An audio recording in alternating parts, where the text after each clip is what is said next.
Chapter 48. Chapter 48, The Family's Condition Number 4. Taehyuk and Eunjong were guided to a VIP room by Choi Sung-il. Sitting in the lavishly decorated room was a middle-aged man.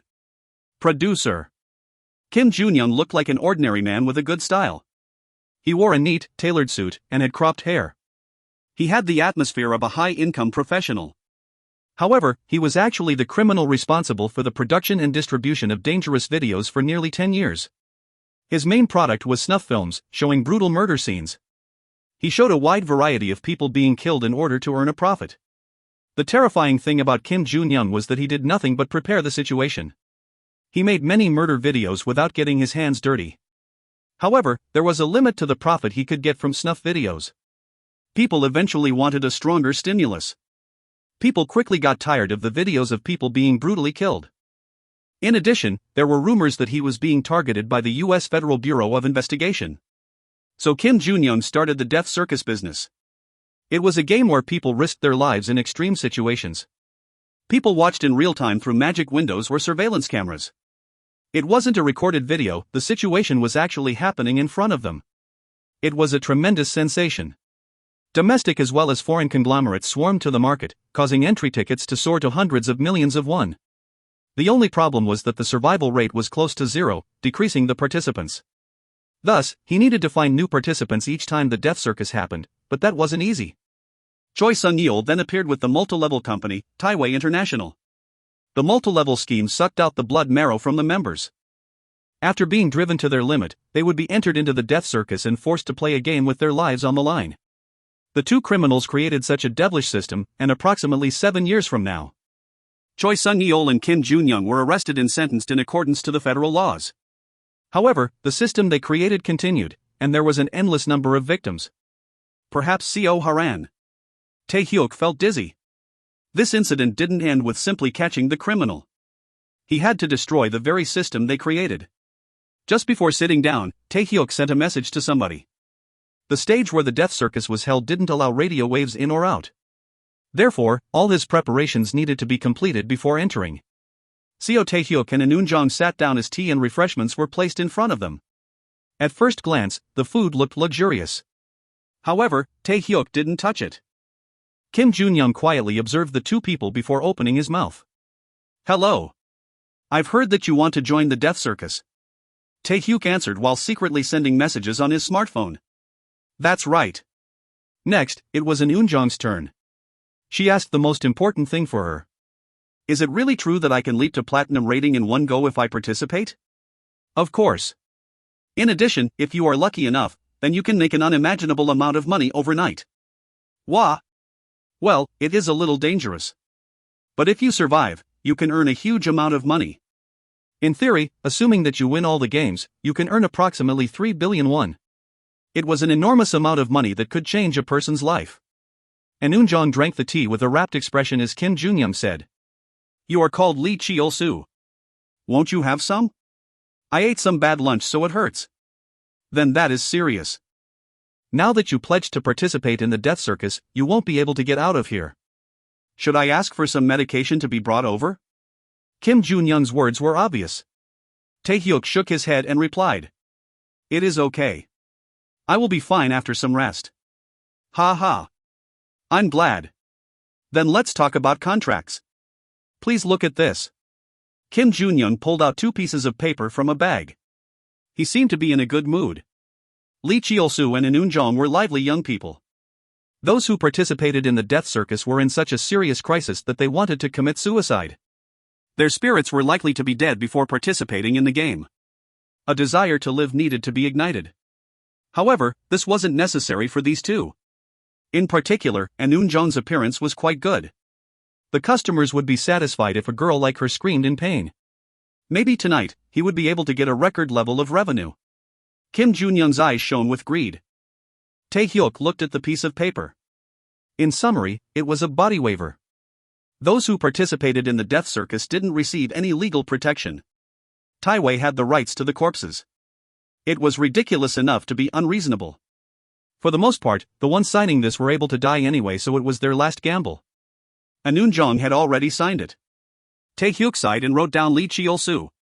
Kim Junyoung made a satisfied expression. The details can be seen after entering the death circus. Good luck on receiving a jackpot. Oh ho ho. Kim Junyoung laughed as the two participants left to join the death circus. Tonight there were more participants than usual. In addition, the two people who entered. The female was an employee of Taiwei International. Kim Junyoung would have eventually convinced her to join the death circus. However, he had expected it to take 10 years. He remembered thinking that she was a girl who would have a lot of value in the future. It was a little quicker than expected, so tonight would be heated up. A young girl crying in pain was the best entertainment.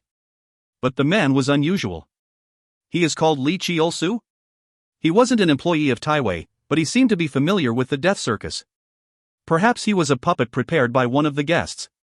It isn't unwelcome. Kim Junyoung laughed. He contacted some people and told them to pay attention to Lee Cheol-soo. At first glance, the system of the death group seemed very fair.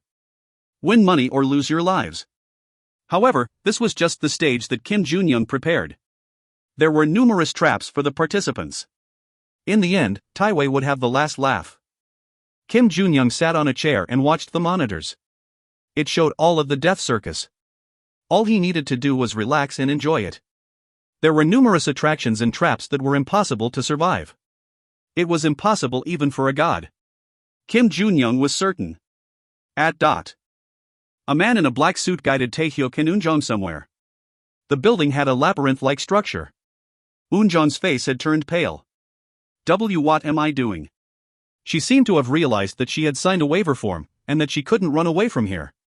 The only way to escape was to clear all the attractions, and use 200 million to purchase a platinum certificate. The guide said. Once again, I'll explain the rules. All participants will receive 50 million won by default. The value of life. You can think of it as that. The man explained while walking down the passage. And in Eunjong, you have shares in Taiwei International. That money will be given as well. And Eunjong's expression brightened. The shares are obviously worth 100 million. So I will have that in addition to the 50 million? The man in the black suit shook his head. No. Eunjong's share is worth roughly 15 million won. The rest has been distributed to the upper ranks. That is ridiculous. I definitely bought 100 million in shares. Have you forgotten that a portion of the shares would be transferred to the upper ranks? That's right. If she recruited new members, then a portion of their money would be hers. Most people only thought about that. She didn't notice that her own shares would also be taken. Taehyuk listened to the conversation between the man and Eunjong. 85% was taken from the beginning. You really evil bastards. It meant that the members absolutely couldn't climb up from silver rank. They would undergo the pain forever, and would eventually be forced to participate in the death circus. The man stood in front of a firmly closed iron gate and contacted someone through a radio. Then there was a lumbering sound as the door opened. We have now arrived. My role ends here. I wish you will obtain a jackpot. The black-suited man bowed and disappeared back the way they came. Eunjong made a confused expression as she looked inside. A game of life or death. She had imagined a dark basement place guarded by many men. However, the interior was completely unexpected. It was almost like... Taehyuk said. An amusement park? There were mascot dolls wandering around. There were also a few rides scattered here and there. Yes. Isn't this better than I thought? Taehyuk shrugged. They looked like ordinary attractions, but she still didn't know the horror of this place. As the two of them entered, a mascot doll came up and gave them badges. Taehyuk sighed and accepted it. Now it will really start. Once he placed in on his chest, the badge showed the number 50. It meant that his current money was 50 million won. Just place it on the chest? And Eunjong copied him and the number 65 appeared. The two people entered. Then an announcement was heard. Since there are two new entrants, I will explain it once again. Your e-money will be reduced by 10 every hour. Once it reaches 0, you will be automatically eliminated, so please be careful. Then I hope you hit the jackpot. Elimination meant death. In addition, there was a 10 million won fee every hour. It was ridiculous. Taehyuk tugged the hand of the despairing Eunjong. There are some people playing pirate roulette over there. Taehyuk pointed to a place that was slightly far away. There were two people playing a pirate game. There was a pirate in the barrel, and people would insert their knives in order. The winner would be the one who caused the pirate to pop out. The barrel was made large enough for someone to enter. The man inside had a pale white face as he bit his lip. The person holding the knife outside was hesitating about which hole to insert it into. There were 10 attractions in this place. Each one had a sign explaining how to play them. And Eunjong read the sign for pirate roulette. After entering, 3 knives must be inserted before leaving. If successful, you will be paid 10 million won. You can gain an additional 10 million won for each successive win. If you fail, then the money of the person with the knife will be recovered. There are 9 holes in total. Take a good position. If your position isn't good, then you might end up stabbed in the arms or legs. Well, is it like that? The man holding the knife shouted. Just one more and it will be 90 million won. I'm sorry, but just one more. The man inside the barrel shrieked, but the man holding the knife didn't stop. Oof. The knife entered the barrel and blood emerged. And Eunjong covered her mouth with both hands as she watched. This is the 4th failure, he has no luck. Failure? He was successful in one thing. The person inside didn't die yet. But the knife. Only 1 out of the 9 holes doesn't have a knife device installed. Any hole would stab the person inside with a knife. How could he survive so many stab wounds? This is the pirate roulette you are watching right now. Taehyuk explained in a calm voice. However, the information was bloody. Ridiculous, and no. How is this? And Eunjong sat down on the spot. From now on, the games they would have to play were far crazier. Taehyuk said. Then let's go to the next attraction. He pulled Eunjong up and walked to the next attraction. Death Circus. It was a crazy amusement park where those who entered would die. It was systematically impossible to survive here. However, Seo Taehyuk was different. He was certain of victory. If you find any errors, ads pop up, ads redirect, broken links, non-standard content, etc., please let us know. Report chapter so we can fix it as soon as possible. Chapter 49. Chapter 49, The Family's Condition Number 5. Taehyuk circled around the death circus and explained each of the attractions to Eunjong one by one. The rules of the death game, spoken in a calm and cool voice, were imprinted into Eunjong's head. The next place that they arrived at was a pool filled with water up to the knees. There is a cylindrical-shaped cushion floating on the water. Perhaps this is an attraction where we have to make it to the other side. Taehyuk approached the sign and said. If successful, we will be awarded 30 million won. By the way, the liquid underneath is hydrochloric acid. If a person slips, then their bones will melt. But the worst thing is that the hydrochloric acid isn't very deep. It isn't enough to cause instant death. You will have to endure a few minutes where your feet is melting. The name of the attraction is the Bridge of Pain. Doesn't the name really match? It was a method that frequently appeared on TV entertainment programs. The red stain spreading in the hydrochloric acid looked like strawberry syrup. There was also a lump floating in one corner. Taehyuk spoke as he pointed to it. It seems like one challenger has already failed. Still, I think that this attraction has a better return on time than others. We are wasting money by just looking around. Why don't you try it? I can't. How can I do that? Other attractions would only cause a loss of money if they failed. Even if it hurt, there wasn't a 100% chance of dying. However, the Bridge of Pain would cause death if she didn't recover instantly. Furthermore, the appearance of the red syrup and lump of flesh turned her off from the attraction. 30 million won could only be obtained from taking such risks. Taehyuk was reminded of entertainment programs again.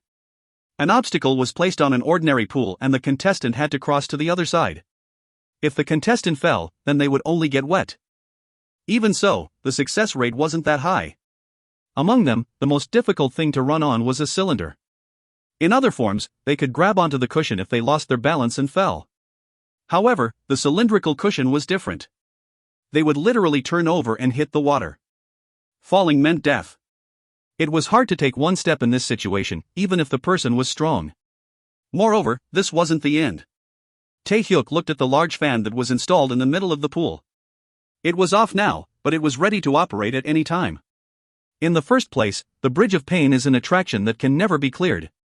After seeing one failure, there wouldn't be anyone who could easily challenge this. Taehyuk knew how Kim Junyoung would take advantage of this. The death circus had a closing time. At that time, those who collected close to the amount of escape might rarely come out. If they collected 20-30 million won each time, then they would eventually get 200 million won. However, there wasn't enough time to play the games. Then this bridge would become the temptation for them to get enough money for freedom. Of course, it was just like a gun loaded with bullets. The participants inevitably put their feet on the bridge, and once they started crossing, the result was that more strawberry syrup would be added to the pool. Then let's go to the next attraction. And Eunjong grabbed Taehyuk's collar as he walked forward. She couldn't speak properly after such a great shock. I am so, RRY. Take a break for a moment. There is still a lot to see. Time is also money. As you can see, most of the attractions engender conflict between people. It is better to move as much as possible. There was no time to waste. And Eunjong replied in a squeamish voice.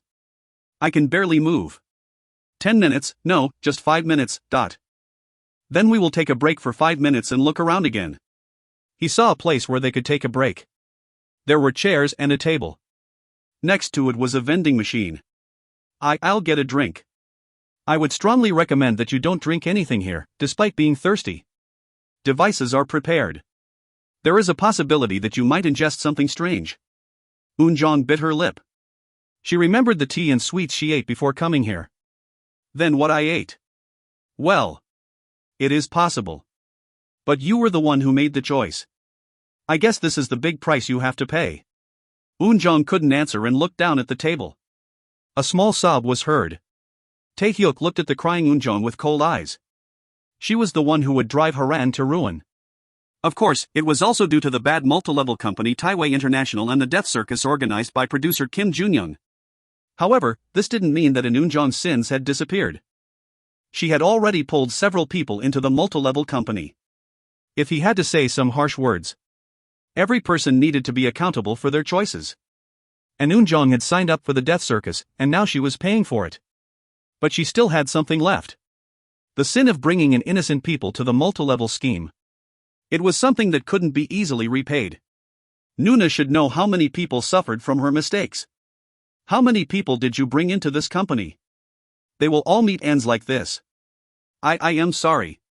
I am really sorry. And Eunjong couldn't raise her head and started to apologize. He lost his appetite. She was the enemy who drove Seo Haran to ruin.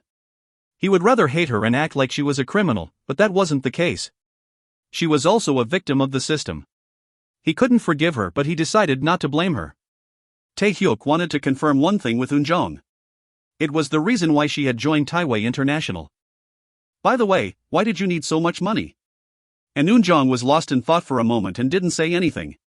Then all of a sudden, she started talking. I have a younger sister and there is a distinct gap between us. I prefer to play around without much interest in studying, while she is an example of a perfect student. She always got first place since elementary school. She had a younger sister who was a model student. And Eunjong had a huge inferiority complex towards her sister. My dad told me to marry quickly since I can't do anything else. He engaged me to a promising doctor. In the end, I couldn't bear it, so I ran away. But, I found out that my mother had leukemia. I wanted to be recognized. I wanted her to be proud of her daughter at least once before she died. Not the stupid daughter who ran away. Eunjong's voice trailed off and she slowly started to cry. Taehyuk said. Eunjong wanted to be recognized as family? Yes. Then I'm sorry. They seem to think a little differently. Eunjong lowered her face with a really pained expression. However, Taehyuk's words didn't end there. In fact, I came here as a favor to someone. A favor? Yes. Someone asked me to rescue Eunjong from here. Who? To be exact, it was your younger sister. Eunjong's eyes widened as she realized who sent Taehyuk to this place. The conditions for being a family? Is there such a thing? It doesn't matter how wrong you were, nor how bad you are now. You are still family. Stop being a fool and come back soon. Ah. And Eunjong sighed. Then she muttered in a low voice. Eun-young. I'm sorry. Is the shock therapy over? Taehyuk sighed and patted Eunjong's hair. What would she look like if her sister was actually in front of her? He tried to imagine such a ridiculous thing, but it wasn't over yet. No, rather, it was starting now. The melodrama has now ended. Anyway, so far we've looked at roughly 70% of the attractions. You must have come to the conclusion that you can't get out of here. Yes. This is just like human chess. If you lose, then you will lose a corresponding body part. If you are lucky and win consecutively, you'll only lose an arm or an eye. You don't want to leave here like that. Then what can I do? From now on, Unjong will have to entrust me with your money and life. If you don't like it, then you can move on your own. And Unjong bit her lip. It was a proposal that wasn't easy to accept. But what is your relationship with my younger sister? Well, she was gracious enough to change my fate.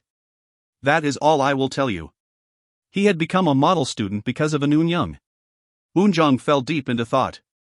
She seemed to be debating on whether she should believe the stranger in front of her or not. Taehyuk waited until she answered. If the proposal was accepted, then she would become a chess piece that could be used at will. Yes. I accept. I'll give you everything. So, please take me to my sister. Then the contract is established. But is there a way to get out of here? Taehyuk laughed and started to slowly explain his plans. And Unjong's eyes opened wider as she listened to his words. That isn't possible. It was really ridiculous. Cha Soo-hyun was looking around the death circus. He understood the rules of this place better than any other participant. A variety of attractions existed. However, there were two major types. Apart from completing some missions with given conditions, there was the PvP format where two people competed to take the opponent's money. Of course, there was a high percentage of the latter. In particular, the missions were fatal if there was even a small error. Only fools would be deceived by such things. Cha Soo-hyun was a survivor, despite the survival rate being close to 0. He received a platinum membership card, but he wasn't satisfied with it. He had realized the pleasure of killing others.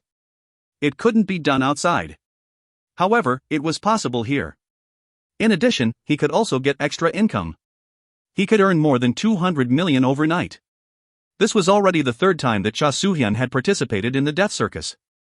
Of course, he had to change his face by using a simple cosmetic surgery, because he couldn't reveal his identity. Only a few in Taiwei were aware of this fact. He would kill 10 people tonight. Their lives would be worth 500 million. Cha Soo-hyun had already eaten 2 people. Now he had to find the next prey. Then he found some cute rabbits hiding near the Bridge of Pain. A man and a woman. The woman looked like she would be a tasty kill. In addition, they seemed scared to challenge the attractions. Well, the man, Was he in his early 20s? He had bushy hair and a leather jacket. He seemed like a neighborhood bum. Looking at the nameplate on their chests, he was surprised to see that both of them had stayed above 50 million won. Cha Soo-hyun licked his lips. Then he approached them with a face that was as innocent as possible. This is too much. It really is a crazy game. I don't think I was in my right mind. Who are you? The woman asked. The man just yawned with a blank face. Oh, I am Cha Soo-hyun. Haven't you tried any of the attractions yet? Yes. So what? I was looking for someone like that. I know a strategy where 3 people can win more than 50 million won. How about it? Do you want to cooperate and survive this crazy game? The woman tilted her head with confusion. Her expression was unsure. Then the yawning man opened his mouth. Sheesh. I guess so. It seemed like this man was the one who made the decisions. Really? It's a surefire win.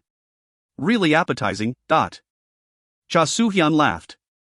The opponent was already halfway there. Now all he had to do was eat. If you find any errors, ads pop up, ads redirect, broken links, non-standard content, etc., please let us know. Report chapter so we can fix it as soon as possible. Chapter 50. Chapter 50, Death Circus Number 1. A day before Taehyuk infiltrated Taiwei International. The 10 affinity points he gained from catching the hippo were still unused. Taehyuk was going to strengthen a few skills with it. But what is this platinum draw?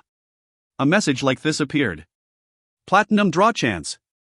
You can obtain various skills by using 10 affinity points. It is possible to acquire skills that aren't available due to your low rank. The more you draw in a row, the more points you will consume. In the beginning, you can draw a skill with 10 points. However, from the second draw, it will increase in increments of 10.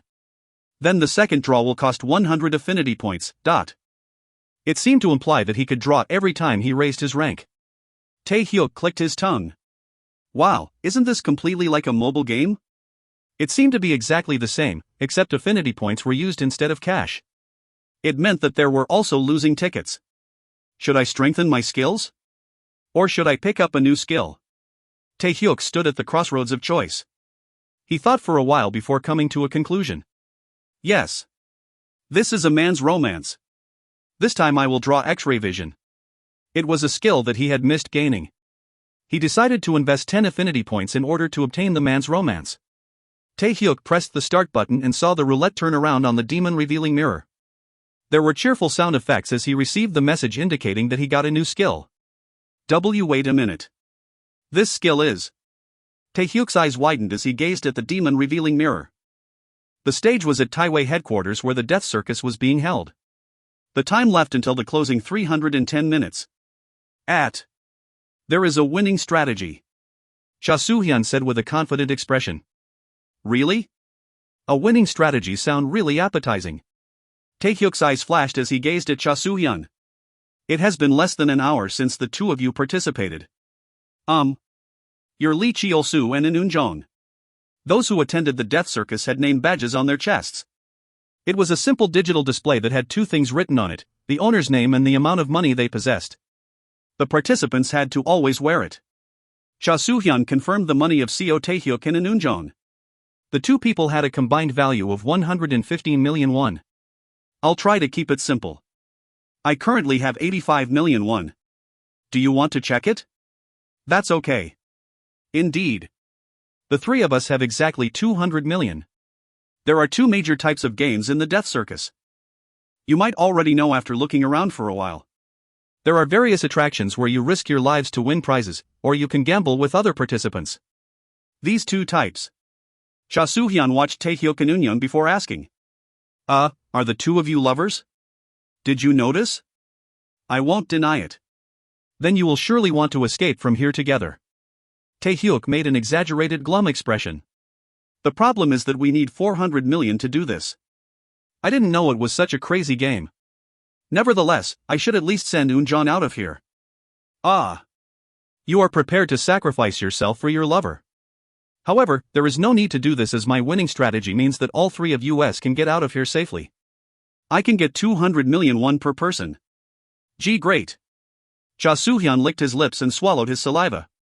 His prey was already halfway there, and all he had to do now was eat. He had come to this place 2 times already, and knew how to eat people. That was how he managed to obtain 85 million won in 2 hours. Let me explain the blind spot in the death circus system. The ultimate goal is to get 200 million won and escape from this place. We can definitely get out of here if we get 200 million won. Yes. In a nutshell, no one here has more than 200 million won.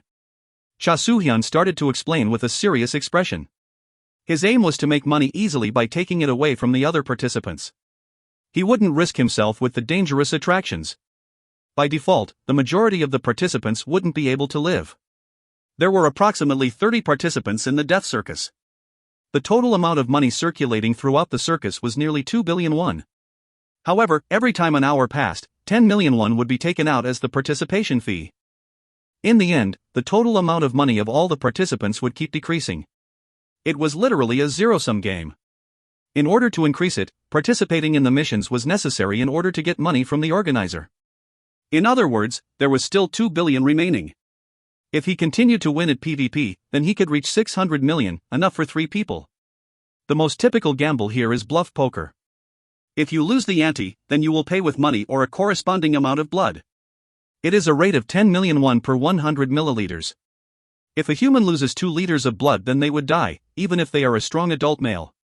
If we combine our assets, then it is 200 million won.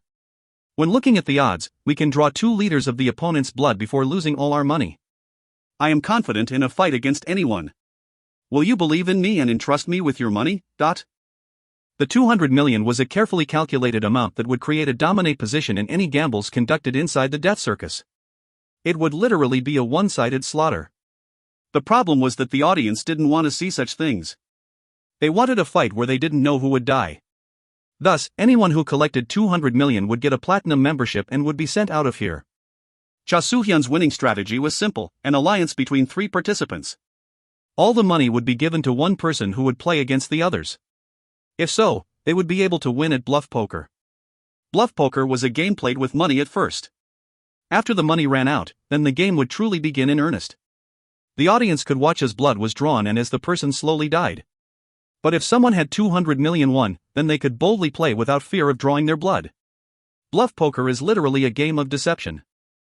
It can best be described as Indian poker. Either way, if you have 200 million, then you can win.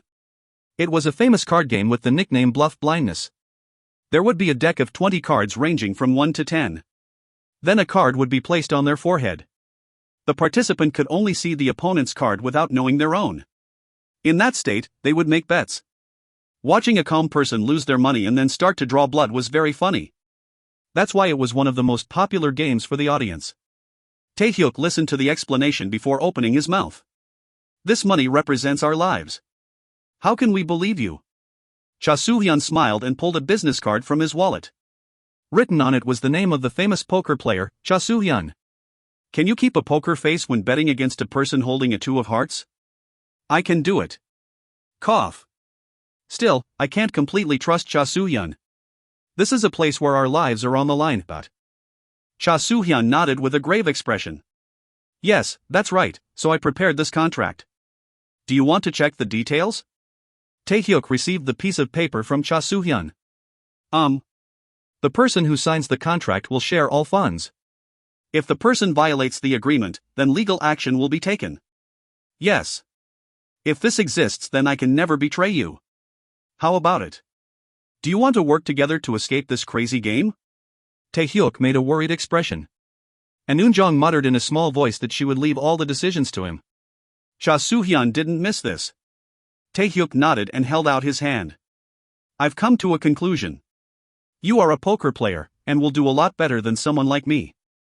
I will trust Cha Soo-hyun. Ha ha ha. An excellent choice.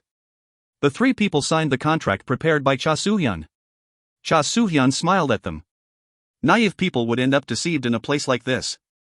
The contract he prepared was certainly legally valid. However, that only applied on the outside. In here, it was just like a piece of tissue paper. Entrusting their lives to such a thing. They were a really stupid couple. But how can we hand over the money? Didn't the person who gave it to you explain? They were probably busy and forgot. It's simple.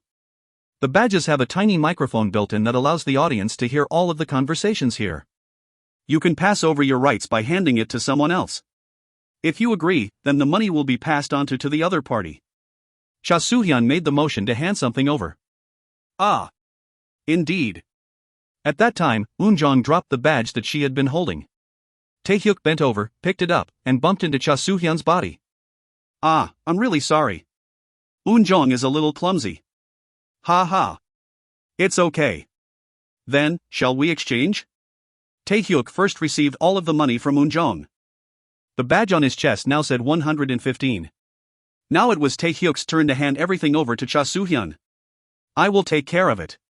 Cha Soo-hyun smiled after seeing Taehyuk's badge. Now he had to wait to receive permission from Taehyuk. Cha Soo-hyun made a satisfied expression after Taehyuk handed over his badge. Everything was going as planned. Yes. With this, the funds will be transferred to the other party. Do you agree? Taehyuk's expression, that had been blank until now, suddenly changed as he asked the question. At that moment, Cha Soo-hyun swallowed his saliva. He thought that this guy was a little bunny, but he was currently giving off the atmosphere of a predator. It couldn't be. Was Cha Soo-hyun mistaken? However, the other person's badge was in his hand. He was the one holding the knife, and there was nothing the other person could do. I agree. Then we are on the same team. As if. Ha ha ha. You were tricked by me. Cha Soo-hyun laughed. The calm and rational appearance that he had showed for a while disappeared. This place was a jungle of deception, and blindly believing in someone was akin to jumping off of a cliff. Ha? What are you talking about? Do you still not understand? You were deceived. Now all of this money is mine. Be but the contract. It will be time to pay the fee in a few minutes. If you don't have 10 million won, then you will be forced to cross the bridge of pain. Ah ha ha. Your bodies will melt into nothing. Taehyuk sank down with a blank expression. We were deceived? And no. I don't want to die. And Eunjong shrieked with a desperate expression. Ha ha ha ha. The dealers are coming to catch those who can't pay the fee. Cha Soo-hyun chuckled and waved towards the men in black suits. They were wearing masks to hide their identities. Hey, why are you so late? Finish off this couple. What type of scene will occur in front of the Bridge of Pain? Ha ha ha. Dot. At that time, there was an announcement inside the death circus, informing all participants. In a moment, 10 million won will be deducted from the money you are carrying. If you can't pay, then please accept that you will be forced to pay. This is the third hour out of the 8 hours of the death circus. At that time, anybody who doesn't have the money to pay will be publicly executed. Ha ha ha. It is time for a fun execution. Wait a minute. What are you doing now? You should be. 3 black-suited men grabbed the laughing Cha Soo-hyun. One of the men in black suits said, Cha Soo-hyun, your current balance is 0. You can't pay the fee, so we will enforce it. Take him away. Yes. Cha Soo-hyun couldn't understand and started screaming. What are you talking about? I have money. It is 200 million. The black-suited man explained with no emotion in his voice. You handed it to Lee Cheol-soo's badge 6 minutes ago. 5 minutes ago, you agreed to the statement that the funds would be transferred to the other person. It all belongs to Lee Cheol-soo now. Wait a minute. What the hell? I obviously. Cha Soo-hyun's face distorted as he looked at Taehyuk. Taehyuk smirked as he pulled a badge from his pocket and placed it on his chest. It now had the number 180 written on it. I obviously received your badge. This bastard. Shit. What? Taehyuk said. Ah, you mean that? It was a fake. For reference, I stole yours earlier. You definitely agreed to transfer ownership to me. Is there a problem? Wah-ah! Cha Soo-hyun screamed. He had accepted the badge of the opponent and agreed that money would be handed over to the other person. However, the badge he received was a fake. He had definitely checked it a few times. In addition, Taehyuk said that he stole Cha Soo-hyun's badge. When on earth did he do that? Then when Cha Soo-hyun agreed. Yes. You agreed to hand me your money. This money will be very useful. Thank you. Fuck. I was tricked. This bastard tricked me. What are you doing? Get that bastard. Catch him.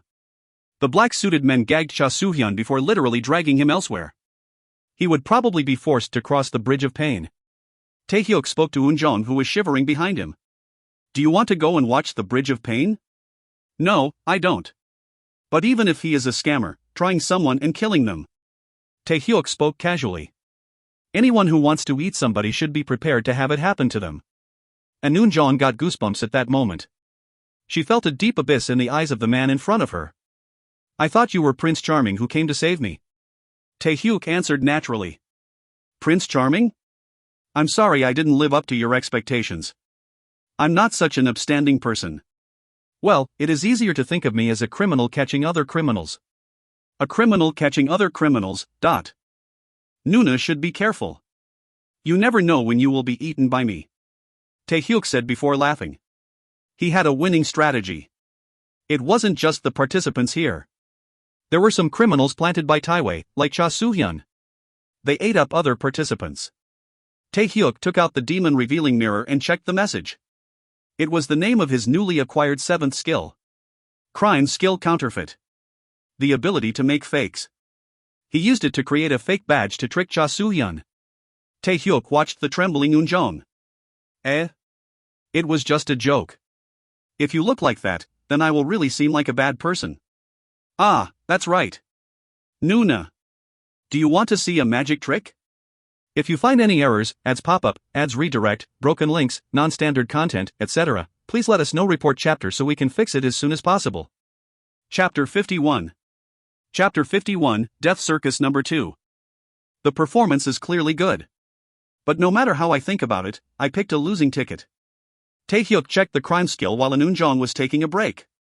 He had invested 10 affinity points to receive a random skill. The ability that emerged was counterfeit, a skill that was similar to the forgery skill that he already had. However, there was a crucial difference between the two skills. First of all, he didn't need to make anything with the counterfeit skill. Forgery was basically making something that already existed, and materials were needed to activate the ability. The more he knew about the original, the more complete the result. Counterfeit was a skill that made something look different.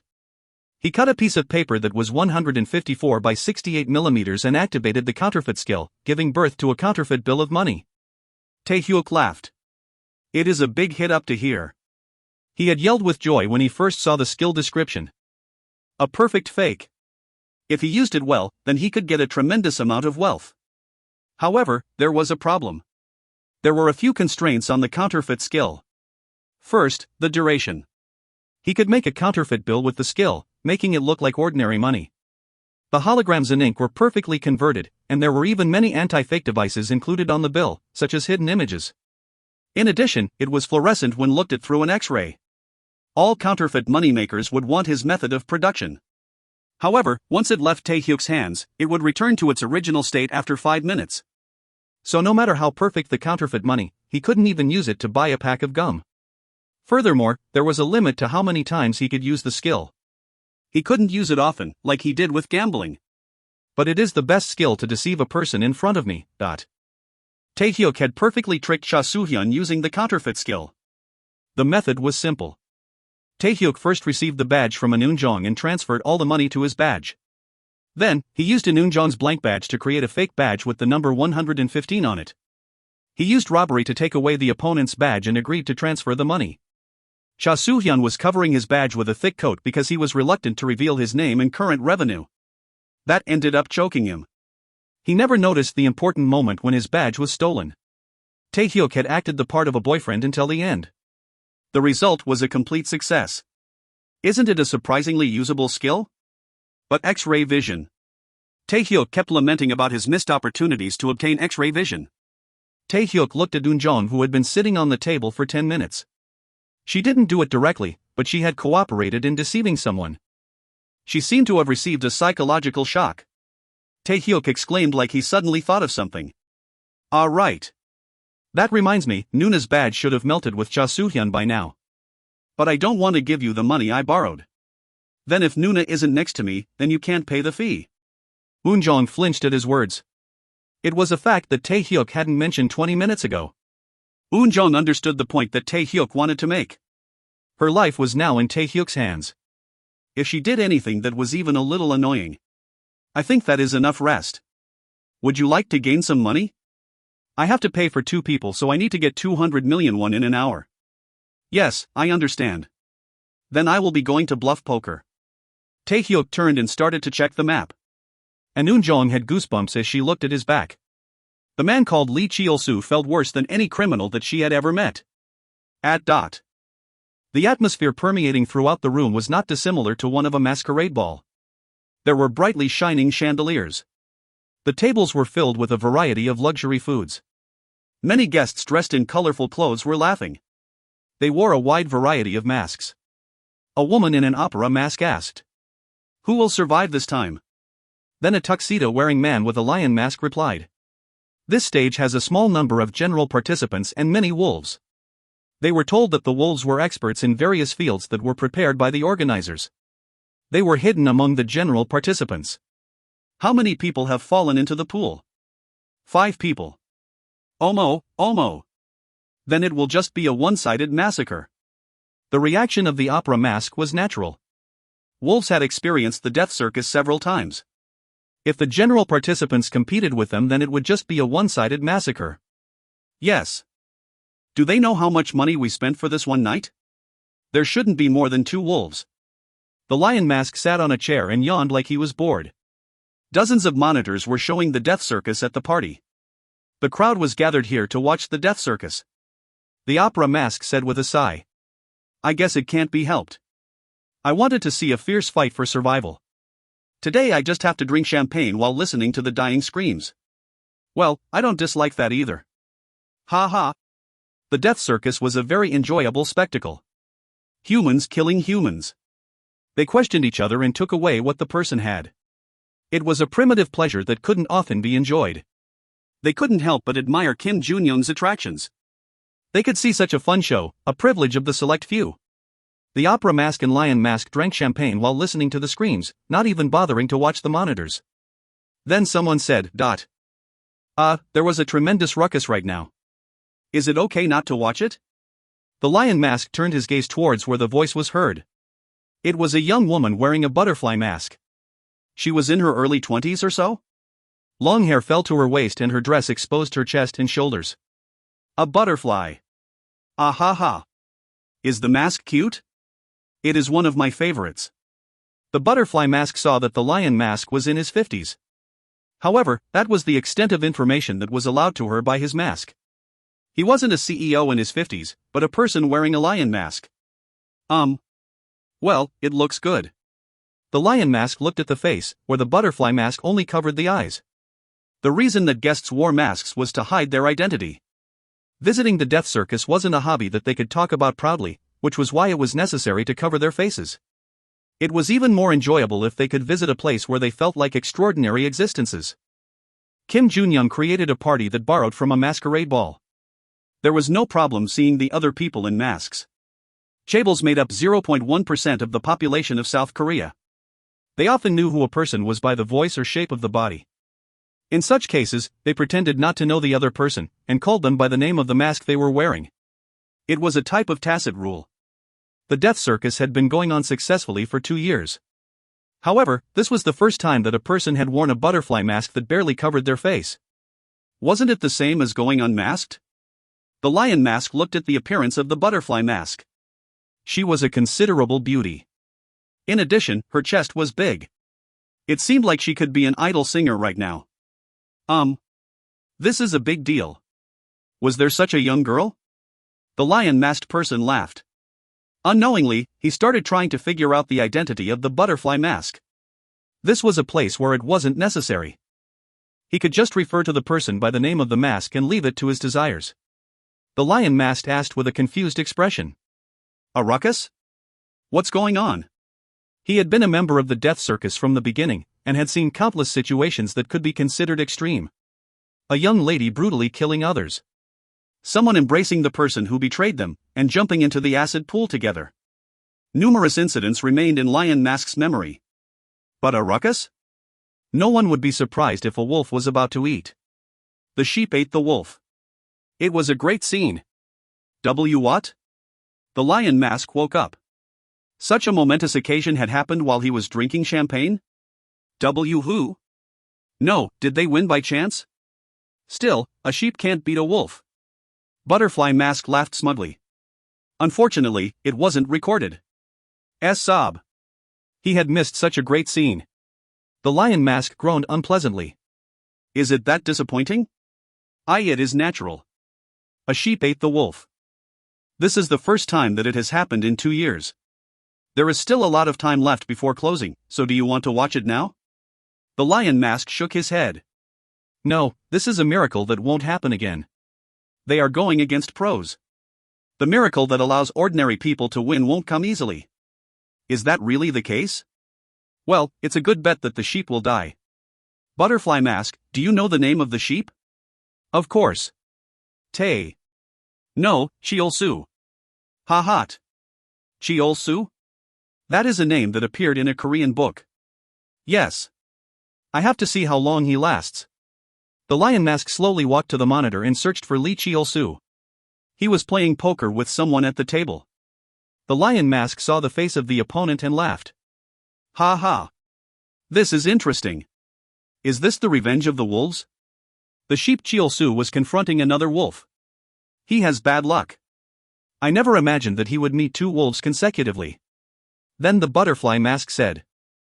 Isn't the sheep winning? The lion mask's eyes widened and he looked at the monitor. He didn't see the moment that the first miracle happened. However, he saw the second one. If you find any errors, ads pop-up, ads redirect, broken links, non-standard content, etc., please let us know. Report chapter so we can fix it as soon as possible. Chapter 52. Chapter 52, Death Circus Number 3. 3 hours had passed since the death circus started. Kim Junyoung frowned as he watched the progress on the monitors. He didn't like it. This is a stage that is lacking in beauty. There was no drama, nor was there a stunning victory. Usually, at least 3 times the amount of the current scenes would emerge. All of this was due to that Choi Sung-yeol brat. Kim Junyoung had prepared the best stage and produced a variety of situations that would pull out human instincts and selfishness. Choi Sung-yeol's role was to gather the participants. It was a divided structure that took full advantage of both people's skills. He usually put a wolf among 29 general participants before opening the death circus. However, the number of regular participants was exceptionally low this time. In the end, only 25 people were gathered. 2 people entered shortly after it opened. In the end, he was forced to call 5 wolves in. The result was this: 9 people had already died, but none of the proper scenes came out. In particular, Cha Soo-hyun was the worst. He cheated the opponent with his words and took their money away. It wasn't fun or impressive. Kim Junyoung wanted to see participants challenging the attractions, betraying those who believed in them to take the money away, or people risking their lives on a last gamble for revenge.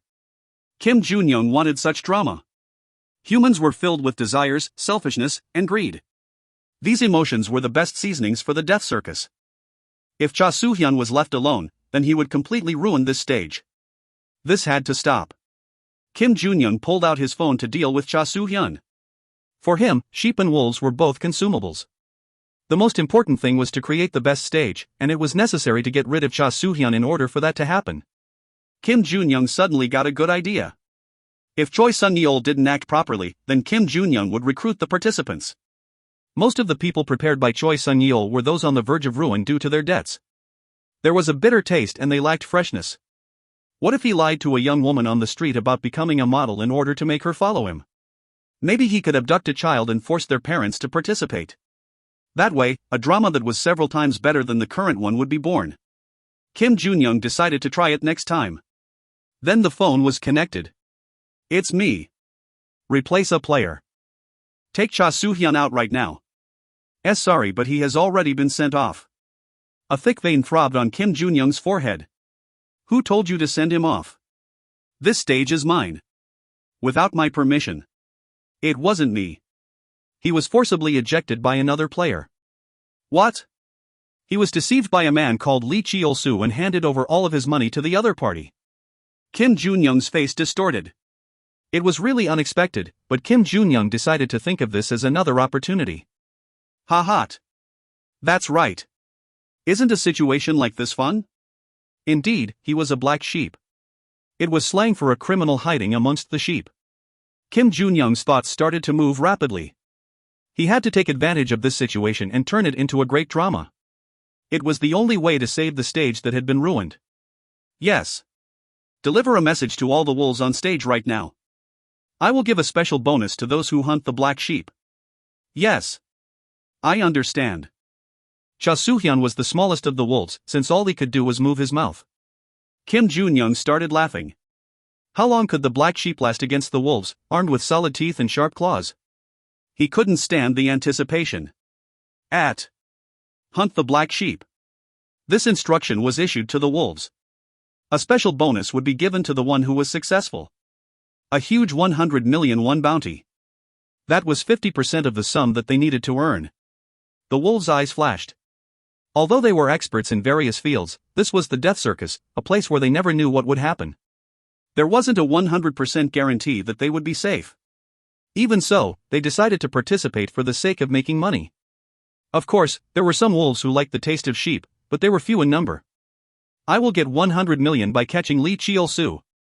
That thought popped into the heads of all the wolves. If 4 wolves converged on the black sheep at the same time, then he could be easily eliminated. Of course, they had no intention of doing that. The producer would be angry that the spectacle that he created had been suppressed. Everything they did was in the name of the entertainment of the guests. The remaining 4 wolves prepared to catch the black sheep. There were monitors of various sizes in the ballroom. They could see images from hundreds of cameras. If they chose a place that they wanted to watch, then it would be displayed. The guests could pick the participant that suited their tastes. But now, the same person was showing on every monitor.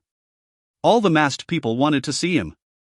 In the end, they all assembled at the biggest monitor to watch the showdown between the black sheep and a wolf in bluff poker. The opera mask said. For those of you who just arrived, I will briefly explain the situation. The sheep on the screen has just eaten a wolf. His name is Lee Cheol-soo. The masked people were dismayed. The younger one? Yes. It seems like he hasn't even gone to the army yet. Looking at those clothes, he looks like a good-for-nothing neighborhood punk. Did he really eat a wolf? The opera mask clapped, forcing everyone else to fall silent. The game of bluff poker, everybody's favorite game. Lee Cheol-soo has 180 million right now. Let's see, the wolf. He has 90 million. What? Isn't that close to 200 million? What's going on? The opera mask's eyes narrowed at the question from another masked person. I was surprised at first as well. Such an amount means that he will have an overwhelming lead over the wolf. However, that isn't the case. In fact, the game hasn't even started yet. This is the result of taking that woman and Cha Soo-hyun's money. Those who had questions were convinced and nodded. He looks like a punk, but it is kind of good. By default, he has the advantage in bluff poker, but with this amount, then he might win again. The opera mask refuted the people talking. Do you think the producer wouldn't take action? Opera mask manipulated the monitor to see the wolves. There were two men in their 30s. The masked people shouted as they remembered their faces. The Park Tae-soo and Park Dae-soo brothers. Yes. The brother wolves have gathered to catch the sheep. This is a jackpot. The masked people shrieked. The Tae-soo and Dae-soo brothers were famous card sharks known for working together. Yes. Each brother has 90 million. They always go against another person and win. It might be the same in this situation. Tae-soo was known for his poker face that never lost its calm, no matter the circumstances, while Dae-soo had a keen eye for reading the opponent's cards. Of course, dexterity was a basic thing for both of them. If the two of them combined their strengths, they became a team that no other card shark could compete with. It was a confrontation between the sheep who took Cha Soo-hyun's money and the gambling brothers. A huge battle was about to happen. The opera mask manipulated the monitor towards the viewpoint of the table. The game seems to be started straight away. A time limit existed in the death circus. Thus, all the games were fast-paced. Bluff poker needed a dealer, so a man in a black suit came and started to mix the cards. It was 2 sets from 1 to 10. That was a total of 10 games. The number of cards meant it was relatively easy to count the cards. It was Tae-soo who participated in the match. The lion mask sat on a chair and stared at the screen in front of him as he spoke. The opera mask next to him was in charge of commentary. This match is important, so the brother with the good poker face emerged before the other one. That's right. The basic bet is 10 million. Ho! Isn't it usually 1 million? They know that the opponent has a lot of money. It's an action designed to end this quickly. The opera mask laughed. So if they run out of money, they will need to bet 100 milliliters of blood. 1 liter of blood might be pulled out. Ha ha! I am looking forward to it. It will be a really exciting match. The card was placed in front of Cheol-soo and Tae-soo. The two men put the card on their forehead. They could see the opponent's card but not their own. Betting or withdrawing would now begin. Cheol-soo has a 3 of spades, and Tae-soo has an 8 of clubs. Cheol-soo bet 10 million, even though his opponent's card was quite high. Tae-soo maintained his poker face and followed the call. In the end, Tae-soo won. In a time that was shorter than a minute, Tae-soo had 120 million. Indeed, a professional gambler. He figured out his opponent's playing style, and is playing calmly. The next game immediately started. The masked people sighed as they saw the cards on both foreheads. Cheol-soo had a 10 of spades. The strongest card. It would win no matter what card the opponent had. However, this was bluff poker. Only the opponent could see the card. Oh my god. Tae-soo pulled a 9 of clubs. I think this game is over. The situation was very fun. And 9 of clubs and a 10 of spades were going against each other. Tae-soo saw the opponent's 10 of spades and had to decide if he would bluff or forfeit. If he chose to bluff, then he would have to risk a high bet. In the case of Cheol-soo, he might withdraw when seeing that the opponent had a 9 of clubs. The game depended on whether Tae-soo bluffed or forfeited. Indian poker, the base of bluff poker, had a special rule. Those who forfeited after drawing a 10 of spades would have to pay 10 times the base money. The masked people listened to what Tae-soo would do. Each participant had a miniature microphone built into their badges. They could hear the conversation through it. I will bet 100 million. Oh. Bluff. Tae-soo had drastically raised the ante by 10 times. If this occurred, then the opponent had to hesitate. If Cheol-soo called, he might lose more than 2/3 of his money. In addition, Tae-soo's face hadn't changed the moment he made a bluff. He was a person who could fool a lie detector. The lion mask said. Cheol-soo will withdraw. The experience itself is too different. That's right. Cheol-soo is saying something instead of withdrawing. The lion mask swallowed his saliva and listened. You are called Tae-soo? You aren't pretending to be a regular participant, but aren't you actually a card shark? Tae-soo looked at Cheol-soo with an expressionless face. Have you heard of someone called Kim Shin-hyung? Tae-soo finally opened his mouth. I've heard rumors. He is a pretty good gambler. In fact, I've fought against him. HRMM. You aren't curious about the result? I would have heard if you won. Cheol-soo. No, Seo Tae-hyuk said with a smile. I'll tell you right away. I won perfectly. Then I will call 100 million. Woo dang dang. All the masked people watching the monitor stood up in shock. The food in their bowls fell to the ground. It was a completely unexpected situation. He bet a large sum of money, despite the opponent holding a 9 of clubs. A person would never agree to that call, unless they were confident they had picked a 10 of clubs. But how? Tae-soo got up and threw the chips that he was using as money at Tae-hyuk. This bastard. You are cheating. Let's move on. By the way, it is amazing. I will pick another 10. Shit. You're barking nonsense.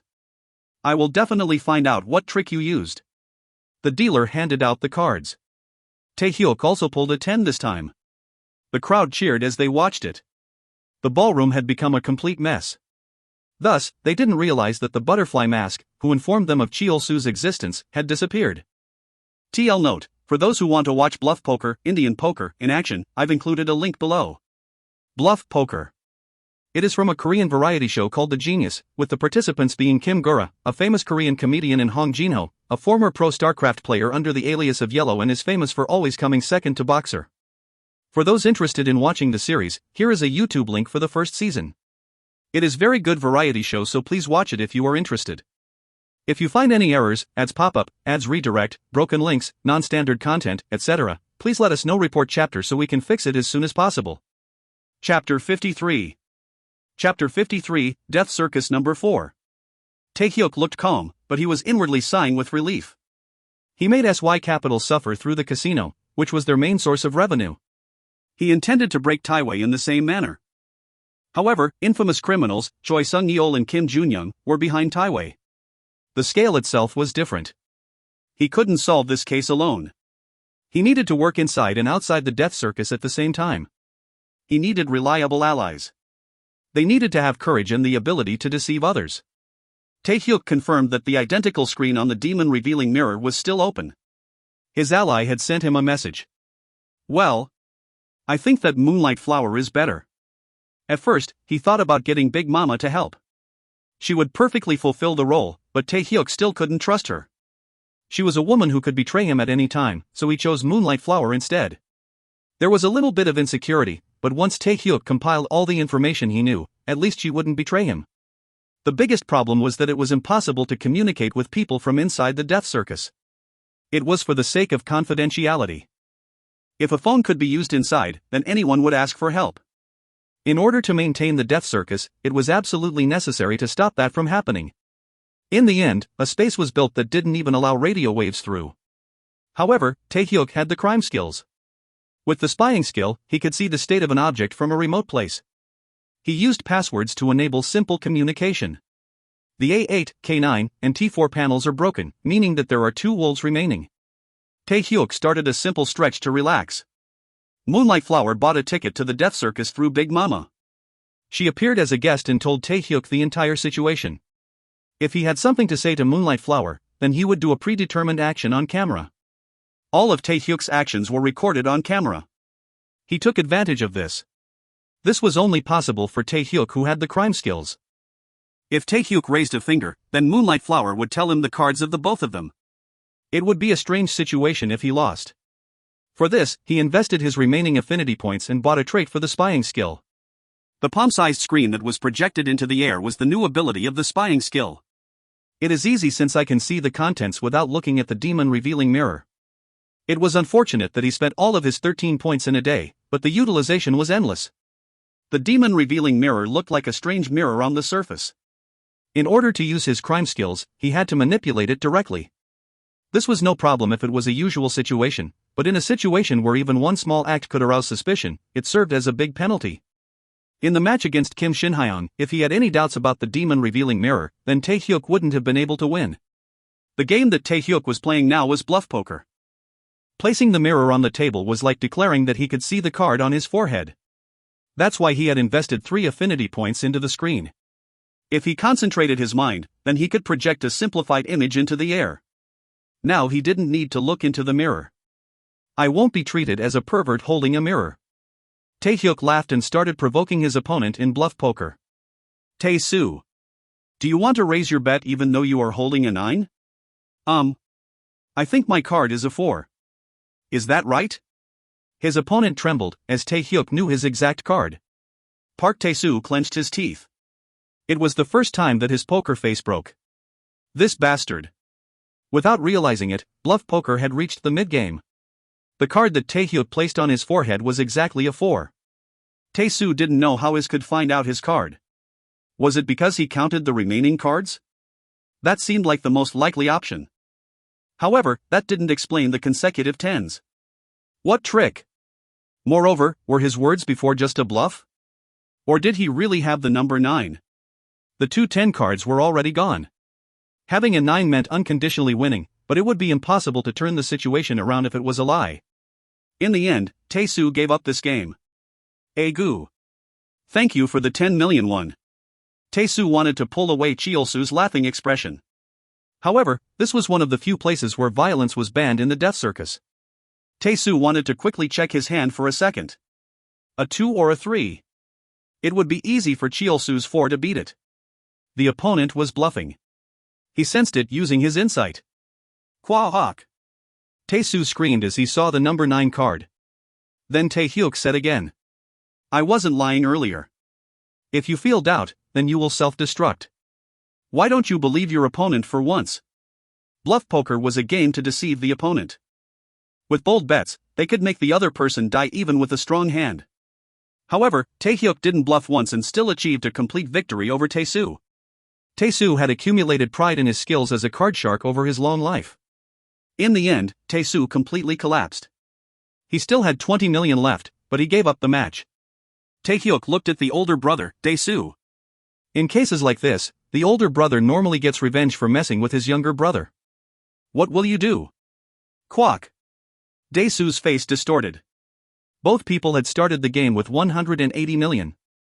But at 10 times the stake, 150 million was lost in just 20 minutes. There was only 20,000 left. The next fee payment time was approaching, and the 20,000 was their last resort. In addition, if they ran out of money, then they would have to bet with their blood. It was suicide if he didn't know the method the opponent used to read the cards. Dae-soo suppressed his anger and said, Don't think that this is over. This stage is just starting. I would find out what trick you're using and beat you with my own hands. Well, you spoke long words, but are you surrendering? I have suffered a lot. Anyway, I am quite busy. Taehyuk pointed to his badge that had increased to 340 and left the bluff poker stadium. What? Suffered a lot? The gambling brothers howled out Lee Cheol-soo's name. At W. What did you do? An Eunjong asked in a careful tone. The death circus was a place where people risked their lives to gain 10 million won. Yet Cheol-soo had gained 160 million in just 20 minutes. She couldn't believe it despite seeing it with her own eyes. It felt like a dream. Ah, perhaps. An Eunjong pinched herself just in case. In fact, it didn't make sense. A death game couldn't be happening in South Korea. A hat. But unfortunately, it was a reality. Taehyuk pointed to Eunjong's badge and raised a finger to his lips before speaking in a small voice. I have to keep it a secret. Ah. The badges are fitted with microphones. Yes, I understand. Eunjong sighed with regret. The masked people listening to their conversation through the monitor responded in the same manner. Taehyuk nodded with a thankful face. Then now what? We already have 360 million. Just a little bit more and the both of us can escape together. Eunjong spoke in a stammering tone. She wanted to get out of here quickly. But Cheol-soo shot that down. We can't get out of this place just yet. From now on. Taehyuk paused and pulled out a notebook from his pocket. He kept his back to the camera so they couldn't see what he wrote.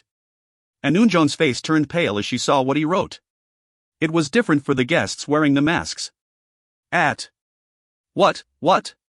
What just happened? He doesn't intend to leave just yet? What the hell is his reason? Oh, why isn't he saying? Bring that Kim Jun-young bastard here right now, . The woman's face is turning white. I think she read something great. Oh, I want to know as well. Please let me hear it. The guests were frustrated. They had been like gods watching everything that happened in the death circus, yet these gods were being fooled by the man called Lee Cheol-soo. Unlike the other excited people, the lion mask withdrew for his own analysis. Maybe he knows the system perfectly. In addition, he has tremendous skills. Who the hell is he? HRMM. He is called Lee Cheol-soo? The lion mask decided to use his power to find out the identity of Lee Cheol-soo. He pulled out a phone from his pocket. Right now, dozens of people were being mobilized in order to find out information on Cheol-soo. He would just relax and wait. Political power was useful for incidents like this. The lion mask smiled with satisfaction and leaned back in his chair. And Eunjong raised her hands to her mouth as she read the content listed in the notebook. It was so surprising that Cheol-soo had conveyed it in writing. There were exactly 2 sentences written. The other people. Save all of them. Many people still remained in the death circus, yet Cheol-soo was saying that he would save all of them. Just 2 people alone needed 400 million to go free. In the first place, all of the money that entered the death circus was 1 billion. The reduction of 10 million won an hour was no joke. It was a situation where Cheol-soo had already obtained half of the money present. All of the money in the death circus was being used to extend their own lives, and they could barely think about escaping. Although everyone in the death circus basically started with 50 million won, the 8-hour fee alone was 80 million won. It was a situation where money was being consumed just by resting. This place was designed like that from the beginning. In the end, only 1 or 2 people would be able to get out alive. For the most part, they were the wolves that Kim Jun-young hired. Cheol-soo had come here to help her, yet he wanted to save the remaining people? It was an impossible task. And Eunjong felt dizzy at the thought. Taehyuk looked at Eunjong with a relaxed face and declared. I'm sorry, but Nuna can't return home yet. The night has just begun. 200 million won was enough to get Eunjong out of here. If it was just that much money, then he would have chosen an attraction that he was familiar with, one that he knew how to beat. However, he couldn't finish it with just escaping. He had to smash the death circus and Taiwei International in order to save Seo Haran and Eunjong. As a bonus, he would catch the 2 criminals, Kim Jun-young and Choi Sung-yeol, who were on the blacklist. There were still 2 wolves hiding in this place. Maybe one of them was the criminal that made the perfume that confused the senses. There was still a huge amount of work to do here. He felt sorry towards Eunjong, but he needed a little more time. Until the closing of the death circus, 260 minutes. If you find any errors, ads pop up, ads redirect, broken links, non-standard content, etc., please let us know. Report chapter so we can fix it as soon as possible. Chapter 54. Chapter 54, Black Sheep Exodus Number 1. The participants in the death circus had a moment when they wished they had refused to join. It was the time when the fee needed to be paid every hour. Of course, it wasn't pleasurable to risk their lives by challenging difficult attractions or by paying money to other people. But it was a choice they could make with their own will. At the very least, it was their money, not their lives, that was being taken away. If they knew that there was this nonsensical system in the first place, then no one would have signed the application. But most of them had been thinking about suicide because they didn't have the money to pay off their debts. Some were fooled by the idea of making big money from this. Yoon Jong-hyun was stuck here for a similar reason. I can't die until I kill the Choi Sung-yeol bastard. The death circus was a hell that appeared in reality.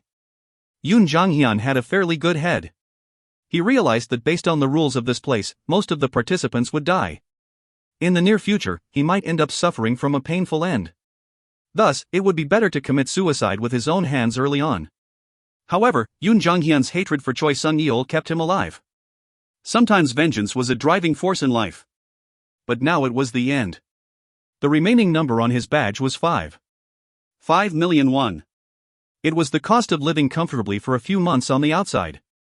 However, in here, it wouldn't even keep him alive for an hour. So instead of getting revenge on Choi Sung-yeol who lied to him, 20 minutes later he would be challenging the attraction of death. Just when Yoon Jong-hyun was in the midst of despair, someone spoke to him. "I guess you don't have enough money to pay the fee." Yoon Jong-hyun replied in a loud voice. "Yes. Are you asking that after seeing the badge on my chest?" "Stop joking." Yoon Jong-hyun trailed off as he saw the badge on the opponent's chest. 300 million. If his eyes were wrong, then 360 was clearly written on there. The money needed to get out of here was 200 million. A huge amount of 160 million would remain after he escaped. Yoon Jong-hyun realized that the young man in front of him could save his life. Yoon Jong-hyun literally fell to the ground. Then he grabbed the pants of the other person. Please. Can you give me a little bit of money?" "No, please help me." 30. "No, if you lend me 20 million then I will pay back double the amount. Please." His life was at stake. Yoon Jong-hyun looked at the person's badge. It stated that his name was Lee Cheol-soo. Teacher Cheol-soo. "It is a request. Taehyuk coughed a few times and said as smoothly as possible. "You don't need to do this. First of all, listen to my words." What? "If you do a few things for me, then I will pay your fee. How about it?" Yoon Jong-hyun didn't answer right away, since Cheol-soo could be trying to trick him. Furthermore, even though he didn't have any money, he might be a bait to deceive others. This was the death circus after all. It wasn't easy to trust a person in a place like this. But even so, there was nothing else he could do in his rotten situation. "I know what you are thinking. You can listen to my words and not do it if you don't like it. I want you to collect all the people who are in danger because they don't have enough money. Of course, we don't want them to play the final game. This means, yes, I will pay all of their fees. If you look at the money I have, then you know that it is possible." Oh my God. At any rate, there isn't much time remaining, so please hurry. I will explain more once the people are gathered here. You can treat me as a scammer, but there is no other choice. Yoon Jong-hyun nodded as he looked at the face of his savior. Yes. I understand. Yoon Jong-hyun thought about it as he ran around. If the other person had used more plausible words, then he wouldn't have trusted them. However, the man called Cheol-soo said that Jong-hyun could doubt him as much as he wanted. It strangely gave him a sense of trust. It was the opposite of Choi Sung-yeol's method of luring people with sweet words. Taehyuk confirmed the time as he was left alone. He had said the same thing to 3 people apart from Yoon Jong-hyun. If they moved in a hurry, then it wouldn't be too late to gather the people. Every minute and second was precious. Taehyuk looked at the camera and laughed. At 10 minutes ahead of the payment time, 6 people were gathered in front of him. They were all people in danger because they didn't have enough money for the fee payment. They looked at Taehyuk like he was their savior. Taehyuk said, "You were deceived." There was a huge uproar. What? Are you deceiving us now? This bastard. However, Taehyuk's 360 million didn't change. They couldn't do anything but count down the minutes. Taehyuk replied with a smile. "I had decided to give the fee to you. But in the end, that idea isn't enough." What do you mean? "First of all, let me tell you my purpose." Taehyuk briefly looked at the 6 people. Most of them were men in their 30-40s. They had little or no money. They swallowed their saliva and waited for Taehyuk to speak. "I want to escape from the death circus with everyone." Taehyuk had collected 6 people using the bait of 10 million won. The reason was simple. Right now, there shouldn't be a wolf hiding in this group. It was a collection of specifically selected people. There were 2 conditions. They should have no money. A person who couldn't do anything before the thought of death. The people who satisfied these conditions absolutely couldn't be wolves. The only woman among the gathered people raised her hand. She was a timid-looking woman in her early 30s. Will you really save us? That will be the result. Ah. Thank you. Thank you very much. The woman bowed until her head was touching the ground. Ugh. Her chest all of a sudden. At that moment, Taehyuk's conscience showed itself. It wasn't simply through goodwill that Taehyuk wanted to help these people escape. It was so that he could break the death circus in Taiwei. He gathered this crowd as part of his plan. You are being used. Don't look at me with such expressions of respect. I'm a bad person. Taehyuk wanted to shout those words, but he stopped himself. The rules that Kim Junyoung created for the death circus were absolute. There were many masked witnesses watching. However, if the death penalty ended and all guests disappeared, then this promise would be discarded. No matter how much money he made here, he wouldn't be able to take it outside. It would just turn into a piece of data on the badge. In the end, he had to finish everything while the guests were still here. Those who didn't know that Taehyuk was plotting a wicked conspiracy spoke with touched expressions. I really want to escape from here. Bringing out all the participants.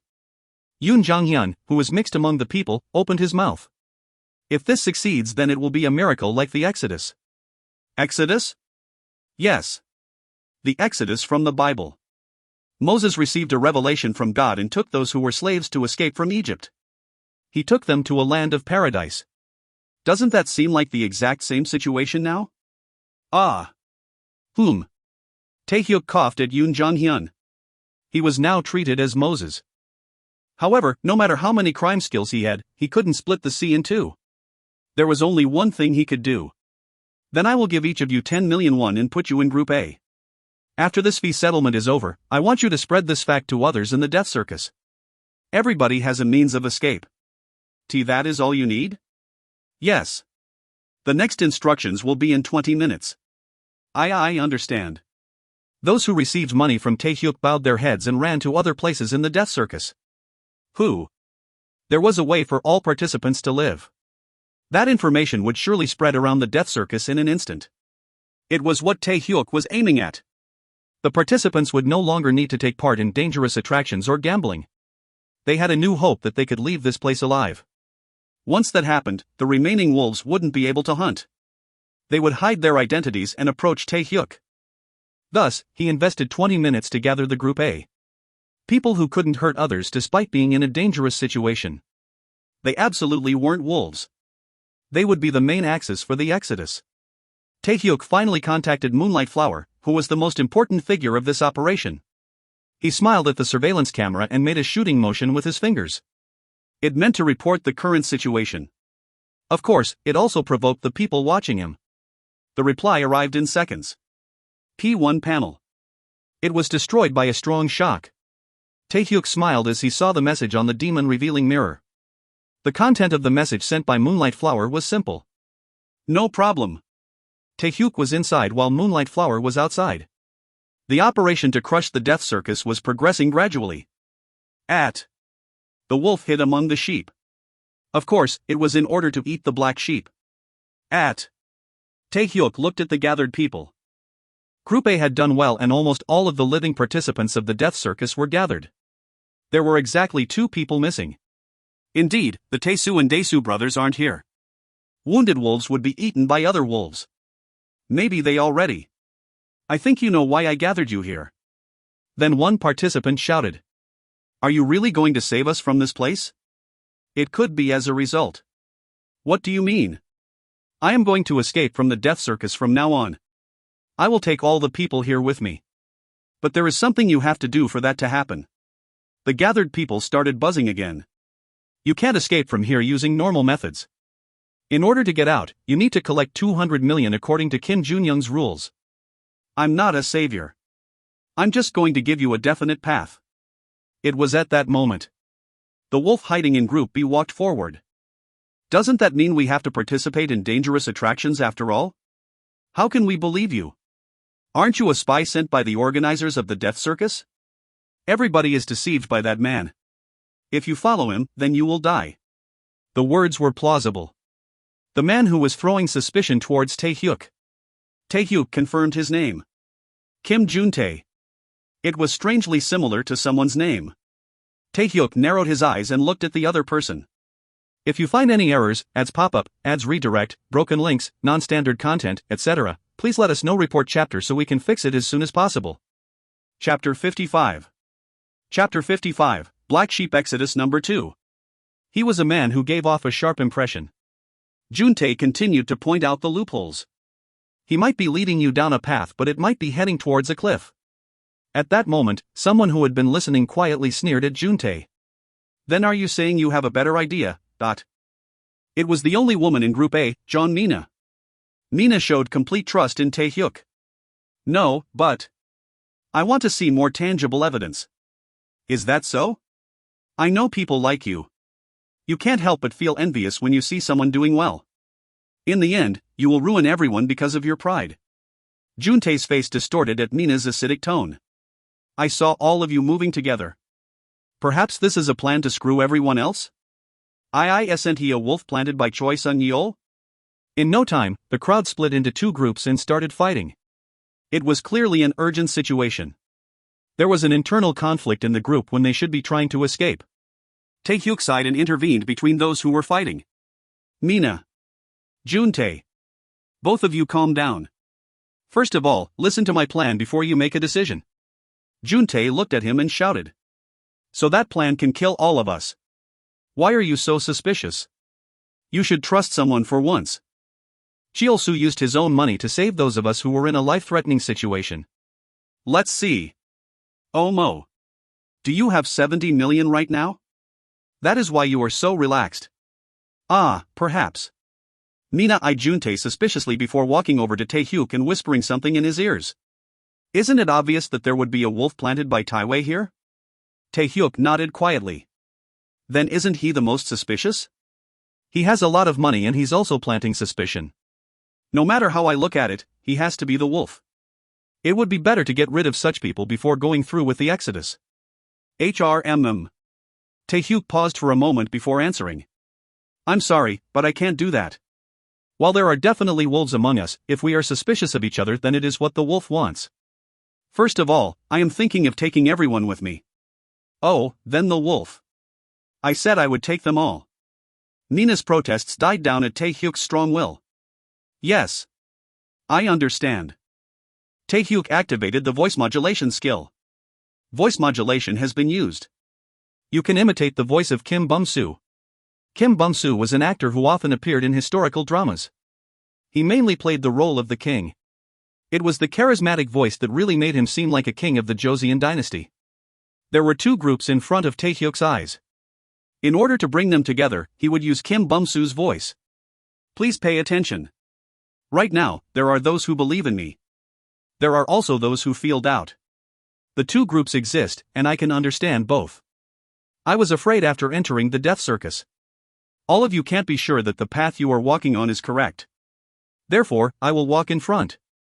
Right now, I am going to challenge the puzzle house. After that, you can decide whether to follow me and clear it, or to give up. I'm just suggesting a path. Why you will challenge first? We won't be used as sacrifices to identify the winning strategy? Yes. You can also choose the order that you desire. Anyways, I am planning to escape with everyone. Ah. The contents absolutely weren't trivial. This was something that often occurred at military training grounds. A demonstration by a skilled assistant. However, his voice was overflowing with charisma. The combination of the voice and the words gave them a strange sense of trust. This guy could help them leave with their lives. Such sentiments formed in the minds of the gathered people. By the way, boss. All of a sudden, your voice has changed, making it seem like a god. Someone suddenly called Taehyuk boss. Taehyuk released the voice modulation skill. Ha ha. I took some classes on eloquence in the past, and I tried to use some of it just now. I see. At any rate, I believe in boss. Show us how to escape. Taehyuk slowly nodded. Juntae's expression showed that he couldn't understand it as he muttered. It's just one speech. As the wave of suspicion disappeared, Juntae was forced to follow quietly. Mina looked at him with suspicious eyes until the end. The root of the problem still hadn't disappeared. At the puzzle house, one of the most notorious death circus attractions. In a sealed room, there was a structure that kept displaying puzzles on a monitor. The problem was the level of difficulty. One by one, the levels were manageable. However, a person had to challenge a few times in a row. There were also hundreds of patterns. If any mistakes happened, then a guillotine would fall and one part of the body would be cut off. First, the fingers. Then, the arms. In the end, there was no dropping out in the middle. The most terrible thing was to confirm the right answer with a body part in the guillotine. That body part would be cut off if the answer turned out to be incorrect. Body parts were cut off without any anesthesia. A pronounced shock that led to death would often occur. The puzzle house was a large glass box, so it was a structure that completely showed what was happening inside. The puzzle house's prize was 50 million won. All they needed to do was come out of it alive. The amount was overwhelmingly high compared to other attractions. At first, there was a man who challenged the puzzle house. He was a Mensa member with an IQ of higher than 140. He focused and made it to the middle part of the puzzles. However, he made a mistake with one puzzle. The 5 fingers that he placed in the guillotine were cut off. The funny thing was that he would remain alive as long as the injuries were treated. Of course, this wasn't because they cared for the participants. It was to make sure that the participant didn't die easily so that the guests could enjoy it for a long time. The treated man looked stunned. However, if he concentrated, then he could clear the rest of the problems without losing anything other than his fingers. But that wasn't it. The man knew it. If he made a mistake, then he would die. This thought weighed down on him like heavy shackles on his body. He collapsed in an instant. He was worried that the right answer was too obvious and chose the wrong answer. Arms. Legs. In the end, his neck. He was one of the best participants in the death circus and he lost his head. After witnessing that, no participants challenged the puzzle house. After 3 hours passed, a second challenger appeared. Co Tae-hyuk. As Tae-hyuk entered the puzzle house, he saw a bearded man sitting in a corner. Are you going to challenge? There are many people waiting. Let's start straight away. Ha ha. Tae-hyuk sat on the chair in the middle of the puzzle house and placed one arm in a small guillotine. It was a tool for cutting off the fingers. Guillotines made for cutting off the arms, legs and heads were also inside the room. As he sat down on the chair, the first problem appeared on the wall-mounted monitor. The first problem had a simple level of difficulty. Question 1, 2 plus 2 asterisk 2 equals. Tae-hyuk put his brain into full operation and came up with the answer. He manipulated the panel and chose the number 6. The terrible puzzle house began. At T the right answer once again. Oh my god. How many problems has it been so far? 27, 28. The crowd outside cheered as they saw Tae-hyuk solving the problems. They were dubious at first, but their voices gradually rose as Tae-hyuk solved the problems one by one. The great thing wasn't that he was solving all the problems. He was doing everything at a tremendous speed. How could he solve that problem in 1 second? B-Boss is a genius. No, it isn't a genius level. It's like he knew all the problems already. Amazing. They could live. If they followed the boss, then they could get out of here. Hope filled the faces of the participants. All 30 questions are correct. The puzzle house is cleared. He did it without getting hurt at all. For the first time, cheers rang out in the death circus. Wow! Tae-hyuk got up and spoke to the bearded man. Please prepare for the next guest. Ha? Oh, yes. The bearded man replied with a stunned expression. He had been responsible for the puzzle house for 2 years, yet this was the first time he saw a person clear this place. He was sure that it would never occur again in the future. Tae-hyuk slowly walked out of the puzzle house and said, How is it? Simple, right? Wah! 50 million won in 10 minutes. There were some who shed tears at Tae-hyuk's tremendous achievement. However, Juntae still had a sour expression on his face as he spoke. This is even more suspicious. It seemed like you knew all the problems. You are in fact a spy planted here by the organizers, hup hup. The person next to Juntae blocked his mouth. Boss. Never mind this brat. Then a second person will enter, right? That's right. Then who? I would like someone to volunteer. Cough. Who wants to enter the puzzle house next? No matter how overwhelming Tae-hyuk's victory was, no one was willing to go. Once another person entered the puzzle house, Tae-hyuk planned to tell them the right answers. However, if Tae-hyuk was truly a spy, then he would likely reveal his true colors with the next participant. The third was less likely than the second. While everyone was busy thinking, Someone walked forward. It was an Unjong who was hiding in the crowd. I will be the second person. Oh. This young lady? Fighting. Sighs of relief were heard. And Unjong had infinite trust in Taehyuk, just like Mina. She had been quiet, but now it was her turn. Unjong swallowed her saliva as she looked at Taehyuk. However, Taehyuk had a strange look on his face. I want to say something before an Unjong enters. Ha? What? Taehyuk looked at the other participants. There was obviously a wolf in sheepskin among them. Taiwei has planted spies in here, famously known as wolves, and I know who the spy is. Unjong's eyes widened. She couldn't understand why he was saying this. Yoon Jonghyun then opened his mouth. Is there really a spy? Yes. And if the wolf doesn't confess right now, I won't tell the correct answer to the wolf. Then we can handle it simply. Ah. Then it doesn't matter if we aren't a wolf. Indeed. Of course, if you are one of them, then please raise your hand quietly. Taehyuk looked at them with an expression like he knew everything. Of course, the wolf didn't reveal their identity. What, no one came out? Then I will tell the wolf this. Surely you don't think that I didn't notice such suspicious behavior? Then I will proceed immediately. Ah, right. I have something to say to Unjong Nuna. Take a look at this once you are sitting down. Taehyuk handed Unjong a small folded note. Why yes. And Unjong nodded quietly. The second person entered the puzzle house. The bearded man greeted her with an interested look. It was the first time a female participant had entered this place. Are you going to participate? Yes. And Unjong looked at the note Taehyuk gave her with an uneasy expression. What did it say? In a flash, 5 of her fingers were placed in the guillotine. Even if Taehyuk told her all of the correct answers, it was natural to feel nervous. Unjong felt cold sweat drip down her back. Before solving the puzzle, she had to check the note Cheol-soo gave her. I will read this first. Do as you like. Yes. Right now, Unjong couldn't move.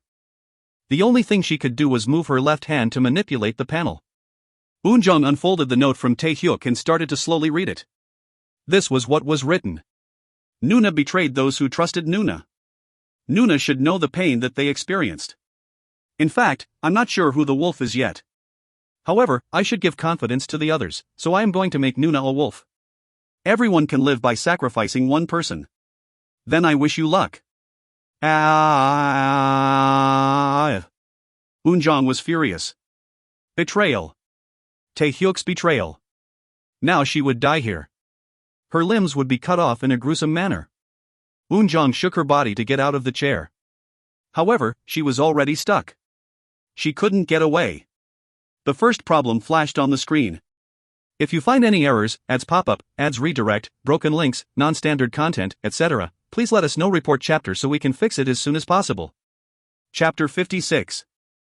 Chapter 56, Black Sheep Exodus number 3. Oh my god. A plan to lead all the participants and escape is unprecedented. Have we ever had such a participant? If this happens, then it really will be like the miracle of Moses. How many participants are remaining now?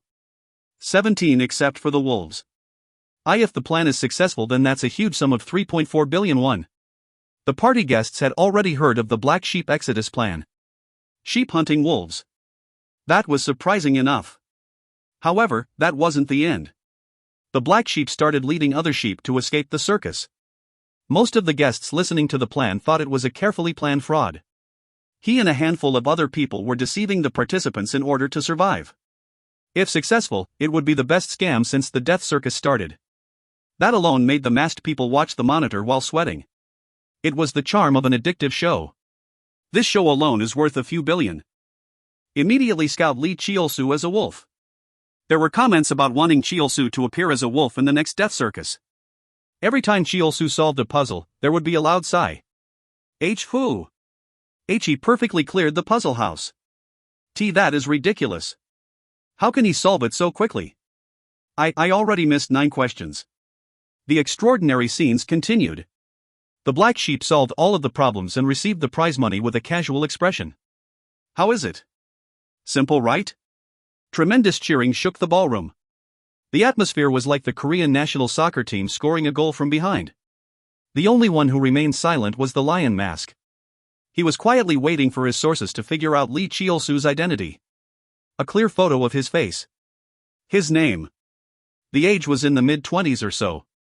If they had this information, then all the details could be discovered in 30 minutes. He pressed the call button as the call he had been waiting for arrived. "It is me. So what did you find out?" "That. So. No matter where I looked, there was no information matching the person you described." What? You can't even find him with that much money.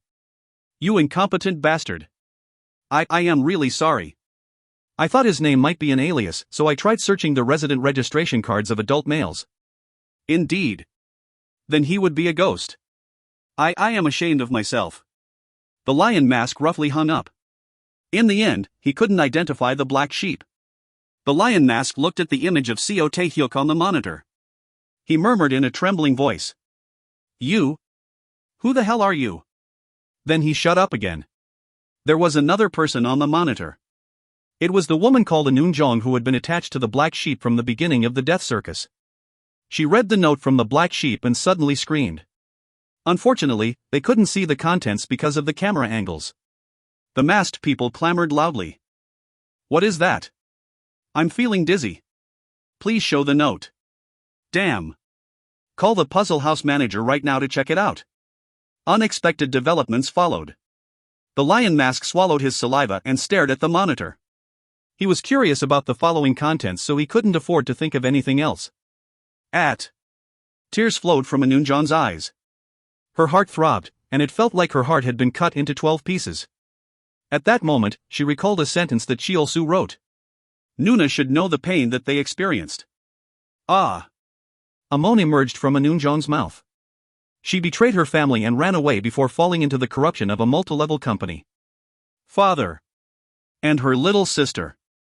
Did they feel like this? It was the feeling of being betrayed by someone that was completely trusted. "I'm sorry. Daddy. I'm sorry. Sorry, Eun Young. Mama. I can't return." She would soon die. The guillotine would cut off her limbs and she would die an awful death. At that time, the appearance of her family emerged. The appearance that she had hated so much came to Eun Jong's mind. If only she was given one more chance. She wanted to apologize to them for her mistakes. Sob. Eun Jong slowly started to prepare her mind for death. At that moment, the bearded manager of the puzzle house approached Eun Jong and said, "Did you have a fight with your lover? By the way, the man who just left told me to say something to you. I don't know what the situation is, so I will just say it." He threw some words at her before returning to his seat. "That note is a joke." Sob. Huh? She was so amazed that the flowing tears dried in an instant. "What's up with that look?" "I received money, so I just did what I was told." The bearded man started to count the money that he had received from someone. Don't tell me. Eun Jong wiped her eyes with her sleeves and looked out of the puzzle house. She saw Cheol-su smiling innocently at her. He waved his hand when he caught her eyes. In the end, Eun Jong couldn't resist screaming. "Hey, you jerk." She wanted to do something truly unpleasant right now, but she couldn't. How can this person do this? And Eun Jong was able to solve all the puzzles and earned 50 million won. As soon as she came out, she demanded answers from Tae-hyuk, who was waiting. Tae-hyuk replied with a satisfied expression. "Wasn't it a moderately tense attraction? Now, don't betray the faith of your family again." And Eun Jong bit her lip. It was terrible enough to make her want to beat him up. But thanks to him, she was alive like this. In the end, Eun Jong agreed. "Yes. If you betray them once more, then you will see me again." Hick. And Eun Jong's face turned white. Meet this demon again? She didn't want to imagine such a terrible thing. "Come now. There is no time. The next person should enter. I will tell them the answers." Although there was some trouble, and Eun Jong answered all of the puzzles and earned the prize money safely due to Tae-hyuk telling her the answers from outside. The participants who saw it raised their hands. "I'll do it." "No, me first." Tae-hyuk put them in a suitable order and smiled as he nodded. Like this, hasn't Eun Jong Nuna's spirit become determined? She obviously wouldn't enter a pyramid scheme again. The plan to mentally fix an Young and Seo Haran ended safely. Now the only thing left was to thoroughly defeat the death circus. But I never thought it would be helpful to memorize all these problems. There were a total of 150 problems in the puzzle house. And the questions were random. In order to find all the problems, a person would have to participate at least 5 times. In the worst case, they might challenge the puzzle house 21 times. It was impossible for all the participants to challenge the puzzle house to figure out the questions. But it was possible for Tae-hyuk, who had memories of the future. He was trapped in a prison cell for 10 years. They weren't pleasant memories. However, Tae-hyuk had knowledge of many crimes thanks to that experience. Nights in the prison were long. The prisoners who didn't fall asleep easily would quiz each other. The problems at that time were the ones written by the producer. Tae-hyuk heard prisoners solving the problems every night. He became really tired of hearing it. It was to the extent that he knew the answer just by hearing the first word of the question. Due to that, this ridiculous winning strategy was possible. Tae-hyuk laughed and muttered, "Now it is time to catch a wolf. We really can get out of here alive. It is all thanks to boss." An additional 10 people cleared the puzzle house for a total of 500 million won. The time remaining was approximately 150 minutes. They would be able to collect the target amount before closing. Of course, I don't have to do anything. The wolf laughed. Their job was simple: interfere in the work of the black sheep. Then they could get out of here. They could obtain the bounty. The wolf's plan was simple. The total amount of money that the group of sheep had was 900 million, with most of the money belonging to the black sheep. Furthermore, the next 3 payment fees meant that more than half of that money would be gone. In the end, the number of people who could get out would be reduced to 2. In other words, if they didn't make money in Imran, then the sheep would fight against each other. The method is really simple. There can only be one person in the puzzle house. That is the rule. Once inside, I won't answer the questions for as long as possible, so they won't be able to proceed. In other words, I will waste all the time, but it was a simply way to destroy the sheep. The wolf smiled. It was their turn to enter the puzzle house. You didn't notice my identity even at the end. Yes. This is my victory. The wolf slowly walked towards the puzzle house. Wait a minute. Tae-hyuk blocked the person about to enter the puzzle house. I think we should change the order of entry. You can enter after everybody has already obtained 200 million won. Why all of a sudden? Didn't you set the order beforehand? That's right. Tae-hyuk slowly took a step forward and whispered in the other person's ear. Because you are a wolf. What are you talking about? I'm not a wolf.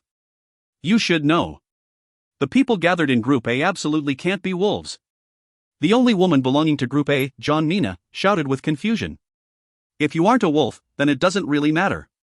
The order is just changed. There will only be a little bit of boredom from waiting.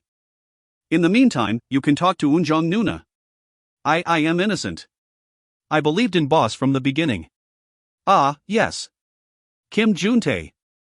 He is the wolf. It is obvious no matter how you look at it. If boss asks for everyone's opinion. Tae-hyuk ignored Mina and called Yoon Jong-hyun over. Joshi. Could you capture this person? Is Mina really the wolf? You will know by the end. Yes. I understand. Yoon Jong-hyun picked up the rope and started to bind Mina's body. Mina shrieked. It hurts. A little softer. So unfair. I'm really not the wolf. Mina was on the verge of tears. A few participants who saw her were swayed. I don't think she is. Why is boss being like this? We have to believe in boss. Let's watch. Tae-hyuk was immovable as he laughed at Mina. Mina. No, wolf. The plan for wasting time in the puzzle house is now useless. It is your defeat. Mina glared at Tae-hyuk. Then all of a sudden, she started laughing. Ha. How did you know? My acting was perfect. Mina's atmosphere instantly changed, making her seem like a different person. The participants watching got goosebumps. Tae-hyuk raised 2 fingers. You made 2 mistakes. Mistakes? It is simple. The other participants are looking for some way to live. But the wolf will try to kill others. I clearly remember that you were trying to kill Kim Juntae. Quoke. Mina gave a strange groan. And in a situation like this, it's normal to doubt the other person. A person who blindly believes in me is rather suspicious. Kid. Practice acting some more. Taehyuk stroked Mina's head like she was a cute baby. Now. Come. The interference has disappeared. The fourth wolf, Mina, was captured. The last of the remaining wolves, the fifth one, had disappeared. There were no longer any wolves in this group. Taehyuk nodded slightly at everyone gathered. Then we will take the money and smash the death circus. The Black Sheep Exodus plan had reached its final phase. If you find any errors, ads pop up, ads redirect, broken links, non-standard content, etc., please let us know. Report chapter so we can fix it as soon as possible. Chapter 57. Chapter 57, Black Sheep Exodus number 4. Taehyuk checked the badges of the participants with a serious expression. Most of them had the number 200 or more on the display. A total of 3.67 billion won. He was able to collect the target amount 40 minutes earlier than expected. Originally, he was supposed to search for the fifth wolf and reunite with the gambling brothers. However, they were hiding. Maybe Kim Junyoung had issued some instructions. As a result, he could save more than 30 minutes. There was now a cheerful atmosphere around the group as Yoon Jonghyun walked out. Boss. What will you do with the wolf? It was an expression that indicated he would do anything that was ordered. Oof. Oof. Mina's face turned white. Her life now depended on Taehyuk's words, and she couldn't even defend herself because she was gagged. I said that I would take everyone out of here. Ah, even a traitor? Taehyuk immediately answered like it was a no-brainer. Of course. Yes. I understand. I want to talk to her for a bit before that. The other gathered people disappeared and Taehyuk approached Mina with a satisfied expression. Are you surprised that you're still alive? Oof. I want to hear some information from Mina Nuna. Do you know anything about the fifth wolf? Mina's face changed from white to purple. I'm asking you to tell me right away. I'm a little bit interested in who he is. Taehyuk had smelled a familiar scent while walking around Death Circus. He checked the demon revealing mirror and all of his stats were decreasing.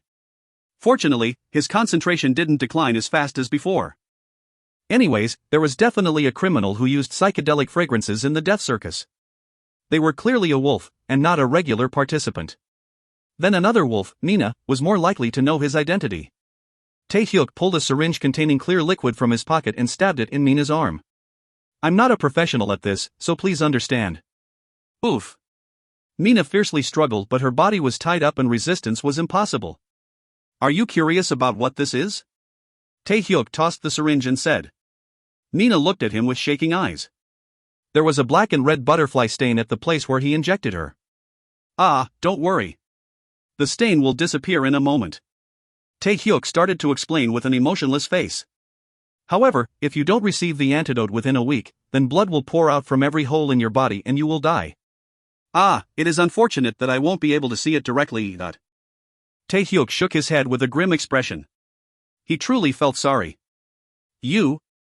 Oof. Poison? Did you inject poison just now? An ominous energy was coming from the black butterfly on Mina's arm. In addition, blood pouring from every hole in her body. This was the first time she heard of this poison. Well, think of it as an offering. Oof. Taehyuk turned around and walked to the place where everyone else was gathered. Mina realized that the moment she left this place, she had to mobilize all of her power to find that man. If she didn't, then she would die. Wow. Isn't this really usable? Taehyuk looked at the screen of the demon revealing mirror. It stated the remaining number of times he could use the counterfeit skill. Counterfeit skill 1/3. In the end, it is 3 times a day? Counterfeit had the ability to make tangible things look different. It was particularly useful because it didn't need materials to be used. Instead, he could only use it 3 times a day. Taehyuk recalled Mina's expression. She looked at him like she was seeing a monster. Egu. Today is the day when I am hated by females. Taehyuk received information about the fifth wolf. In order to do that, it was necessary to trick John Mina. Well, that was just water, so don't blame me. Taehyuk shrugged. The bluff poker table had a bunch of syringes to draw blood. He had taken one, filled it up with water, and injected it in Mina. Then he triggered the counterfeit skill. It made her feel like the drug had turned her skin black. Moreover, the duration of the counterfeit skill was 5 minutes, so it would return to its original state. Tae-hyuk took full advantage of this to deceive Nina. Thinking about it again, his acting was really plausible. Now she would try everything she could to meet him in a week. Then it is time for the producer to call. All of the participants had the 200 million won needed to clear the circus. It was something that Kim Junyoung would need to react to. The participants, who didn't know what Tae-hyuk was plotting, were talking among themselves. Then we'll become platinum members of the company now? Of course. We cleared the death circus. Oh. They were purely delighted. Tae-hyuk licked his lips. The guests were still here, so there couldn't be any nonsense. Anyway, they had achieved the goal in accordance to the rules of the death circus. But would 17 people really get the platinum membership card? That Choi Sun-yeol? At that time, an announcement was heard inside the death circus. Bravo! Congratulations on clearing the death circus. All of you will receive Taiwei International's platinum membership certificate. Then please follow the guide outside. There will also be an award ceremony for Lee Cheol-soo as the representative of the participants. After the announcement ended, all of the participants threw their badges into the sky and cheered. Only An Eun-jong and Yoon Jong-hyun were watching Tae-hyuk. A platinum member of Taiwei. It meant becoming part of those who tried to kill them. In addition, there were currently 15 platinum members in Taiwei. If they upgraded all 17 people, then it would double in an instant. If a person fought calmly, they would absolutely never receive the compensation. No, they might not even survive this place. Tae-hyuk just spoke with a relaxed smile. They called. Don't you have to go? In no time, dozens of men in black suits were surrounding the participants. Their waists were bulging, as if they were wearing something underneath. Then follow me. A black-suited man gestured to Tae-hyuk. The other participants stepped closer to Tae-hyuk with uneasy eyes. If they followed him, then they could at least live. However, the men in black suits stopped the participants from walking forward. The other people, please wait here. We will bring Lee Cheol-soo first. Tae-hyuk looked back at the participants and followed the black-suited man in silence. Producer Kim Junyoung would obviously be waiting for him. The remaining An Eun-jong muttered something. The exodus hasn't ended yet? What? Oh my god, I never thought you would really clear the death circus. You showed me many great things today. Kim Junyoung headed towards Tae-hyuk with a welcoming pose. The place that Tae-hyuk was guided to was the producer's office, furnished with a big monitor and luxurious furniture. He would watch the death circus using this monitor. Kim Junyoung touched a chair and indicated for him to sit down. Then let's get into the specifics. Tae-hyuk sat down in the chair and Kim Junyoung opened his arms. Congratulations. With this, you have become a member of Taiwei International. Tae-hyuk replied with an impatient look. I'm not one of the players. Aren't you tired? Won't you cut to the chase? Kim Junyoung looked at Cheol-soo with an expression of interest. Ha ha. Indeed, I know it all. Personally, I think that you are a mysterious expert brought by one of the guests. It is something similar. Indeed. Then I will be blunt. I would like to scout you. I will try to match your conditions as much as possible. If you become the head of the wolves, then I'm sure the death circus will become the best show in history. He thought that Tae-hyuk's actions in the death circus were to show off his skills. So how much money can you give me? Ha ha. Please wait a moment. Kim Junyoung took out a tablet PC and showed a neatly organized table. It was a contract stating the terms and conditions. Scamming and ruining one person was worth 20 million won, while a frontal match was 30 million won. And if he created a show like this one, then he would get 200 million in incentives. Tae-hyuk pushed away the contract and said, I will only appear twice. Additionally, if I kill more than 10 people, then the payout is doubled. Kim Junyoung's fingers trembled. Cough. Double? Yes. Kim Junyoung briefly thought about it, but he realized the value of the man in front of him. I understand. Then let's sign a formal contract. Tae-hyuk raised his hand as Kim Junyoung was about to hand him the contract. Wait. Before that, I want to say hello to the audience as the main character of the death circus. If I'm lucky, then can I get tips? Kim Junyoung nodded. I wanted to ask you that. Everyone wants to meet you. Today I made a lot of money.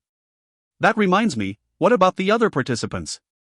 Surely you won't give all of them a platinum membership card. Kim Junyoung's eyes shone. He asked, so naturally the answer was obvious. Of course, 20 drums will be dumped off the coast tomorrow. Haha, indeed. You truly are a bad person. Thank you for the compliment. Then let's go greet the guests. Kim Junyoung completely believed in Tae-hyuk. His gait, his gestures, his expression, and especially, his tone. Everything about Tae-hyuk showed that he was the best criminal around. However, it was all just acting. Tae-hyuk followed behind Kim Junyoung and confirmed the message from Moonlight Flower. Everything is ready. Tae-hyuk smiled widely. There was an uproar as Tae-hyuk entered the ballroom. It felt like he had become a Hollywood star. Oh. You are the main character of the Death Circus right now. Great skills. Yes. Truly a wolf candidate. Wah. I am already looking forward to your next stage. Tae-hyuk entered and greeted them. Applause rang out here and there. Hello. I am Lee Cheol-soo. People gathered around him. They were holding something in their hands. Today's performance was so good. This is a tip. It was a 10 million won check. This is a platinum card. You can use up to 100 million freely. Have this glass of wine as well. In an instant, Tae-hyuk's hands became heavy with gifts. Thank you. By the way, I have something I personally want to say to you. He caught the attention of the masked people. Were the tips too burdensome? As Tae-hyuk gestured, the woman in the butterfly mask came out from among the masked people with a bunch of documents. Nuna. Thank you. I will definitely pay this back. Bah. You didn't keep your promise from before. Still, it was fun. As the two people conversed, the lion mask and opera mask came forward. The lion mask said. As expected, you know this person. The opera mask said. That's right. Tae-hyuk took the bundle of documents and skimmed through it. Then he said. Wah. The one wearing the lion mask. Aren't you Sung Won-jin, the chairman of the Taesung group? You have a hobby like this. Ah, then the opera mask, you are the daughter of the president of Taesung group? I thought you were married. An affair like this, Tae-hyuk started to slowly reveal the identity of the masked people. The inside of the room became frenzied. What is this? Fuck, block his mouth right now. Ayo. What is this bastard doing? Tae-hyuk smiled and raised a hand as if to block the masked people rushing towards him. Stop moving. If you don't want to die, then stay still. Crazy bastard. Are you pranking us right now? President Kim. Send that bastard out right now. Yes. Kim Junyoung was furious. He had been feeling good about finding a worthy wolf after a long time. The Death Circus would flourish with him as a wolf, but now everything was messed up. Lee Cheol-soo was revealing the identity of the guests. Now they wouldn't come to see his show again. Kim Junyoung thought about how he could painfully kill Cheol-soo and called out to the suited men waiting outside. The men armed with guns approached. What? Stay still if we don't want to die? Let's talk after there are a few more holes in your body. Shoot him. Then Tae-hyuk took off his coat. Dozens of primed explosives, dynamite, could be seen around his body. Ha? Didn't I say to stop moving? Ayok. It's a bomb. Everyone in the room screamed. TL note, please read this. If you find any errors, ads pop up, ads redirect, broken links, non-standard content, etc., please let us know. Report chapter so we can fix it as soon as possible. Chapter 58. Chapter 58, Black Sheep Exodus number 5. P. President Kim. What are you doing? The contract wasn't finished? L. Lee Cheol-soo. The guests were completely overwhelmed by Tae-hyuk. They had only watched the slaughter on the monitors from a safe place. However, now the danger had neared them. It was like going to the cinema to watch a horror movie and having a ghost popping out of the screen. It was a crisis that they had never anticipated. The guests fell to the ground to avoid the explosion. No one had the courage to stop Tae-hyuk directly. Kim Junyoung kept his composure and asked, "Is that real dynamite?" Tae-hyuk licked his lips and detached a stick of dynamite from his body and held it up in the air for everyone to see. Why? Do you want to experience it directly with your body? Ah, I see that there is no fire. Does anyone here smoke? Hayek. The guests on the ground shook their heads desperately. "If anybody wants to experiment, then tell me. I'll let you feel it with your body." "Oh, please don't move carelessly. My coworker has installed the same thing all over the building." Me. I did it." The butterfly mask raised her hand as if to appeal to the audience. "Kiok. Already." Kim Jun-young moaned. Taehyuk smiled as he looked at the dynamite around his body.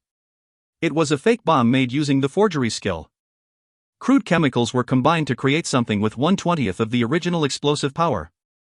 The only person who would die was the person holding it. If there was an explosion here, then Taehyuk would be the only one killed. He increased the realism of the fakes through the counterfeit skill. Fake dynamite was created by combining forgery and counterfeit. How many people here could do this? There was no one. No matter how coarsely a fake explosive was crafted, it would still explode if set on fire. Taehyuk had participated in the death circus all night while keeping it on his body. His mental state absolutely wasn't normal. Well, there is no detonator, so the wick needs to be set on fire directly. That is safe enough. Break the death circus. In order to do that, it wasn't enough to get rid of Kim Jun-young. If he didn't destroy the guests, who were the consumers, then a second and third death circus would appear. That's why he asked Moonlight Flower to steal their information. When he asked if it was possible, Moonlight Flower nodded with a casual expression. It was an absolute secret that must never be leaked. It was protected by digital security from a professional company with several layers of passwords which unfortunately belonged to her family. Moonlight Flower. No, Yu Hyang. The third-generation daughter of a huge security company. Once coincidences were repeated, it became inevitability. In the end, Choi Sung-yeol and Kim Jun-young themselves leaked all of the information to the security company that they believed would protect them. Well, no one would have thought about Hyang Nuna. Taehyuk looked at Yu Hyang, who was smiling thoughtlessly. "I need to pay off this debt." Taehyuk bowed to Hyang, who played a key role in destroying the death circus. Moonlight Flower just laughed with a strange expression. Taehyuk confirmed the number of people in the room. There were approximately 15 masked people. Kim Jun-young had 5 bodyguards in black suits. There were also 7 black suits in the death circus.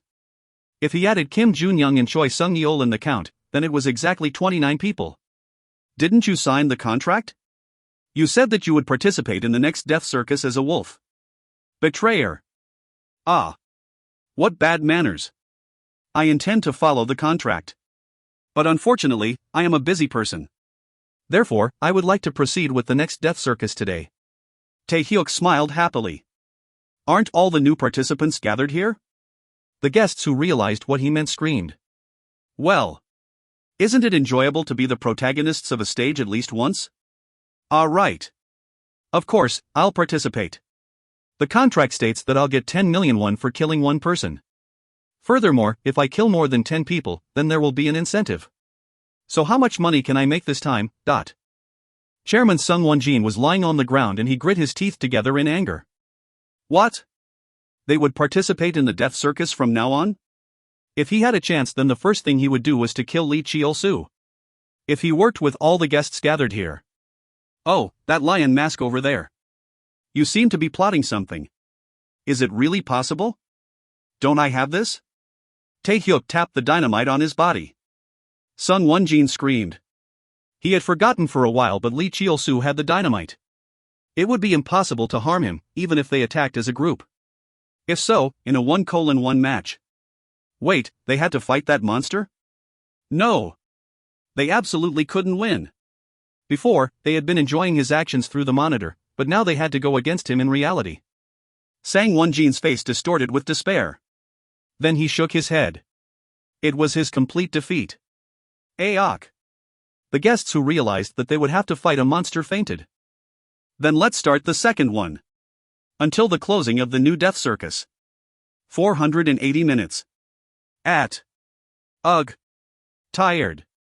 Taehyuk stretched as he watched the sun rise and asked Eun-jong, who was quietly standing beside him. Are you sorry that they won't be killed? Unfortunately, it hadn't been possible to open a new stage with the guests who came to watch the death circus. It was due to the police who received a report and arrived on the scene. Seo Taehyuk and Eun-jong were able to escape the building safely with the help of Moonlight Flower. That woman truly ran very fast. Moonlight Flower had reminded Taehyuk that he made a promise to go to the amusement park with her. Then she waved her hand and disappeared. And Eunjong bit her lip until it was bloody and said, "No. I am just lucky to have survived." Then what will happen to them now? They will be judged by the law. I left a lot of evidence behind. I see. Then running away like this, Taehyuk had removed all evidence that Eunjong had worked for Taiwei. The fact that she was involved in this incident would disappear from the world. Taehyuk laughed and replied, "You should thank the fact that you have a good sister." Yes. Never let tears flow from the eyes of your family because of your actions again. Otherwise I will punish you.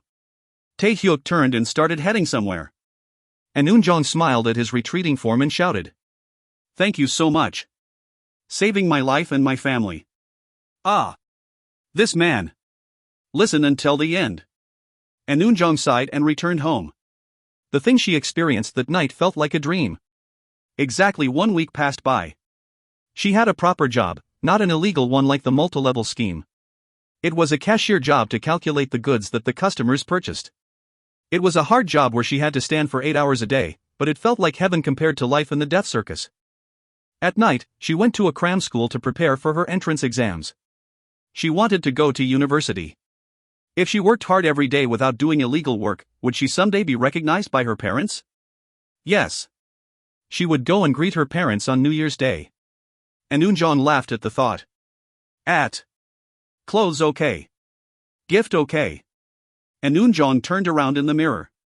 It was the first time she wore a suit since working at Taiwei. That salary was twice what she was receiving now, but she felt like she had been doing something wrong.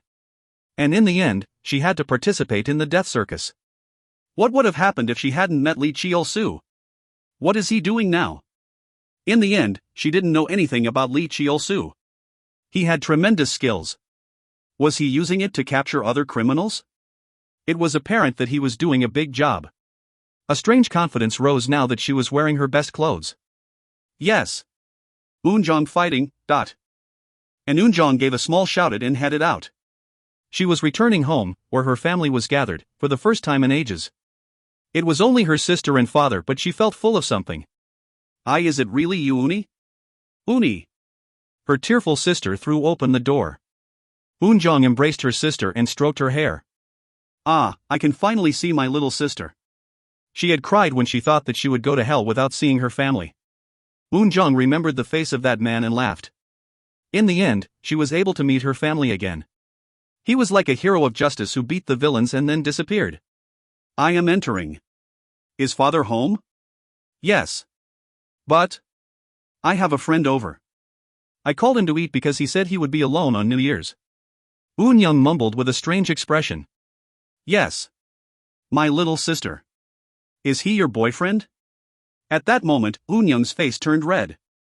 Eunjong gently patted her sister on the head. She was already big enough to bring a boyfriend home. No. He is just a friend that I study with. Ha. I see. I understand. I will trust you. At that time, the voice of man was heard. Eunjong came? It's been a while. It is cold. Come in quickly. She was back after running away from home a few years ago, but her family acted like it was natural for her to come here. Eunjong's eyes turned red. From now on, she would make sure to act like a daughter to her father. She vowed to do so. Eunjong walked towards the room where her father was waiting. A guest? Her father and Eunjong's friend were playing chess. Eunjong's friend. This guy. You are very wily. It is a lot of fun playing chess with you. Her father chuckled with a smile on his face. Her father was being overwhelmed as he said those words. It was over. The opponent obviously had the skills of a semi-pro. Well, perhaps. He did it on purpose. Eunjong looked at her sister's boyfriend. There. He rose slowly and bowed his head. Hello. Nice to meet you. I am Seo Taehyuk, who is studying with class president. Unlike what Eunjong knew, his face and gestures were calm. But he obviously. Taehyuk smiled and raised an index finger to his mouth and quietly said. It is a secret. Nuna. Cheol-soo. Eunjong couldn't understand why that fearsome monster was in her house. Ah, yes.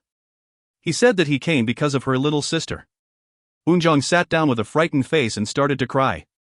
I am really sorry. I was wrong. Please forgive me. The confused father of the two sisters said. Eunjong. Father has already forgiven you, so you don't need to apologize. Yes? Don't do this in front of a guest. Isn't our Eunjong good? No, that's not it. In the end, Eunjong was forgiven by her father. It was a happy ending on the first day of the new year. If you find any errors, ads pop up, ads redirect, broken links, non-standard content, etc., please let us know. Report chapter so we can fix it as soon as possible. Chapter 59. Chapter 59. It seems like something is going on. Number 1.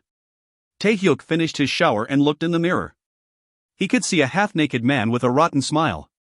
Did I look that bad? In fact, he didn't have a good impression of his looks in the past. However, now he felt like he went beyond the not bad level. It feels like more characteristics have arrived. Surely it isn't a side effect of the crime skill. As he gained more crime skills, Seo Taehyuk became aware of his stats. It was directly reflected on his body. As intelligence rose, his brain became better, while as agility went up, he could move faster. Perhaps the crime skills affected his appearance as well. Aish, it can't be. Taehyuk smiled as refreshingly as possible, forcing out the freshness. The mirror showed a miraculous reflection of how much effort he put in. Handsome. It seemed like he looked the most wonderful after having a shower. Taehyuk looked at himself with satisfied eyes. He himself was aware that his personality had changed considerably from the past. He was doing this because he was now going to meet Yoo Ha-young. They were going out to play, but it was technically a date. He had to maintain the basic courtesies. Well, Nuna helped me out this time. Taehyuk smashed the Death Circus exactly 70 hours ago. In addition to that, he got 2 blacklist members and a huge 20 affinity points. Current affinity points in possession, 20. Just seeing it caused a smile to appear on his face. He gained points if he managed to establish a relationship with a person he didn't know in his past life, or if he saved someone who should have died. It was the first time he got 20 points at once. It meant that Kim Junyoung and Choi Sung-yeol killed a lot of people in the future. As they were caught, the atrocities of the Death Circus became known throughout the country. The shocking thing was that dozens of chaebols were involved in the case. Like hyenas finding rotten meat, the media started biting at them. Wouldn't it be a case that shakes the country for a whole month? After finishing his shower, Taehyuk wore his now trademark leather jacket and skinny jeans. They weren't clothes suitable for a date with a woman. Taehyuk smiled with satisfaction and left his house.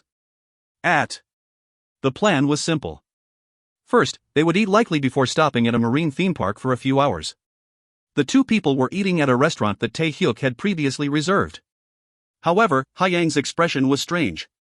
It was the first time he had seen her look like this. Taehyuk spoke as he ate spicy pork stir-fry. Nuna. You don't like spicy pork stir-fry? Then you can buy something else. There are many things on the menu here.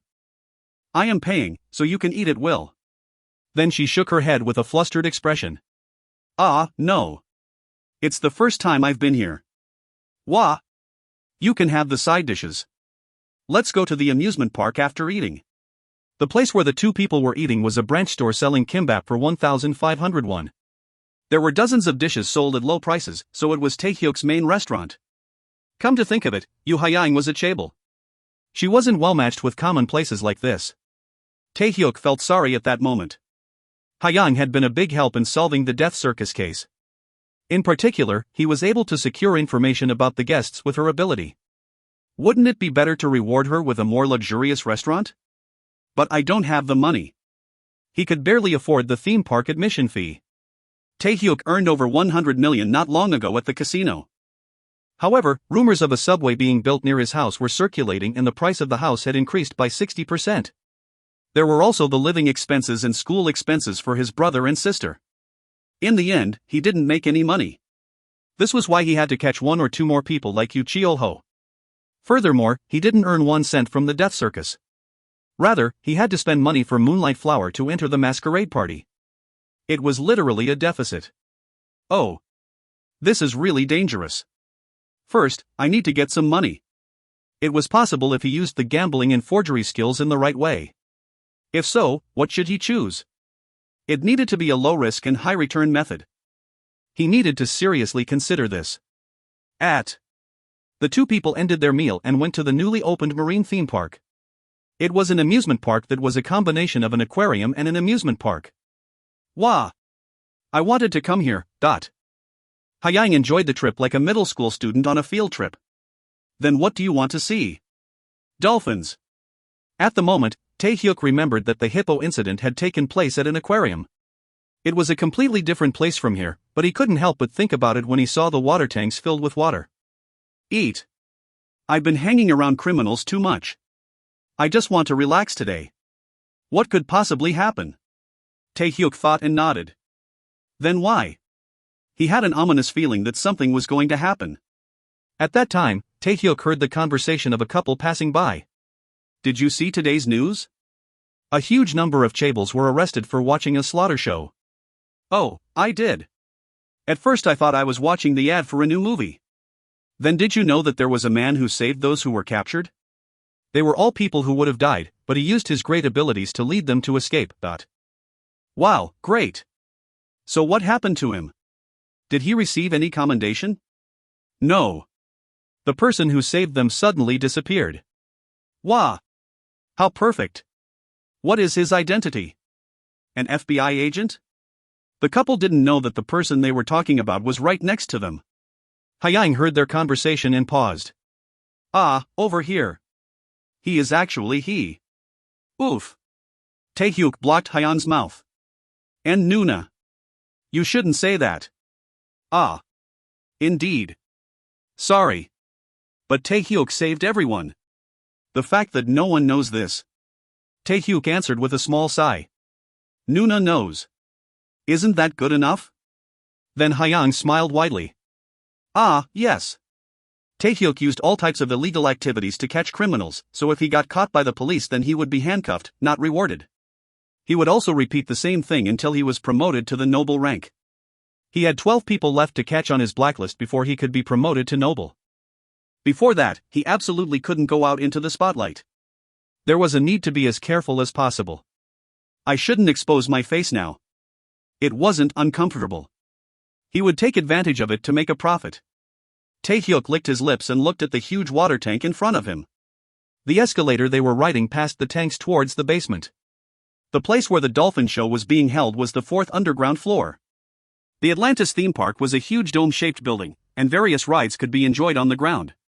The building was over 30 meters tall, so it was incredible.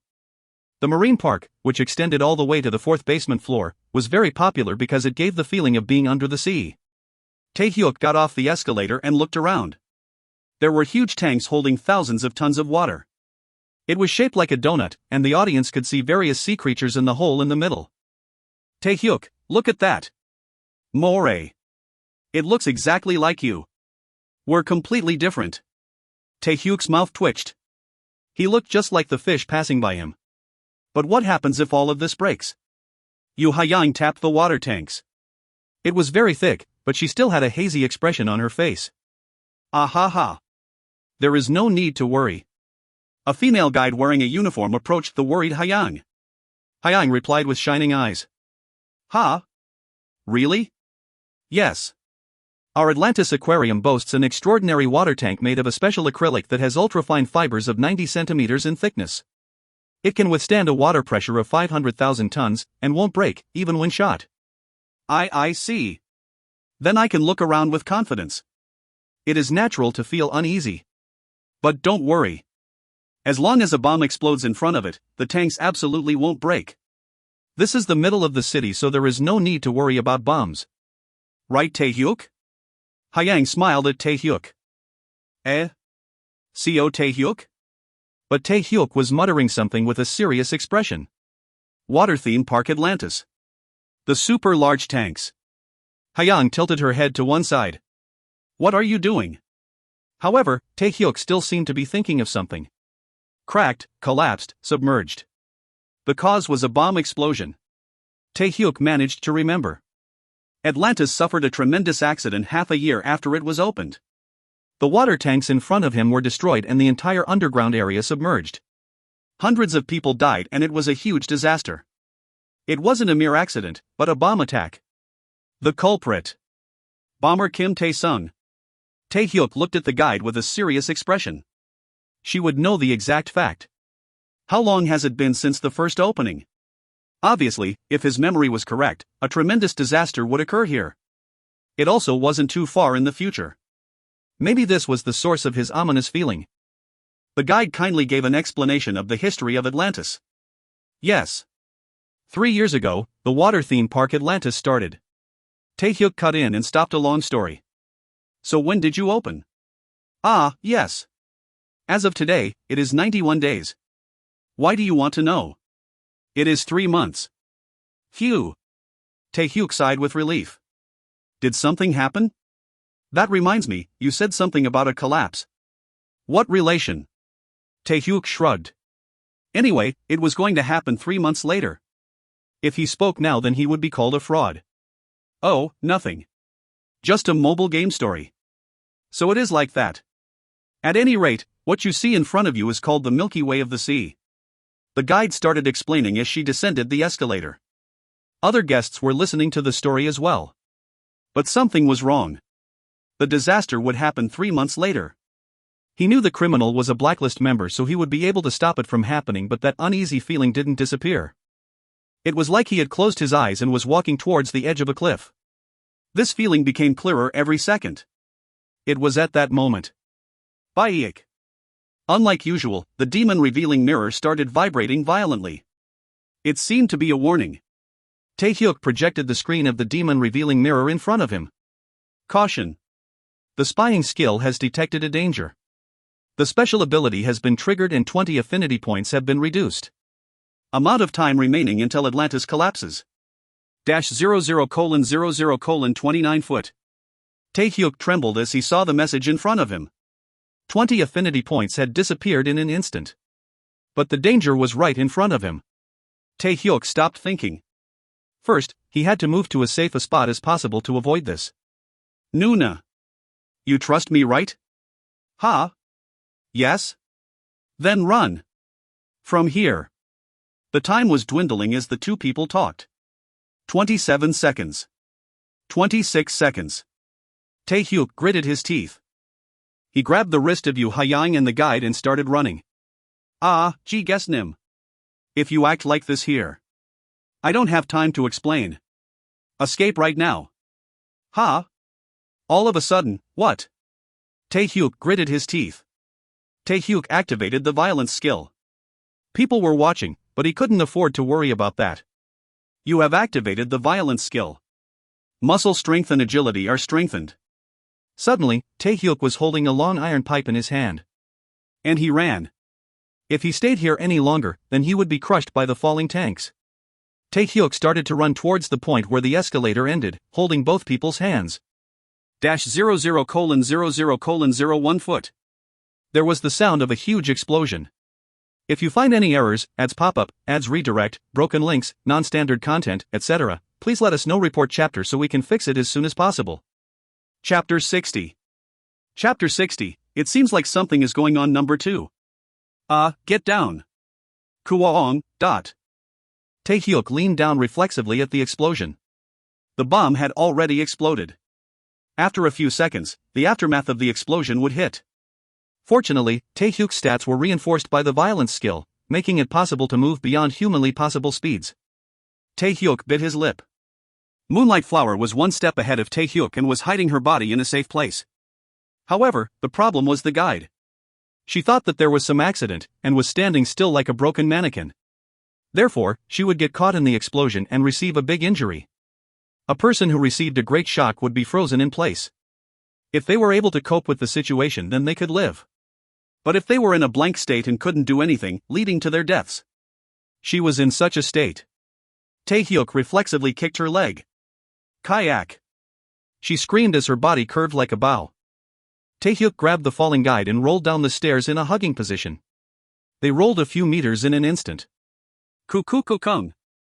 A little later, the shockwave hit the surprised people. Fortunately, he had fallen down considerably and could avoid any direct hits. Flames appeared just above his head. The surviving people started to scream. It looked like hell had arrived on Earth. Tae-hyuk had seen a similar situation before. It was just a few days ago, when he had participated in a death game where dozens of people could die. However, that was an area where human nature caused the deaths. What was happening here was far beyond that. If he didn't know anything, then he would have lost his life. Tae-hyuk bit his lip as he rolled across the ground. The good news was that he was somehow spared. It was a result of the warning from the demon revealing mirror. A hidden ability of the spying skill. It consumed a staggering 20 affinity points in order to warn of a crisis. There were still many things about the crime skill that he didn't know yet. The problem was that it wouldn't be mentioned unless the conditions were met. Perhaps there are conditions like collecting more than 20 affinity points. His affinity points had disappeared in an instant, but he didn't feel regret since it had saved his life. Well. In fact, it is a waste. Damn. Tae-hyuk moaned with a pained expression. Anyway, he once again realized how valuable affinity points were. This wasn't a game, but was like having an extra life in reality. If he could afford it, then he would have to stockpile over 20 points. Tae-hyuk let go of the unconscious guide and stood up. Yu Hyang, who was hiding behind a protruding structure, came out from hiding. She was looking around with eyes that were as wide as a meerkat. She smiled brightly as soon as she found Tae-hyuk. "Wah, you're alive." Tae-hyuk shrugged and said with a strict, but sincere expression. "You are also alive. Did you hide alone in a safe place?" He. Tae-hyuk sighed. He couldn't hate a woman like that. "Let's get out of here. Soon the water tanks will collapse and the water will pour out." "Hup." Yu Hyang closed her mouth and nodded. Tae-hyuk inwardly exclaimed. "Moonlight flower, Yu Hyang." She showed more speed than him, despite Tae-hyuk being enhanced by the violence skill. Maybe she could have survived even without his warning. She had a foolishly pure personality, but he had confidence in her physical abilities. Tae-hyuk said quietly. "We will go down first. Do you know a safe place to go?" "Yes. For now." "Koku-kung." Tae-hyuk confirmed the status of the huge tanks. There was a lot of cracking as if the water would pour out in that moment. There was a room down there. It couldn't completely stop the water, but it was better than outside. Tae-hyuk closed his eyes for a moment before running towards the door while carrying the guide. Agility has increased due to your rapid actions beyond your limits. Stamina, 59, Intelligence, 47, Agility, 29, Dexterity, 39. The message from the demon revealing mirror flashed in front of Tae-hyuk's eyes. He had definitely exceeded his limits. If he hesitated for even a moment, then he would have been caught by the water pouring down from the tanks. What the hell is going on?" Yu Hyang asked with a serious expression. "It's what it sounds like. A bomb." "Ah. I always thought that such things were on the news. But I still managed to live. Ah ha ha. What a disaster movie." Hyang was laughing in these circumstances. Tae-hyuk was shocked and he was starting to doubt her mental state. The guide was still unconscious. Tae-hyuk examined the area that they were currently in. It was a passage with dim lighting, a place that led from the 4B floor of Atlantis to the amenities. If he kept moving along the passageway, then he would find places such as restaurants and arcades. Outside of the door was water, and this place also wouldn't last long. He didn't have to worry about breathing due to the ventilation system, but he couldn't wait forever. "Let's go inside. This place won't hold out for long." Tae-hyuk tapped the firmly closed door with his finger. Hyang nodded. Water was already seeping through the cracks. They had to move to a deeper place to avoid the water coming in here. The passage, which led to the theater and various facilities, was as complicated as a maze. Tae-hyuk sighed. The outward passage was already blocked by water. They were like trapped rats. Hyang started to search the passage with a serious expression. Then she said, "I think there is only one way to get out of here. Is it the ventilation ducts?" "Eh? How did you know?" Hyang gazed at Tae-hyuk with wide eyes. In fact, Tae-hyuk knew what was happening now. The Atlantis sinking incident. It was a famous disaster that was the prelude to the appearance of the bomber, Kim Tae-sung. The bomb that detonated and caused dozens of casualties was just the beginning. The more vicious thing was that he installed it in the place with huge water tanks, containing thousands of tons of water. They were made of special material that didn't break even when shot. However, they were unable to withstand the high temperatures of the explosion and shattered. In the end, the enormous amount of water hit the survivors. The original architecture had a place built underground to escape from a situation just like this. But for some reason, it was missing. After the accident occurred and hundreds of people died, people started calling for punishment. In the end, the culprit was a senior official who received hundreds of millions in bribes from large corporations. The bereaved families even held a hunger strike. However, it ended without any proper punishment. The conclusion was that hundreds of people died due to two criminals. He lost his appetite. Tae-hyuk sighed as he confirmed the message in front of him. He was able to gain one affinity point for saving the guide. Many people died in this incident, but that didn't mean that there were no survivors.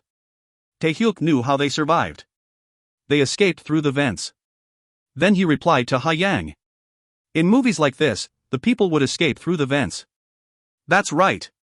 Most underground facilities are linked to the outside. In the end, we need to find the way there. Ha-yang was a thief, so she was familiar with the layout of buildings. She paused briefly with a troubled expression. The problem is that this is an unnecessarily complex structure. If I had enough time, then I would be able to find a way out, but... well, I think I am lacking time. That certainly is true. The time limit should be around 30 minutes. Ha-yang nodded at Tae-hyuk's words. I don't know the structure. Tae-hyuk's eyes flashed at those words. Nuna. If you know the structure of the place, will you be able to get out? Oh, of course. I am a thief as well. Tae-hyuk knew a way to understand the structure of this place. It was to use a crime skill. I can analyze this place using the spying skill. Then create a map using the forgery skill. Tae-hyuk manipulated the demon-revealing mirror to examine the details of the spying skill. He could reinforce the skill by investing affinity points. There was something that would be useful right now. Extend spying range. It was necessary for spying to be used on the whole building. But he didn't have enough points for that. Tae-hyuk currently only had one affinity point. He needed 10 points. In order to get it. Tae-hyuk looked at Ha-yang. He said with a serious expression. The details are hard to explain, but there is a way to get an overview of this place. But in order to do that, you need to save others. I need Nuna's strength. He couldn't talk about the crime skills. But Yu Ha-yang knew that Tae-hyuk had some special abilities. He might be her only hope of getting out of here. Ah ha ha. Staying calm even in this situation. In fact, despite my words. I'm really scared right now. This is the first time. I joked around, but there really was a bomb. Furthermore, I don't know when the water will come in here. Then the vents will be dangerous. I didn't even think about what to do until just before. But do you really have a way to get out of this place? Ha-yang was smiling brightly. But her eyes were shaking. Tae-hyuk didn't miss this. He nodded without saying anything. If so, I will help you. Like you saved countless people from the death circus, can you save me? It is over when I get my date home. The tension disappeared from Yu Ha-yang's face. Ah ha ha. Even in a situation like this. At any rate, I'll do it. Give me instructions. Tae-hyuk laughed. Of course he meant his words. Besides, it didn't end when he escaped from here. The bomber Kim Tae-sung had appeared 3 months early. In order to fight him, Yu Ha-yang's help was needed. He couldn't let her die in a place like this. Tae-hyuk quickly and accurately issued instructions. Cell phone? Yes. However, the radio waves don't work. That is enough. As long as you can check the time. There are certainly a few survivors in this space. Find as many as possible and direct to the... Tae-hyuk recalled as much of the structure of this place as possible. He remembered the place that the water didn't reach until the last moment. He told Ha-yang that place. I understand. Then I'll be there in exactly 600 seconds. Yes. At least 3 people. No, I would like 4 or more if possible. Yes. Leave it to me. Ha-yang disappeared into the darkness. Her animal senses would surely save a lot of people. He gazed at the affinity points showing on the demon-revealing mirror. Tae-hyuk sighed and looked at the guide. He needed to deal with her, then look for other survivors. Have you recovered? Tae-hyuk asked after slapping the guide on the cheek. Yes. Am I alive? The guide tearfully said. She had been in shock and lost her mind for a moment. But if you don't get out of here in a hurry, then it will probably be flooded. Ah. The guide looked around. They were in a deeper place, not outside. Then I am going to find other survivors. Go to the underground game center and wait there. The guide's face instantly paled. It looked as though she thought that Tae-hyuk was abandoning her. And no. Are you trying to run away alone? I am going to follow you. In such a state? The guide's feet were shaking. It seemed like she wouldn't be able to walk properly without receiving any support. I will still follow. Please. I'm not really throwing you away. Please just wait. I will come to pick you up soon. He didn't have time to keep talking like this. Tae-hyuk turned around to look for other survivors. Diopsiok. The guide threw her body and grabbed Tae-hyuk. She clung desperately to his body. It was like she would die right away if she let go. Ugh. Really frustrating. I am Osua. Please take me along. I'll do whatever you want. I mean, just wait a minute. Then you will go away. There was no end to this. Tae-hyuk eventually decided on something. He pulled Sua up from where she was holding on to his right leg. Then he said with a smile. Sua Nuna. Do you want to see a magic trick? Ha? All of a sudden? Tae-hyuk clapped and raised his palms in front of his body. Then he shouted. This is the only magic that I know. Tae-hyuk pulled apart his hands and revealed the underwear she was wearing. Sua's face turned red at the familiar piece. Kaya ak. Tae-hyuk gave a rotten smile while holding the black lace underwear. I wanted to end it with only one thing, but you tied up my arms and legs. He absolutely didn't steal this. It was made from magic.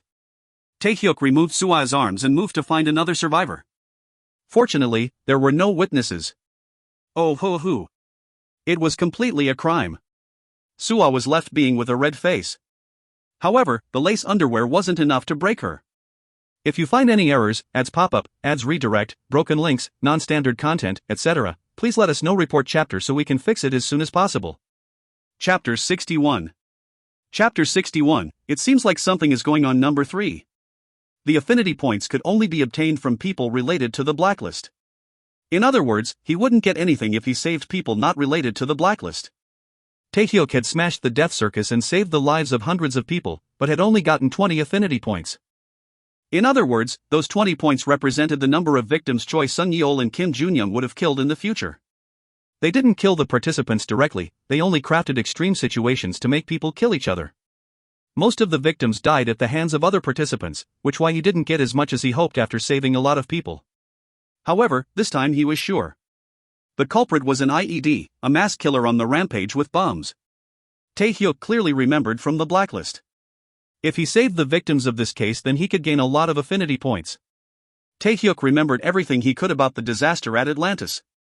He was able to guess the situation to a certain extent because it had been blasted on the news every day. The water in the tanks completely filled up the third underground floor and slowly overflowed, eventually reaching the fourth floor.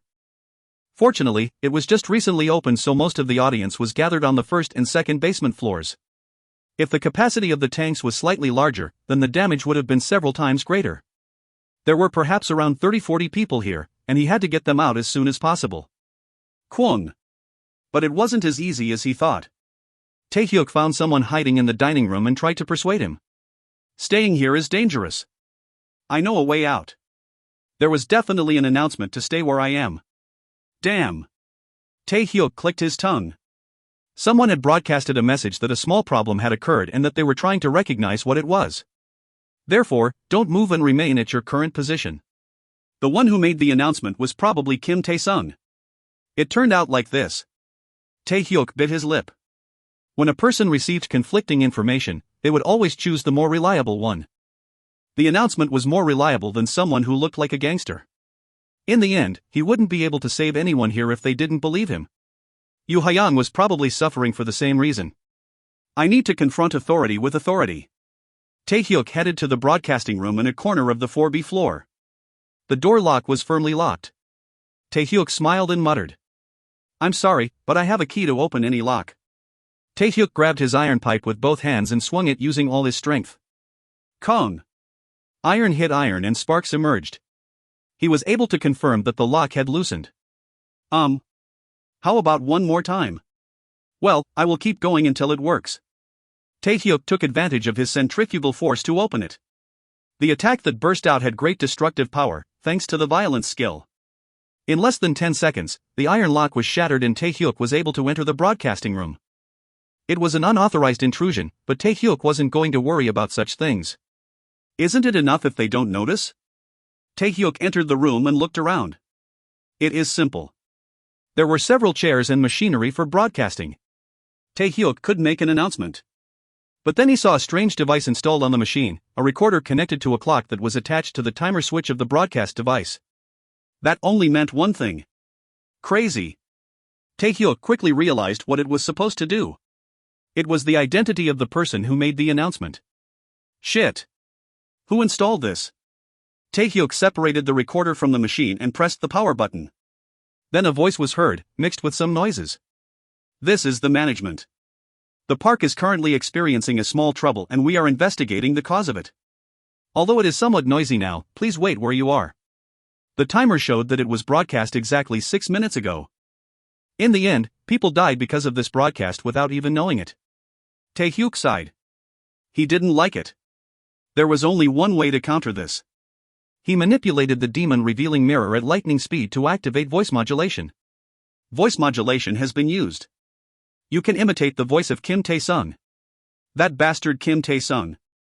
The identity behind the voice was Kim Tae-sung, and the timer device attached to the recorder was obviously something used for his IEDs as well. Well, I will be releasing that firecracker soon. Taehyuk looked at his body. There were bruises on the area where he had rolled around less than 1 hour ago. Furthermore, he continuously used the violence skill.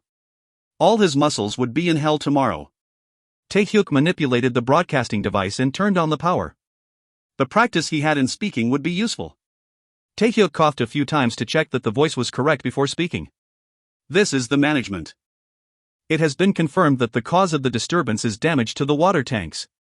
All of the 4th floor will likely be submerged within 20 minutes. Please gather in the central plaza and evacuate in the manner provided by the guide. Taehyuk turned off the microphone. Now he no longer needed to argue with people to save them. He checked the time and there were 4 minutes remaining. How many people could he save? He would go to the places that he thought would have people. He could probably save 7 or 8 people. The only thing left was to see how many Yu Haiyang could secure. Anyway, let's get another rise in agility today. Taehyuk started running again beyond his limits. In the end, Taehyuk headed to the central plaza with 9 people. Those who listened to the broadcast followed Taehyuk obediently. Thus he could gather more people than he previously thought. Yu Haiyang just needed to rescue 1 person for him to gain enough affinity points to have his plan succeed. Isn't it almost time? Taehyuk looked at the floor. Without realizing it, the water was up to his thighs. Nevertheless, there were still people waiting for the next instructions. The water would gradually rise until they could no longer move. Most people were gathered in the same space so he could rescue 9 people in 4 minutes. No one sensed any danger as they followed him. Everyone else was quiet so they should do so as well. In addition, there was the broadcast. Even if it seemed a little dangerous, everything would be fine. It was that type of crowd psychology. Kim Tae-sung used the bomb to exploit that. A sound emerged from Taehyuk's mouth as soon as he got to the central plaza. 1 to 17? Yu Haiyang brought almost twice his number. Taehyuk cut through the people and said to Yu Haiyang, Nuna. How did you collect so many people in 4 minutes? Ha? It wasn't 4 minutes. It was 10 minutes. So? People followed you before the broadcast? Yu Haiyang was baffled. Ah, that broadcast was Taehyuk? But people just followed me because they wanted to go with me. Taehyuk realized that the vast majority of people here were men. Yu Haiyang's looks were pretty enough for her to become a celebrity right now. It was natural for men to not refuse to go with Haiyang. He couldn't help laughing. When he thought about it, he had been defeated by beauty. Taehyuk imitated Kim Bum-soo's voice using voice modulation. Then he shouted towards the people gathered. All of you were suddenly assembled here, so I don't think you understand the situation. However, this is a very urgent situation. Thank you for your understanding. Then a big man opened his mouth. Is this place really flooding? That's right. The The proof is the water on the floor. Ha! Sighs emerged here and there.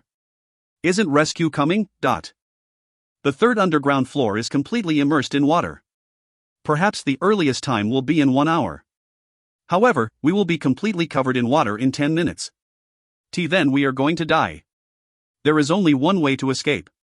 It is through the vents in the ceiling. But if we go to the wrong place and head to the third underground floor, then we can't go back. Taehyuk paused for a moment, then continued in Kim Bum-soo's distinctive charismatic voice. Fortunately, I know where the blueprints to this place is. I plan to check it for a safe route and then we will escape. Oh! Exclamations popped out. Taehyuk took a deep breath. Now give me the points. Don't make me dizzy waiting. Obviously he should get affinity points for the people here. He fiddled with the demon revealing mirror. Then he received the notification message he had been waiting for. Perhaps it was caught in a lag. 26 affinity points have been acquired. You can use the affinity points to enhance crime skills or activate hidden attributes. That's great. Taehyuk inwardly cheered. Along with the 1 point from Osua, he had 27 points. Then wait a few minutes and I will bring back the blueprint. He couldn't use spying and forgery with so many eyes on him. Just as Taehyuk was about to move, a man asked sharply. I am you Tae-soo.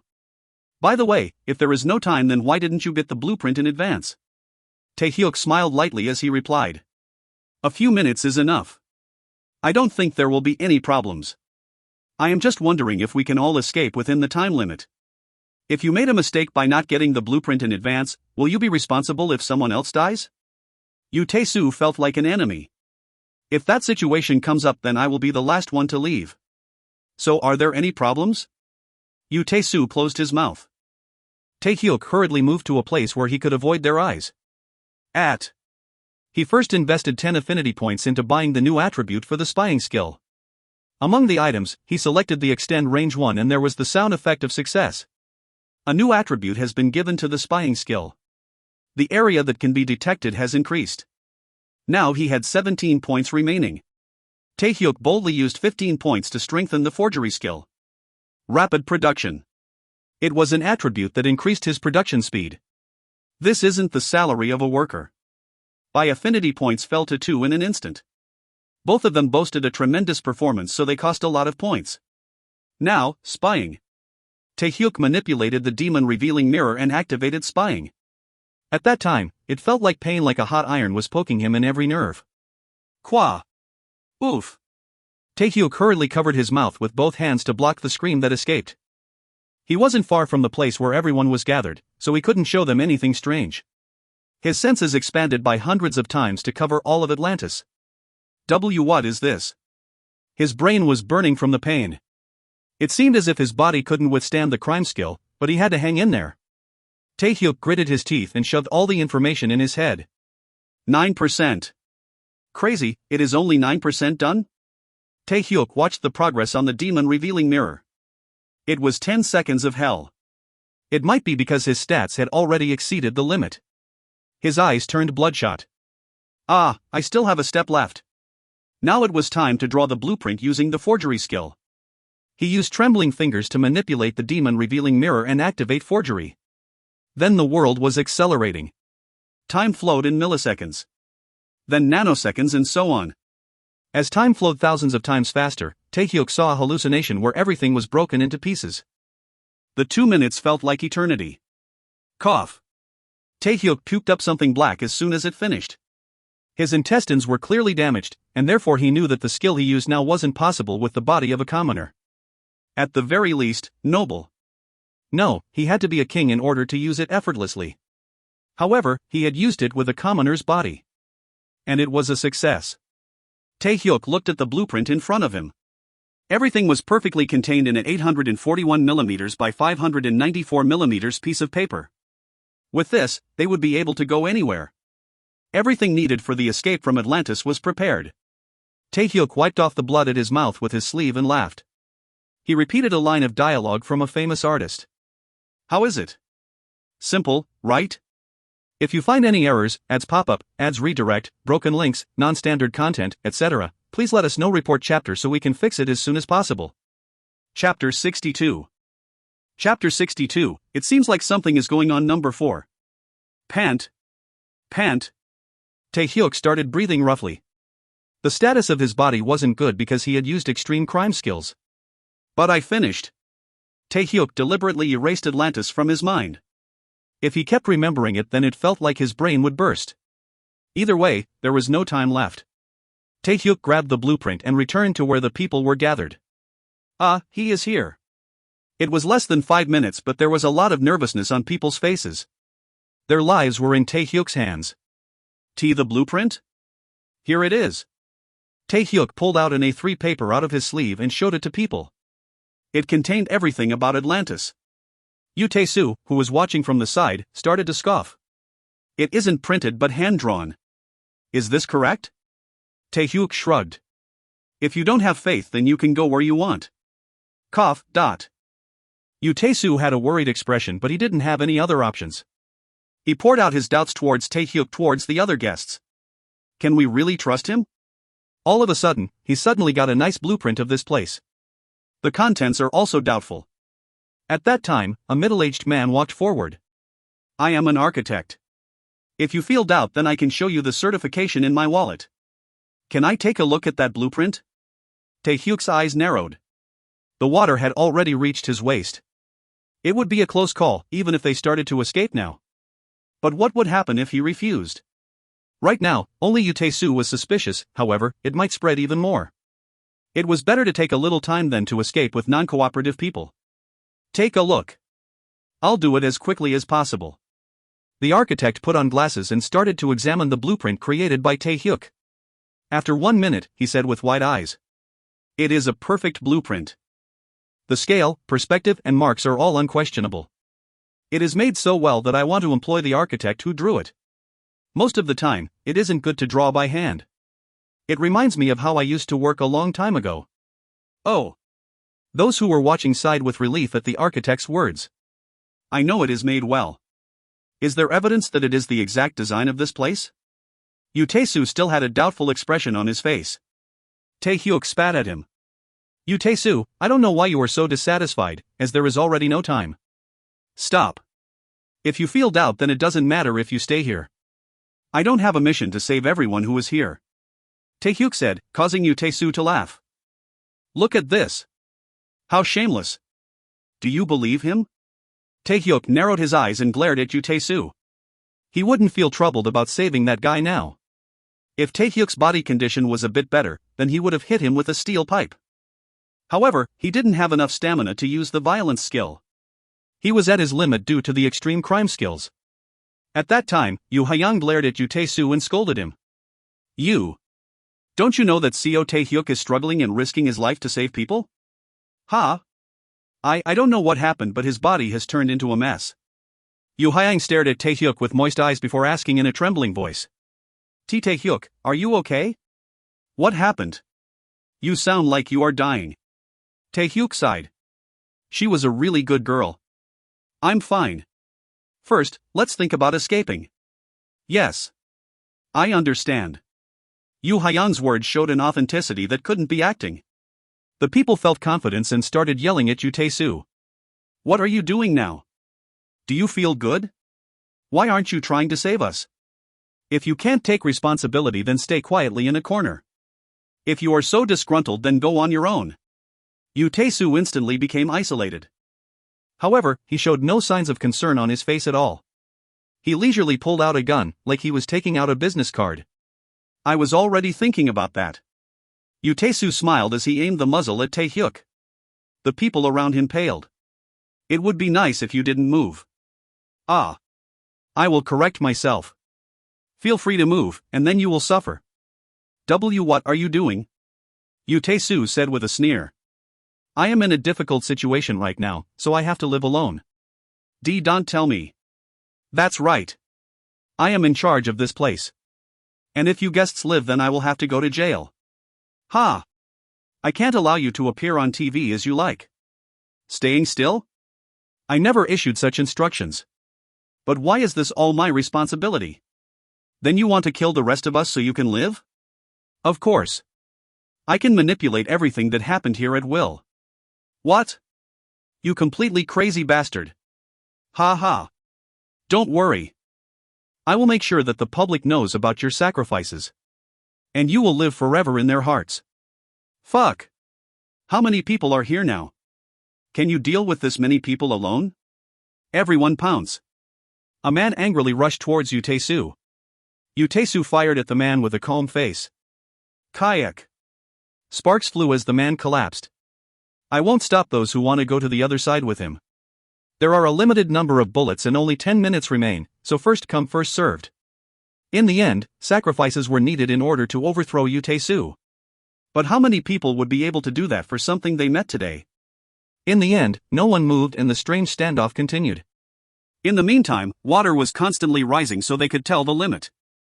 Yutesu aimed the gun at Taehyuk again and said, "Hand me the blueprint unless you want to die right now." Taehyuk made a slightly difficult expression. Then he spoke loud enough for others to hear. I can be a hero if I use my body to subdue that person now. Of course, I will die from a hole in my body, but others will be saved. What? Do you really want to do that? Do you want to demonstrate such a great sacrifice? Taehyuk laughed. But I'm not a hero. At best, I am just a criminal. Yes. I understand. I will hand the blueprint over to you. Then the people shrieked. If so, all the people remaining here would die. However, no one else rushed forward. Going forward meant they would be killed by Yutesu's gun. One person had already died. If 10 people sacrificed themselves, then the rest could live. However, the ones that went forward. There was only one person. Yu Hyang approached Taehyuk while there was a ruckus and spoke in a small voice. I will get that person's attention. Meanwhile, you will knock him down. Egu. No matter how great your physical abilities are, even Nuna can't avoid all the bullets. But somebody should do it. Nuna. You will die. It's okay. No, it doesn't matter. I made up my mind after listening to Taehyuk's words. If somebody has to be a hero, I will do it. Remember that. Yu Hyang smiled brightly. It was the face of a hero who decided to sacrifice herself to save others. In the end, it will be Nuna who dies here alone. Is it really okay? Yes. Taehyuk stared at Yu Hyang. Her eyes were filled with a strong will. According to his memories, she was a weird thief who stole from Chables. Was there a reason for this? Taehyuk couldn't understand it. But he couldn't let Yu Hyang die here. I would rather you walk away from here than me. In fact, I have a plan to deal with Yutesu. Yu Hyang's face turned red. What? If you have something like that, then say it quickly. If you plan to hit him alone. Taehyuk raised a finger to his lips.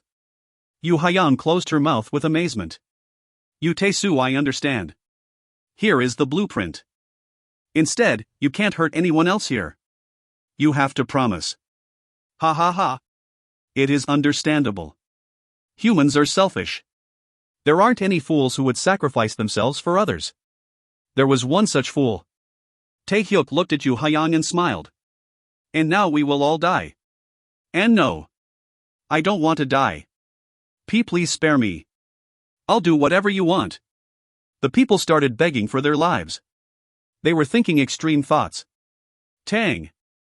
Yutesu fired at the ground. Kaya Hawk. There were no longer any protests as Taehyuk handed the blueprint to Yutesu. I would like to thank you for using Atlantis theme park today. You can't come back. Enjoy your remaining time. Then Yutesu quickly entered the vents. He left with one last remark. I will tell the world that there was a stupid hero who wanted to save everyone here but couldn't do it. Wahahaha. See, catch him. He couldn't shoot his gun as he entered the vent. From now on, they were safe. In the end, there were those who moved to catch Yutesu. However, they couldn't move quickly because of the rising water. They missed him. Damn. We're all dead. Taehyuk looked at the corpse of the man with a gentle expression. He took a moment of silence.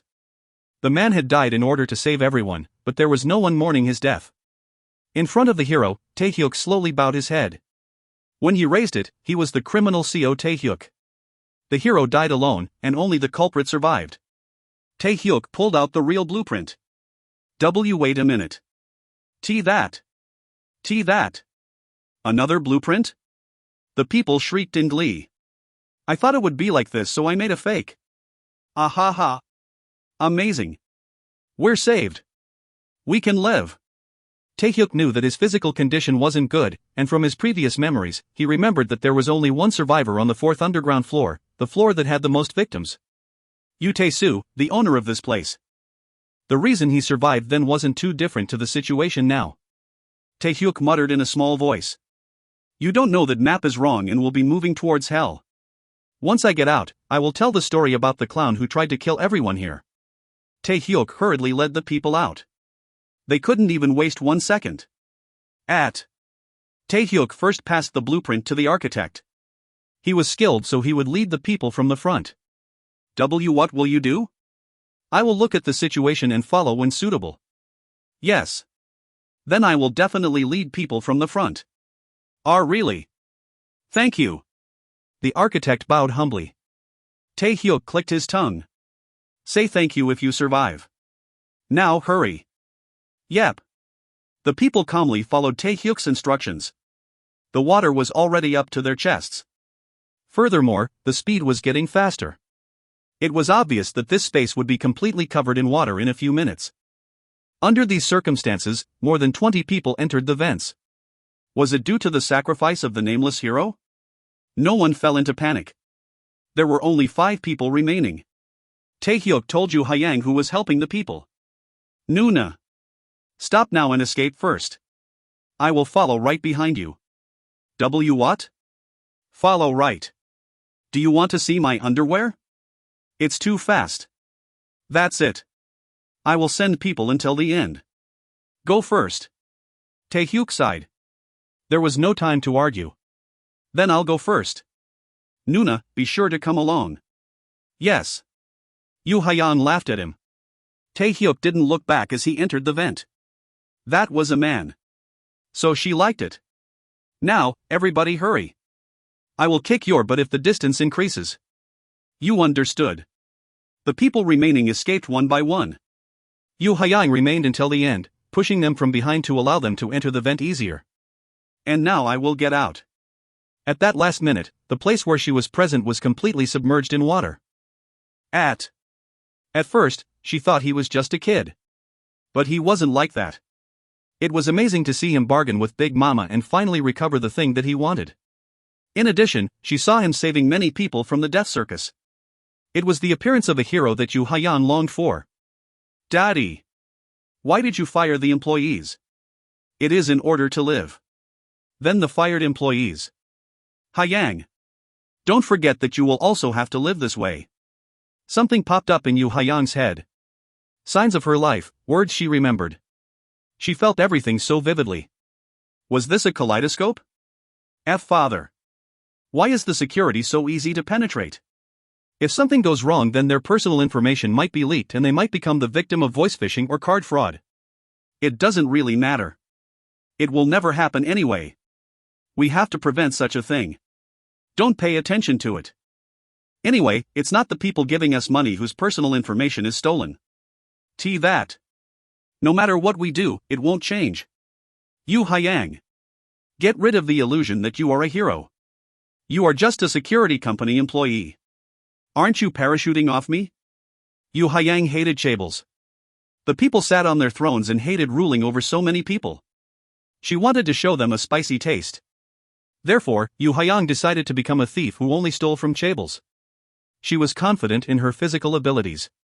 She also had extensive knowledge from working at the security company. But in the end, she didn't do anything right and would die like this. Strangely, she didn't feel regret. In the last minute, she had become the person she had been longing for. Yu Hyang felt something warm before she lost consciousness. Hyang. Yu Hyang. Steady yourself. Taehyuk shook Hyang's body and called her name. At the same time, he slapped her cheeks. She groaned as water poured out from her mouth.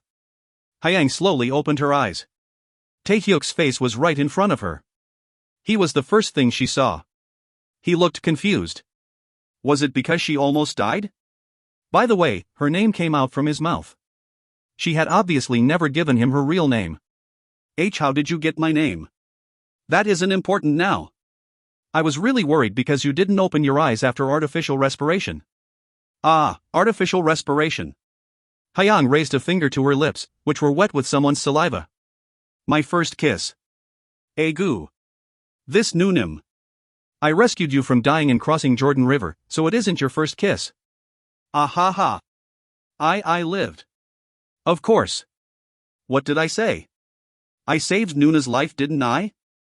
Seo Taehyuk had obviously rescued her. Yu Hyang's face turned red as she remembered a warm touch. Had he been waiting near the entrance of the vent because he was worried about her? At any rate, reporters and police are outside. Nuna and I don't have to meet those people. Let's just run away. Yes. Then. Yu Hyang realized her own heart when she was prepared to die. He was a little young, but obviously.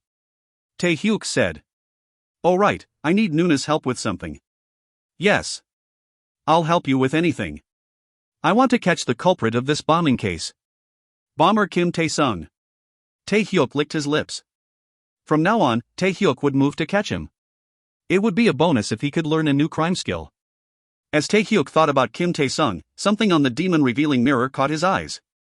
2 affinity points have disappeared due to the destruction of the bond. Taehyuk's eyes trembled. Come to think of it, there were 2 people who didn't escape. The man who threw his body in order to stop Yu Tae-soo, and Yu Tae-soo himself.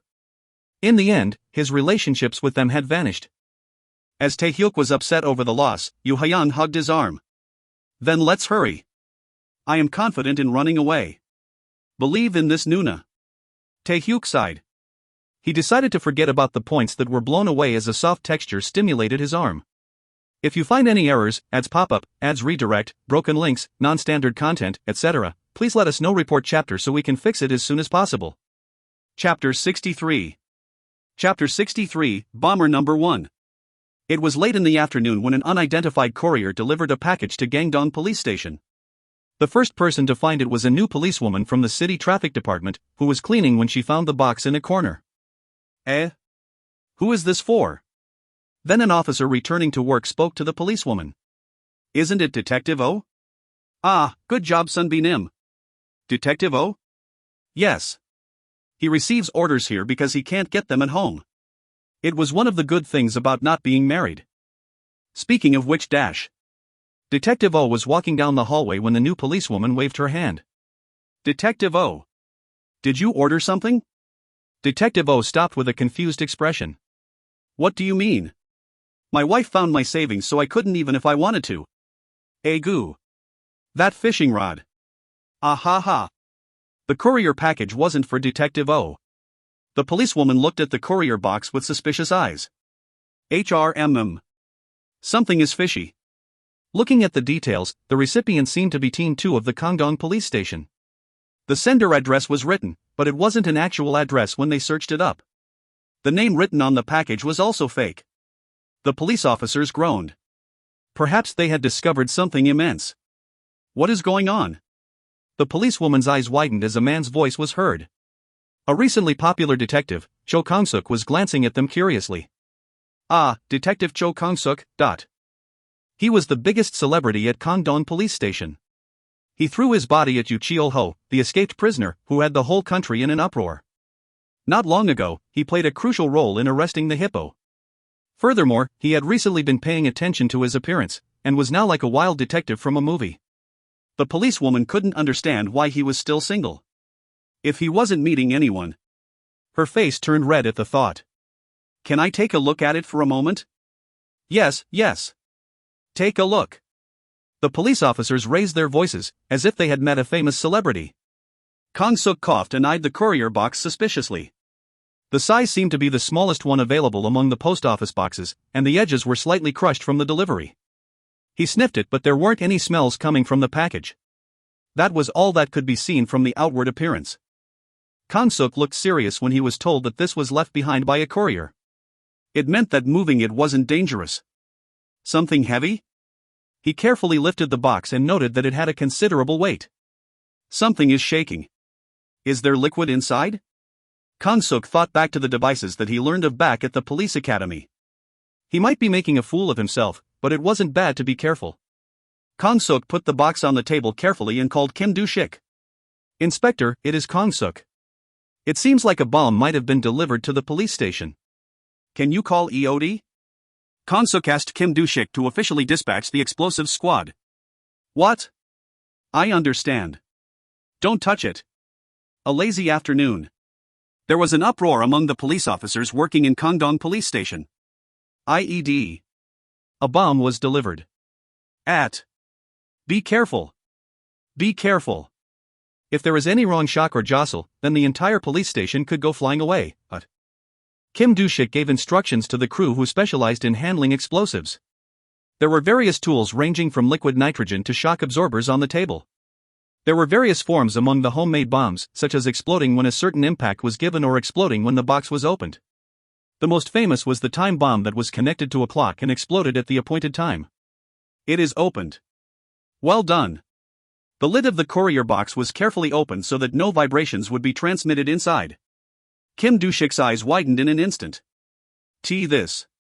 It was a plastic bowl filled with red liquid, with wires intricately connected to it like blood vessels connected to a heart.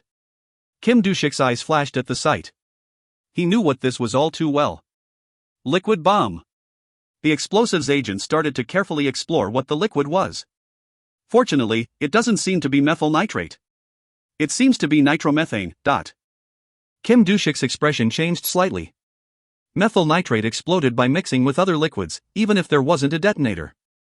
However, nitromethane didn't burst unless there was a very strong impact.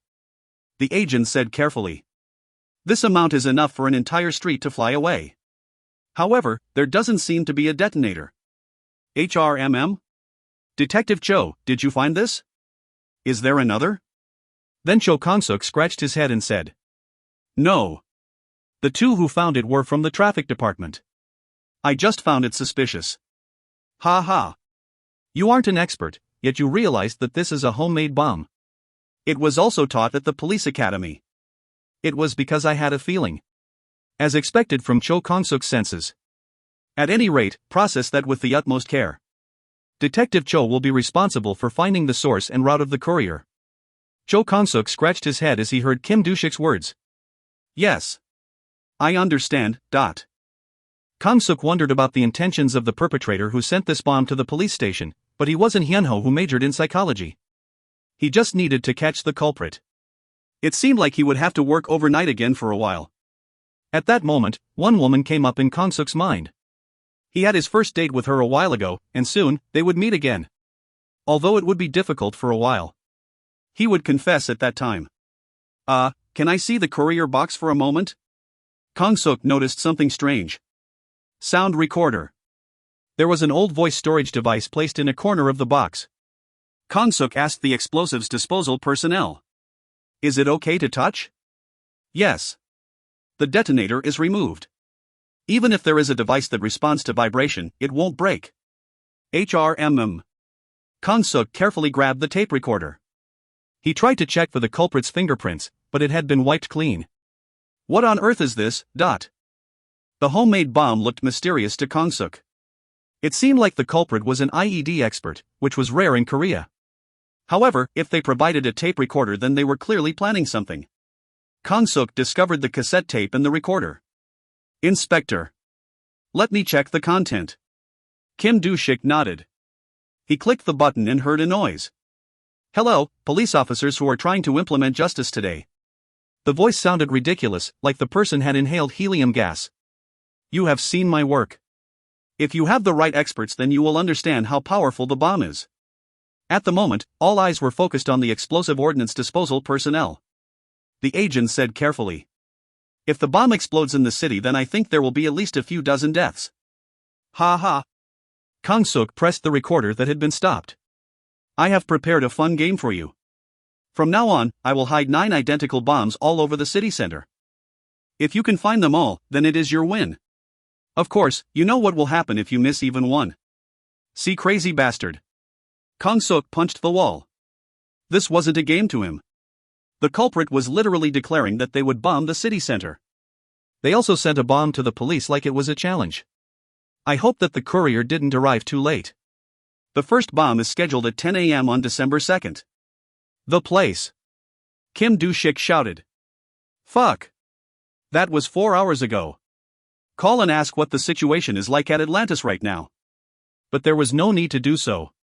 A person who had been speaking on the radio approached Kim Do-shik with a pale face. "Aye, Inspector. There was a support request from Gangseogu right now." "What? Wait a minute, that is where Atlantis is." That. A huge explosion occurred at the marine theme park and hundreds of guests were using it. Kim Do-shik couldn't resist hitting the table with his fists. As the tape said, one bomb exploded. But the serious thing was that there were still 8 remaining. Then I'll give you a hint about where the second bomb is hidden. If you want to give up the game, then deposit 15 billion won into the designated account. Then I will tell you the location of all the bombs. Then I wish you luck. At that moment, the Kangdong police station was turned upside down. As soon as Taehyuk and Hyun got out of Atlantis, they headed for a family restaurant in a remote location. Once there, they had a simple meal and discussed future plans. Do you know how upset I was? I was really prepared to die. Yes, and you almost died. If someone hadn't saved you. Taehyuk laughed as he looked at Hyun. Hyun's face and ears turned red. Anyway. In return for my help, you should tell me everything this time. It seemed like she didn't like the fact that he didn't tell her about the fake blueprint. I have to fool my allies to fool my enemies. Hyun was too embarrassed to speak and wriggled her fingers. I am different. It isn't the same. Agu. Taehyuk answered with a small sigh. It seemed the clumsy thief had misunderstood something. I understand. I will tell you as much as possible. Yes. Taehyuk took out a notebook and wrote down Kim Tae-sun's name. This is the culprit that caused the bombing. A crazy bastard. By the way, I was wondering something. How do you know this? The question emerged.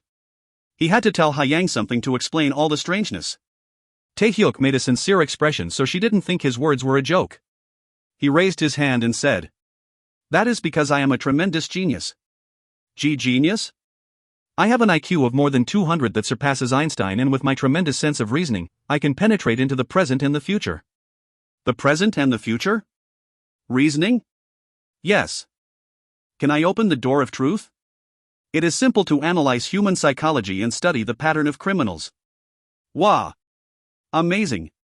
If you have that ability, then it is natural to hide it. I'm sure that there would be many people who want to use Taehyuk. Taehyuk shrugged. It was a plausible lie, even to him. Yes. So Hyang Nuna should also keep it a secret. Hyang blinked and nodded. I see. Then that is how you know my name? Taehyuk pulled out his phone and showed his address book. I asked you to give me your number and you wrote it down. There was no need for any reasoning. Anyway, Yu Hyang. I think it is a name that really suits Nuna. He. Really? Hyang shook her head and started to twirl her fingers with embarrassment. Only Yu Hyang would be deceived by such an obvious lie. It is a perfect name for Nuna, who is a fool. Either way, I'll go over Kim Tae-sun's future movements with you. This isn't the end of his bombs. There are 8 more. E8? And Kim Tae-sun asked for 15 billion won to prevent it. Of course, there isn't an easy amount of money to give. In the end, the police will put a large number of people to find the bomb. Yes. Taehyuk stopped and thought. From now on, the words Hyang would hear would be shocking. Maybe she would betray him and become associates with Kim Tae-sun. But according to his previous memories, there was no contact between Yu Hyang and Kim Tae-sun. It would be Taehyuk's fault if they were brought together. However, Yu Hyang deserves to hear the truth. But his purpose is completely different. He doesn't want money nor to kill discriminately. Taehyuk spoke quietly as he began to describe Kim Tae-sun's purpose. Then Yu Hyang suddenly burst into tears. Sob. Too much. Why did you tell me such things? Aha. Taehyuk stroked Hyang's back as she started to cry like a child and spoke in a soft voice that seemed to calm Hyang down. I'll ask Nuna once again. Do you still want to be my ally? Sob. My cowardice, this situation. It's okay. Nuna and Kim Tae-sun is different. Nuna will never be Kim Tae-sun. If you do, then I will stop it. Did those words move Hyun's heart? Hyang slowly nodded at Taehyuk's words. Taehyuk sighed with relief. If he hadn't saved Hyan's life, then she might have betrayed him now. Kim Tae-sun's purpose that he told her. It was to kill the chaebol who drove his family to their deaths. If you find any errors, ads pop-up, ads redirect, broken links, non-standard content, etc., please let us know. Report chapter so we can fix it as soon as possible. Chapter 64. Chapter 64, Bomber Number 2. The hint of the location of the second bomb was hidden in a riddle. The police groaned after hearing it, but the remaining time was tight. They had to solve this mystery. If they couldn't cope with this, then they would be helpless, like in the Atlantis situation. These words were said just before the tape ended. Oh right. Isn't it courteous to leave a nickname for you to call me? You can call me the Bomber. Then I wish you luck. In the end, this incident was called the Bomber case. Kim Do-shik asked the police who were standing around. Fuck. Do you know where this is? I am really sorry. I'm not sure. Cho Kong-suk sighed slowly. He knew of a professional at these types of things. Although Kong-suk was reluctant, he was confident in that person's abilities. It seemed like this time as well, he would have to ask that brat for help. Inspector. Let's ask investigator Ju Hyunho for advice. Ah, yes. Where is he now? Due to the hippo incident, he was dispatched to Kangdong police station. Don't report everything and call him immediately. Ju Hyunho arrived where everyone was gathered in exactly 3 minutes. He was wearing a trench coat and seemed to have come in a hurry. It was the same style as Detective Columbo, whom he admired. He had run here as fast as he could. It was like watching a high school student going to the athletic field during PE. Ha ha ha. I am qualified in this case. Kong-suk had given a rough overview of the case over the phone in advance. Kim Do-shik's eyes flashed as he spoke to Hyunho. Investigator Ju. Just like you got the hippo last time, please solve this case. Kim Do-shik's eyes were full of trust. Ju Hyunho scratched his head. As I wrote in the report, someone who Kong-suk Sunbae and I don't know was the one who caught the hippo. We just happened to be there. While he was the type of person who treated investigations as a game, he wasn't the type to claim another person's merits. But it is true that you were in the place where the hippo committed the crime and saved the victim. That is good enough. Thank you.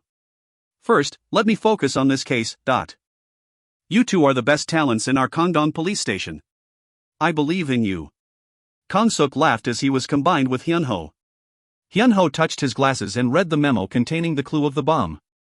Then he spoke not even a minute later. I solved it. I know where the bomb is placed. Request assistance straight away. What, already? The riddle almost completely filled the A4 paper. That wasn't quick enough to read everything written there. Yet he had solved it? Kim Do-shik looked at Ju Hyunho in disbelief. Ju Hyunho pulled a pen from his pocket, highlighted a few words and handed it to Kim Do-shik. It's mostly junk information that's designed to blur what really matters. Immediately after that, Kim Do-shik asked for support from SWAT and the special bomb disposal squads. Then Hyunho explained. 28 devices not connected refers to these words, not the bombs. Do you know what I mean? Ah. Hunminjeongeum? Google link. Hyunho is probably referring to the 28 letters of Hangul, the Korean alphabet that was created. And words are created. In the end, this sentence points to King Sejong. And the next words are bank, learning, and Confucian scholar. That means Sungkyunkwan University. Oh. The sentence itself is roughly a middle school grade inscription pun. The important thing is that at least 3 or more words per paragraph point to the same thing. That's right. Then the bomb is hidden at Sungkyunkwan University? Do you know the exact position? The university was incredibly large. In addition, it wasn't in one place but spread across various regions. There was the Humanities and Social Sciences campus of Sungkyunkwan University in Myeongjandong, Jeonnyeonggu, Seoul. The Natural Sciences campus was in Suwon. If it was the latter, then it would be hard to cope with the problem from Seoul. They needed to know the exact location. There is a word in the middle of the sentence, the wind blows, the tree blossoms in spring. It looks to be pointing to a tree, but it is actually talking about the blue dragon. Among the 5 attributes, blue means wood, spring, and wind. And as a symbol of Sungkyunkwan University's bank is a blue dragon. Kim Do-shik's eyes widened at Ju Hyunho's tremendous reasoning power. A police officer heard it and asked. But isn't that also referring to Sungkyunkwan University? So there is no change. Ju Hyunho shook his head. The blue dragon clearly meant Sunkyunkwan University, but there was something different. Of course, we can also see it like that. But to be precise, it is the symbol of Sunkyunkwan University's bank. There is a legend related to the blue dragon. Therefore, it is considered symbolic to have a blue dragon statue. It is a symbol but isn't a symbol, but that isn't what it means. The place with a blue dragon statue. The bomb will obviously be there. Where is that? Wait a moment. I don't know everything.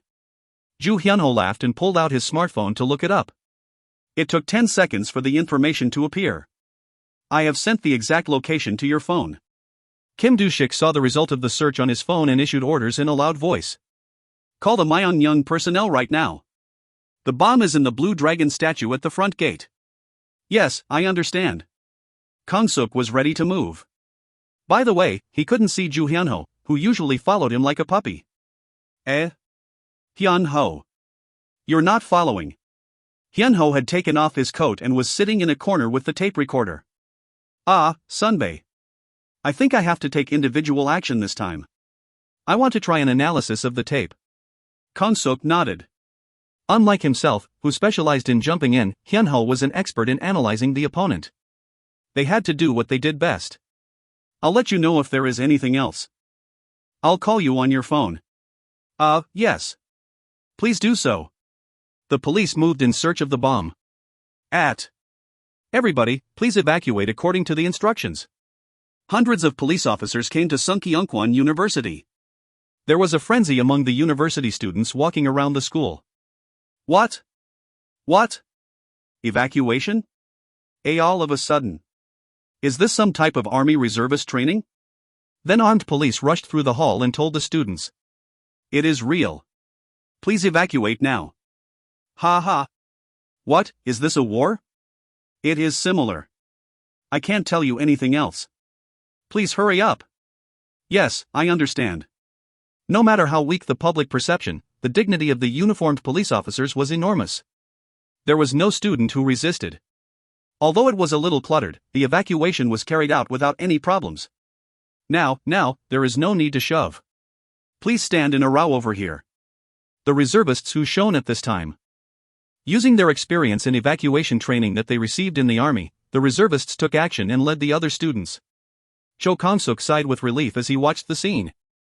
No students will be damaged. It is fortunate. Usually in movies, the people in the area would be evacuated if there was a bomb threat. By the way, an explosion would occur even before the time limit was reached. Did this bomber have some conscience remaining? Fortunately, due to Ju Hyunho's reasoning, there were still 10 minutes until the scheduled explosion. It was enough to deal with the bomb. He hoped that there would be no damage. At that moment, the SWAT team started approaching the blue dragon statue. There is a bomb. Kang-suk sighed. All he had to do was catch the criminal. He would leave the bomb to the professionals. Kim Do-shik looked at the SWAT team with an expression of trust. Can you do it? Yes. We are professionals. Leave it to us. When a bomb was found in movies, there were often wires that needed to be cut. However, that was only to increase the tension. In fact, if a bomb was found, it was to be put in a state where it couldn't explode with liquid nitrogen or shock absorbers, then moved to another place to be handled. That's why they were called the disposal squad, not the disassembly squad. Inspector. This bomb has no primer. What? It is a seedless watermelon? Fuck, again? Kim Do-shik spat on the ground. The bomb installed here was the same as the one delivered to the police station. It was a bomb that had the power to destroy a whole building if it exploded. But the primer had been removed, as if the bomber was teasing them. It seemed like an armed demonstration. Kim Do-shik approached the SWAT team leader and asked. Is there a tape recorder? Please wait a moment. Is there perhaps a tape recorder in the box? There is. The SWAT team leader pointed at the tape recorder that was where the primer should be. It is the same as the bomb delivered to the station. It would be best to listen to the contents of the tape recorder at once. Yes. That's right. Kim Do-shik handed it over to Cho Kang-suk. Should Detective Cho listen? Oh, you want to listen? It was burdensome, but everyone knew about Kang-suk's achievements, so the SWAT team leader gave it up to Kang-suk. The SWAT team leader carefully pressed the switch of the recorder. By listening to this message, you have found the safe bomb. Isn't the tutorial fun? The people who were listening spat. He mobilized hundreds of police for what? Practice? I showed you this much to make you realize that I'm not joking. Then I'll give you the next mission.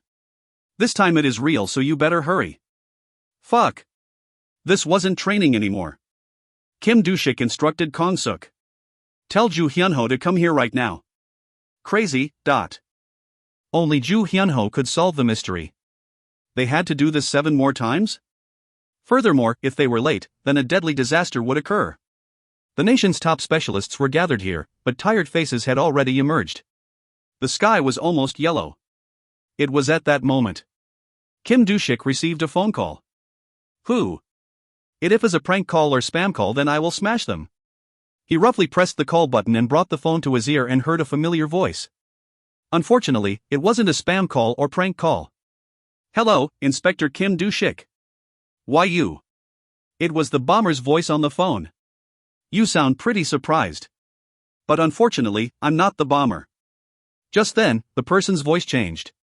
This time, it was a young woman's voice. Cuckoo cuck. I'm getting goosebumps, so I guess I have to use the bomber's voice. Don't judge me by my voice. There were machines that could change one's voice, but that usually resulted in an unnatural mechanical sound. The person on the phone wasn't like that. His voice had definitely changed while speaking. Was the other person a voice actor? Kim Do-shik gulped and asked. This doesn't seem like a prank call. What is going on? I'll speak briefly. Right now, you and those who are gathered are in a difficult situation. Oh, can you tell the SWAT team member next to you not to do that? Hup. The other person spoke as if he knew the situation going on here. The even more amazing thing was that he knew the SWAT team leader was listening to the call. Kim Do-shik started sweating. I want to help you. I will cooperate in helping you find the bombs. Of course, it isn't for free like when I caught the hippo. The hand that was holding the phone trembled. The hippo was a secret that only the police knew about. But this person knew. Hippo. Did you catch him? It was my first service. If you are suspicious, then I will tell you about the marks that I left behind. The other person briefly explained how the hippo was arrested, and he knew exactly about everything unusual that occurred. Only a handful of police officers knew that. Why you? I'll tell you where the next bomb will go off. By the way, the next one isn't a seedless watermelon. How? Kim Do-shik stared at the phone in his hand with surprise. He was a veteran who had been with the police for 30 years. He was familiar with dealing with people. Track the one I am on the phone with. He is a key witness in this case. Yes, I understand. Then he casually brought the phone to his ear again. Alright, the tracking will become strange, so don't waste your manpower. Don't you have to worry about labor costs? Hup. It was like he installed a listening device here. Kim Do-shik felt fear towards the other person on the phone. He seemed to know everything. Surely he hadn't planted a spy? But Kim Do-shik trusted everyone here. Besides, none of them had sent a message anywhere. The bomber asked for 15 billion. But I am not so greedy. 150 million won per criminal. That is a reasonable price. How about it? Sign a contract with me. Kim Do-shik's eyes flashed. The other person was asking for money in return for catching criminals. Moreover, the amount was only 1/3 of what it cost to move hundreds of SWAT teams. However, he wondered if the person could really catch the bomber. You feel doubtful. It is understandable. I would be the same. Then I will find the next bomb for you. Will you believe me then? Why you? What the hell is your identity? The voice replied. A criminal who catches other criminals. Then I am called the God of Crime. Thus, the God of Crime revealed himself to the Korean police.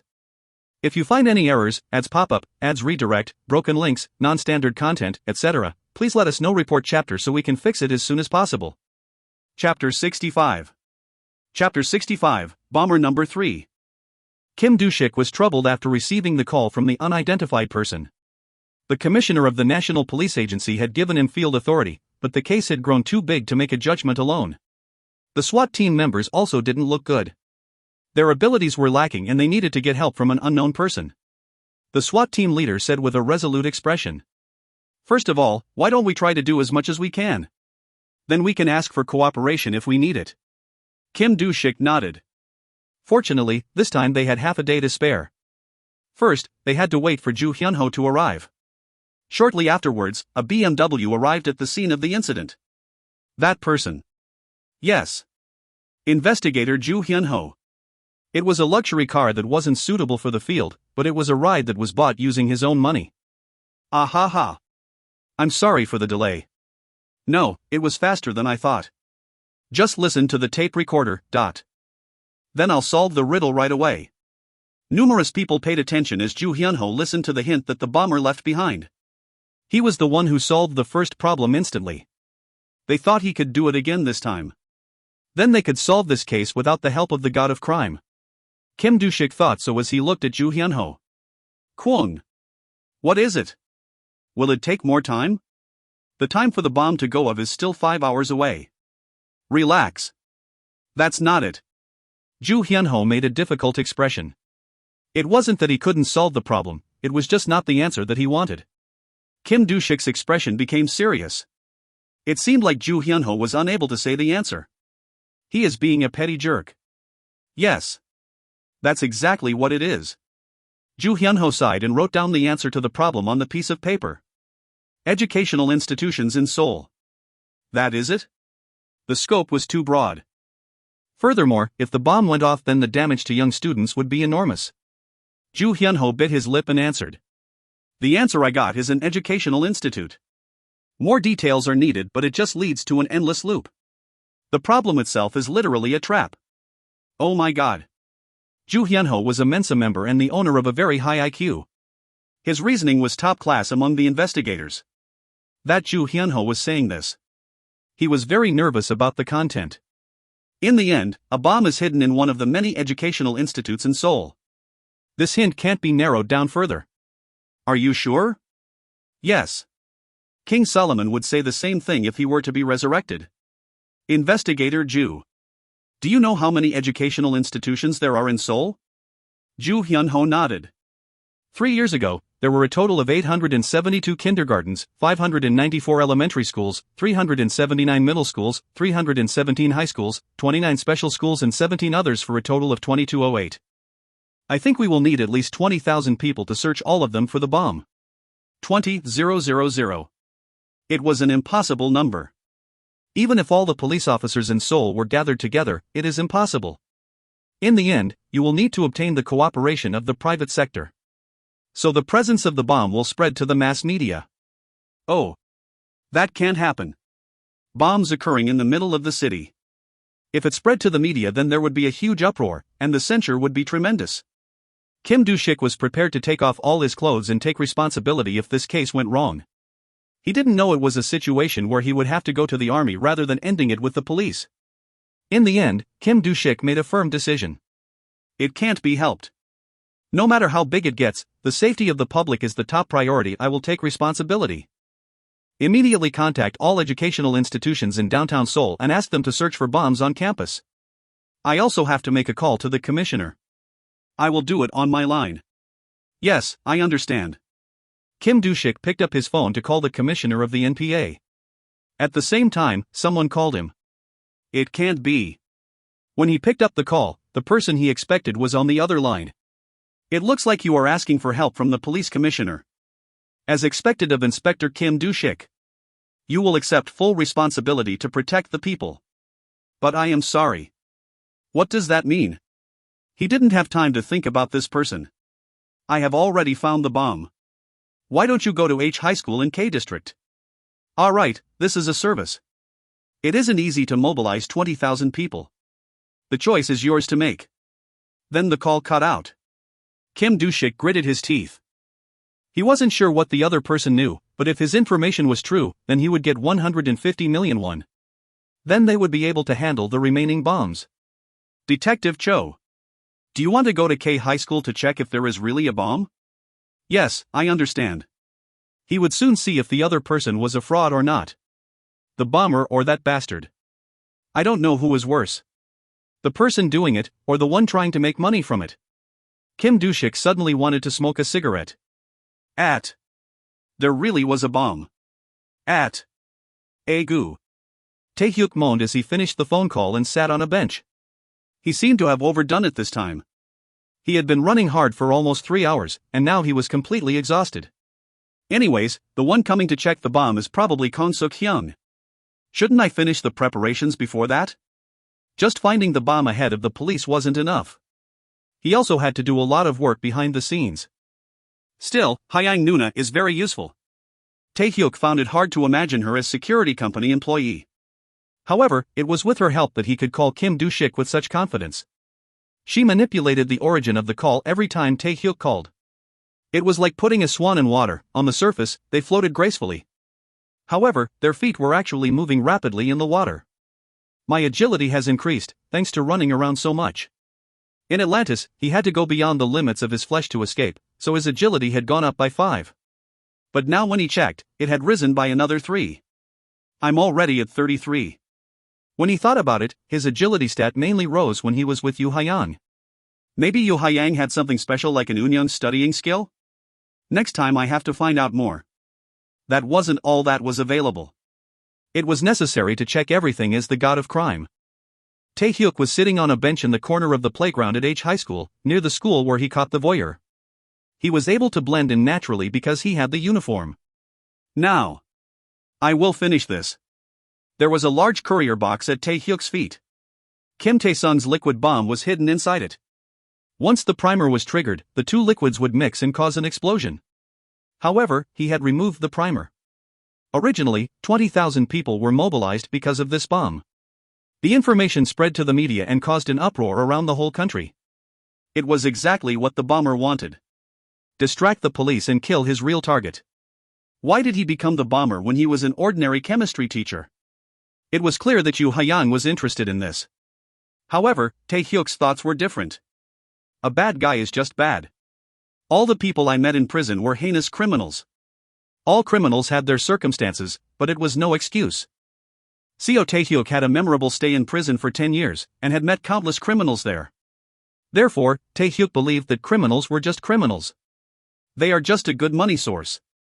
Taehyuk licked his lips and looked at the box containing the bomb. Once the police discovered this, they would have to deal with him. He had received a bounty for catching Yu Cheolho. However, he didn't earn that much despite catching some criminals. It was literally a free service. There was no enthusiasm. He didn't want to catch a criminal who didn't have a bounty. But the police would eventually give Taehyuk 150 million to catch the bomber. A criminal who caught other criminals. Today, the god of crime appeared in the world for the first time. There are still more than 100 people on the blacklist. Some of them couldn't be judged by the law, such as Park Song-ho. Some people he couldn't turn over to the police, like Big Mama and Moonlight Flower. However, there were at least 50 people he could catch with their own crime skills. Depending on the risk, the bounty applied would be between 50 million to 200 million. If he could get them all, then he could receive over 5 billion won. With that type of money, his family wouldn't need to worry for a lifetime. First of all, we can buy a good apartment. Nuna can open a small shop. Would Taemin like an office? It was starting now. Until now, he had dealt with the criminals without thinking, but now it was different. Taehyuk laughed. It was important to pursue Park Young-won's whereabouts, but he needed money for the happy future of his family. It was very deep. The blacklist would make him big money. In order to act while concealing his identity, he thought of the title, the God of Crime. Shall I finish this? When he checked the time, Kang-suk would be coming soon. Taehyuk placed the bomb box on the bench and hung a banner from the tree. The bomb wouldn't be difficult to find. When they looked at this, the police would cry out the name of the god of crime, rather than the bomber. Taehyuk didn't look back and moved to find the next bomb. At Ki-ok. This bastard. Kim Do-shik gritted his teeth. He could find the bomb at H High School. The other person clearly said that. He had been wondering what it meant, but the person did something cute like this. Ha ha. He is called the god of crime? I don't know who you are, but you are a delightful person. The SWAT team leader muttered. A box containing the bomb was placed in a corner of the school. However, there was a large banner above it. Feel free to eat, god of crime. There were 3 boxes containing ramyun noodles underneath. Cho Kang-suk said. Inspector. I think he brought this for us to eat. Fuck. Then he should have given us hot water as well. Kang-suk laughed. Fortunately, the school gave the police warm water and they could eat warm noodles. In the meantime, Kim Doo-sik finished his conversation with the commissioner. He delivered the contents directly to Cho Kang-suk. I have permission. I will appoint Detective Cho as the head of the special headquarters for the God of Crime. Ha? What do you mean? In the future, I will tell him to speak to you. Kim Doo-sik handed his phone to Kang-suk. He was the typical boss dumping the unenviable task onto his subordinate. Kang-suk made a dumbfounded expression at the promotion. Kim Doo-sik added. A special budget will be organized. Kim Doo-sik spoke angrily with a red face. Deal with the God of Crime. Kang-suk swallowed his saliva. He couldn't decide if this was right or not. I don't know if this is really good. But with his help, nobody will get hurt and we can catch the bomber. Still, the opponent is a criminal. Yes. A criminal who catches other criminals. Kang-suk was left holding the phone. In the future, it was his task to deal with the God of Crime. If you find any errors, ads pop up, ads redirect, broken links, non-standard content, etc., please let us know. Report chapter so we can fix it as soon as possible. Chapter 66. Chapter 66, Bomber Number 4. I'd been running around Seoul all day. Tae-hyuk muttered as he stared at Samulmun. TN, a large gate that is the entrance to a park in Korea. Named after the March 1st movement, one of the earliest displays of resistance during the ruling of Korea by Japan. The fourth bomb was installed in Tapgol Park, Jongnyo-gu, Seoul. The hint mentioned a park in the 3.1 movement, so it wasn't too hard to locate. The problem was the rest of the situation. The sun had gone down while he was running hard.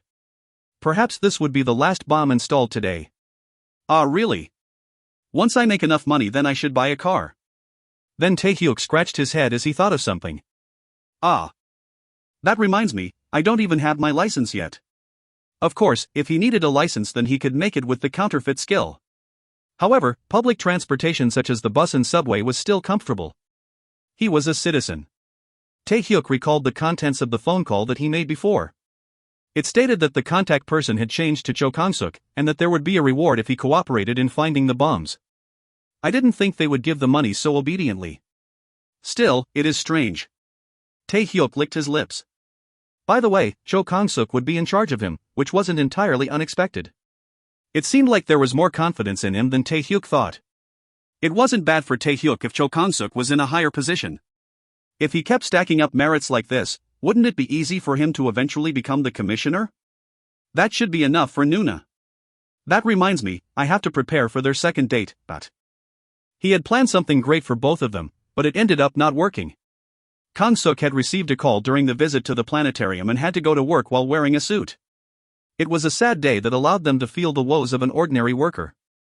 In the end, Tae-hyuk and Haran went to the luxurious restaurant that was reserved. Haran had enjoyed spending time with her younger brother after a long time. However, Tae-hyuk had to spend 300,000 won for the meal, so he didn't know if the food would enter his mouth or his nose. Anyway, Tae-hyuk had decided to produce the second date. The bomb would be hidden someplace to the right after entering through Samulmun. The December evening was so cold that he couldn't prevent the coat even with a thick coat. Therefore, there were barely any people walking in the park. Even if an explosion occurred here, the damage wouldn't be so great. Tae-hyuk wondered if there were any witnesses around and triggered the spying skill. He could feel some unseen eyes. He had invested a great deal of affinity points to escape from Atlantis, and now it was possible to check the status and belongings of other people in a wider range. HRMM. There is a cleaner with a broom. It felt like observing the surroundings through radar. However, he couldn't use it often due to the serious stamina exhaustion. Wait a minute. Cleaner. Tae-hyuk suddenly realized a strange point. He took out his phone and checked the time. 6:30 p.m. It was long past the work hours. Cleaners were people who were sensitive to work hours due to it being an occupation that involved their bodies. But this cleaner was staying up late to work? It was strange. This was a place where the bomb was installed, further heightening his suspicions. Tae-hyuk scratched his head. Originally, the hidden bomb was supposed to be found at H High School around 10 tonight. Tapgol Park was tomorrow at dawn. One of the biggest disadvantages of the liquid bomb was that it didn't perform well as a timer bomb. Therefore, a specially made storage container was needed to delay freezing as much as possible. But that had a limit of half a day. In other words, Kim Tae-sung predicted the time that the bomb would be found and set up the next bomb. He was a man with a very good mind, and had obviously calculated everything when he started this. The search of all schools in Seoul was also an operation to buy time. But there was something Kim Tae-sung couldn't think of, which was the presence of Seo Tae-hyuk. It was the same as playing a minesweeper game while knowing the correct answer. Tae-hyuk arrived at the place where the next bomb would be installed much faster than Kim Tae-sung anticipated. Maybe it wasn't a bomb but the bomber hunt. Tae-hyuk laughed. It saved like he would be giving a present to the police officers suffering in this cold weather. You must have suffered in this cold. Tae-hyuk handed a warm can of coffee to the cleaner having a hard time in this cold weather. Goo. Of course not, it's my job. Thanks, I really appreciate this. The cleaner was a man in his 50s with wrinkles around his eyes, indicating that he smiled a lot. The two men sat down on a bench and looked up at the moon in the sky. The cleaner grabbed the can of coffee with both hands and carefully raised it to his mouth before saying in an excellent voice, "On nights with a bright moon like this, I think of my daughter." Your daughter likes the moon? The cleaner replied with a look that said he was locked in his memories. Yes. When my wife had my child, I saw a big moon in my dream. Therefore, I named her Sangha, Ivory. Oh, isn't she the goddess of the moon from Chinese mythology? Yes, also known as Hangyi. So she really liked the moon. She said she wanted to go there one day. Her dream was to become an astronaut. Tian, the common name in Chinese mythology is Chang'e. Tae-hyuk asked a question that was necessary when hearing old stories. So what happened? The janitor smiled wanly. In the end, she went to the moon, along with her mother. So why didn't you go with them? The cleaner made a serious expression and sighed. He was locked in his thoughts. Was he remembering his happy days with his family? A long time passed. Once the hot can of coffee became cold, the firmly closed mouth finally opened. I still have work to do. Tae-hyuk gulped down his cold coffee and said with a smile. It was nice meeting you, Kim Tae-sung. I've heard your story well. Kim Tae-sung's eyes widened. His expression seemed to ask how Tae-hyuk knew his name. Tae-hyuk stepped on the can he was drinking and said, I would like to send you to the moon where your daughter is. Well, I don't have enough ability. At best, I can only show you the stars. Ha! All of a sudden, You have activated the violence skill. Muscle strength and agility are strengthened. Tae-hyuk swung the iron pipe made by the violence skill and hit Kim Tae-sung's head. Ki-ok. Kim Tae-sung collapsed at the unexpected attack. Ouch. I thought I would die from the cold. Why was the introduction so long? Tae-hyuk checked the status of Kim Tae-sung who was collapsed on the bench. He controlled his power but it seemed like Kim Tae-sung would be out for a while. Perhaps it would be a few hours before he opened his eyes. Once he wakes up, he will be panicked to see a strange ceiling. Tae-hyuk took off the glasses he was wearing. He also tore off the beard that he had put on his chin. It was a disguise but he looked quite funny. Tae-hyuk also covered his head with a beanie so he wouldn't leave any traces behind. Then he took out surgical gloves. Once everything was ready, Tae-hyuk started to check Kim Tae-sung's belongings. Oh, the tape recorder is found. The recorded tape was in the pocket of the clothes. The content was a riddle about the location of the next bomb, which was found in a garbage carrying cart. The effect of the intimidation would fall if he didn't back it up. Indeed, there is also a primer this time. Tae-hyuk smiled bitterly after confirming that his memories were correct. Tae-hyuk tied up Kim Tae-sung's body after attaching the evidence with gum tape. It is cold outside, so you might catch a cold. I'll have someone come pick you up quickly. In the end, the bomber Kim Tae-sung had made the whole country move for 120 hours with his bombs. Tae-hyuk had stopped him after 20 hours. Tae-hyuk pulled out Yoo Ha-young's phone from his pocket, which allowed him to make calls without having his position traced. Of course, she had to be a night owl for that to happen. I'm sorry, but this time the criminal is caught so it is a happy ending, please do this. Kim Tae-sung could be called a material to be traded. Until now, Tae-hyuk was only concerned about catching criminals. Then he could get new skills or affinity points. However, even though he met new criminals after the Hippo case, he didn't get their skills. The reason was probably Tae-hyuk's low rating. If so, he needed to at least make money. Tae-hyuk saw a serious deficit from the Death Circus case. Oh. I once had 3 billion won in my hands. Of course, it was nothing. Even if he came out of the death circus with it, Choi Sung-yeol wouldn't have paid him any money. It was a bourgeois game played with fake money. But now it was different.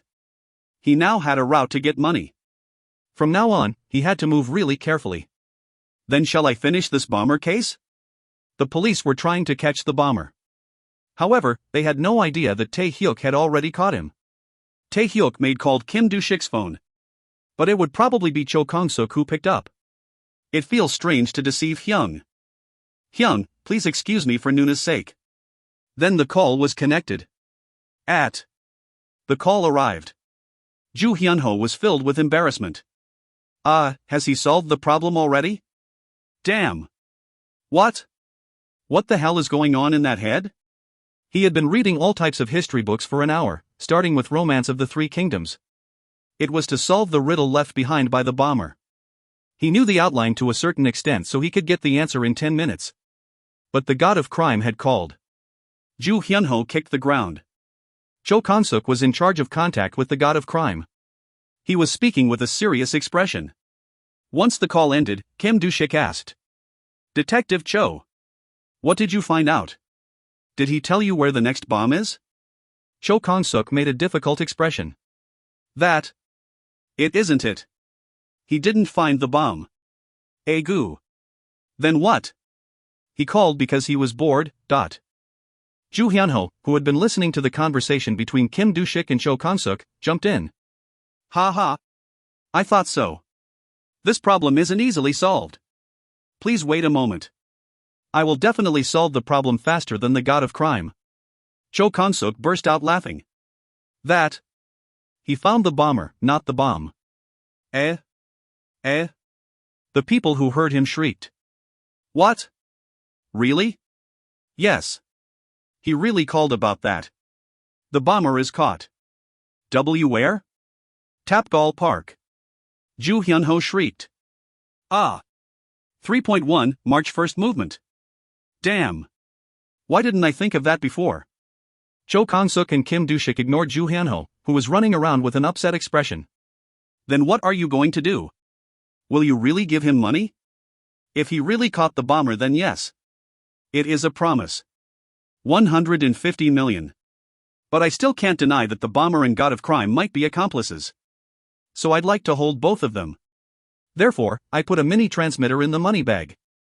The National Intelligence Service is assisting. Cho Kong-suk's eyes widened. Are you going to catch the god of crime? Yes. Then I will see what tricks he used. Detective Cho, aren't you curious? Kim Do-shik's eyes flashed. His senses, developed from over 30 years as a police officer, told him something. They told him that the bomber was nothing compared to the god of crime. If you find any errors, ads pop up, ads redirect, broken links, non-standard content, etc., please let us know. Report chapter so we can fix it as soon as possible. Chapter 67. Chapter 67, Bomber Number 5. The police SWAT team moved to arrest the bomber, as they couldn't idly sit by as the culprit was knocked out by an unknown person. The SWAT transport van arrived. The destination is Tapgal Park. There is a possibility that the culprit is armed, so be careful. The SWAT team checked their equipment at their leader's command. Safety goggles, Kevlar vests and helmets, tactical vests, and operational clothing. They also held German-made MP5 submachine guns and the P7 pistol, which would make it hard for ordinary people to run normally. Even so, the crew's movements were quick. They were the elite counter-terrorist unit under the Korean National Police Agency, the Special Weapons and Tactics Team, abbreviated as the KNP SWAT team. This group started moving to deal with the criminal. The citizens took out their smartphones and took photos of the SWAT team. Their atmosphere was different from when protests were taking place in Seoul. Isn't that the Special Forces? Wah! They are on a completely different level. Did an act of terrorism happen? As soon as the special troops arrived at the entrance to Tapgal Park, they secured the border and entered the area. Fortunately, the citizens inside were all able to be evacuated safely. The police had arrived in advance and were blocking people from entering. However, they couldn't take away the smartphones. Therefore, the fact that something was happening spread through the country thanks to SNS. The media was controlled to prevent confusion, but individuals putting up shots couldn't be avoided. The leader moved at a rapid pace with his team following behind him. A homemade bomb had enough power to blow up a building. There was a sense of tension in the movements of the troops. However, they had gone through high-intensity training and were mentally prepared for moments like this. There were no obstacles during their advance. They arrived at the place where the bomber was in a flash. Ah! A person. The team leader looked at the bomber from a distance. Then he muttered. Crazy. He is all packed up and easy to take. The leader's mouth twitched as he saw the bomb in the cart. Thus, the bomber ended up being arrested like this, but the storm after that was enormous. What was the relationship between the explosion at Atlantis and the special troops? A tremendous amount of opinions started to pour in from the netizens. Most people saw it as a serial bomber. In the end, the voices demanding the truth from the government grew more and more. The police commissioner felt like pulling his hair out. As the commissioner of the NPA was getting a headache, he received a call from a subordinate. They were asking what to do with the unidentified criminal who played a crucial role in resolving the bomber case. The commissioner of the NPA replied nervously. This guy. Don't report everything. Just take care of it. You have done it once or twice already. Right now, the commissioner's concern was the death circus case, not the bomber. Taiwei International wasn't a problem. The important thing was that too many VIPs watched the murder variety show that was created. Kwon. I need to at least save this friend, Chairman Song. It was nice to hear that the hospital incident was still settled, but things kept popping up. Atlantis created by the Taesung Group was bombed. How did Chairman Song handle this? If the connection between large corporations and high-ranking police officers was revealed, his position would be in danger. Maybe he should reveal a few showbiz scandals prepared in advance to divert the attention of the people. The NPA commissioner issued emergency orders to gather the chiefs of each broadcasting station. Just as he was organizing these incidents, someone called him. This person. Calling daily. But this time, it was someone else. See Commissioner. It is serious. The contents of the breaking news broadcasted by JC. The commissioner heard his subordinate's words and rushed to his TV to confirm the breaking news.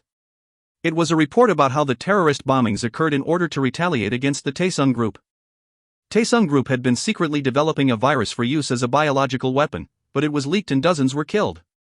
That incident was concealed and reported as a nitrogen gas leak. At first, there were many people who boycotted the large company. But within a few months, the sales had recovered as before. There was a man who tried to tell the truth. It was a researcher who felt remorse at seeing colleagues dying from his work. However, his declaration of conscience wasn't revealed at all. Taesung Group had ties to senior police officers. In the end, one person could do nothing in front of the tremendous power of a large company. Taesung Group infected his family with the virus to stop him from talking. Whether it was a side effect or a variant, they died within a month of infection. In the end, the man disappeared and it had been a year since. The police commissioner had cleared the incident from his mind. He never thought he would look at it again. His body started shaking. The director of JC Broadcasting. That bastard. The commissioner of the NPA called the director of JC. Then a frightened voice was heard, as if the director had been expecting him. See Commissioner. No. We didn't do it. What? We were hacked. The broadcast right now is a pirate broadcast. Stop the transmission right now. That. If we stop the broadcast, then they threaten to blow up the station like Atlantis. The NPA commissioner watched the screen with a blank expression. At that moment, the names of the people involved in this case appeared. It included Song Won-jin, the chairman of Taesung Group, as well as the police commissioner himself. It's over. The purpose of the bomber. It was to hide one target among 9. The undercover police officers didn't know anything about the storm that was blowing among the high-ranking police officers. Aim for the moment when the god of crime takes the money. 150 million won filled a bag. The weight was heavy. The god of crime demanded cash that didn't have consecutive serial numbers. The bomber had been arrested, but the remaining 4 bombs couldn't be found. Then contact arrived from the god of crime. Once he received the money safely, the remaining bombs would be handed over. Kim Do-shik's eyebrows twitched at the words. He truly is a criminal. In the end, after the bomber was arrested, a plan was launched in order to capture the god of crime. It was just before the money would be handed over. The agent carrying the money asked. Supervisor. Do I really just wait here? For security reasons, they called their bosses supervisor or manager. Right now, the agent was standing at exit 1 of Gangnam Station. It was a place where hundreds of people passed by in a single minute.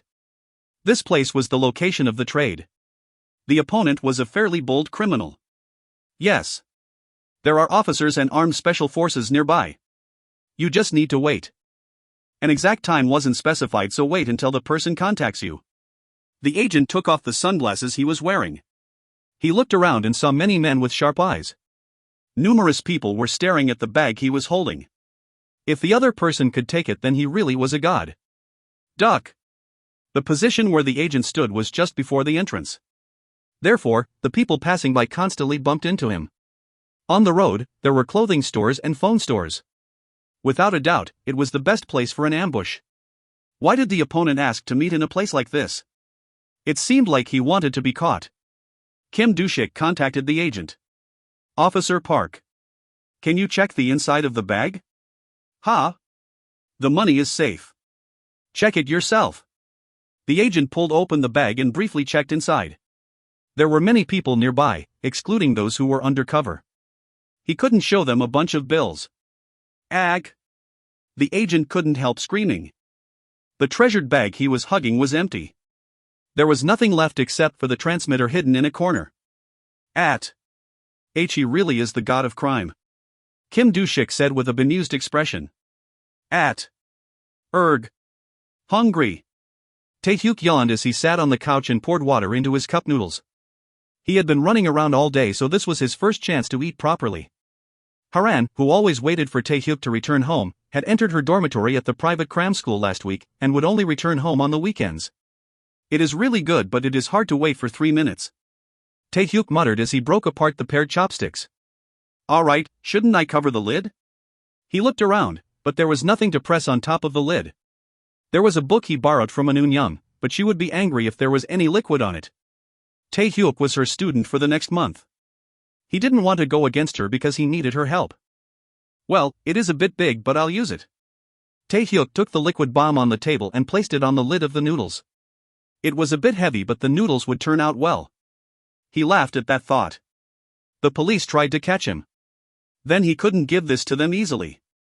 There are still 2 minutes left. Shall I watch TV? Then the remote. The remote control was a master of stealth. It was hard to find once it ran away. At the end of a search operation, he was able to arrest the culprit that was hiding between the seats of the couch. The ramyun noodles smelled delicious. Tae-hyuk picked up his chopsticks and placed the noodles into his mouth, and then he took a sip of the broth. Kua. Kill. He couldn't help letting out a sound of admiration once it entered his cold and hungry body. Breaking news was now being aired on TV. Today, the first trial against Chairman Song Won-jin of the Taesung Group is being held. The prosecutors have charged him with assault, killing a teacher, and malpractice. The next breaking news. The National Police Agency. The screen showed Chairman Song Won-jin handcuffed and with a bowed head. Next to him was a face familiar to Tae-hyuk. It had been a long time, so it seemed like a reunion. Tae-hyuk slurped the delicious noodles with relish. There were also leftovers in the fridge. If he didn't eat it, then it would go moldy. By the way, I think I forgot something. Tae-hyuk scratched his head and laughed. If you find any errors, ads pop up, ads redirect, broken links, non-standard content, etc., please let us know. Report chapter so we can fix it as soon as possible. Chapter 68. Chapter 68, Date Hard 2.0 Number 1.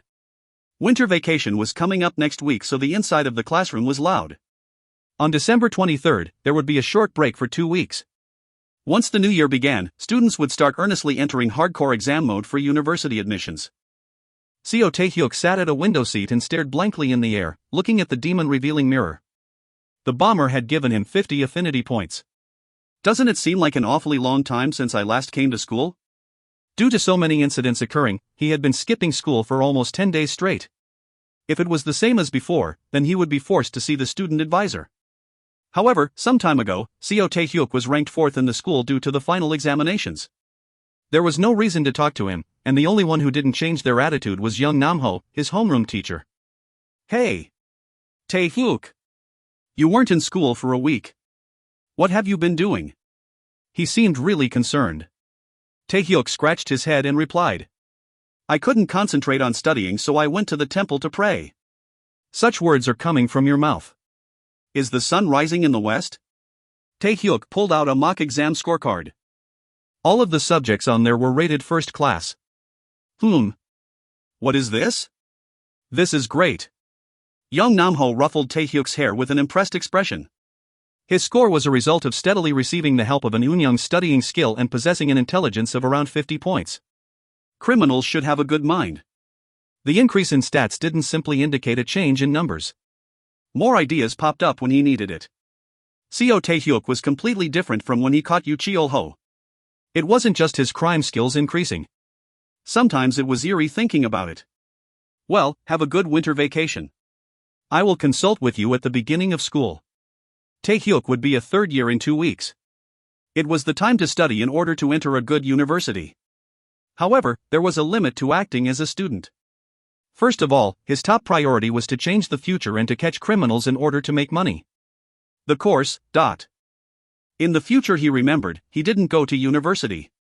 As soon as he graduated from high school, he became a part-time worker for a staffing company and worked as a guard. Going to university meant that he would have a completely different future. I should go on a tour of the universities with class president. What course department should he enter? He decided to slowly decide. After young Namho's words, there were 5 minutes left before classes started. In the meantime, An Eun-young carefully spoke from where she was sitting beside him. Of course, it wasn't because she was afraid of Tae-hyuk, she was simply ashamed. These days, there are many bullies near our school. Really? Tae-hyuk's eyes widened as he looked at An Eun-young. This topic came out from class president's mouth. Shouldn't she be more concerned about textbooks rather than gossiping? They were originally a bad group that operated outside of Seoul. There seemed to be a crackdown in that area, so they moved their activities to this side. A few students of our school have already lost money. Bad group? Nuclear bomb is their name and the scale is quite large. As the class leader, An Eun-young felt anxious about her classmates. They are quite famous if class president knows about it. Yes. You should be careful. Tae-hyuk made a bitter expression. Why are you telling me to be careful? What? You shouldn't go to dangerous places. He spoke out as a joke, but An Eun-young looked serious. Tae-hyuk inwardly sighed. Okay. I understand, class president. I won't go anywhere dangerous.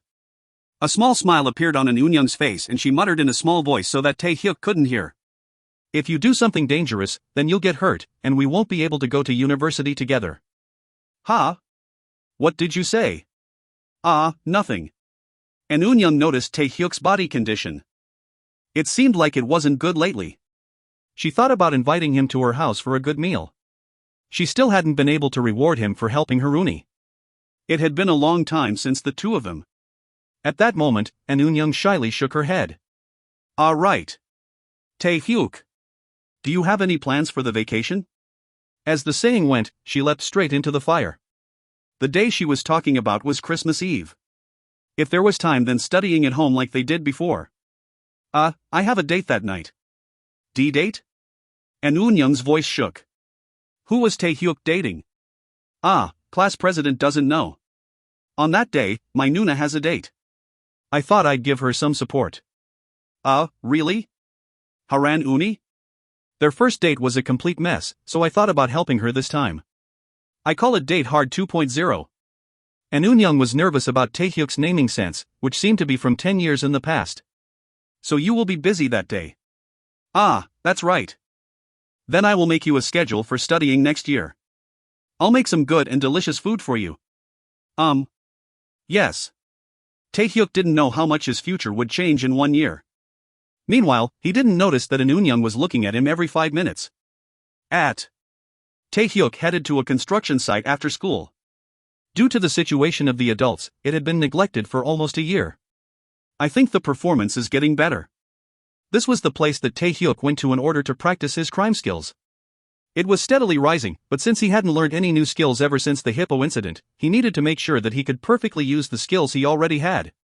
After his spying skill was strengthened, it was possible to project the demon-revealing mirror into the air, so he didn't need to take the mirror out of his pocket anymore. The time required to activate the skill was also greatly reduced. He also used robbery to take all the money from the bag that the police officer was carrying. It was a perfect robbery that wasn't even detected by the sharp reflexes of the people trained to be sensitive to that type of thing. It took a lot of practice to steal that fast, but the result was satisfactory. I was able to steal 150 million won without anyone seeing. Now it was possible to use the robbery skill as naturally as flowing water. The next thing to do was practice the violence skill. Once he used it, he held an incredibly hard iron pipe, and also temporarily increased his physical strength and agility. However, the violence skill quickly consumed his stamina. Of course, it wasn't just the skill that increased his physical strength. He needed to practice constantly for a long time. He mainly used bags filled with sand. However, if someone saw him using a weapon, then he would be arrested immediately, which was why he had to intentionally go to places without any people to practice. However, strange sounds started echoing in Taehyuk's secret hideaway. He heard somebody's voice. "Ha? So what? Give me your money. I don't H. Are you going to make me look for it? Take it out quickly." Really? Ah. This son of a bitch. I feel like hitting you. Do you want your eyes to be crushed? Taehyuk coughed at that moment. His hideout had a few gangsters roaming around. That is my school uniform? I've never seen that face before. A freshman? Jack. At that time, one of the men slapped the boy's cheek. The boy held his red cheek and screamed. I was wrong. I really don't have money. I'll go home and bring it to you. Yes? Please. This bastard. He wants to go to hell. Bam! One of the thugs kicked the boy's thighs with his combat boots. The boy screamed and fell on the ground. Fuck. Do we look like young kids roaming around? My Hyungnim is in nuclear bomb. Take care of this son of a bitch. The gangsters pushed the boy into a corner and started to step on him. Taehyuk frowned. It seemed a bit too much if they simply wanted money. I guess they haven't joined a gang yet. In order to join such places, they needed to prove their manliness, and what they were doing now was also a part of it. Well, I should leave and report this to the police. Although it was a bit intense, it wasn't enough for the boy to lose his life. Recently, Taehyuk had seen many heinous crimes. Maybe that was why. This type of thing seemed like kids playing around. Who the fuck is that? The gangsters noticed that there was an uninvited guest. Goo. Busted. Taehyuk clicked his tongue and approached the gangsters. One person, who seemed to be the leader, frowned at Taehyuk. The veins in his neck started pulsing. Hey, you son of a bitch. Did you call a friend? Ha? Tell me, who is this? The leader kicked the abdomen of the boy on the ground.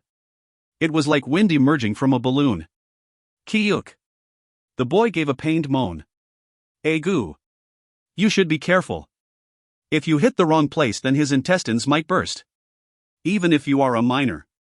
How old are you? Are you a minor? Fuck, what is this bastard saying? The gangsters were upset at Taehyuk's mocking tone and instantly surrounded him. Taehyuk scratched his head and replied. Goo. Sorry, Yoon. I won't be able to keep my promise. Sorry, today is your memorial service. The leader gave instructions to his men. They were good in a one-on-one fight, but they were confident in their numbers. Peek. At that moment, a blunt sound resonated throughout the building.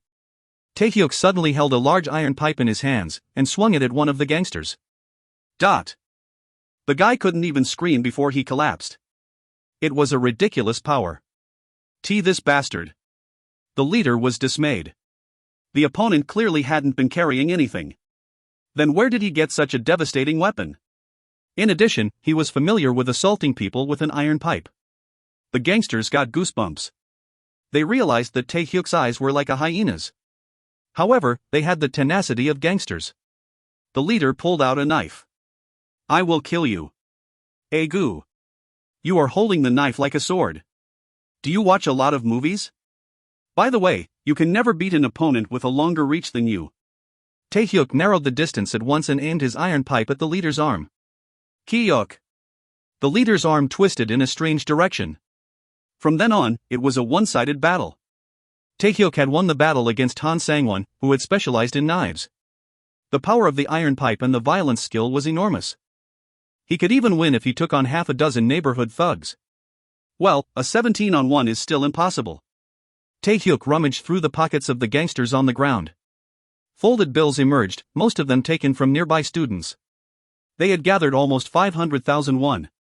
Tae-hyuk put 1/3 of it into the pocket of the male student to pay for his medical expenses. Of course, he took the rest as his share. Tae-hyuk stuffed the bills into his pocket and muttered, "This is better than a part-time job. By the way, should I call the police and maybe the ambulance? By the way, I think it is best to fight against others using the violent skill." There was a different feeling than when he hit the sandbags. He was often bored, so this wouldn't be too bad as a part-time job. The bad group is called Nuclear Bomb? He had a feeling he would continue to engage with them in the future. If you find any errors, ads pop up, ads redirect, broken links, non-standard content, etc., please let us know. Report chapter so we can fix it as soon as possible. Chapter 69. Chapter 69, Date Hard 2.0 Number 2. Seo Haran returned home on the weekend.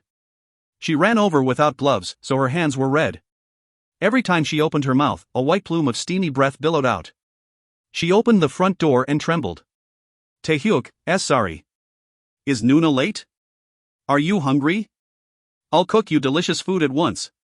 Haran took off her coat and ran to the kitchen, but there was an unexpected scene awaiting her. Her younger brother was cooking in the kitchen. Nuna came? It's cold out, so sit down and rest. You've been studying for a long time, so I will prepare dinner tonight. Oh my. An apron-clad Tae-hyuk carried food to the table. At first glance, there were many things that looked delicious. Haran looked at Tae-hyuk with an impressed expression. It will only take another 10 minutes. Before that, warm up your body. There is hot water in the bathroom, Yes. I came home. My Tae-hyuk is all grown up. Goo. Ms. Go in and wash your body. Haran picked clothes from her room and entered the bathroom. The hot water came out, even in the winter. In their old room in the basement, the boiler would be frozen if it was only slightly cold outside.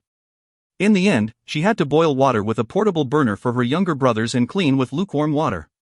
She also had a brief shower with freezing cold water. It was cold enough in winter to make her stunned. Her eyes turned red as she remembered those times. A smile came to her face as she bathed in warm water. Now, shall I see how good my little brother is? There were a variety of dishes on the table, such as steak and salad. There were also California rolls that looked appetizing. They were all Haran's favorite foods. However, these things were expensive and not easily eaten. Tae-hyuk prepared all of this? In fact, a friend helped me. Girlfriend, No, we just study together. I see. You should bring some back for them.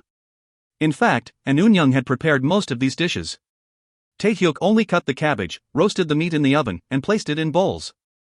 I don't know if this will suit Chef Seo Haran, but let's eat. Yes. But I can't eat so much. I will wrap the leftovers and give it to Taemin. Taemin still hasn't finished? He won't be done until 10 p.m. Tae-hyuk and Haran chatted as they started to eat. Haran sliced the steak and was pleasantly surprised. The knife smoothly sunk into the meat, as if she was cutting through tofu. She could feel that the meat was of the finest quality. The red flesh and white fat layer were in perfect harmony. The steak looked so delicious that saliva filled her mouth. Haran asked gently. This seems very expensive. Tae-hyuk didn't slice the meat. He just tore it with his mouth and spoke while chewing. The local butcher store was having a sale. It wasn't that expensive, so feel free to eat.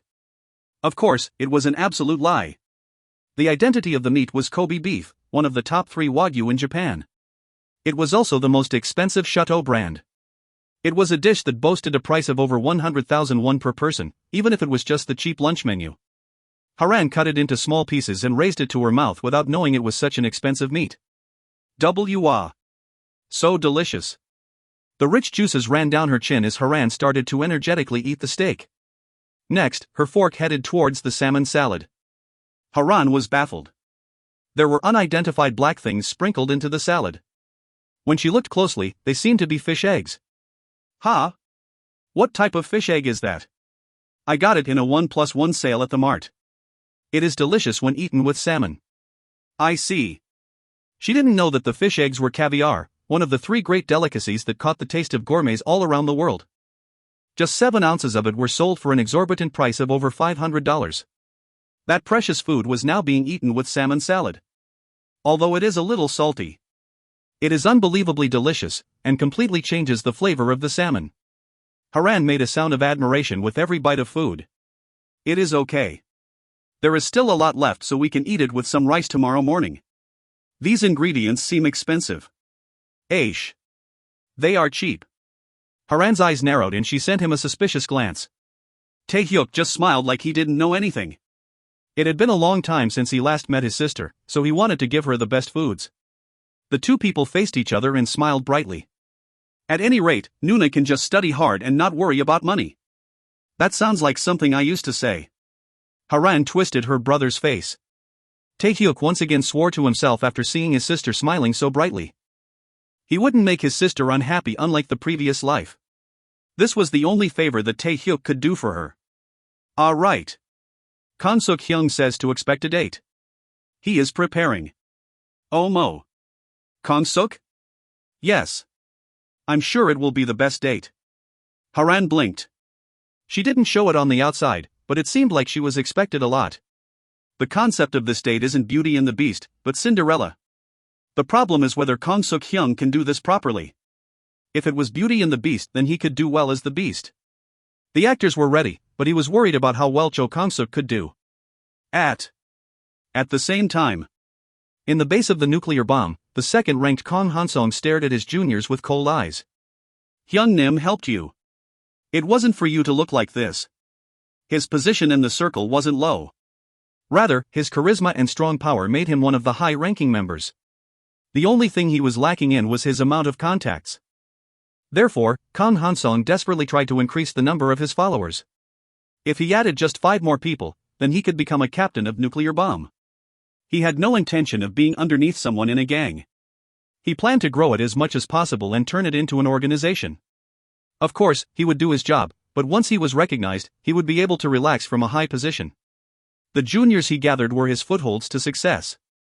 But what were these pathetic brats? In order to join the group, they had to be able to take money and then hand the money over. They roamed around this area for that reason. So, you were beaten up by one person? Kang Hansong caught the eye of a nearby junior who had one arm in a cast. He couldn't go to the toilet alone. The sight was enough to make Kang Hansong sigh. His juniors bowed their heads. I am really sorry. If that bastard didn't have the iron pipe then. He is a cowardly bastard, but. Kang Hansong struck the cheek of his pathetic junior. Kiok. Hey, you jerk. Is that something to be proud of? Goo. I can't believe I invested in scum like this. Hyung Nim. The juniors clung to Kang Hansong and bowed. No matter how pathetic, they were still people who followed him. In the end, Kang Hansong's heart weakened. I understand, you brats.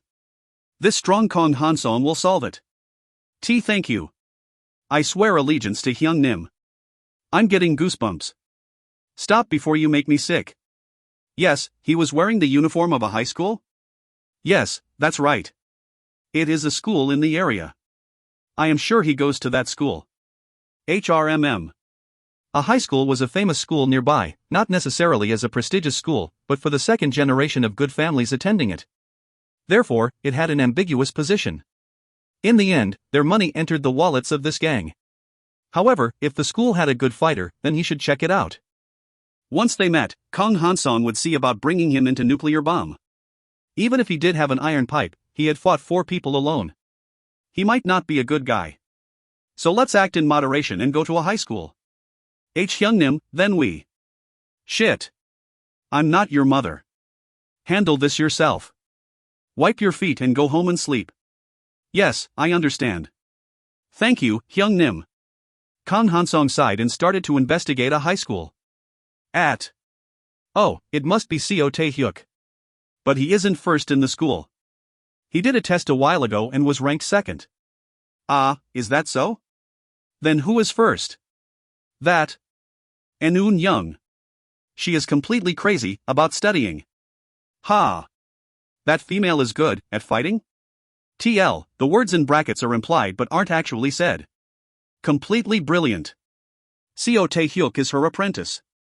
He can't even compete with Anoon Young. Young Nim. I am really sorry. It really was like this. Kong Hansong glared at his henchman. There is someone bigger than him? In addition, a woman? Yes, that's right. Oh, I see. I guess I have to believe what you are saying. What type of person is she? I don't know. Kong Hansong imagined Arnold Schwarzenegger with long hair. At that moment, his palms became damp. I guess I should take a look for myself. It seemed like it would become a mess if he left the job to his henchman. In the end, Kong Hansong decided to go himself. So, where is that person called Tae-hyuk now? That. A henchman stuttered. He was hesitant about something. Kong Hansong muttered with annoyance. I told you to know for sure. No. I know. Really? Where? I heard he is at a restaurant cafe in the suburbs right now. It was a restaurant popular with couples. Kong Hansong was currently sitting in a factory where the heat wasn't working properly and he was surrounded with the smell of stinky men.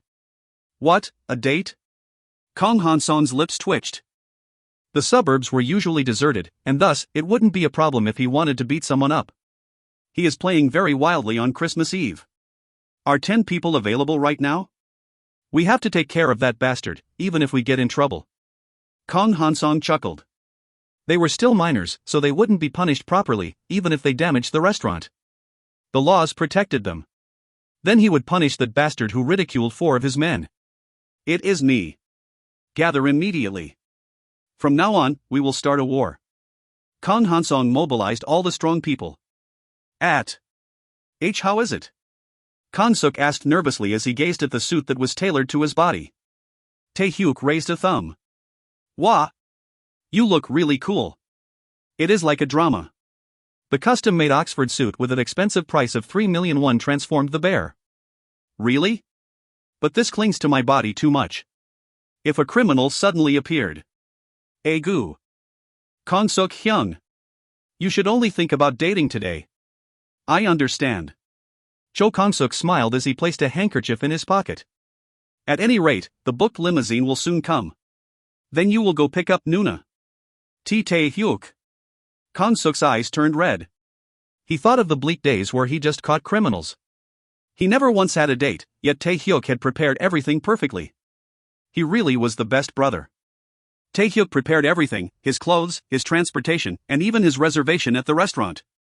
He made Kong Suk practice all of the scripts until he memorized them completely. Hyung. I'll be watching from afar. Don't tremble. Have a good time with Nuna. The 2 men gazed at each other warmly. Soon, a gorgeous limo arrived in front of them. Now he would go and meet the princess. Tae-hyuk smiled as Kong Suk went to pick up Haran. Nevertheless, doesn't a prince need a villain? Tae-hyuk knew that the gang he just met were looking for him, so he had deliberately leaked information and even bribed people to spread rumors for the past 3 days. In the end, there was going to be a fight today. Indeed, Kong Suk was the best when catching criminals. Furthermore, what if he fought to defend the princess? A wonderful scene from a fairy tale would come out. The actors were gathering without knowing they were being used. Then it will be the best date. If you find any errors, ads pop up, ads redirect, broken links, non-standard content, etc., please let us know. Report chapter so we can fix it as soon as possible. Chapter 70.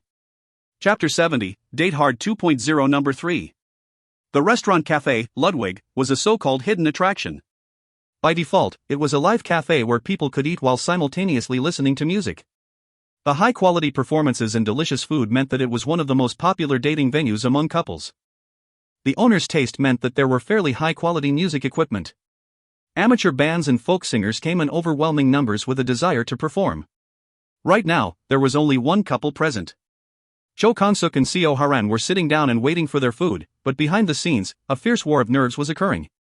Originally, it was impossible for me to do this at this price, but I specifically did it for you. Tae-hyuk just glanced at the restaurant owner. Sometimes silence was worth 100 words when bargaining. See cough. The owner couldn't stand it and cleared his throat. Tae-hyuk slowly opened his mouth. A contract to rent the entire restaurant obviously included the food and the stage. Yes. Of course, the food is made by the best chef as you said. But the problem is that the show is missing. Sweat flowed down the owner's chin. Today was Christmas Eve, the best day of the year. However, it was from the evening onwards. From 15 to 1700 hours, it was literally called break time where the restaurant was closed. A customer specifically wanted to rent that time. As the owner, he naturally welcomed the customer with both hands.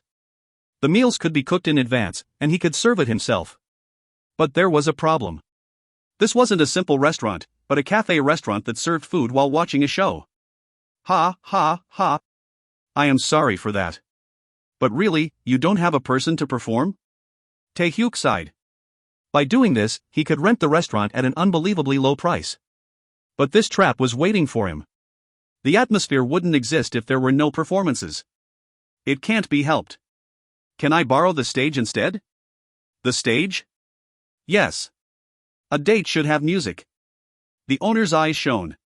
Will you be performing directly? I will use classical music to set up the atmosphere. Cough. Yes, I understand. Normally, he would absolutely never allow customers on stage. The expensive equipment could break, and it was against the policy of the restaurant. However, what was happening today was at the fault of the restaurant, so it was natural for the owner to take a low profile. Tae-hyuk added one last thing. Oh, please note that the stage might be noisy.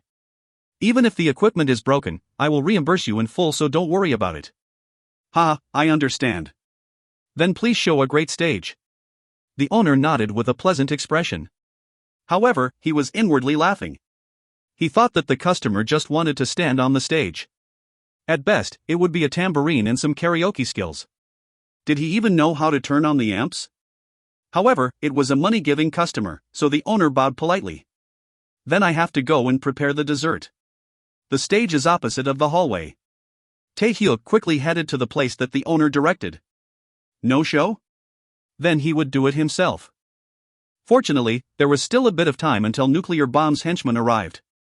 He would come up with something suitable during that time. Indeed, a sweet song added to the dating atmosphere. However, Tae-hyuk couldn't handle instruments, no matter how many crime skills he had. But he could imitate voices, and he could use a CD for the accompaniment. Shouldn't Ave Maria be played on Christmas?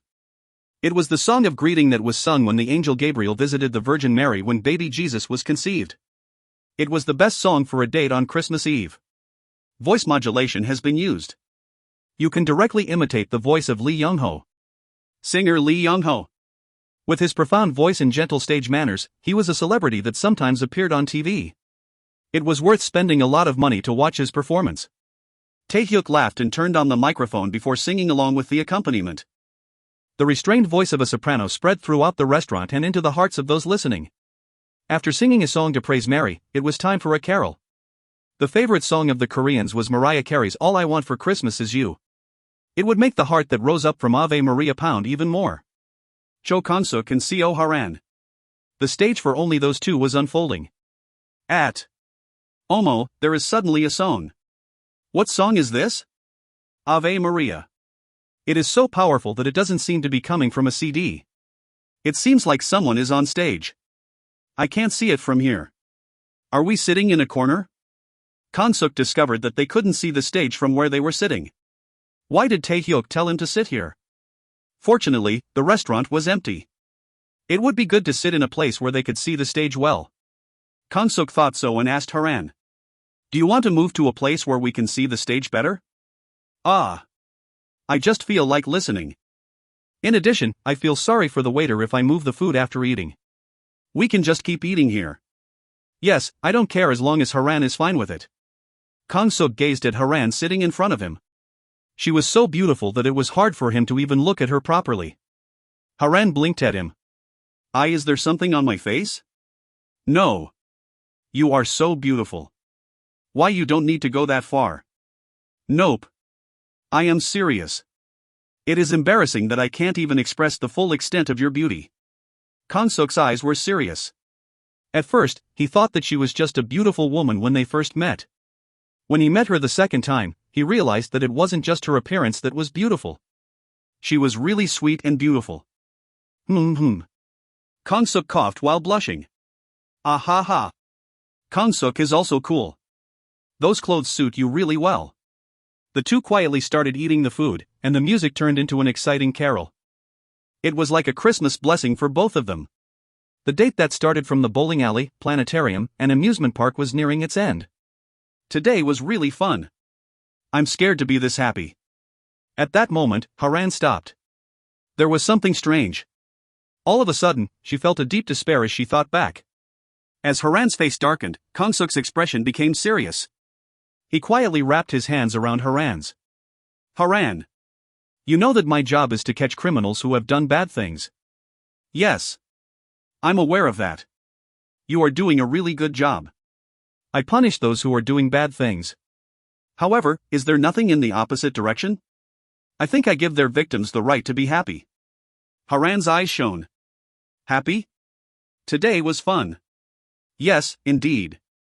I don't want it to end today. I hope that Haran will continue being happy in the future. So? That. Haran realized that there was a strange attitude around Kong-suk. He kept putting his hands in his pocket and was touching something. Haran smiled gently at the nervous Kong-suk. It's okay. If your words are hard to say, then I'll wait. I'm really good at waiting. So please slow down and tell me. Yes? For example, I think I waited a long time for someone. Ah ha ha. I'm sorry. I'm tired. Then, by the way, will you date me again next time? Kong-suk stuttered out. Haran replied with a smile. Yes, okay. Kong-suk cheered. Although he couldn't communicate everything properly, he could do it slowly from now on. All right, Haran. After the meal, there is a place I'd like to go with you. This wasn't in the original plan, but I'm sure that you'll like it. Ha! There was a large sack beside the table where the two people were sitting, large enough to accommodate one person. Kong-suk looked at it and smiled. If he missed this on Christmas Eve, then he would feel regret. It was time for nuclear bomb to arrive. Wow, I thought this was going to be Hiroshima. He bribed one of the henchmen to report the movements of the group. They betrayed their group so easily for 1,000,000 won. That was the weight of a bad group. Unfortunately, the time constraints meant there was no encore. He received information from the source that the point of entry would be the through back door of the restaurant. Tae-hyuk moved to set up a trap that was prepared in advance. Then once it was the scheduled time, voices were heard. It is here. Are you sure? Yes. Then let's go through the back door as I said before. The henchmen quickly followed Kong Han-sung's instructions, holding iron pipes and baseball bats in their hands. They weren't properly armed because they thought it would be a one-sided fight against Tae-hyuk. Tae-hyuk clicked his tongue as he watched through the surveillance camera. Egu. Don't you know the basics of a raid? At least 30% of the total number of infiltrators should support from outside. Everyone coming in. Tae-hyuk confirmed that all of Kong Han-sung's group had entered and activated the trap. Darkness? Turn on the LED of your phones. What is this? Kong Han-sung's group started screaming, as something sticky had covered them. Tae-hyuk turned on the light of the room and looked down at Kong Han-sung's group who were tangled together. In this way, all of you were wiped out. It was a basic booby trap. Tae-hyuk set up a large net with glue at the expected point of infiltration. It had fallen and neutralized all but 2 people of the group of 10. What the fuck? Let us go. Tae-hyuk shrugged. What was the point of installing a trap if he was just going to release them? Using this much force against a student. Tae-hyuk twisted the iron pipe that he equipped with the violence skill and winked at one of the 2 people not trapped. That person was the spy. Then Tae-hyuk asked. The 2 people left, do you want to be stuck together? No. Don't. Tae-hyuk smiled wickedly at the mice stuck together. Now, what do I do with you? I will kill you. Release me right now. There are so many false words. Yes. This is an opportunity to experiment with a new magic. Magic? What are you? Kong Han-sung trembled. It won't hurt. Hang in there. Tae-hyuk lightly stepped forward and touched the bodies of the gangsters lying on the ground. Numerous messages appeared in front of him. He practiced so much that he could alternate stealing the clothes of the opponents. The clothing that the opponents were wearing moved to his right hand. He threw them away and tapped another person lightly with his other hand.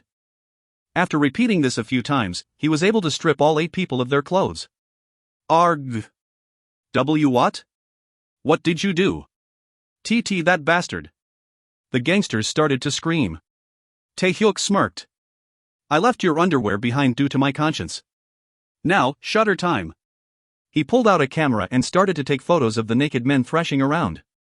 Click. Click. Oh. Kang Hanson's group moaned. Your personal motto was to live and die like men, right? Then what would happen if these photos were scattered around the neighborhood?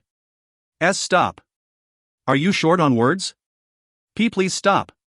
Taehyuk sat on a chair and showed the people the photos he just took on the digital camera.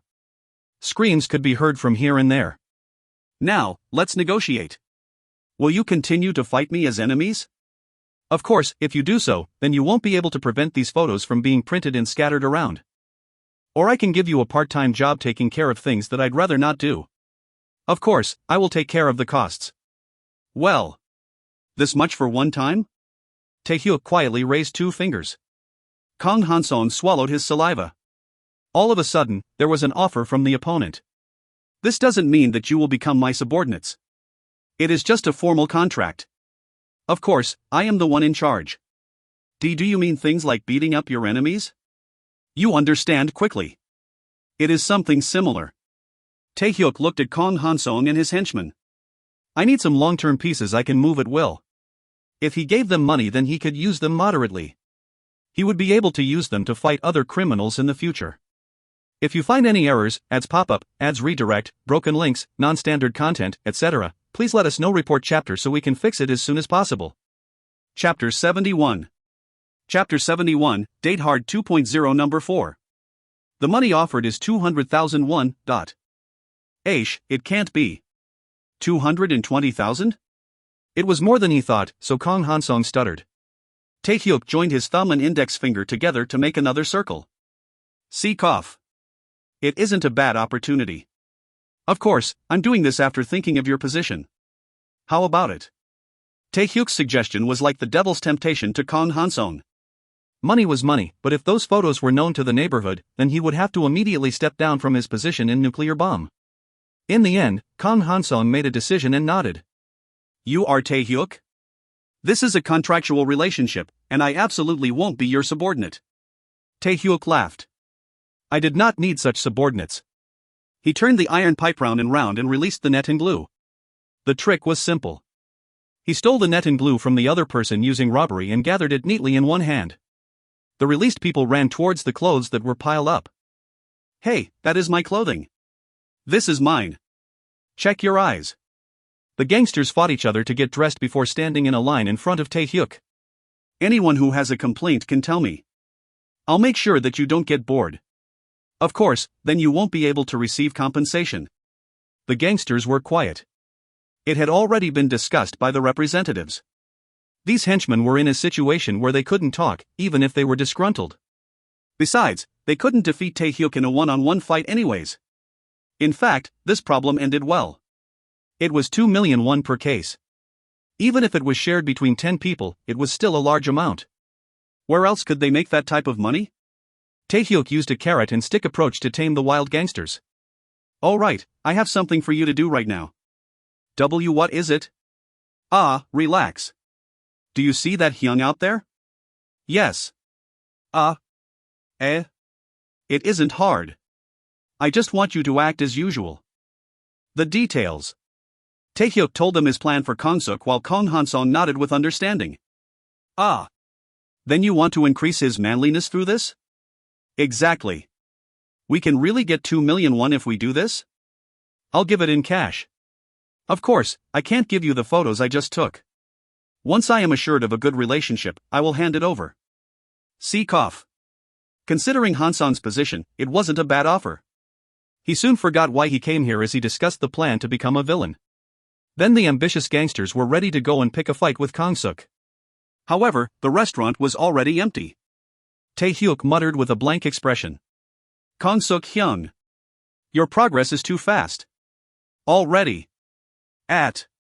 In the end, after looking like a dog chasing after a chicken, Taehyuk mentally educated the gangsters.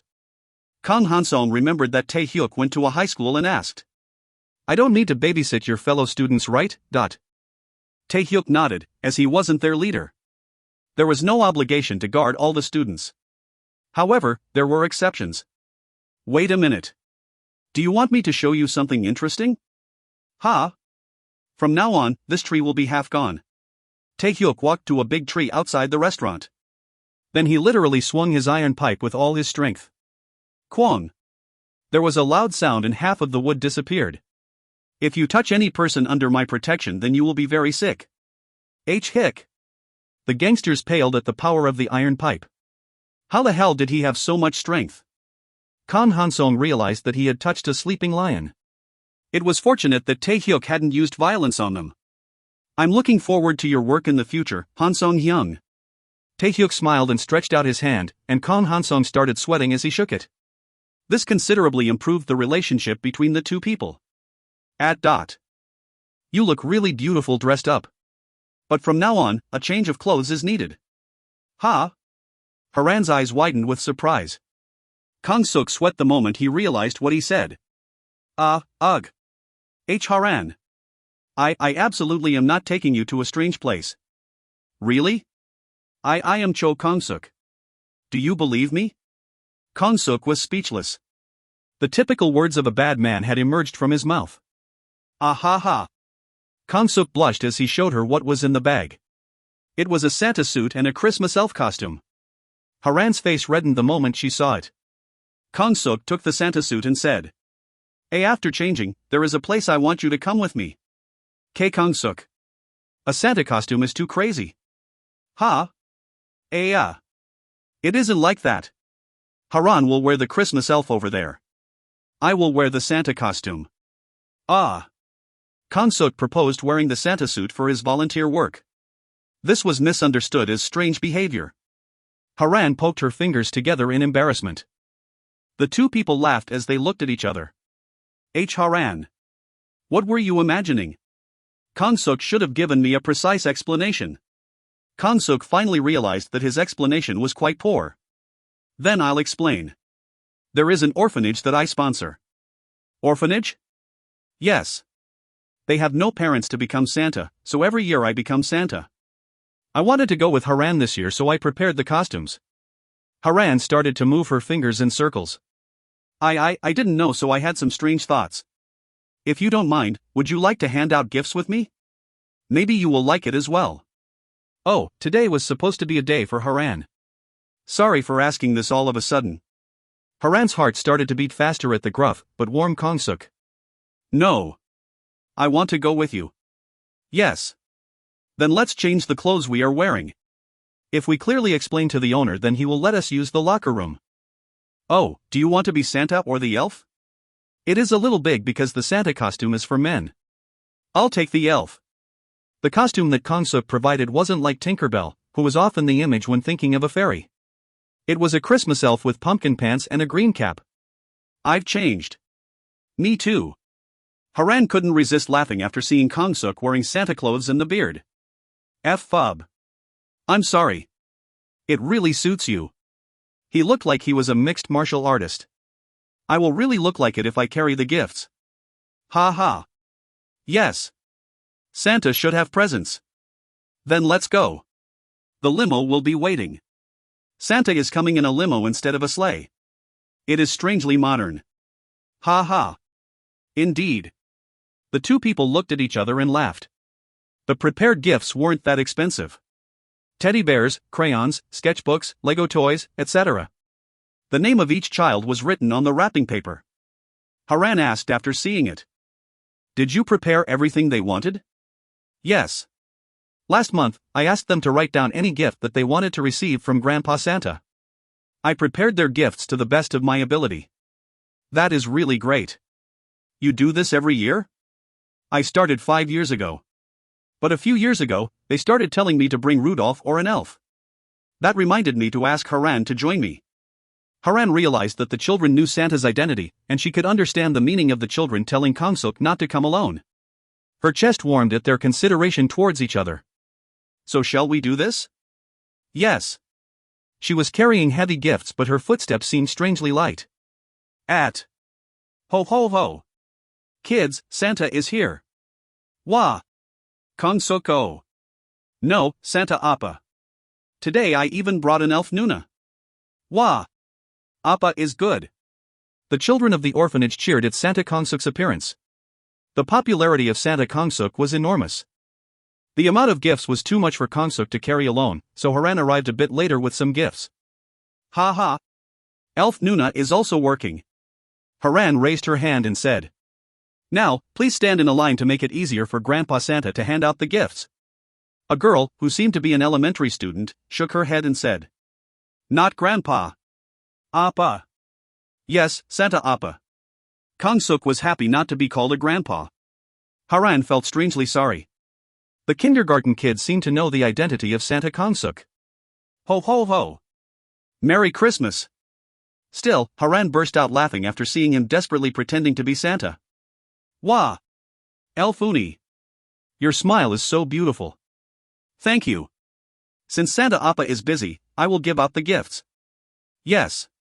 The kids gathered in front of Haran like baby birds waiting for food. Haran laughed at the cute faces. Then Haran looked at Kongsuk, who had children hanging on him. He did this type of thing every year, but he also worked day and night shifts to catch criminals. But this was more like a family than a sponsorship.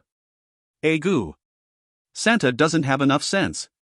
Haran suddenly heard a familiar voice from behind her. It was Seo Tae-hyuk, dressed as Rudolph. Tae-hyuk. This can't be missed when it is Christmas. Tae-hyuk started stacking some boxes. The children shrieked with joy when they saw it. Wah! Cake!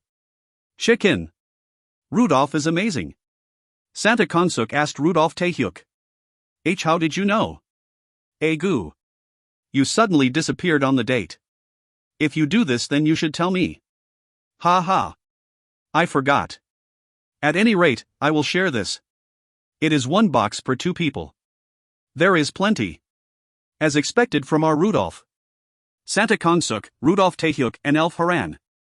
The 3 representatives of Christmas earnestly started the Christmas party with the children of the orphanage. Everyone gathered shouted with one heart. Merry Christmas! It was a fun party for a sacred night. At dawn, it was a restaurant staff member who came to work and discovered it. It was Christmas morning, but he could get more money on days like this. Anyway, it wasn't like he had family to spend the holidays with. He had to make as much money as possible to pay the rent for next month. Snow had fallen overnight, so the streets were covered. Hey, this is the devil's dung powder. I'll get rid of all this. In order to do business, the snow piled in front of the store had to be removed. The staff member grumbled as he shoveled the snow. Shit. It is cold. The weather was cold enough to petrify the brain. Every time he opened his mouth, a white cloud would emerge. At that moment, he found something strange in front of the restaurant. Christmas tree? There was something like this? The staff member spat on the white snow. The Christmas tree was decorated with something colorful, and the snow piled white on top of it. Did boss put this up? If so, he needed to clean up the tree. The staff member started getting rid of the devil's dung powder piled up on the tree. Then something red emerged. At first, he thought it was just a unique-looking decoration. However, he realized it wasn't ordinary as he looked closer. Ha! It is a little odd-looking. Ayoak! The staff member shrieked as he realized what was on the tree. It was like the remains of a broken doll. Small arms and slender legs. 10 or more of them hung from the tree. The thing he thought was a red ornament was actually blood flowing from the arms and legs. Body. On Christmas morning, a tree decorated with body parts was found in front of a restaurant. If you find any errors, ads pop up, ads redirect, broken links, non-standard content, etc., please let us know. Report chapter so we can fix it as soon as possible. Chapter 72. Chapter 72, Huge Reward Number 1. The man loved dolls. To be precise, he wasn't interested in humans. Or rather, he was disillusioned. No matter how beautiful a person was, it was impossible for them to be perfect. If he looked closely, then there were always flaws somewhere on the human body. In fact, the man wasn't like that in the beginning. He was someone who loved a woman. She was Elle, a national actress. He only saw her on TV, but the man thought of her as the ideal woman. However, the man's love cooled down as there was a massive scandal that stirred the nation. Actress Elle's sex video leaked. National actress has fallen? The man grew desperate, and he couldn't eat anything for a while. It had been 2 weeks since he was pushed into this corner. Suddenly, the world's interest in Elle disappeared, but the man couldn't give up. Then he came to a realization. If something went wrong, then he could replace it with something else. The man loved dolls, and his specialty was in repairing them. The Christmas party at the orphanage was finally settling down. Everyone was playing happily, eating Taehyuk's food, and watching Christmas specials on TV. Taehyuk laughed as he watched the way that the children were swarming to play with Santa Kongsuk. He is totally popular. He was so popular that little girls were standing in a line to marry him. Taehyuk sat in a corner and drank his canned coffee with a tired face. He poured the can in his mouth and tasted a sweet liquid. Kaya. Taehyuk drank coffee with the atmosphere of a worker after a long night shift. Can I sit down next to you for a while? It was a young woman who seemed to be in her late 20s. She was a nun who cared for the children at St. Mary's Orphanage. I am a guest here. Rather, I should be the one asking for permission. No. Everyone who comes here is the owner. Hello, I am Viviana. Sister Viviana, I am Co Taehyuk. She didn't seem to be a foreigner, so it seemed like Viviana was a baptismal name. Viviana sat down next to Taehyuk and said, Praise Jesus. Thank you very much for coming today. I just came to play with those two people. Kang Suk-hyung said that he has already been sponsoring him for many years. Viviana laughed. It was a modest face without any makeup, but he felt strangely calm when she talked. I managed to operate this orphanage with the help of many people, and Cho Kang-suk is one of them. It was the first time that he had a conversation with a woman of this style. Taehyuk, who became uneasy, spoke gruffly. I don't think you came here just to chat.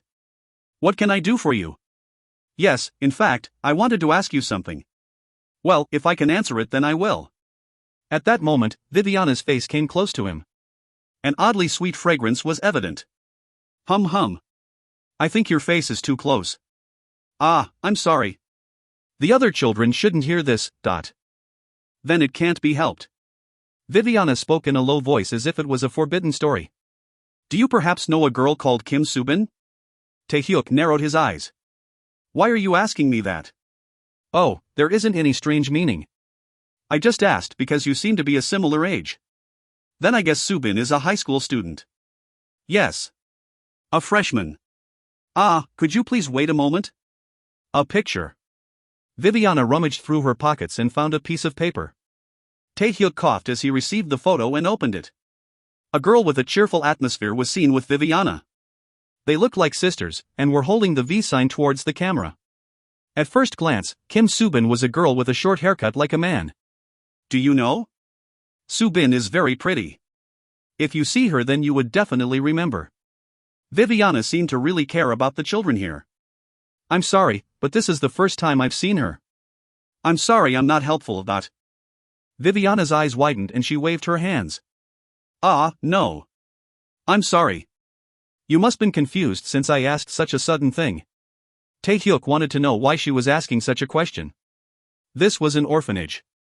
No matter how well the nuns took care of the children, they couldn't feel parental love and a sense of belonging.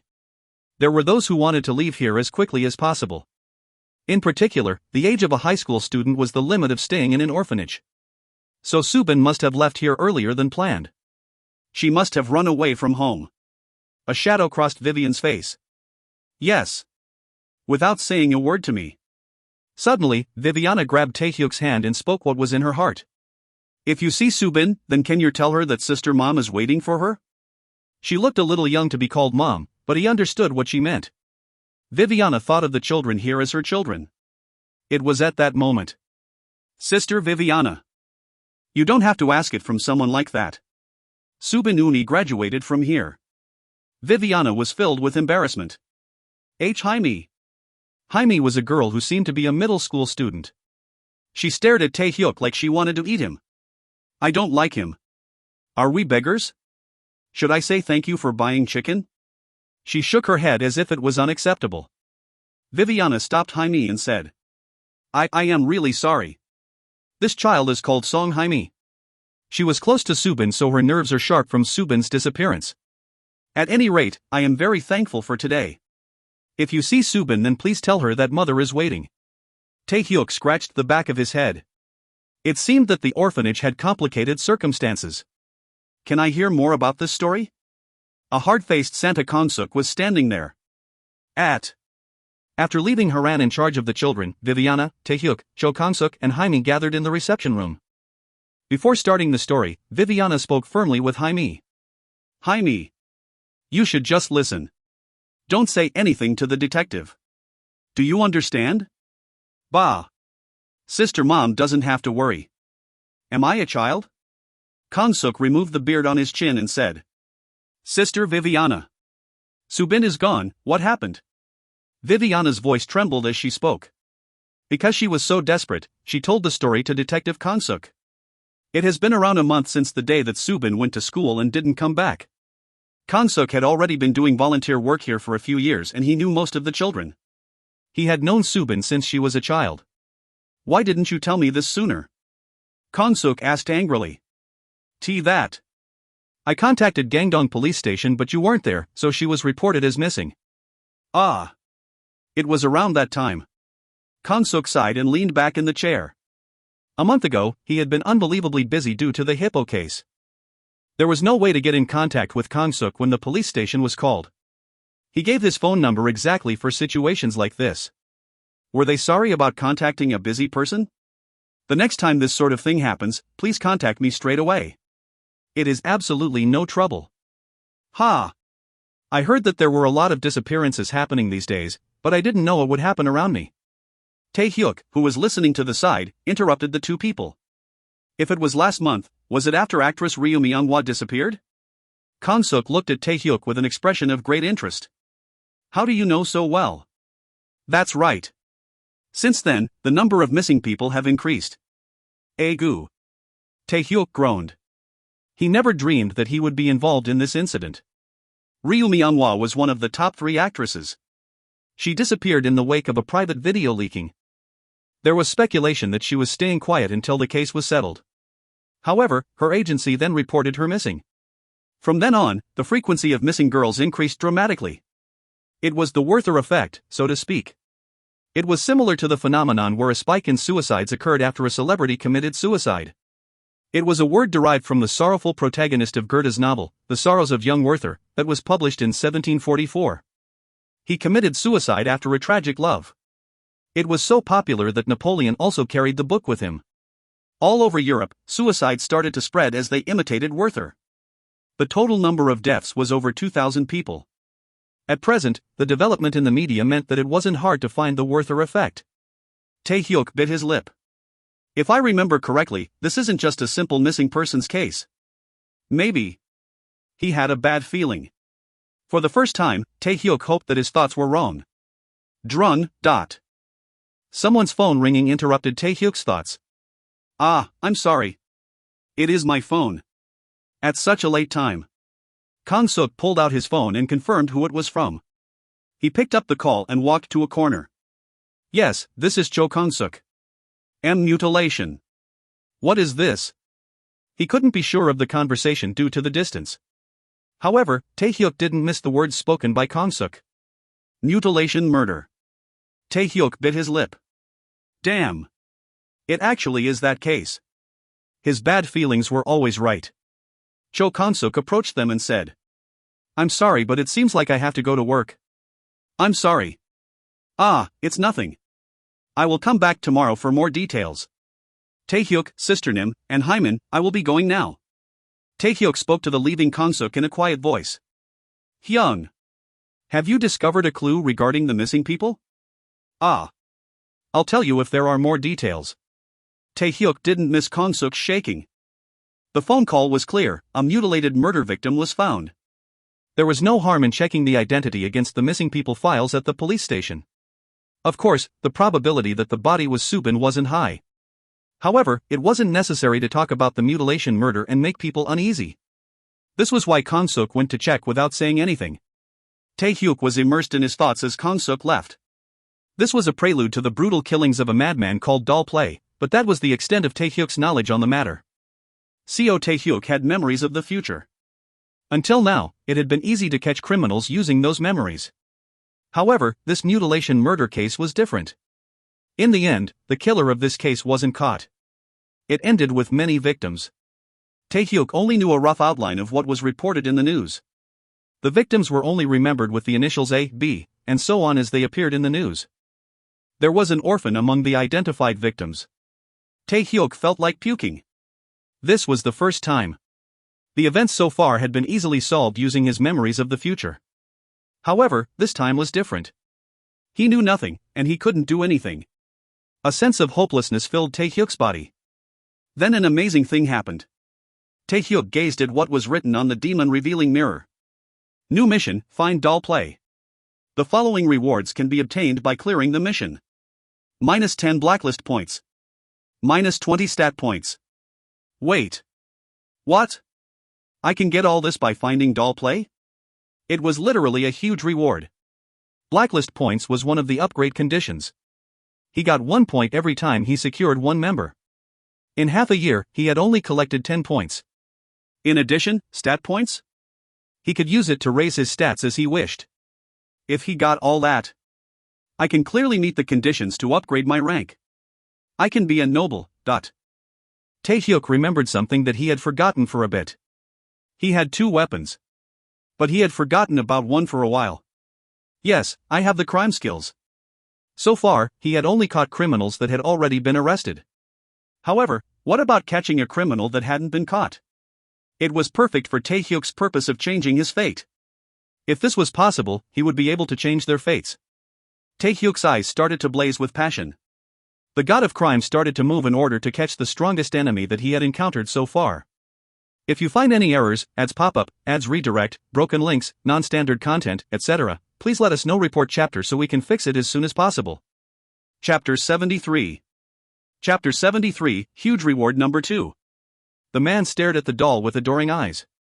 In the dark room, the doll's eyes stared back from where they were sitting. Its flesh was milky white, and its glistening hair gently swayed in the air. Don't worry, I'll fix all the broken parts. The man unknowingly brought his nose to the doll's hair and deeply inhaled. Ha! Smells good. In particular, it was the doll's large black eyes that caught the man's heart. It was shimmering with a deep light that was charming enough to suck him in. Oof. Oof. The man touched the doll's chin as it tried to speak. It seems that I need more tools to fix you properly.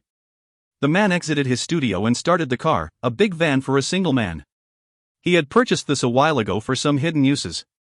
No matter how crazy for dolls the man was, he had to be careful about other people's eyes. On the surface, the dolls looked exactly like humans, and strange misunderstandings could occur. The man went to the nearest store and bought sunglasses before roaming around to a store in order to find a suitable tool. At that moment, a salesperson came up to him and asked, "Customer Nim. Are you looking for something? I'm looking for a stainless steel saw. It should be a big one. It will be in the F10 section." "Ah, that's right. Thank you." With the help of the salesperson, he could easily buy what he wanted. Along with the stainless steel saw, he bought iron pipes. In addition, he bought a tarp large enough to cover a small room and a plastic container large enough for someone to enter. Finally, he also purchased a travel bag. Then he went up to the counter to pay. "How will you pay?" "Cash." When combined, the cash was over 400,000 won. "Do you have a points card?" "No." "Would you like a cash receipt?" "There is no need." The man replied bluntly. "Are you planning to travel somewhere? Do you want me to deliver it?" The man spoke with an expression that seemed to warn the cashier to not interfere. "I will move it. I brought a car." "Yes, I understand." The cashier at the checkout looked at the man with a strange glance. However, there was no need to worry. In order to buy this, he had deliberately headed to another city that was several hundred kilometers away. If there was a problem, then his whereabouts wouldn't be easily found. The man loaded the things onto his van with a satisfied expression. He drove the car thinking about how to fix the doll. First of all, cut off the legs so that it can't escape. In order to prevent the hands from doing anything bad. The man returned to his workplace with a smile on his face at the pleasant thought. The doll he wanted so much was waiting for him. Kansuk arrived at the scene where the mutilated bodies were found. "I'm sorry, but you can't come in here." A man in a police uniform blocked the road.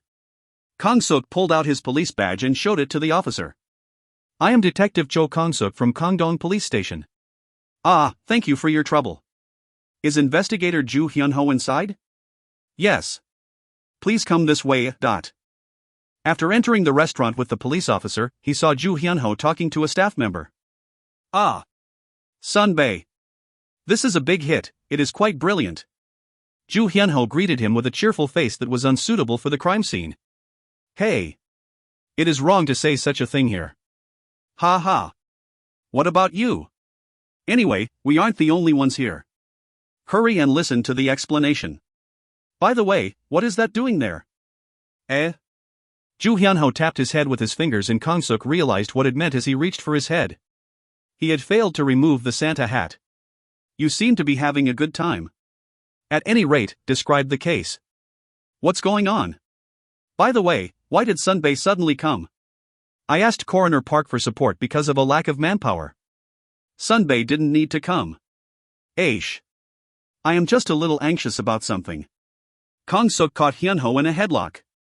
Kek. I surrender. At this point, Kang-suk thought that this guy might be enjoying it. Ju Hyun-ho gave a simple overview of the case. The body. No, the first one who found it was a staff member at the restaurant where they were gathered. He went to work at dawn to clean up. He said he had been cleaning the overnight snow when he found a Christmas tree that was decorated with arms and legs. Kang-suk's expression changed as he listened to Ju Hyun-ho's story. Crazy. How many were killed? There were 5 arms and 7 legs. There are at least 4 people. Kang-suk's mouth twitched. What do you mean at least 4 people? That.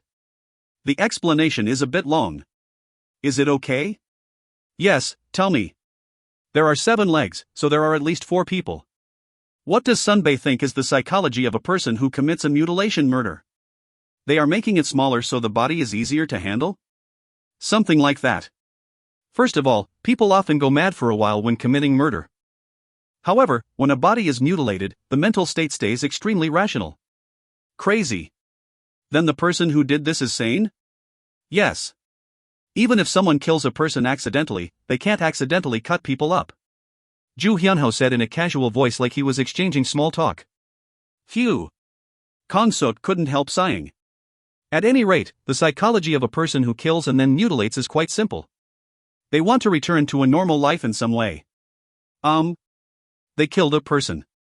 Kang-suk licked his lips. He suddenly felt like a gangster. He felt wrong today.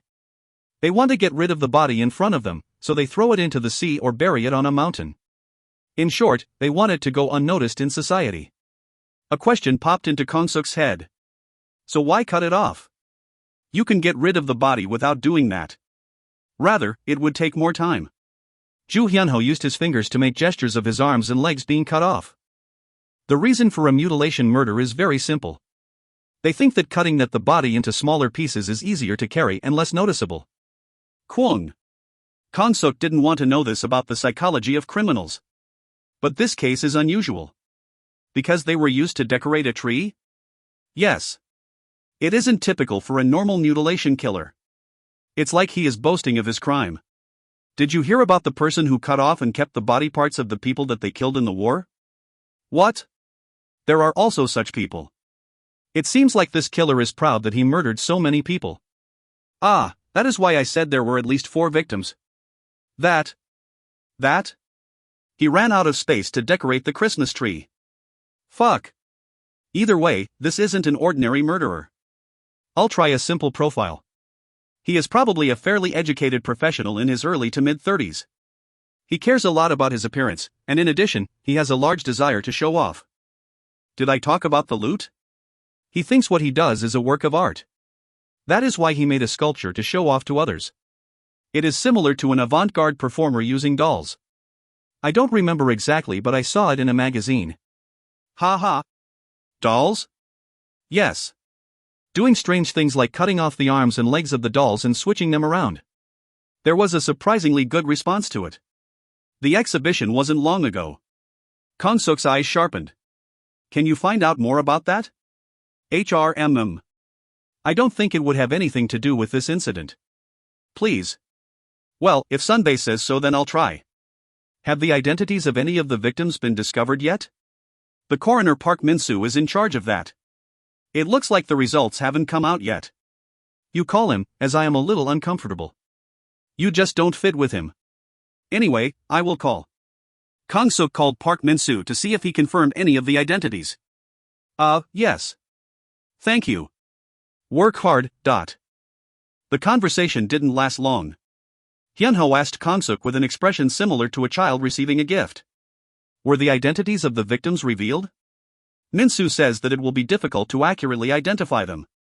Kang-suk scratched his head with a rough hand. Putting aside the legs, won't the hands have fingerprints?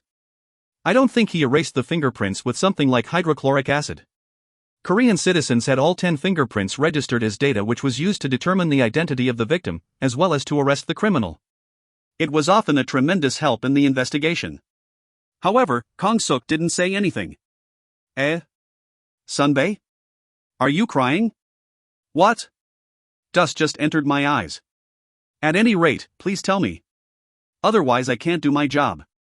Kang-suk looked at Ju Hyun-ho with red eyes. His expression was a mixture of many emotions. Unfortunately, all the fingerprints weren't registered. Whoa. Then perhaps. Bam. Kang-suk punched the wall with an angry expression. Fuck. Yes. It means that all the victims were underage. At that moment, Hyun-ho could know what it was like to be able to kill someone with sheer force. If the criminal in the case appeared in front of Kang-suk right now, he would die instantly. First of all, let's think about why I was notified of doll play just now. Tae-hyuk started to slowly analyze the situation. The first thing that happened was Kim Soo-bin's disappearance, who lived at St. Mary's Orphanage. After gathering to listen to the details of the story, Kang-suk suddenly received news that a murder had happened. After that, Tae-hyuk received the notification to resolve the doll play situation. In other words, Kim Soo-bin's disappearance had to do with the mutilation murder case. It was right to interpret the two things as being related. Anyway, Kang-suk would soon find out more about the mutilation murders. Then he would focus on solving Kim Soo-bin's disappearance. In short, it was a division of labor. Tae-hyuk decided to get some clues from Jaime. Are you called Jaime? Hello. I am Tae-hyuk. Bah. He was ignored, but that wasn't enough to make Tae-hyuk give up. In fact, I also care about the missing Soo-bin. I want you to help me find her. Can you tell me anything? Tae-hyuk knew how to persuade this type of girl. To this end, he created a poor atmosphere. He whistled and shook. Why, if Jaime doesn't help, then I guess I have to look for myself. But if I find her myself, why don't I ask for a kiss? Why are girls attracted to bad guys? Who knows what I will suggest? Jaime's face turned white at my words. Stop. I understand. I'll help you find Uni. Just please, no kiss. Tae-hyuk felt a lump in his chest at that moment. Was he such a bad person? So far, the only magic that he used. Jaime fidgeted with her fingers and started talking. I'll tell you first. I live with Soo-bin Uni at this orphanage, but we aren't orphans. Don't be mistaken. Tae-hyuk nodded. Understood. I met Uni for the first time at the Emergency Relief Center. Jaime and Soo-bin, two victims of domestic violence. These victims had the nickname of DV. If you find any errors, ads pop up, ads redirect, broken links, non-standard content, etc., please let us know. Report chapter so we can fix it as soon as possible. Chapter 74. Chapter 74, Huge Reward Number 3. My dad was like human garbage. My mother got out of the house early, and by the time I grew up, I had bruises all over my body. I couldn't take it anymore. When I recovered my spirit, I was in the middle of nowhere. Her voice was calm, as if she was telling someone else's story. Jaime arrived at the Emergency Relief Center a year ago, where other children with similar situations were gathered. The treatment I received there wasn't that good. Well, that's the mindset of the Korean people. It is the role of a parent to punish their child. I was seen as a troublemaker who ran away because I didn't like my home. Up to now, my explanation seemed like a rough morning drama. They absolutely weren't pleasant memories. Still, Jaime continued to speak with a serene expression. It felt like her sorrow had already become weathered down in the passage of time. It is strange, isn't it? That place seemed to have gathered all the misery in the world in the same place. When I was there, happiness felt like an illusion that I couldn't have. And then I met Uni. Despite what she suffered, Uni was always the one taking care of the crying or depressed children. Taehyuk visualized an Eunyoung and nodded. There are people like that. Jaime's frozen expression slightly softened. I think it's easy to talk to you. Normally I only get one of two reactions when I tell my story, but you don't have either of them, but... Taehyuk seemed to know whether what she was saying. She either received sympathy or contempt, feelings that made a person feel miserable. At any rate, I will continue the story. Yes. Jaime's story continued. The two people suddenly became friends as Subin looked after Jaime like an older sister. Jaime always followed along behind her. The only uneasy thing was that they didn't know when they would be separated. The emergency relief center was just a temporary residence for people affected by domestic violence. The children there would either return home or go to a facility. Jaime and Subin would be separated.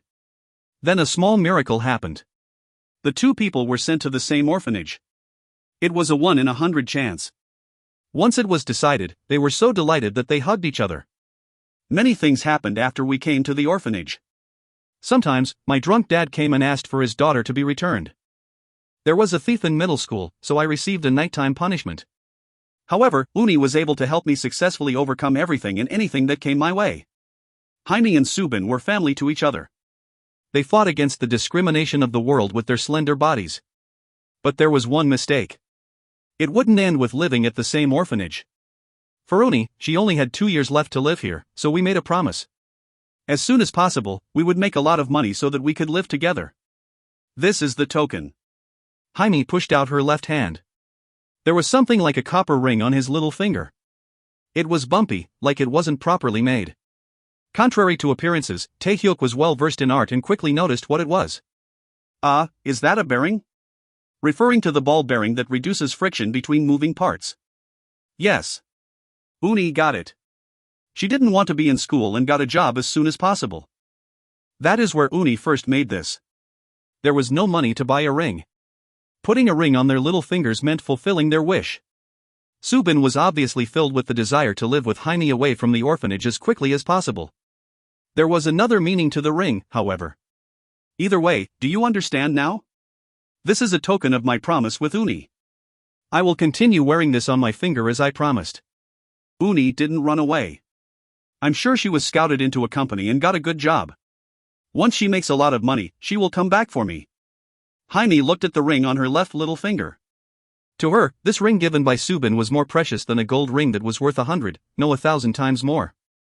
HRMM. Taehyuk groaned. After hearing Jaime's story, his doubts changed into conviction. Subin didn't run away, and was involved in this case. The problem was that it wasn't exactly clear how. Taehyuk started organizing things. Right now, 3 different cases are happening at the same time. First, the disappearance of the famous actress Ryu Myanmar. Then girls started disappearing like they were following her example. The final case was the mutilation murder that Kong-suk went to investigate. How were they related to each other? Indeed, this case is too complicated. In the end, the killer didn't get caught. Taehyuk knew the future. It also meant that he only knew about what happened in the future. He had no information about the culprit behind this case. At that moment, Taehyuk smiled. Truly. Isn't it all the same? So far, I have been fouling.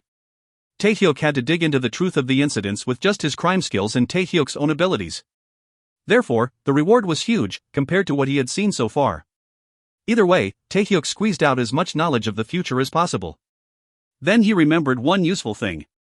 Wasn't Gangdong Police Station the headquarters of this doll case? And the coroner is. First of all, he wanted to identify the body that was found this time. And maybe. Taehyuk put on as good of an expression as possible and said. Jaime. Do you want to go to a place where Subin might be? Huh? What are you talking about? I'm not sure. No one knows if Subin is there or not. So I wanted to check. Perhaps in this world, you are the one who knows the most about Subin. Jaime looked at him with a bemused expression. You want me to help you? I guess so. Most of the adults treated Jaime as a poor child, yet he asked for her help? It was the first time she had received such an offer. Jaime didn't dislike it, so she nodded. Well, I can help since you asked me. There was a need to pay for the transaction. Taehyuk decided to buy a meal. I'll treat you to a delicious meal. How about burgers? Beef ribeye. Tae-hyuk was at a loss for words. He was a cheap citizen who ate spicy pork stir-fry on a date with moonlight flower, but beef? However, solving this case required Jaime's cooperation. He felt regret, but it couldn't be helped. Okay. The negotiations are concluded. Jaime used what she had surprisingly well. Tae-hyuk added one last thing. Right. Maybe I'll do something a bit bad. Keep it a secret from the adults. Tae-hyuk smiled with a downright villainous face. You are a bad person. Kan-suk, who received another call from Coroner Park Min-soo, didn't say anything for a while. His fingertips were slightly shaking. It ended up spreading to his whole body. Kan-suk's condition wasn't normal, like a person suffering from a high fever. Hyunho asked as he drank warm coffee next to Kan-suk. Sunbae. Didn't you just receive a call from Coroner Park? What new information did you get? Have their identities been revealed? I'm sorry, but I'm not in the mood for jokes. Can we just sit for a while? Yes, I understand. Hyunho whistled and pulled out a notebook to write down what he had learned about the incident. The file name was untitled since the nickname of the criminal hadn't come out yet. Thus, almost 20 minutes passed and he managed to clear up his mind. Kan-suk slowly opened his dried lips. They are alive. Huh? The victims? Yes. He said they were alive. What does that mean? Looking at the state of the body, the coroner can see how long they have been dead. Indeed. That is the coroner's job. But this incident. Yes. Please say it. This case. Cutting off the arms and legs. He told me that the victim was alive when they were mutilated. All expression disappeared from Ju Hyunho's face. I'm going to cut apart this bastard alive. Cho Kan-suk howled like a wounded beast. The arms and legs of the doll were cut off. The man looked at his work with satisfaction. It was almost like an artwork, but something was lacking. Hey. Please don't look at me with those eyes. Don't worry.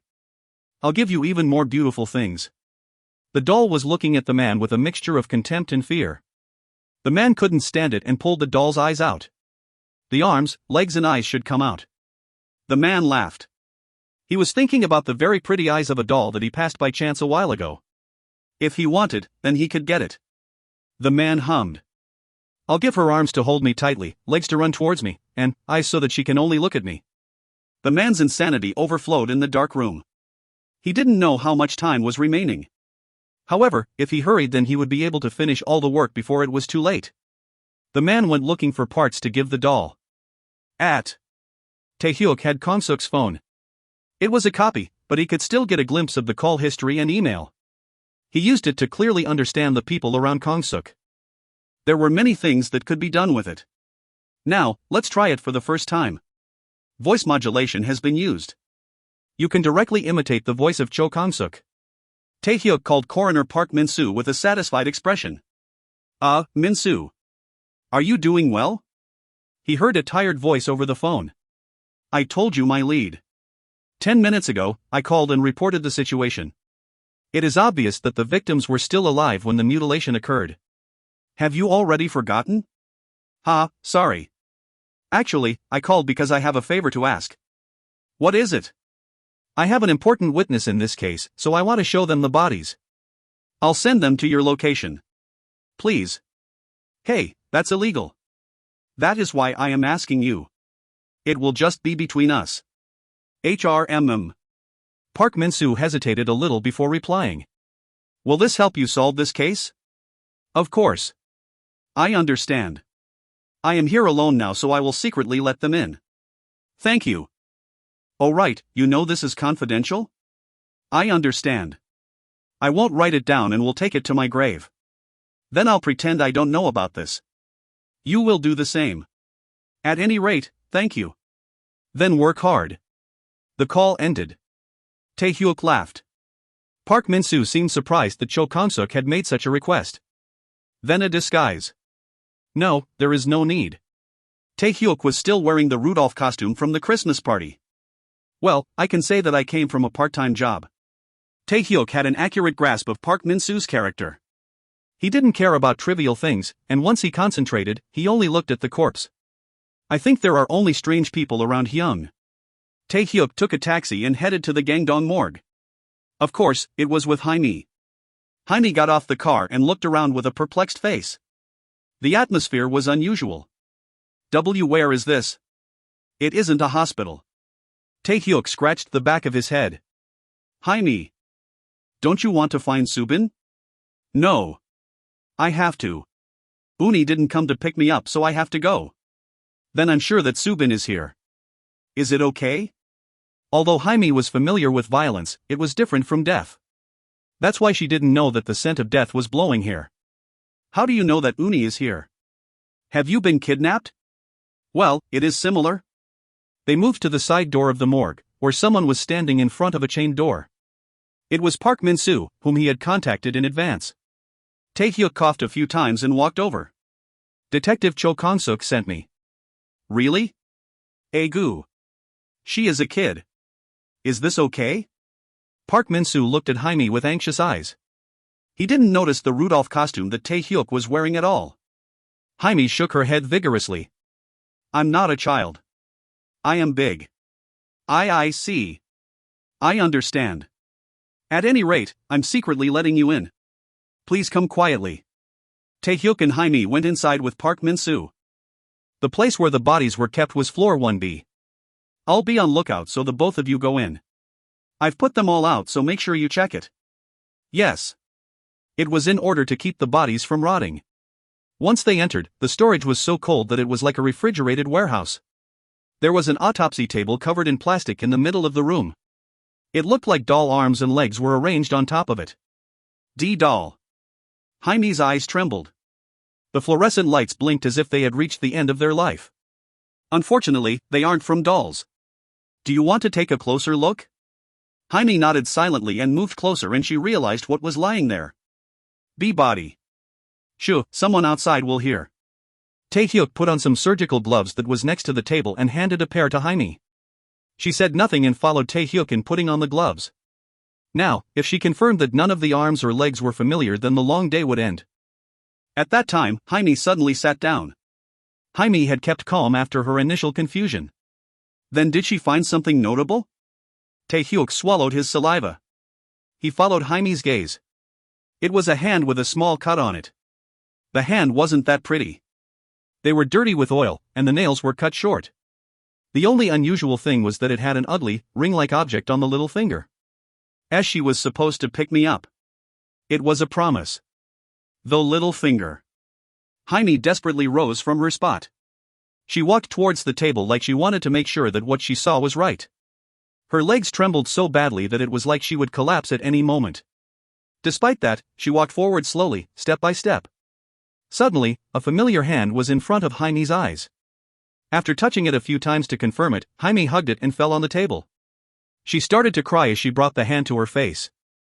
The impact caused the ring on the little finger of the arm to fall to the ground. It rolled away without anyone noticing. It was almost like it was speaking. I'm sorry I couldn't keep my promise. Tae-hyuk looked up at the ceiling. He lost his appetite. Jaime was stunned and tired. Tae-hyuk carried her out and left the morgue. He bowed towards Park Min-soo, who was smoking a cigarette outside. That arm was clearly Kim Subin's, but it was only one arm. He compared it with the other parts. There was no other arm covered in oil like Subin's left arm. Park Min-soo clearly said that the victim was still alive when the arm was cut off. There was a chance that she was still alive. Tae-hyuk recalled what he knew of the doll play case. In the end, the identities of the mutilated bodies weren't revealed. But now he figured it out. The future had changed with the intervention of the god of crime. It is only one, but I know who the owner of the arm is. If so, I can do this investigation. The only thing left was to catch the criminal and uncover the truth of this incident. Tae-hyuk walked through the darkness. He could hear Jaime breathing on his back. Alive. Obviously alive. I will go to rescue her and Kim Subin won't be dead. For Jaime, who desperately wanted to be happy. For the sake of the huge reward, Tae-hyuk decided to start a full-blown investigation. If you find any errors, ads pop up, ads redirect, broken links, non-standard content, etc., please let us know. Report chapter so we can fix it as soon as possible. Chapter 75. Chapter 75, Doll Play Number 1. There was a Christmas holiday mood on the streets. Despite the early hour, people were gathered together to enjoy the festival. The new PD of ABS station, Shin Se-ho, yawned as he watched the people. The AD, holding the camera, asked with a smile. TN, AD equals audio/assistant director, I think? If it is something else, let me know in the comments. PD Nim, did you have a late night yesterday? Bah! I'm so numb that it feels like my bones are breaking. Originally, I tried to sleep until the afternoon, but it couldn't be helped. We are hyenas searching for a scoop. Shin Se-ho was suffering from the life of being a part-time worker, so he had to go to the interview with an AD instead of a proper cameraman. He wanted to be in charge of a popular current affairs program one day. That opportunity might be surprisingly close. Shin Se-ho rose from his seat. It was time for the investigators to go to work. Straighten your spirit. From now on, we are going into battle. The AD rubbed his hand on his shirt and asked. But PD Nim. What incident are we going to now? Ah. I need to restore my spirit. I didn't explain. Amputated body parts were found yesterday morning, and the arms and legs were used to decorate a Christmas tree. It was already reported on the airwaves. I think it will probably be on air tomorrow, but... Wah, jackpot. A completely psychotic bastard. By the way, I haven't seen it on the news. Shin Se-ho clicked his tongue with a regretful expression. He didn't know how the AD could get this job if he didn't know how the press worked. Of course not. What day is it today? Christmas. But what would happen if there was such drab news? On a day like today, the contents of the broadcast should only be delightful and warm. The AD nodded with an expression of understanding. Then Shin Se-ho laughed and said, Of course, that is just for the big stations. We don't have to worry about public opinion, so we will broadcast it today. Did you get permission from the chief? Of course. This evening, we will be the first ones to report on this incident during the golden hour. So shoot it properly. There is no time to edit it. Yes. I understand. It was time for the interview. Shin Se-ho and the AD tried to enter the crime scene, but the police stopped them. They showed the ID of the broadcasting station and searched for Cho Kang-suk. Detective Cho. This is a coverage from ABS station. Cho Kang-suk walked out of the crowd with a dignified expression. You have another coverage. Agu, you were sent again. Shin Se-ho laughed at Cho Kang-suk and waved.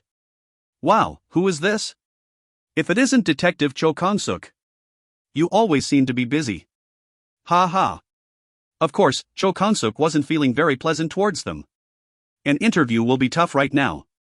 I can only give you a brief overview. It was a perfect response from the manual. However, Shin Se-ho wasn't satisfied with that much. Can't we see the bodies? They will be covered with a mosaic during the broadcast. Sorry, I'm afraid that isn't going to happen, as they have been transferred to the morgue. Kang-suk's voice was smoother than when they last met at the cafe. Kang-suk didn't like it, but he was on duty. Shin Se-ho covered his mouth with his hand and whispered. I really can't see it? Alright, there is a rumor that you have an important position right now. If you don't mind, then please tell me about it. Kang-suk confirmed that the man holding the camera also had an audio recorder. If he made even one small mistake, then it would come out in the newspaper. The fatigue from staying up all night seemed to pile on him instantly. Where did the PD get the scent? Rumors were surprisingly scary. Maybe he even knew the existence of the god of crime. Even so, he had to avoid letting that name out of his mouth. I'm sorry, but it is out of my purview. I'll give you the interview and let you film the scene as much as possible. Although it is impossible to take you directly to the crime scene, you can draw a picture of the situation. Shin Se-ho smiled. He knew that the police were hiding something. But right now, he wanted information about the case. He needed to draw the line precisely to get it. Then let's go to a coffee shop nearby and talk. I'll buy the coffee. In addition, I have a corporate card. Ha ha. Then Shin Se-ho gave a secret signal to the AD. As previously discussed, the AD disappeared from other people's eyes into a nearby building. Kang-suk saw it and asked. Where is the cameraman? He needed to go to the toilet all of a sudden. I see. Shin Se-ho inwardly laughed. What? They wouldn't show the scene of the incident? He had brought a camera equipped with a telephoto lens that cost several million won. It would be like capturing a vivid scene in front of him. He could do anything dirty in order to pick up a scoop. That was Shin Se-ho. I have a call, so just give me a minute. Kang-suk hurriedly looked at his smartphone. Shin Se-ho noticed that Kang-suk's expression changed as he confirmed the caller. It smelled like a scoop. His prediction was accurate. The caller was God of Crime.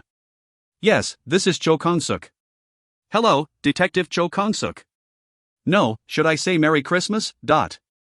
This time, it was Kim Do-shik's voice. It was strange, even if Kang-suk knew the identity. How did that person change their voice? What is going on? I don't think you would call just to say hello. Don't be so pushy.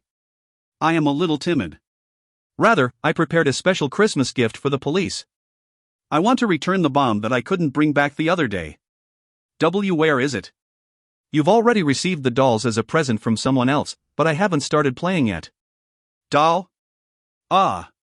Kang-suk's eyes widened as he realized what the other person meant. The God of Crime was talking about this crime scene. Shouldn't a party have firecrackers? So I've placed a bomb in there with Detective Cho Kang-suk. Wait a minute. Don't tell me. You should hurry. It will go off in 5 minutes. Cook. Kang-suk gave a strange groan. Was this revenge for the attempt to arrest him? It was confusing. After that, the person hung up. Kang-suk rushed over to the police and said, "We have to run away from here. There is a bomb. Tell the people nearby to evacuate right now." B-bomb? The police moved quickly at Kang-suk's words. It was fortunate that there was a blockade near the area, and civilian access was controlled. Shin Se-ho whistled as he grasped the atmosphere and walked up to Kang-suk. Who are you? What is happening all of a sudden? You received notice of a bomb attack near here. Kang-suk made a mistake. He had forgotten about that person during the call. I'm sorry, but Shin Se-ho PD should also evacuate. There was a tip that a bomb was installed here. Whoa! Who was that call from just now? It seemed like you knew the person. Do the police have a type of inside contact with a terrorist organization? Can I think that? Now isn't the time to talk. Does this look like a prank? Bomb! Do you want your head to fly away? In the end, Kang-suk lost his temper. Shin Se-ho quietly retreated, like a dog with its tail between its legs after being kicked. However, his body was shaking with joy. His senses were telling him something. Something was happening here. It would be a scoop that surprised the world. The AD, who set up his camera on the roof of a building that was 200 m away from the crime scene, couldn't help sneezing. It is cold. It was much colder than he expected because he was so high up. That damn Shin Se-ho. Who wants to be an AD? Once I get promoted. He grumbled as he adjusted the camera's focus, but then he noticed something strange. The situation of the police gathered at the scene wasn't ordinary. It seemed as if they were running away. The AD was puzzled. At that time, a message came from Shin Se-ho.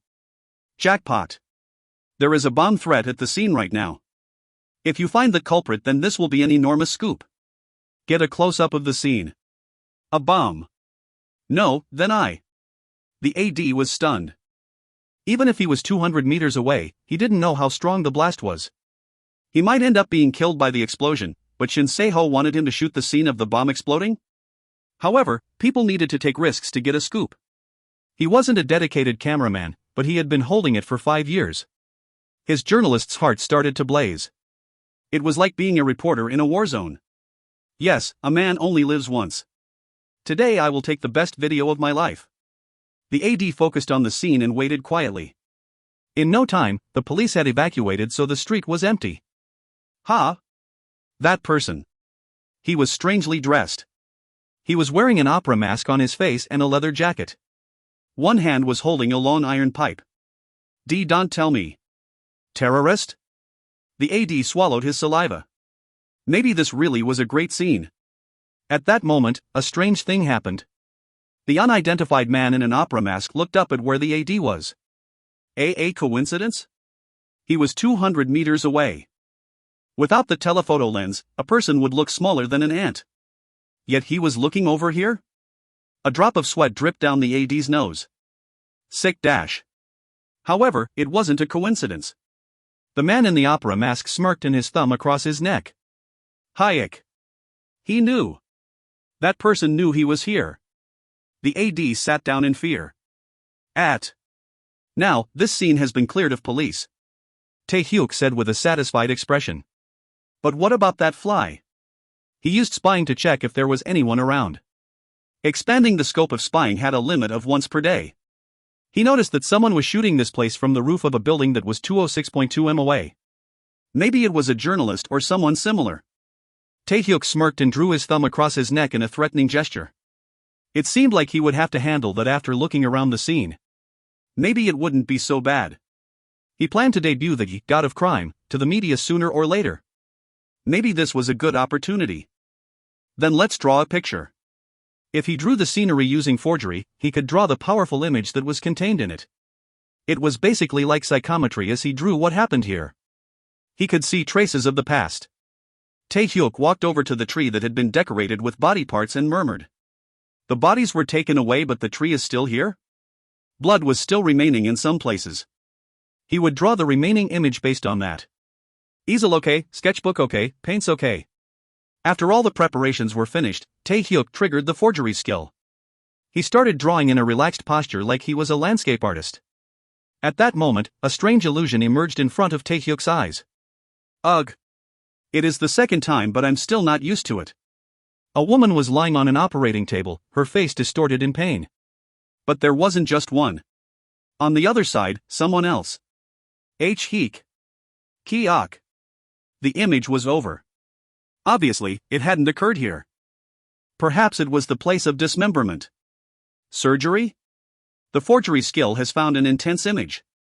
The work has been completed through automatic mode. Tae-hyuk swallowed his saliva and looked at the finished work and muttered in a low voice. Ah, this was the reason. It isn't just a mutilation murder incident. He had captured the truth about the doll play case. If you find any errors, ads pop up, ads redirect, broken links, non-standard content, etc., please let us know. Report chapter so we can fix it as soon as possible. Chapter 76. Chapter 76, Doll Play Number 2. Tae-hyuk finished drawing the picture and quickly left. Although the opera mask covered his face, it was still risky if he encountered Kong-suk here. Maybe I should find another disguise. He had obtained this from one of the guests from the Death Circus. The texture of the plaster mask wasn't bad.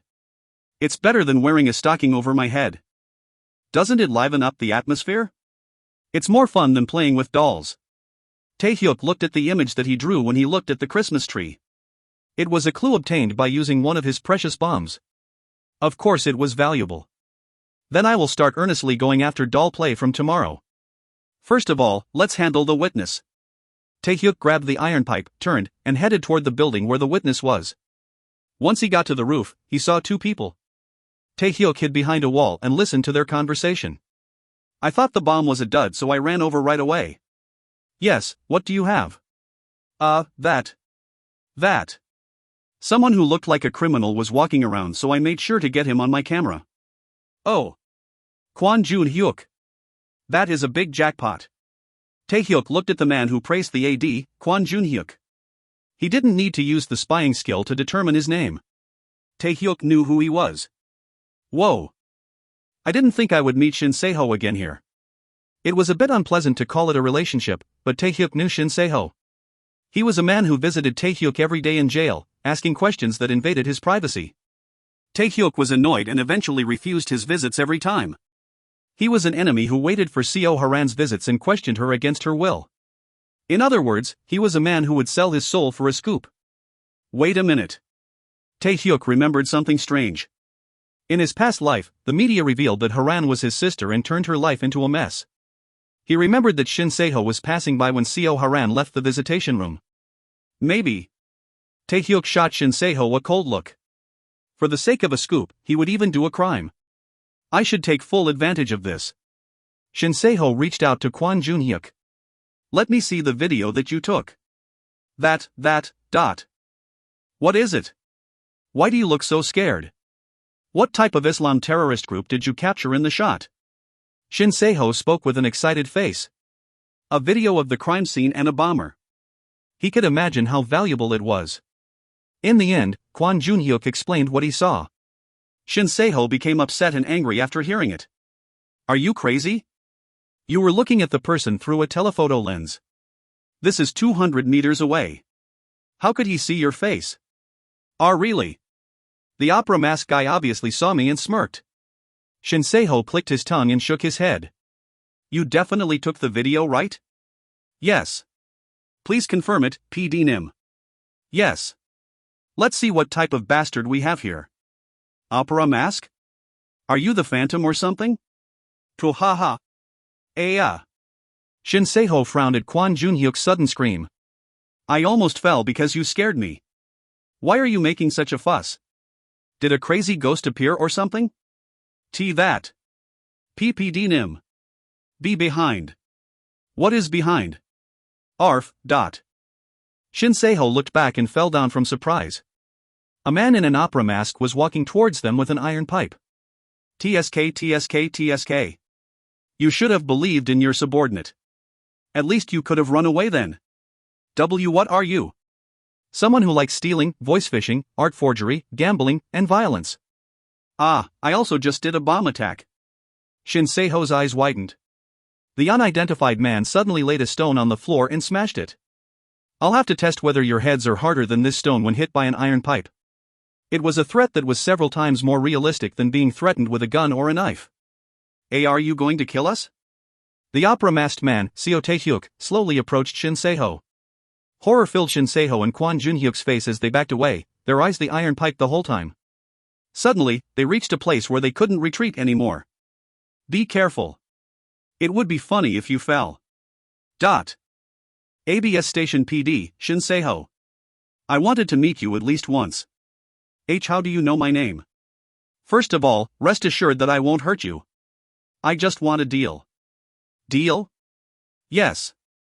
First, erase the data from that camera. And if you do me a few favors, I will give you a huge scoop. Shin Seho swallowed his saliva. The person in front of him seemed like a monster that had come out from a movie, yet he was making an offer like this. But I only want to talk to you. He meant to get rid of the AD. Shin Seho nodded. I understand. Kwon Junhyuk. Go to the corner and cover your ears. Yes, yep. On the other side of the roof? Yes. After Kwon Junhyuk disappeared, Tae-hyuk explained his proposal with a satisfied look. Shin Seho's fingers started to tremble. According to the opera-masked man, it was an extraordinary scoop that would overturn the Korean media. Is that really true? No. What is it really, It is up to you to accept my proposal or not, but I think you would be a fool if you refused. Shin Seho had a quick and accurate judgment. He ran to the AD in the corner, took out the memory from the camera, and handed it to Tae-hyuk. Thank you. Then I will contact you soon. Please wait a moment. Shin Seho pulled his business card from his wallet. Call me at this number. AN.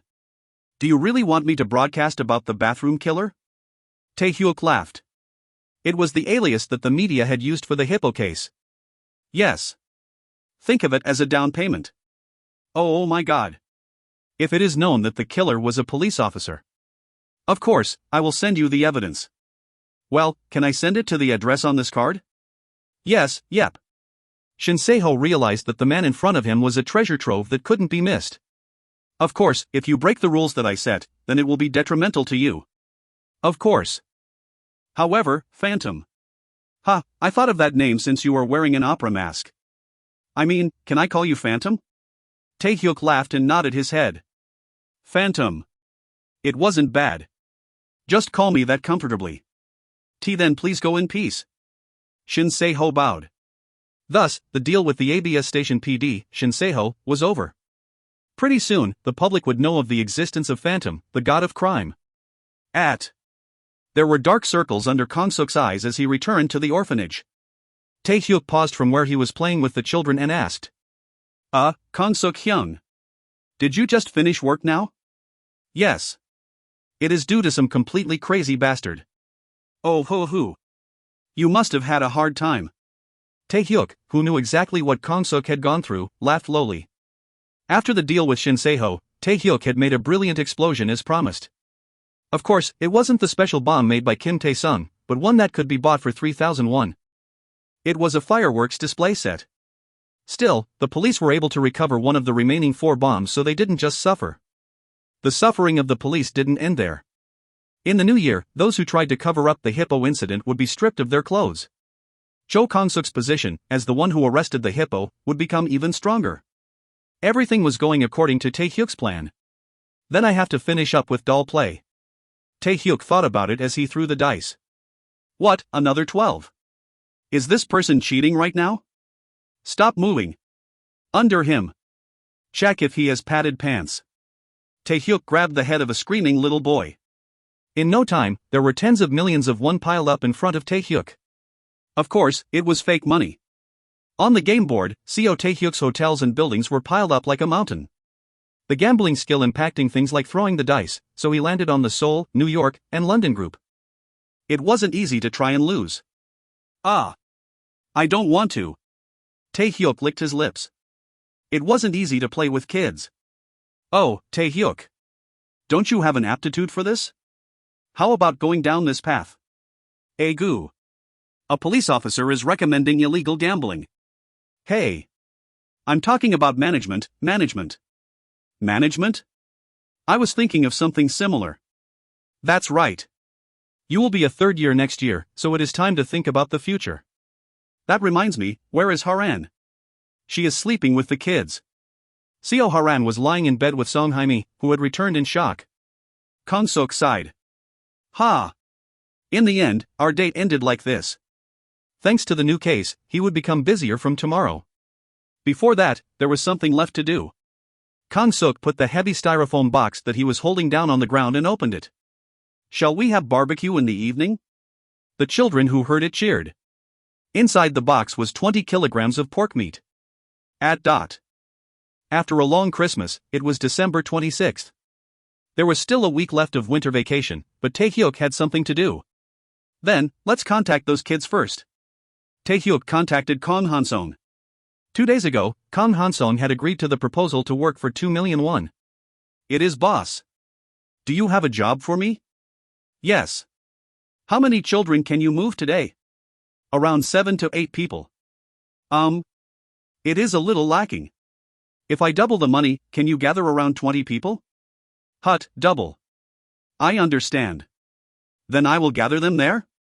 Tae-hyuk agreed and hung up. This was enough. He could pay 4 million won to 20 people. Nuclear bomb was a long-term investment. After an hour, they gathered at the construction site where Tae-hyuk first encountered them. Hyung-nim, who is that person? For some of the members, it was the first time they saw Tae-hyuk. Kong Han-song glared. That person. Money. No, employer. Then I will talk to my employer for a while, Yes, I understand. Han-song scented money and approached Tae-hyuk. Boss. What is to be done? First of all, Tae-hyuk pulled out 5 million won from his pocket. Hoo. So much. 1 million won is the budget for this. Distribute it properly and carry out the mission. Yes, I understand. Han-song licked his lips. Then I will explain what nuclear bomb has to do. You will go to all the orphanages in Seoul and check if there are any missing people recently. Can't you call and ask? It was a reasonable question, but this was information that couldn't be obtained unless someone went in person. Of course I can. But let's think simply. Your wife left the house, and now someone called asking if your wife has left the house. What would most people reply? My wife didn't leave the house. Exactly. This is just an example. Think about it. Cough. Boss is definitely correct. I would also be ashamed and not tell the truth. That was also why it was hard to solve domestic violence cases. It was hard to judge on the phone, so the caseworker would have to visit every day. By acting like a harmonious family, the person could easily get rid of the charges. Kong Han-song nodded. There are roughly 40 orphanages in Seoul, so one person will be in charge of 2 places. Please note that you not only have to meet with the person in charge, but also talk to the children living there. Tae-hyuk then recalled the appearance of the thugs. They looked suspicious. At any check, do as much as you can to check if there are any children who disappeared. I understand. Kong Han-song bowed politely. It would take 2 to 3 hours to finish this. But each person could earn 100,000 won. It was 30,000 won per hour. Of course, half of the share was distributed to the leader Kong Hansong. Hoo. 2 million won for a day of work. Boss, I will swear my allegiance forever. Kong Hansong got up from his seat and delivered Taehyuk's instructions to his subordinates. Taehyuk laughed as he sat on a chair and looked at the members of Nuclear Bomb. If you find any errors, ads pop-up, ads redirect, broken links, non-standard content, etc., please let us know. Report chapter so we can fix it as soon as possible.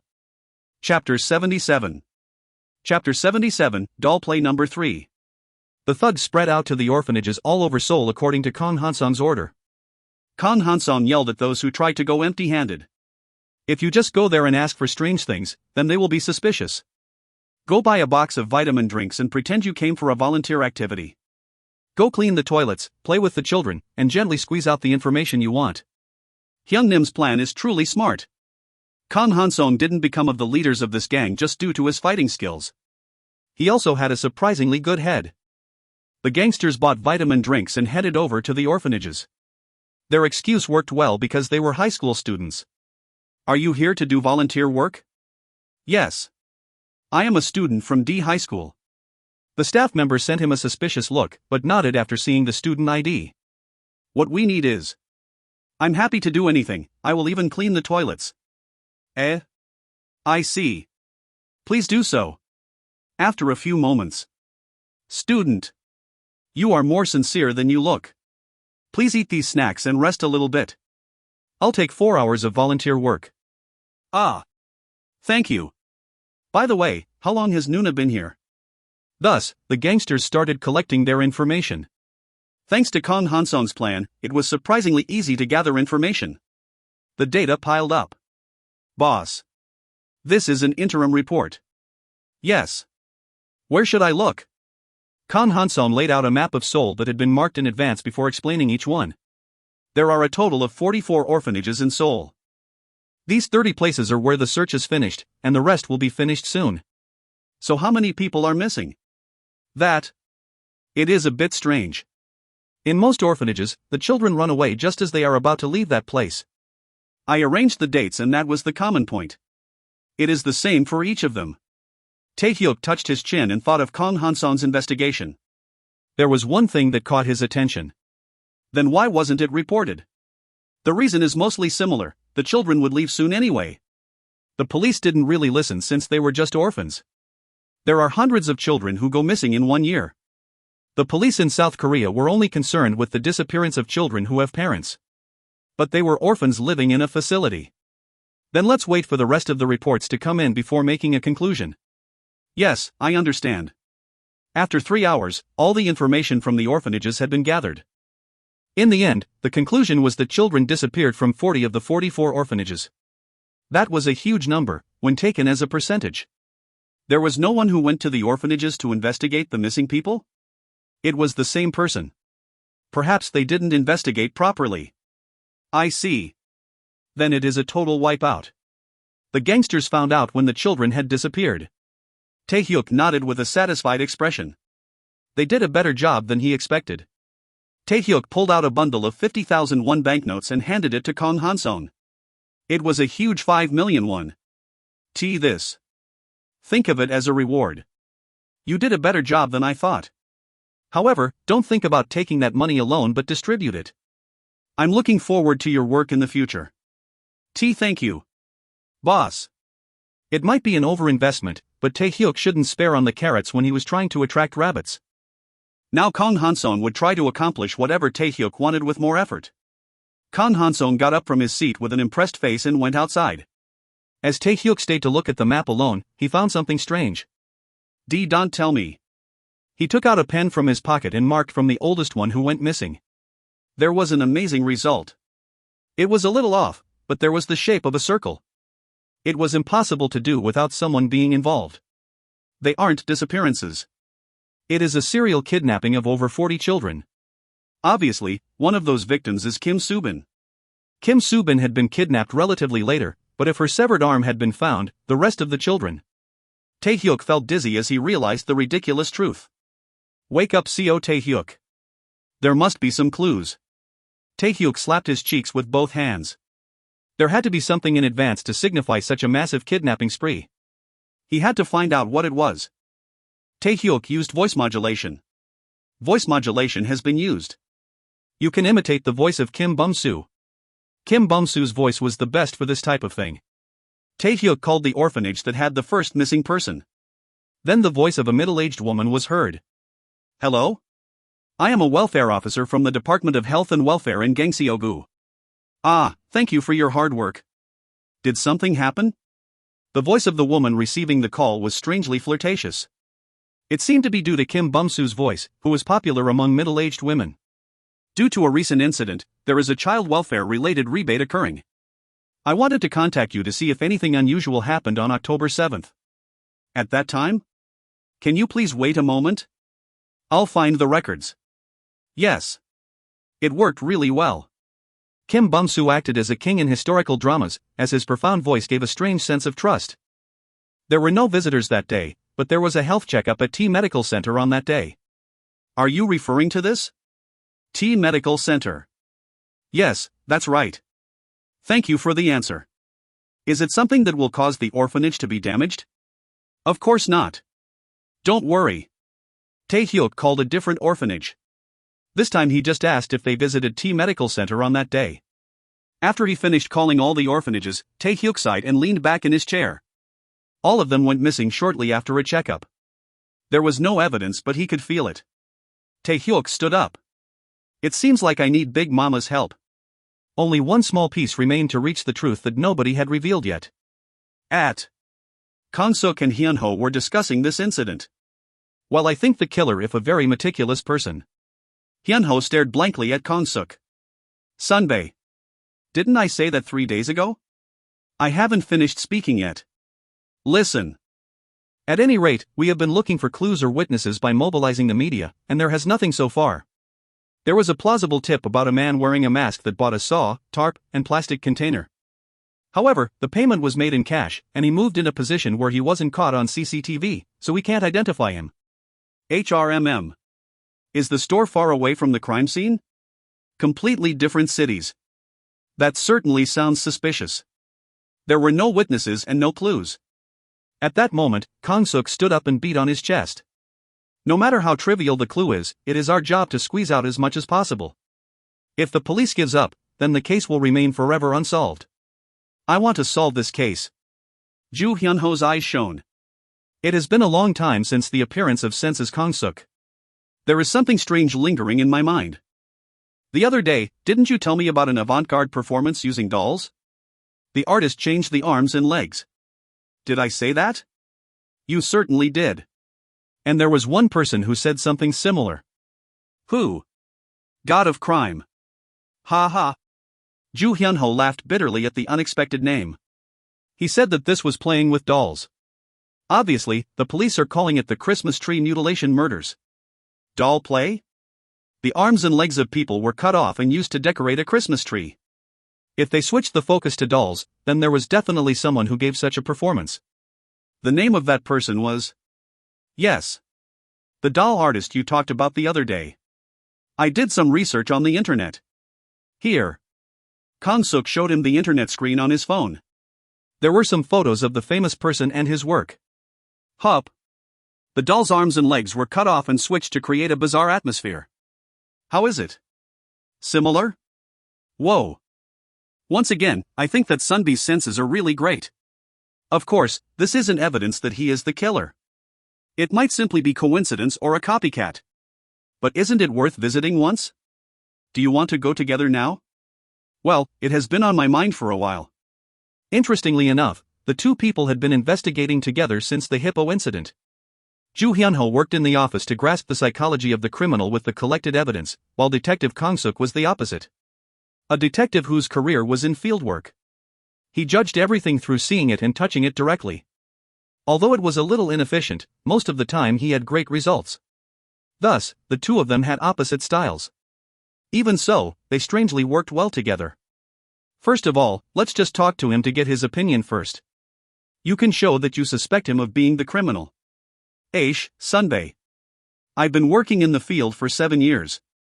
I won't do that. Okay. Then shall we call a taxi? We can go in my car. Kang Suk shrugged. Having a car made things much easier than he thought. If he got married, then he would buy a car. At that moment, Haran's face popped up, causing Kang Suk to cough. Is it here?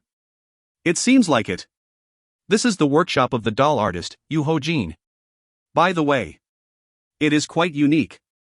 It was a building with a pastel roof and pink bricks. It felt like looking at a dollhouse. Kang Suk laughed as soon as he got out of the car and saw the name on the nameplate. Doll House. It was a really fitting name, and the place for my beloved dolls was written in fine print. The artist seemed to be living a doll-like life here. Kang Suk carefully knocked on the door. Who is it? A cracked and barren voice, like a broken vinyl record, was heard. Detective Cho Kang Suk from the Gangdong police station. Sorry, but are you Master Yu Ho-jin? That's right. What is going on? He was a thin man in his early 40s. The door opened slightly and a cracked hand, that was like bark, protruded. There was a bizarre incident, and I heard that Master Nim was an expert in dolls, so I was hoping to get your opinion. Kang Suk pulled his police badge from his pocket and showed it. Yu Ho-jin's eyes peered at them from between the gap in the door. Did you bring a warrant? I'm sorry, but not yet since I visited personally. I'm busy because of work. Can you come back later? At those words, Yu Ho-jin tried to close the door.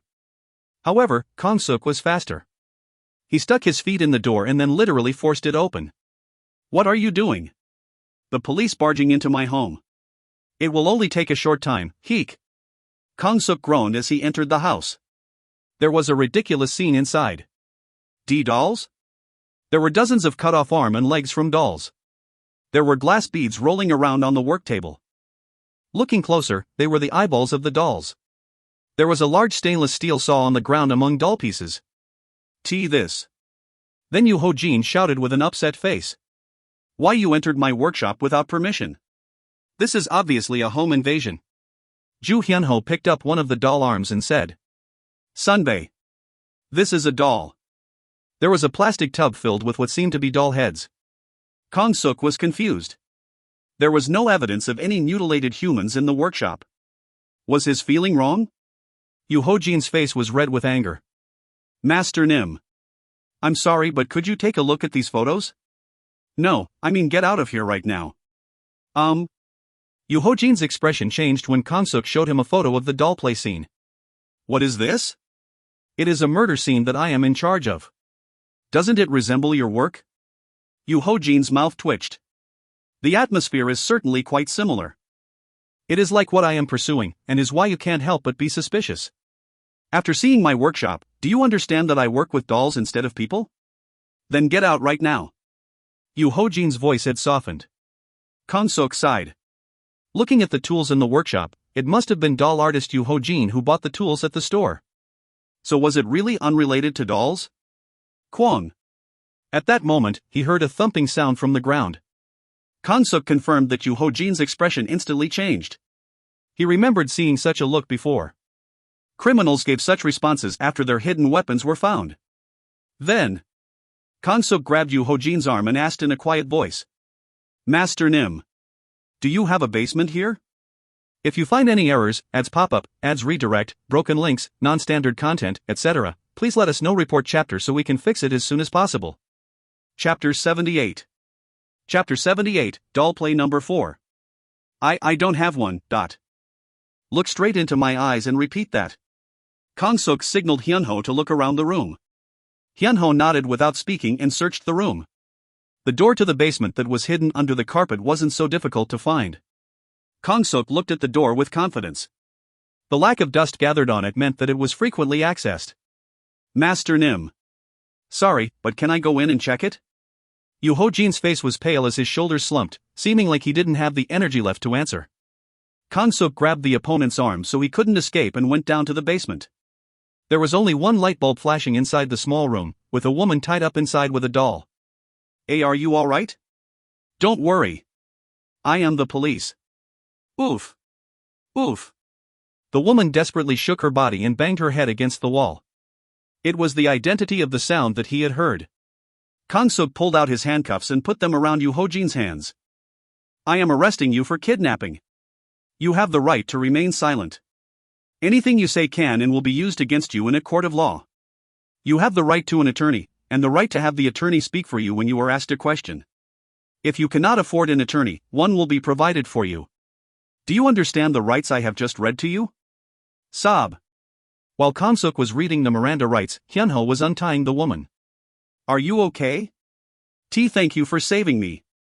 Hyunho's eyes widened as he confirmed her identity. I'm sorry, but are you Ryu Myunghwa? Yes, that's right. Sun Bae. It's Ryu Myunghwa, the actress who went missing a month ago.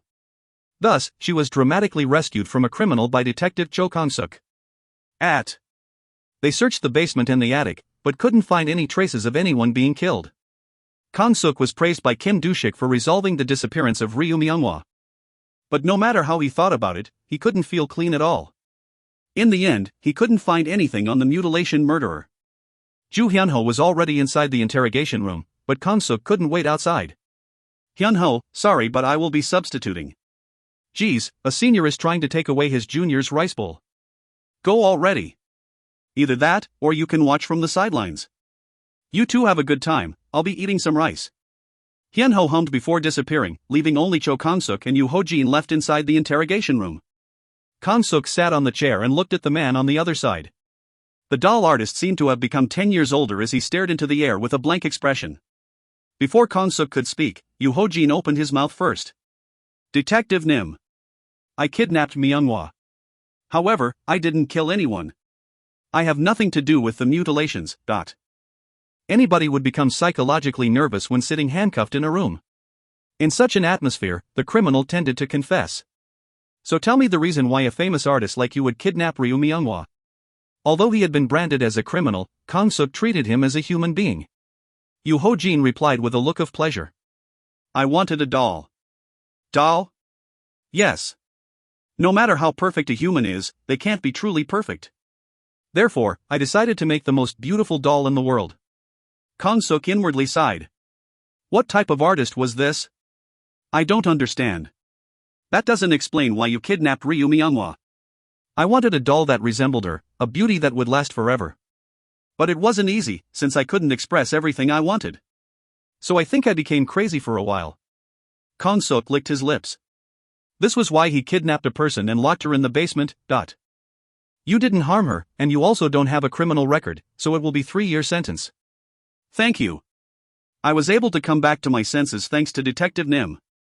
In the end, the doll play of the artist who wanted to make the most perfect doll was over.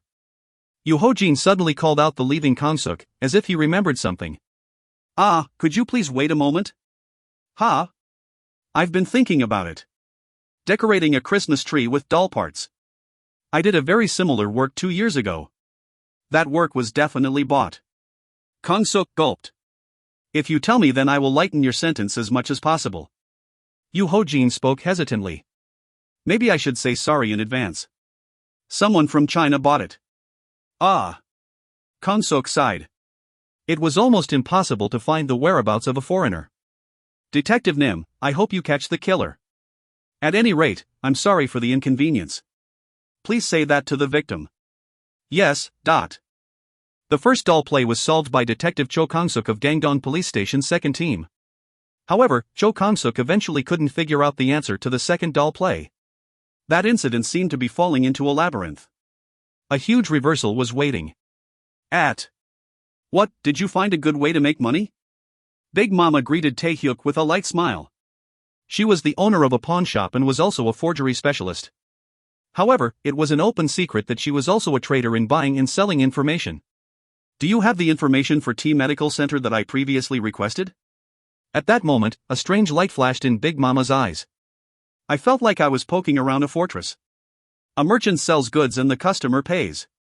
However, I am busy, so please make this short. Tae-hyuk said this with a smile and Big Mama laughed.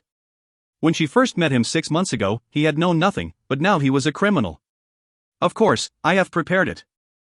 This one is a little expensive. How much? 9 million. Tae-hyuk shrugged. That is cheaper than I thought. Oh my. Your hands are getting bigger. Did you win the lottery or something? I got something better than the lottery. Big Mama didn't ask further. If you have any questions about the real estate market, then don't hesitate to ask. Tae-hyuk laughed. Of course. Big Mama received the money from Tae-hyuk, put it in a safe, and then pulled out a bunch of papers from a box under the table. The transaction of a company's secrets was completed as if he was buying a drink. Can I read it here? Yes. Tae-hyuk sat down in Big Mama's workroom like it was his own home. The volume of the report was nice. HRMM. On the surface, it seemed to be a medical mentor that was implementing noblesse oblige.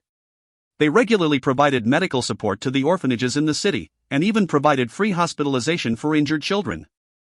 However, there were two unusual things about T Medical Center. First of all, the percentage of Chinese patients was strangely high. It was said that there were a large number of wealthy Koreans living in China and that they often came to T Medical Center for difficult surgeries. Even so, it was an overwhelming proportion compared to the Korean patients. This concludes all the information that could be obtained legally. And now, it is time for the illegal content. Tae-hyuk turned the page. Unlike the previous page, this ink was different. It disappears when exposed to air. He could only read it once. Tae-hyuk paid careful attention to each letter of the report. T Medical Center strictly kept it a secret, but the frequency of organ transplants was much higher than other hospitals. It was as if T Medical Center itself existed only for organ transplantation. Tae-hyuk licked his lips. First, let me organize the case. The first thing that happened was the disappearance of actress Ryu Myunghwa. After that, the children living in orphanages started to disappear. It seemed to be a type of causal relationship, however, they had nothing to do with each other. And the children in the Seoul orphanages started to disappear, and after a while, their arms and legs were found decorating a tree. It seemed like a horrific mutilation murder case. Disappearing children. Health screenings on a regular basis. The rich people from China coming here for surgery. A hospital that specialized in organ transplants. All the pieces of the puzzle were revealed one by one. Tae-hyuk was hit with a sudden wave of fatigue. If his reasoning was correct, this was an atrocious crime that didn't regard the children as humans. In the first place, this isn't a mutilation murder case, it was just made to look like that. A bizarre doll play event that decorated the tree with body parts. It was done to make it look like murder. It is kidnapping for organ trafficking. Tae-hyuk reached the truth of the incident. The police were trying to catch a murderer. In order to do this, they mobilized a nationwide investigation. However, they couldn't catch the culprit. It was natural. In the first place, the mutilation murderer didn't exist. This was the reason why it ended unsolved. The problem is logic, because the police were solving the wrong equation. Tae-hyuk searched the internet for news on his smartphone. It was easy to find some relevant articles. Since earlier this year, organ transplant from death row prisoners is legally forbidden in China.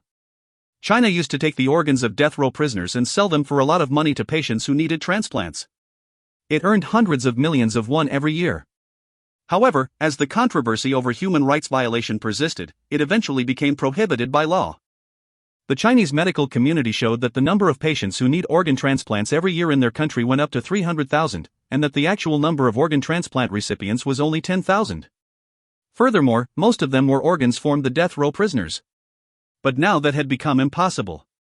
Demand was overflowing, but the supply was gone. Then what would happen? Tae-hyuk suddenly recalled a ghost story circulating the internet. There were a large number of homeless people in front of the station, and volunteers would come to give them bread and milk. But the next morning, the place where the homeless people should have been was empty. However, there was one error in this ghost story. The organ rating was assigned according to the health status. There was no way that the organs of old or sick people would be sold at an expensive price.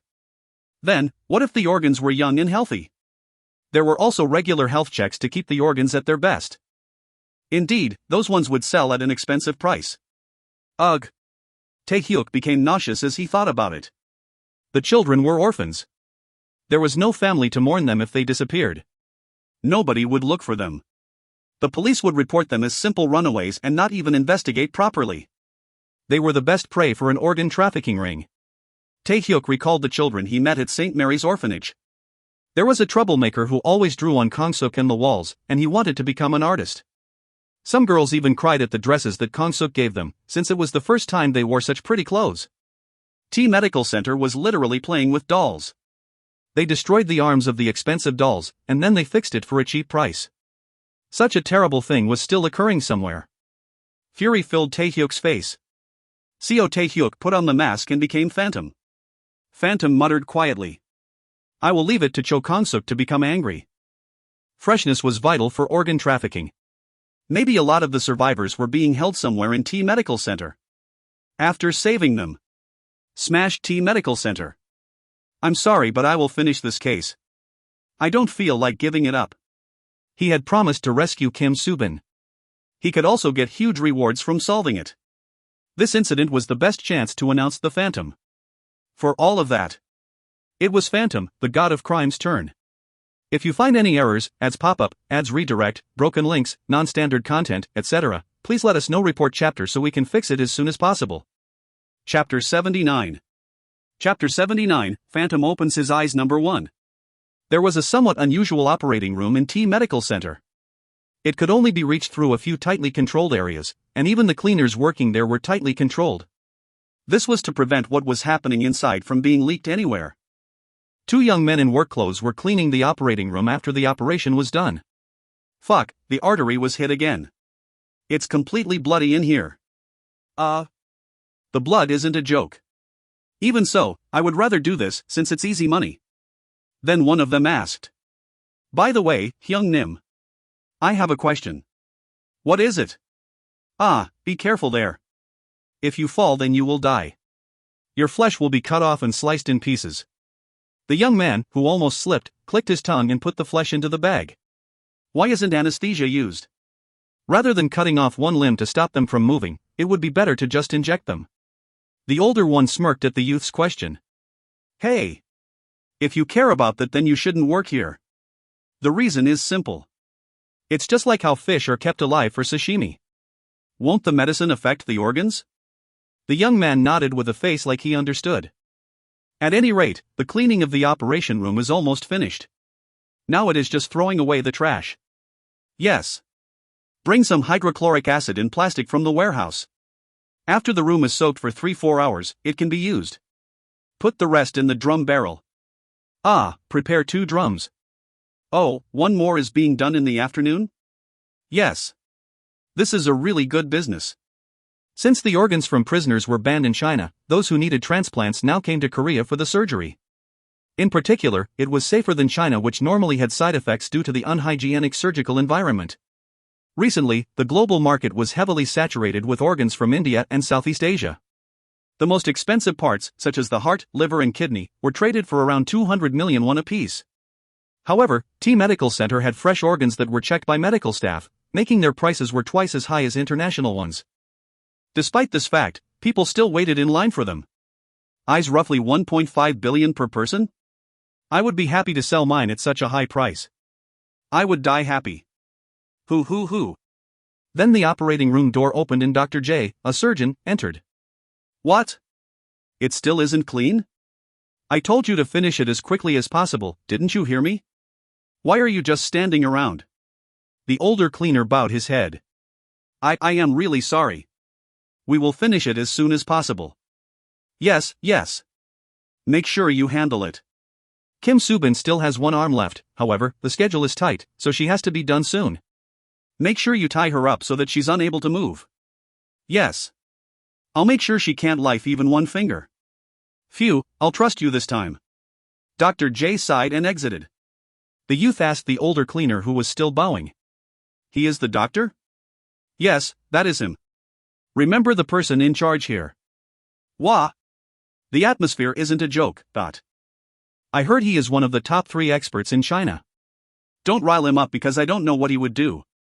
Yes. But I am wondering one thing. Why are the limbs being cut off? That's to prevent the doctor from being hit with an arm or leg during the surgery. They're sold for surprisingly high prices to collectors. Moreover, did you see yesterday's news? Yes. Dr. J has a really fantastic mind. He used the parts that were thrown away to fake a mutilation murder case. Recently, there was a police officer sniffing around the missing children.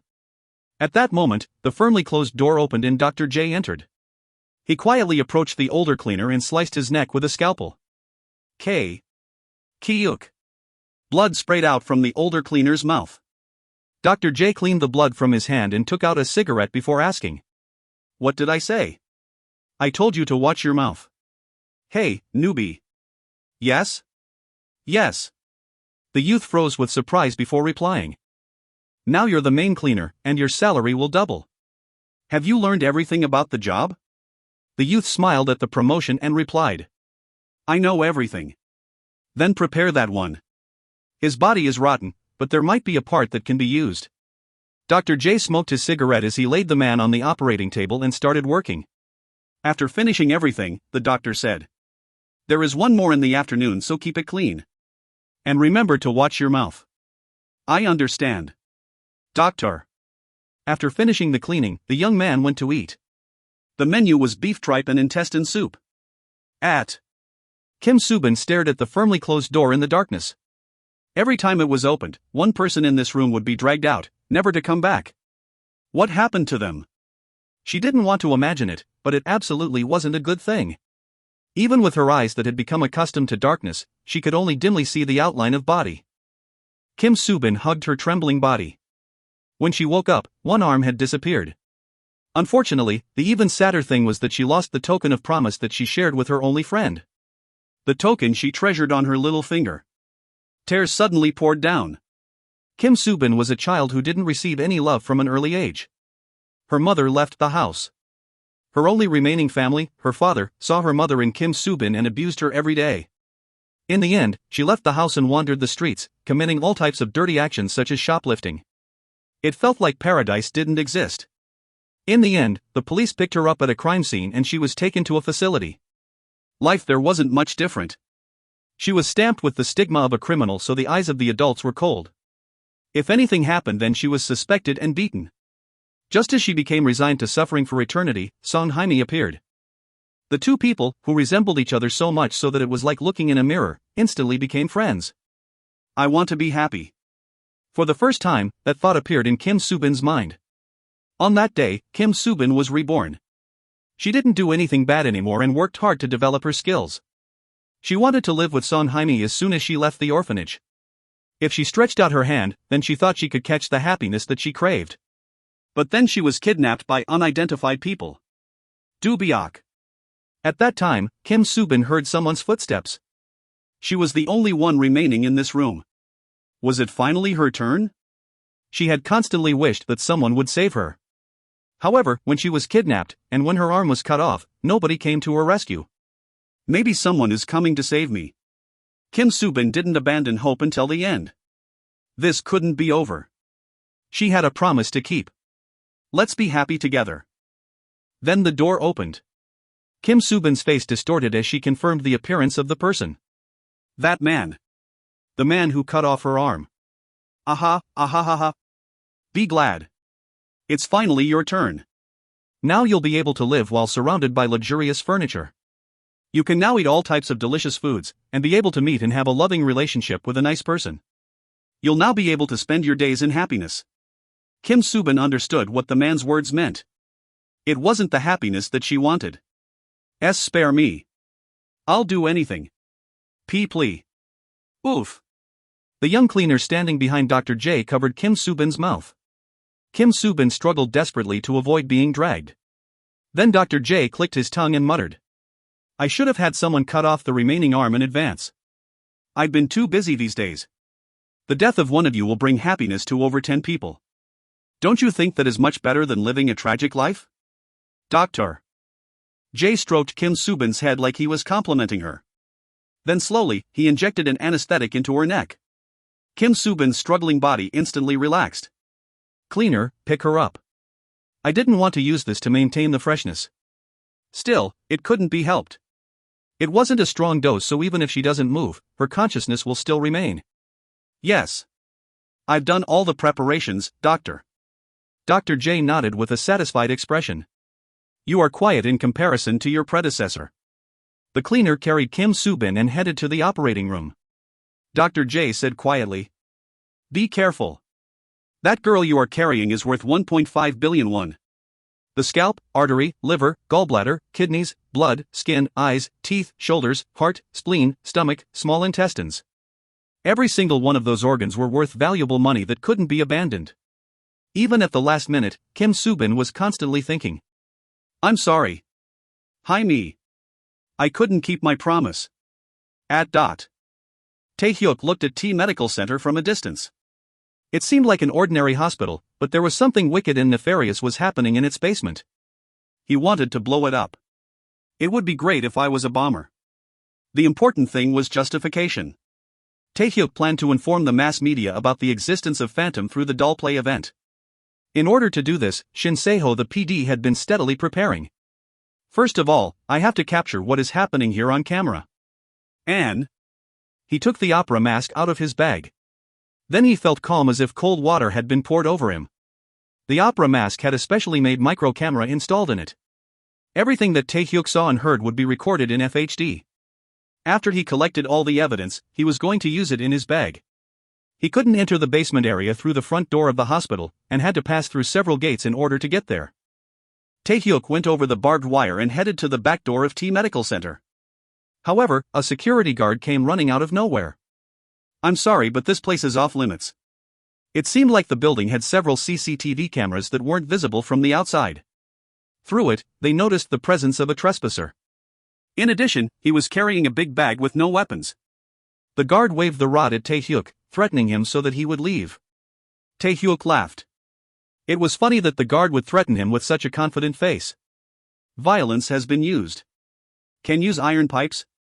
Tae-hyuk narrowed the distance to his opponent at once and swung the iron pipe at the opponent's head. Quack! The security guard fell to the ground. Tae-hyuk registered his voice in the demon revealing mirror. Now he could use the voice modulation skill with no problem. First I have to put him in a corner. Tae-hyuk tied up the guard and brought him to a place that wasn't visible, then checked his belongings. There was the pass badge, rod, radio, phone, etc. Unfortunately, the badge's security clearance was low, so he couldn't go into the basement. However, they would still be fairly useful. The atmosphere was important in this type of work. Tae-hyuk muttered to the radio that was off. "Phantom is here. From now on, I will enter the enemy camp. If you find any errors, ads pop up, ads redirect, broken links, non-standard content, etc., please let us know. Report chapter so we can fix it as soon as possible." Chapter 80. Chapter 80, Phantom opens his eyes number 2. Then where are the kidnapped children trapped? It was good to know about the secret area, but the problem was that he needed to find the children in order to rescue them. According to Big Mama's research, T Medical Center was connected to the Chinese mafia. There were security guards armed with rods and a radio outside, but what about inside? There was a need to move as carefully as possible. Tae-hyuk pulled out a sketchbook and a pencil from his bag. Well, not knowing something won't stop me. Because he had to use several skills, Tae-hyuk adjusted the demon revealing mirror. His abilities were shown. Co Tae-hyuk. Title, God of Crime. Rating, Commoner, lacking conditions for upgrade. Skills possessed, robbery, voice modulation, spying, counterfeit, forgery, gambling and violence. Stats, stamina, 58, intelligence, 50, agility, 34, dexterity, 46. The bombing case had significantly increased his agility and dexterity. Furthermore, he studied with an union constantly for the end-of-year tests and his intelligence reached the required 50 points for the upgrade. The compensation for solving this case was 10 blacklist points and 20 stat points. He could instantly upgrade to noble rank. The crime skills that Tae-hyuk had were strengthened by the affinity points. After invoking robbery, he had 3 seconds to select what he wanted to steal. Spying could expand its range once a day, and it also had the ability to project the demon revealing mirror in the air. In order to increase the utilization of forgery, he bought a trait that increased production speed. Tae-hyuk's heart started to beat faster as he checked the abilities that he had gained in half a year. He could use all of this to make ridiculous things happen. Soon, they would be strengthened even further. In order to do that, he needed a map of this place. He used the trick that he used in Atlantis. The spying skill has been used. The expand range attribute allows you to explore a larger terrain. You can draw a map of this place using the forgery skill. Y/N. Crime skills linkage. Through it, impossible things became possible. Tae-hyuk completed drawing in the sketchbook in an instant. Oh, complete. Looking at the completed work was the best source of happiness for an artist. Now a map of T Medical Center was drawn in his sketchbook. It seemed that he would be able to enter the strictly guarded places with this new map. Moonlight Flower would be upset and jealous if she saw this skill. Let's take a look at the map of this structure. The children were being held in B2. One problem was that he had to pass through the most difficult gateway to get there, but the biggest problem was that the stairs didn't go straight. In order to go to the next floor, he had to take the passage on the other side. Of course, there's a CCTV camera in every corridor. There are also a lot of security guards. The basement was complicated like a maze. The reason was simple. If anyone is lucky enough to escape, then they won't be able to get out. Taehyuk remembered that the structure of the prison was also like this. The prison memories that popped into his head were truly unpleasant. I am worried that someone unrelated to doll play will get involved. It is useless. When I think about it, aren't even the cleaners accomplices? At the very least, they know what they are cleaning up. As Taehyuk made a plan to infiltrate, the radio started making a noise. It is the regular reporting time. Is anything wrong? At the moment, Taehyuk's mind came up with a plan. Voice modulation has been used. You can imitate the voice of Kyung Bae-won. There is nothing wrong. However, there is smoke coming out from the vents. Are there any problems in the basement? Then a cough was heard from the radio. Cough. Really? I guess I should check it out. You have a little bit of time left on your shift, so keep an eye out. There is one more work in the afternoon. I understand. Keep up the good work. Taehyuk shrugged and pressed the button on the radio. Of course, it was an absolute lie. But from now on, the security guards would desperately be trying to find out where the smoke was coming from. What would happen if he lit a real fire in the meantime? Of course, a huge mess would occur. Taehyuk muttered as he looked at the boiler room on the map. No matter how fierce the guards are, I will create a big crack. The boiler room was outside for ventilation. There were dozens of 100-liter drums that were responsible for heating the entire building. After one was used, it would be recycled to take care of the bodies. It was a place that had to be strictly managed, but there was only one person in charge of it. He was sitting on a chair and sleeping with empty soju bottles on the floor. Taehyuk tied up the boiler room manager with a rope and gagged him. Despite that, there were no signs of him waking up. It seemed like he could even sleep through a bomb explosion. Dung dung. Taehyuk found an empty drum and installed a bomb there. It was the most sensitive one he had, so it would explode if there was even a small shock. He hid it between drums containing oil. He opened the lids of the other drums and placed military-grade tear gas inside. Any man who was in the army would be very familiar with it. Taking one sip would make them feel the pain of falling into hell. I don't have a gas mask, so I'll have to struggle as I'm going inside. He mixed all the smoke bombs he had with tear gas as well. This would fill the place with a special smoke made from tear gas and smoke bombs. On the surface, it would look like a fire in the boiler room. His work went smoothly, due to the 40 points in dexterity. Taehyuk made a satisfied expression and headed for B2. Hoo-hoo. It is a mess. The building seemed to be in half-emergency mode. People dressed as security guards were frantically running around. It wouldn't be good to encounter them. Taehyuk grabbed the iron pipe and held his breath as he hid inside the vents. Where is the smoke coming from? He heard an urgent voice over the radio. Taehyuk deliberately replied in a trembling voice. It seems to be the boiler room. Fuck. What the hell is the manager doing? I understand. Continue to report on the situation. After a while, a bunch of security guards ran out of the building.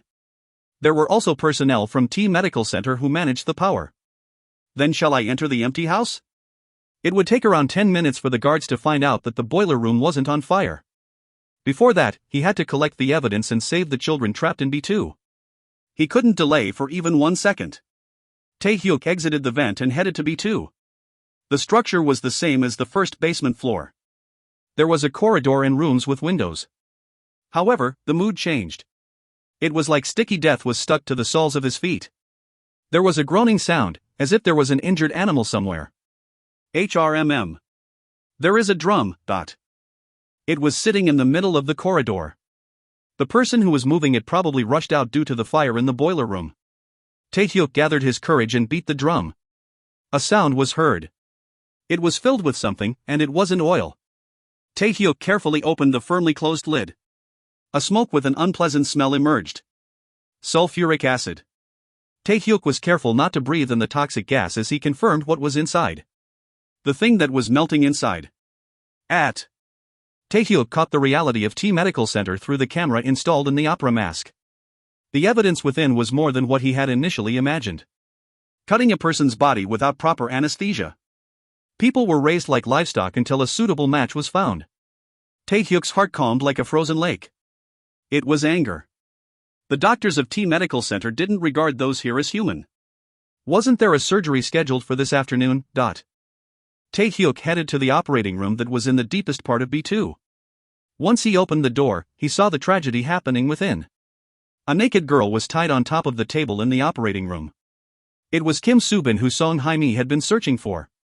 Dr. J stopped the hands that were cutting into her body and looked back. Their eyes met. The first one to open his mouth was Dr. J. What?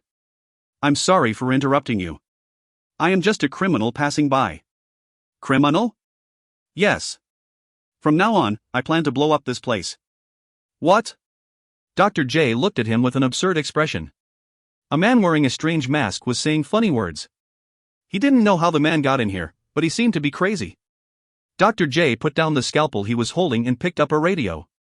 This is the doctor. How are you doing your jobs? There is a strange person. Taehyuk smiled and slammed the iron pipe down on Dr. J's head, causing him to instantly collapse onto the ground.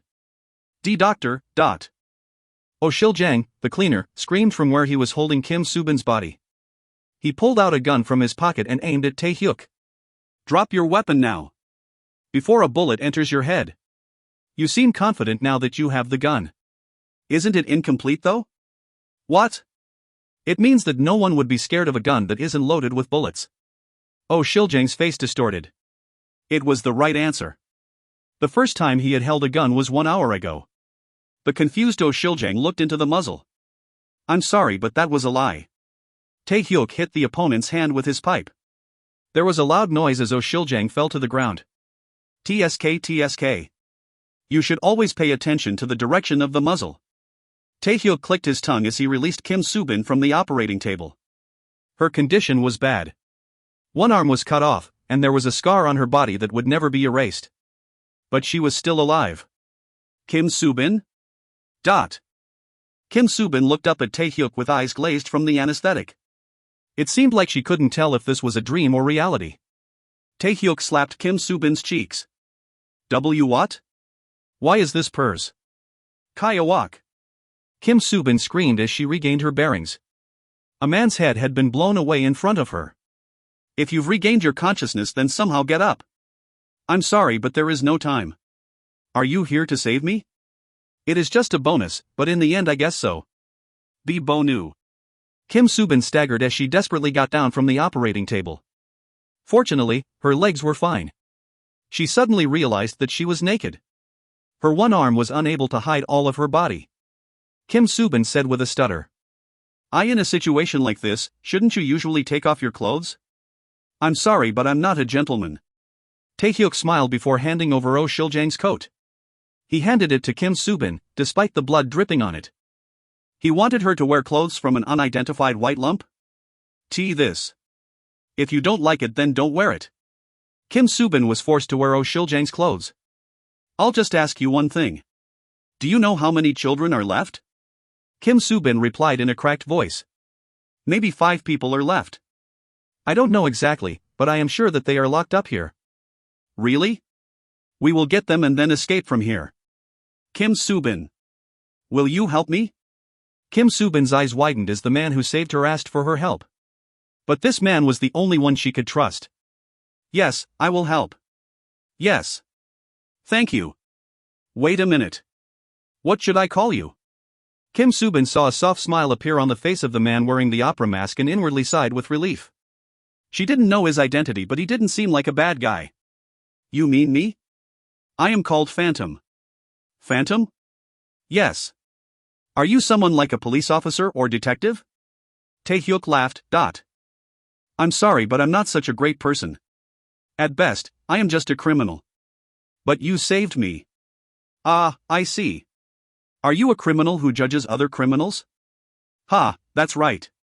Taehyuk and Kim Subin moved out of the operating room to save the other children. If you find any errors, ads pop up, ads redirect, broken links, non-standard content, etc., Please let us know report chapter so we can fix it as soon as possible. Chapter 81. Chapter 81, Phantom opens his eyes number 3. The guards standing outside the smoking boiler room were afraid to move. Someone go in and check it out. There's too much smoke to go in. If the oil catches on fire, then we'll all die. The chief, who was responsible for managing the security guards, raised his voice.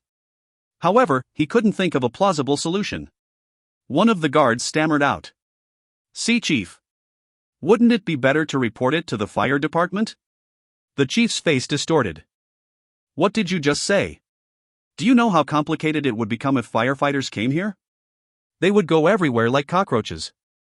We aren't playing house right now." The security guard trembled. What would happen if it was known that they were trafficking body organs here? Most of the directors and members belonged to the Chinese mafia. Even if they were caught, there were many avenues of escape. What would happen to the guards who did their dirty work? These days, scapegoats were always necessary. His death would be disguised as a suicide after confessing to all of the crimes. The smoke coming from the boiler room was literally horrible. Just breathing in a little of it would cause water to leak out from their bodies. Fuck, what type of fire would cause smoke like this? It was the special product of the army, but the chief of the bodyguards were unaware of this fact. This will stop any toxic gases. One smart security guard dipped water on a towel to create a gas mask. The chief's expression brightened. Really? Then go inside and check where the fire is coming from. Others will go into the building and get the fire extinguishers. I think we can put out the fire between us. I am going inside? Then should I be going in? No. In the end, the security guard who made the gas mask was forced to enter. He didn't have the guts to refuse the command. He blocked his mouth and nose with the towel and boldly ran into the smoke. Cough. Cough. However, it wasn't enough to stop all of the tear gas. The chief clicked his tongue as he heard the guard coughing painfully. If you are going to make it, then you should do it properly. How much time passed? The black smoke was coming out of a large drum. The amazing thing was that no matter how much he looked, the smoke really was coming from the drum barrel. Here it is. This is the source of the smoke. Cough. Cough. The chief looked at what the security guard brought out. Then it wasn't a fire. Several guards blocked their mouths and looked at the drum, and the hidden trick was found. I don't think it's poison gas. It feels like somebody mixed a smoke bomb with something else. Who the hell did th?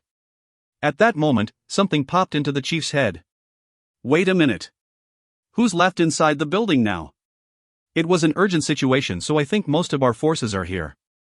The face of the chief distorted after hearing the answer and pulled out the gun hanging from his waist. It seems like we fell into a trap. The hostages are in danger. The armed security guards entered the building. The time spent was exactly 10 minutes, like Tae-hyuk predicted. It should be time for the guards to come back. Subin's face paled as she heard Phantom's words. What should we do? Everybody can't move properly. Subin looked at the condition of the rescued children. All of them had lost a body part and couldn't move properly. There were only 4 people who were saved. The rest? Phantom carried a boy missing a leg and said, "Do you know second-generation suffering?" Subin understood Phantom's words. It was a famous novel. A man who fought in Japan lost his arm and returned home, only for his son to lose his leg to a hand grenade. The 2 people worried about each other and supported each other with what they were each lacking. I marked the escape route on the map. If you follow this, then you will be able to get out of the building. Once outside, call the number already registered on this phone and a man will come to save you. Kim Subin nodded. Suddenly, she realized that Phantom was missing from the escape plan. Phantom won't be escaping? I still have work to do. Kim Subin asked. Aren't you here to save us? I told you. You are a bonus. Phantom seemed to know what Kim Subin was worried about. She was afraid that they would be caught again when escaping. Phantom spoke quietly to Subin. Don't worry. I will stop the security guards. That's not. Subin tried to say something else, but he swiftly turned away. Then she looked at Phantom, who was leaving, and asked, Can I meet you again? That would be hard. I would like to reward you for rescuing. Phantom laughed. I'm sorry, but I am expensive. You don't have enough money to satisfy me. I wasn't planning to give you money. Just my sincerity. If there is anything like that, then give it to Son Jaime. It was that child who moved me. Jaime? Phantom spoke some final words as he headed down to 2B. Remember that you are alive because there was someone who wanted to fight against fate. Every single second and every single minute that you are alive is a miracle. So live well, Kim Subin. Kim Subin realized that it was the best encouragement that Phantom could give. She was an orphan who no one cared about, and now she was even missing one arm. But she survived. She was breathing. She could hug Jaime once again. Phantom disappeared from in front of her. Tears streamed from Subin's eyes. The 5 kidnapped children survived the hell called T Medical Center. 5 affinity points have been acquired. You can use the affinity points to enhance crime skills or activate hidden attributes. Tae-hyuk looked at the demon revealing mirror. Fortunately, the 5 children seem to have made it out unharmed. I have goosebumps. Now that there is no one to hear, I can stop using voice modulation. He had used Kim Bum-soo's voice in order to hide his identity. The side effect of speaking with such a dignified tone appeared. Tae-hyuk decided to strengthen his combat ability with the points he just gained. There is a bomb, but I don't know what will happen. Wouldn't it be nice to have insurance? Violence. There were a few attributes that could be raised. He could have the killing intent of a person who fought for their whole lives. There was also having a sixth sense about how the enemy will attack when they were near him. He could deal tremendous power with one strike. Finally, at the end of the fighting, he could see the optimal attack route. Those were the attributes available with the violence skill. Tae-hyuk picked sixth sense to detect the opponent's attack. It happens to be exactly 5 points. Crime skill, violence has gained a new attribute. Sixth sense, the ability to read your opponent's attack has been acquired. The range of the spying skill has increased. Tae-hyuk sighed with relief as he safely gained the attribute. The detection range seemed to be around 2 to 3 meters. Does this mean I will have no rivals in close combat? How much stronger would he become if he was a noble? Tae-hyuk got goosebumps. Well, they are coming. A bunch of people running could be seen at the end of the corridor. There was no need to use a skill. The children have disappeared. What the? Standing at the front of the crowd was Chief Park, a former mixed martial arts athlete. Chief Park. I think he is the culprit. Someone shouted as they discovered Tae-hyuk. 4 out of the 10 people have guns. They were abnormally armed due to receiving the support of the triad. He was able to see how much was invested into this place. Sheesh. I don't want to be killed by a bullet. I'll have to use it here. He just wanted to test the power of the new attribute he just learned, but the situation wasn't good. Tae-hyuk cried out to the incoming guards. Stop. What are you saying? You should be the one worried. First, I will tear out your eyes and then slice you up while you are alive. Everyone. Tae-hyuk pointed his finger towards the people running. Fire. Then he literally threw his body onto the floor. Peon. The bomb he installed in advance exploded and huge flames emerged. Koku-kung. Half of B2 disappeared. Tae-hyuk had lowered his body as much as possible to minimize the impact of the explosion and muttered. What did I say? I told you to stop. Looking again, it truly contained enormous power. This was the weakest of the bombs that the bomber made. Otherwise, the entire building would have collapsed. Then there is one bomb left. Tae-hyuk muttered as he looked at the box in his bag. Cook. This bastard. Most of the guards were alive despite being blown away by the explosion. Of course, that didn't mean they were fine. At least one place on their bodies was broken. Tae-hyuk, who was covered in dirt, walked over to the guards. Did you enjoy the appetizer? Alright, I'll say it again, but you better not approach me carelessly. There is a bomb that is 100 times stronger here. Kuhik. The guards groaned as Tae-hyuk tapped his bag. It looks like you are the boss. I will take the chief with me. Come along. Where are you taking Chief Nim? Yes. If you don't like it, then you can stay here. This guy will explode soon. The guards trembled. The power of the bomb that just exploded was huge, but 100 times that? The building itself would disappear. Tae-hyuk walked to the chairman's office on the second floor with a relaxed expression. He was followed by the wounded security guards. Their current number wasn't even half of their original state. The crime prevention device that obstructed the path was resolved by a pass that Chief Park had. The chairman of T Medical Center was sitting on a chair in the luxurious office and talking to someone. It was an executive from the Triads, Yang Wei, who pulled out a gun and aimed at Tae-hyuk. "I've never seen this face before. What do you want?" Yang Wei saw the bloody guards behind Tae-hyuk. Tae-hyuk shrugged and replied, "If you have ears, then you would have heard the explosion just before." "What did you do?" Spoken in Chinese. Chinese flowed from the mouth of the confused Yang Wei. Tae-hyuk laughed and said, "You must have heard on the news that a bombing occurred recently." Don't tell me." "Yes. For reference, the one that just exploded is the weakest of my bombs." "Ah, right. You can shoot me if you want. Then they will instantly explode." "Bullshit." Chinese. Yang Wei got up from his chair and yelled. The whole building had shaken from the previous explosion. Yet there was a stronger bomb? Speak Korean. I don't understand. What do you want? Are you an assassin sent from heavenly supremacy? Ding. I am sent from the Mary Convent. It was the first time Yang Wei heard of that organization. You shouldn't think too hard. It is an orphanage. Yang Wei's face distorted as he realized Tae-hyuk's purpose. They had deliberately kidnapped orphans since no one cared about them. Yet there happened to be a bodyguard. Yang Wei shouted with his expression still distorted. Will you go quietly if I give them to you? I will also give you money. Don't think that I am a bad person. I haven't come to kill you. I'm just going to play a simple game. Game? Tae-hyuk sat down on a chair in the corner of the office. I'll give you exactly 10 minutes. Gather all of the officials here. It is exactly 10 minutes. Not 9 minutes, nor 11 minutes. If they are even 1 minute late, then the bomb will explode and this building will fly away. Kook. Tae-hyuk was the one holding the knife and Yang Wei was forced to quietly follow his order. Then I will ask you one last thing. What is the game? Tae-hyuk smiled and replied. Doll play. If you find any errors, ads pop up, ads redirect, broken links, non-standard content, etc., please let us know. Report chapter so we can fix it as soon as possible. Chapter 82. Chapter 82, Phantom opens his eyes. Number 4. 20 people gathered in a large operating room, with more than half of them being Chinese. They were dark doctors belonging to the Triad. They knew that a bomb was installed in T Medical Center, so their expressions weren't so good. Bomb. Is it really installed here? I heard an explosion before. Crazy.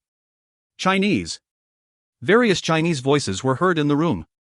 In the meantime, the security guards, who were mostly Koreans, talked among each other. If we shoot them, then will that guy spare our lives? Let's just watch the situation.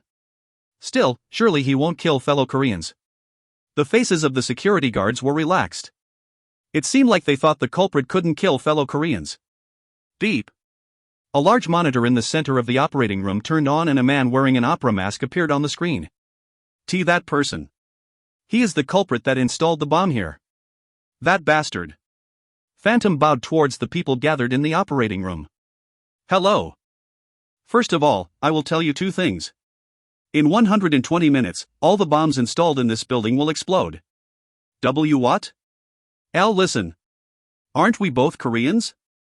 Spare us, please. Several guards grabbed the surveillance camera and started begging. However, Phantom's expression didn't change. I'd like to ask what made you so anxious. You don't have to worry, as I don't want to kill anyone.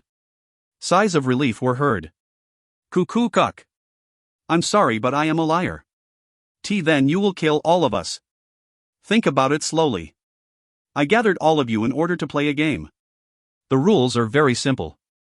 In the meantime, you people have done this. The screen switched to something hanging in the ledger room. You should be familiar with this image. These are the prices for each body part on the black market. One heart is 130 million won.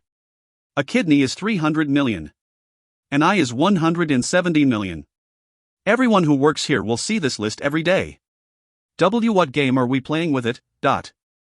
Yang Wei said that he would pay money if I spared his life. Does everybody agree with this?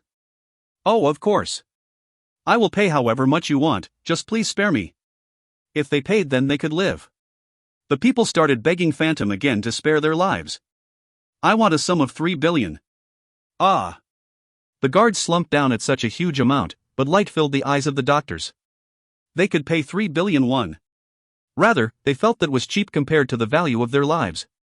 So far, they had cut apart hundreds of people and earned tens of billions of won in profit in a year. If they thought about it, that was very affordable. Of course, I won't receive it as money. Ha? Then what? You should be very familiar with them. Don't tell me. Our body parts? You noticed pretty quickly. The rule is very simple and the time limit is 2 hours. In the meantime, use the things in this room to produce 3 billion won worth of products. Of course, it doesn't matter who it belongs to. For reference, they should be able to be implanted in others. It will be hard to make 3 billion won with the current international market value. One doctor shrieked. I will give 10 million won for one arm or leg. Oh, don't you guys hate anesthesia? So I specifically removed all anesthesia from the room. Of course, the other tools are all intact so there won't be any problems with the surgery. Then, I hope you manage it. Phantom turned off the monitor and there was an uproar in the operating room. 3 billion won is ridiculous. Ha ha ha. A joke? Why are you looking? Jump on that bastard. If we kill one person then 500 million won will come out. Then only 3 people need to die. They spread out and started trying to kill each other. However, there were those who tried to resist. Don't kill. If we die then surgery is impossible. I can take it out roughly. Obviously, Phantom had stated that it should be able to be transplanted. However, they couldn't think of such things as madness filled their heads. They had to kill others in order to live. Yang Wei muttered to himself as he shot the head of a security guard trying to kill him. He obviously gave a choice to everyone. But eventually this will happen. Phantom. Really scary. And the throat of Yang Wei was sliced with a doctor's scalpel. Taehyuk recovered the bomb installed in the boiler room and muttered. I would be crazy to use one more bomb. In fact, he almost died using one to escape the guards underground. Therefore he never intended to use this bomb. Now, let's see. There are 2 more left. One bomb was recovered safely. The last one had such tremendous destructive power that he didn't even bring it in the first place. In the end, there was one more condition for dull play. 3 billion won worth of organs and body parts. At least half of them had to give up their lives. However, if they didn't do anything and waited then everyone could live. It was a hidden condition using the criminal's dilemma. Taehyuk called himself a liar. He only said one lie, which was that a bomb would go off 2 hours later. If there was a good person among them then they might have noticed the trick. Taehyuk muttered quietly. Then I'll pray for you. I hope you survive. Taehyuk placed the bomb in his bag and quietly left. A scream seemed to be heard from somewhere. Son of a bitch. What type of human would do this? Kim Subin safely escaped from hell and was able to receive treatment at the hospital. However, her arm had been cut off a week ago so it couldn't be helped. After a few days, she was able to talk about the incident with Detective Cho Kong-suk. Detective Cho Kong-suk, thank you for coming to see me. That is all I know. Why yes. I'm sorry that I had to ask you this. It's okay. I know that it is a detective's job. Kong-suk's heart was burning. He knew the hard life that the child on this bed had lived. Moreover, her life would be even harder in the future. But there was nothing that Kong-suk could do. All he could do was introduce a social worker whom he knew well. Even so, he had to keep asking questions and reminding her of what happened. It was the first time that he hated his job as a detective. By the way, he was called Phantom? He rescued you? Yes. Do you know the Phantom of the Opera? It's a musical that I went to see when I was at the orphanage. He wore the same mask as the protagonist. God of crime. I'm sorry but I don't know his face. It's okay. I'm not disappointed. Well, that is it for today. Kong-suk got up from his seat and Subin desperately tried to stop him. However, she only had one arm so she fell back on the bed. Can't you stay a bit more? I hate being alone. Brat. Kong-suk patted Subin's head. Yes? The food here is delicious. Eat lunch before leaving. Isn't it better for Jaime to eat the food? Jaime? Yes. She said she would die if she couldn't come visit now. I am going to pick up Jaime. Ah. Subin looked at Kong-suk with a touched expression. He was different from other detectives, and felt more like a dad than a detective. Drung. It was a call from Kim Do-shik. Kong-suk left the room and spoke quietly so that Subin couldn't hear. Ah, Inspector. I've finished listening to the victim. I will write up the report later in the afternoon. Detective Cho. Is there a TV near you right now? Turn to ABS station and watch. Crazy fucker. That bastard appeared. Ha? The crazy bastard who is a criminal. P. Phantom appeared on TV? Yes. Don't just ask questions, watch the TV. A few days ago, Phantom announced the Hippo case that they had been concealed from the public. Since then, the prosecutors had been searching for Phantom. But a TV appearance? Furthermore, it was ABS station that spread the truth of the Hippo case. They had said that Phantom threatened them with a bomb and it couldn't be helped. The cleanup from that situation still wasn't over. Did you say Phantom? Kim Subin asked in a trembling voice. Cho Kong-suk had shouted so loudly that it entered Kim Subin's ears. It seems like it. The TV remote control. Ah, here it is. I'll play it right away. A man wearing a Pandora mask appeared on TV. PFFF. What? That mask makes no sense. Phantom made exaggerated gestures like it was a play. People. This is the whole story of the incident at T Medical Center. They kidnapped weak children and took their lives. Therefore, I judged them. I'm sure you are all angry after hearing the horrible truth. Some people will think they died well. But don't forget. You are also an accomplice. 100 children went missing, but was there even one person who cared about their disappearance? The missing reports were ignored. Rather, there were more people who were excited about their deaths because they could survive. This is the reality. Not one person tried to save the children, so I moved. I did it, Phantom. A criminal who judges other criminals. The video quickly spread throughout the country. The appearance of a horrible crime scene without a mosaic produced many controversies. The Phantom's appearance in front of the public became the top story in the media for a while. Shin Se-ho, the only journalist who Phantom contacted, received love calls from numerous media. In the end, he had a contract with ABS station and decided to honor it until the end. The newly appointed police commissioner gave an order to everyone. Get that crazy criminal right now. It doesn't matter how much manpower has to be committed. God of crime? Phantom? He might think of himself as a hero, but he is just a self-conscious child.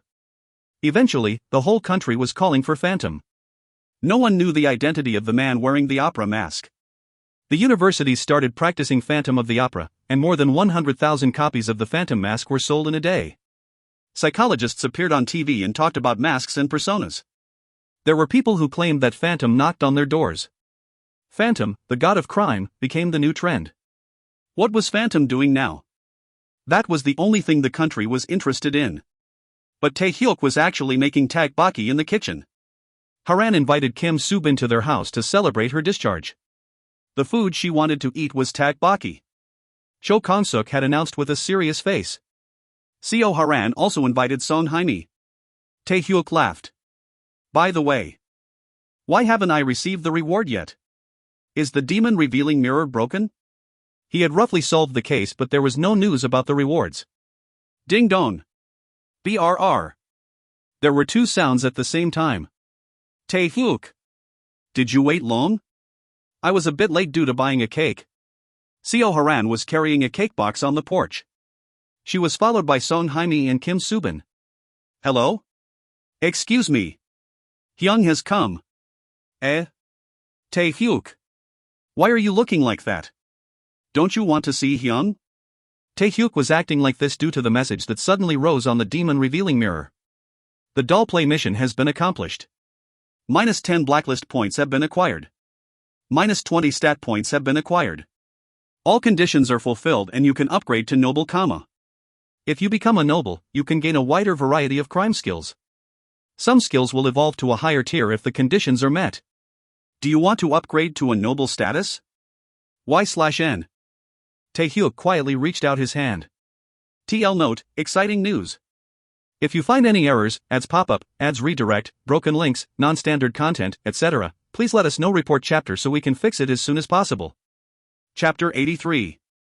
Chapter 83, I am a noble number 1. You have been promoted to noble. Crime skill, bomb manufacturing has been learnt. Crime skill, torture has been learnt. Crime skill, illegal surgery has been learnt. After Tae-hyuk was promoted to a noble, notification messages constantly popped out in front of him. Most of them were notices of crime skills that he had learned. The unpleasant fact was that they were all in the temporary skills window, and quickly disappeared like the salary of a worker. Indeed, I couldn't learn it because of my rating. Tae-hyuk looked down at his body and sighed. Naturally, there was no apparent change. Of course. This isn't an online game where I become more handsome due to an upgrade, but it had been 6 months since he first got the crime skills. When I think about it, many things have changed. After gaining the memories of the future, the first thing he did was catch Yu Cheol-ho. Even now, he couldn't help smiling as he recalled it. There had been many things since then, such as being involved in the cheating incident of a politician's son, as well as having his parents' keepsake stolen. He solved them using skills acquired from the other person, and then he became stagnant for a while. But now things had changed. One thing that I saw in the status window. Tae-hyuk. Sorry, but please take this. Cho Kong-suk asked for help with the plastic bags full of food on the ground. Unfortunately, it seems like he would have to look at the demon-revealing mirror later. There is. Why did you buy so much? Oh ho. I bought food that is suitable to eat with tteokbokki. Haran followed after him with a big smile. They were ready to have a tteokbokki party. Wah! This is a lot of food. Tae-hyuk looked at the prepared food with his mouth wide open. Far from making him hungry, it was such a huge amount that his stomach hurt at the thought of eating it all. Kim Soo-bin also muttered with an embarrassed expression. I don't think that even Alibaba and the 40 thieves could eat all of this. Bah! If we say open sesame, won't it all go into Detective Cho Kong-suk's mouth? Song Hae-mi spoke to Soo-bin like they were real sisters. Coo. If you don't eat, then there won't be anything left for you. Kong-suk threatened with an open mouth, causing Kim Soo-bin to laugh. Fortunately, she seemed to have recovered to a certain extent from the doll play event. Now, everyone please sit at the dining room table. Haran finished setting out all of the food and beckoned towards the party. Kim Soo-bin and Song Hae-mi were hungry from the cold winter and started eating. They consciously didn't say anything about Kim Soo-bin's injury. Therefore, the topic naturally turned to Phantom. I didn't know that the person who saved Uni would become so famous. Yes. He felt like a dark hero active in the darkness. All of a sudden, he appeared on TV.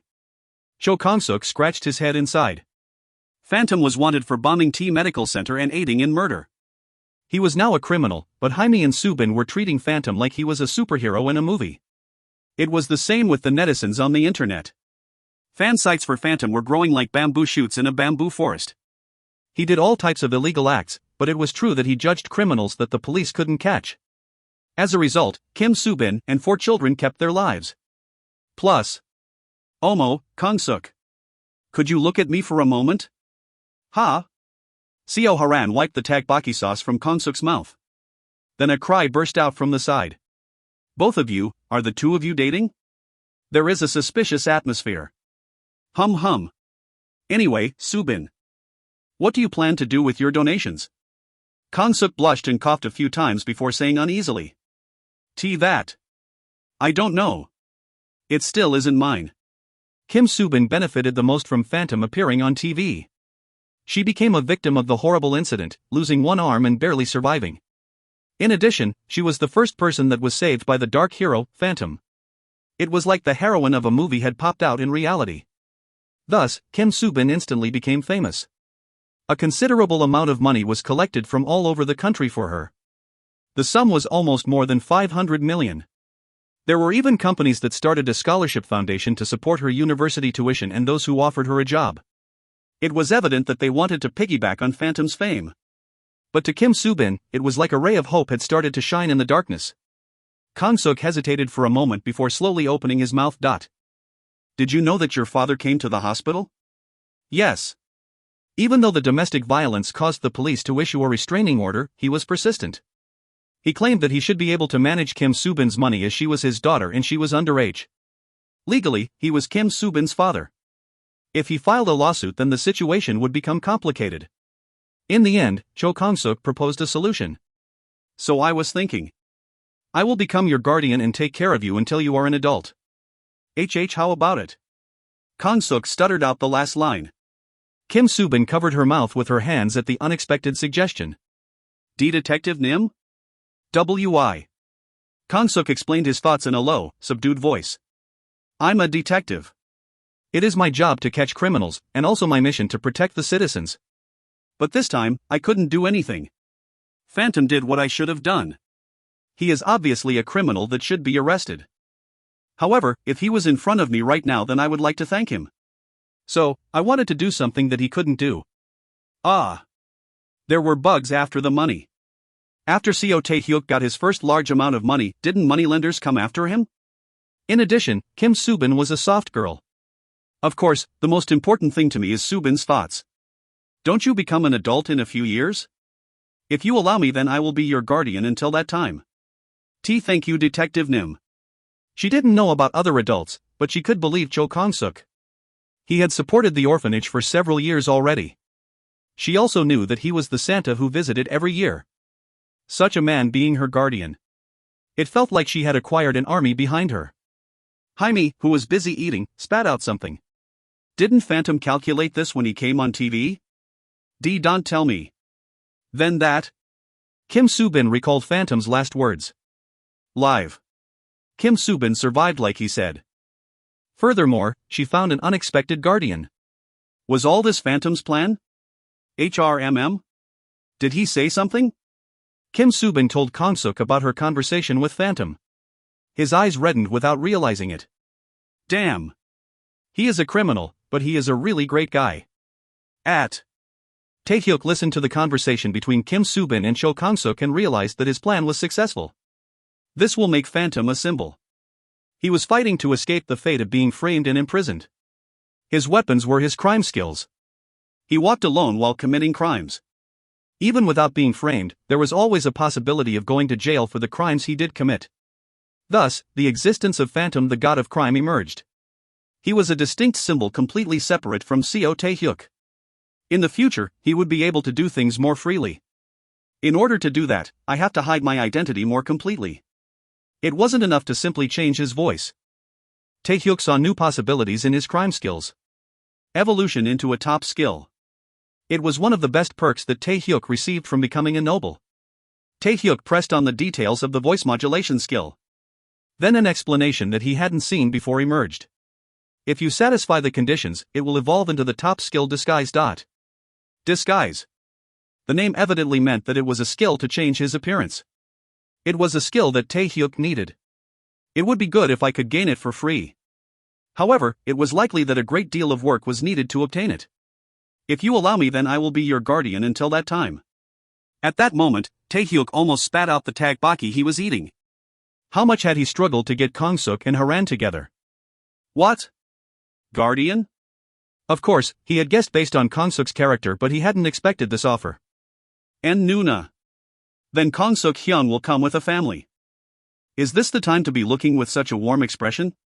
The time for dating seemed to be reduced even further. Tae-hyuk frowned. He should make Kim Soo-bin able to live alone as soon as possible for the sake of those two. The first thing to take care of was her arm. Well, maybe it would be good to give her another arm? In the early days, a mannequin arm that looked awkward would be used. However, technology was evolving and a number of smart robot technology was being actively researched. The replacement wouldn't be better than her original arm, but at least she could live a normal everyday life. The problem is the price.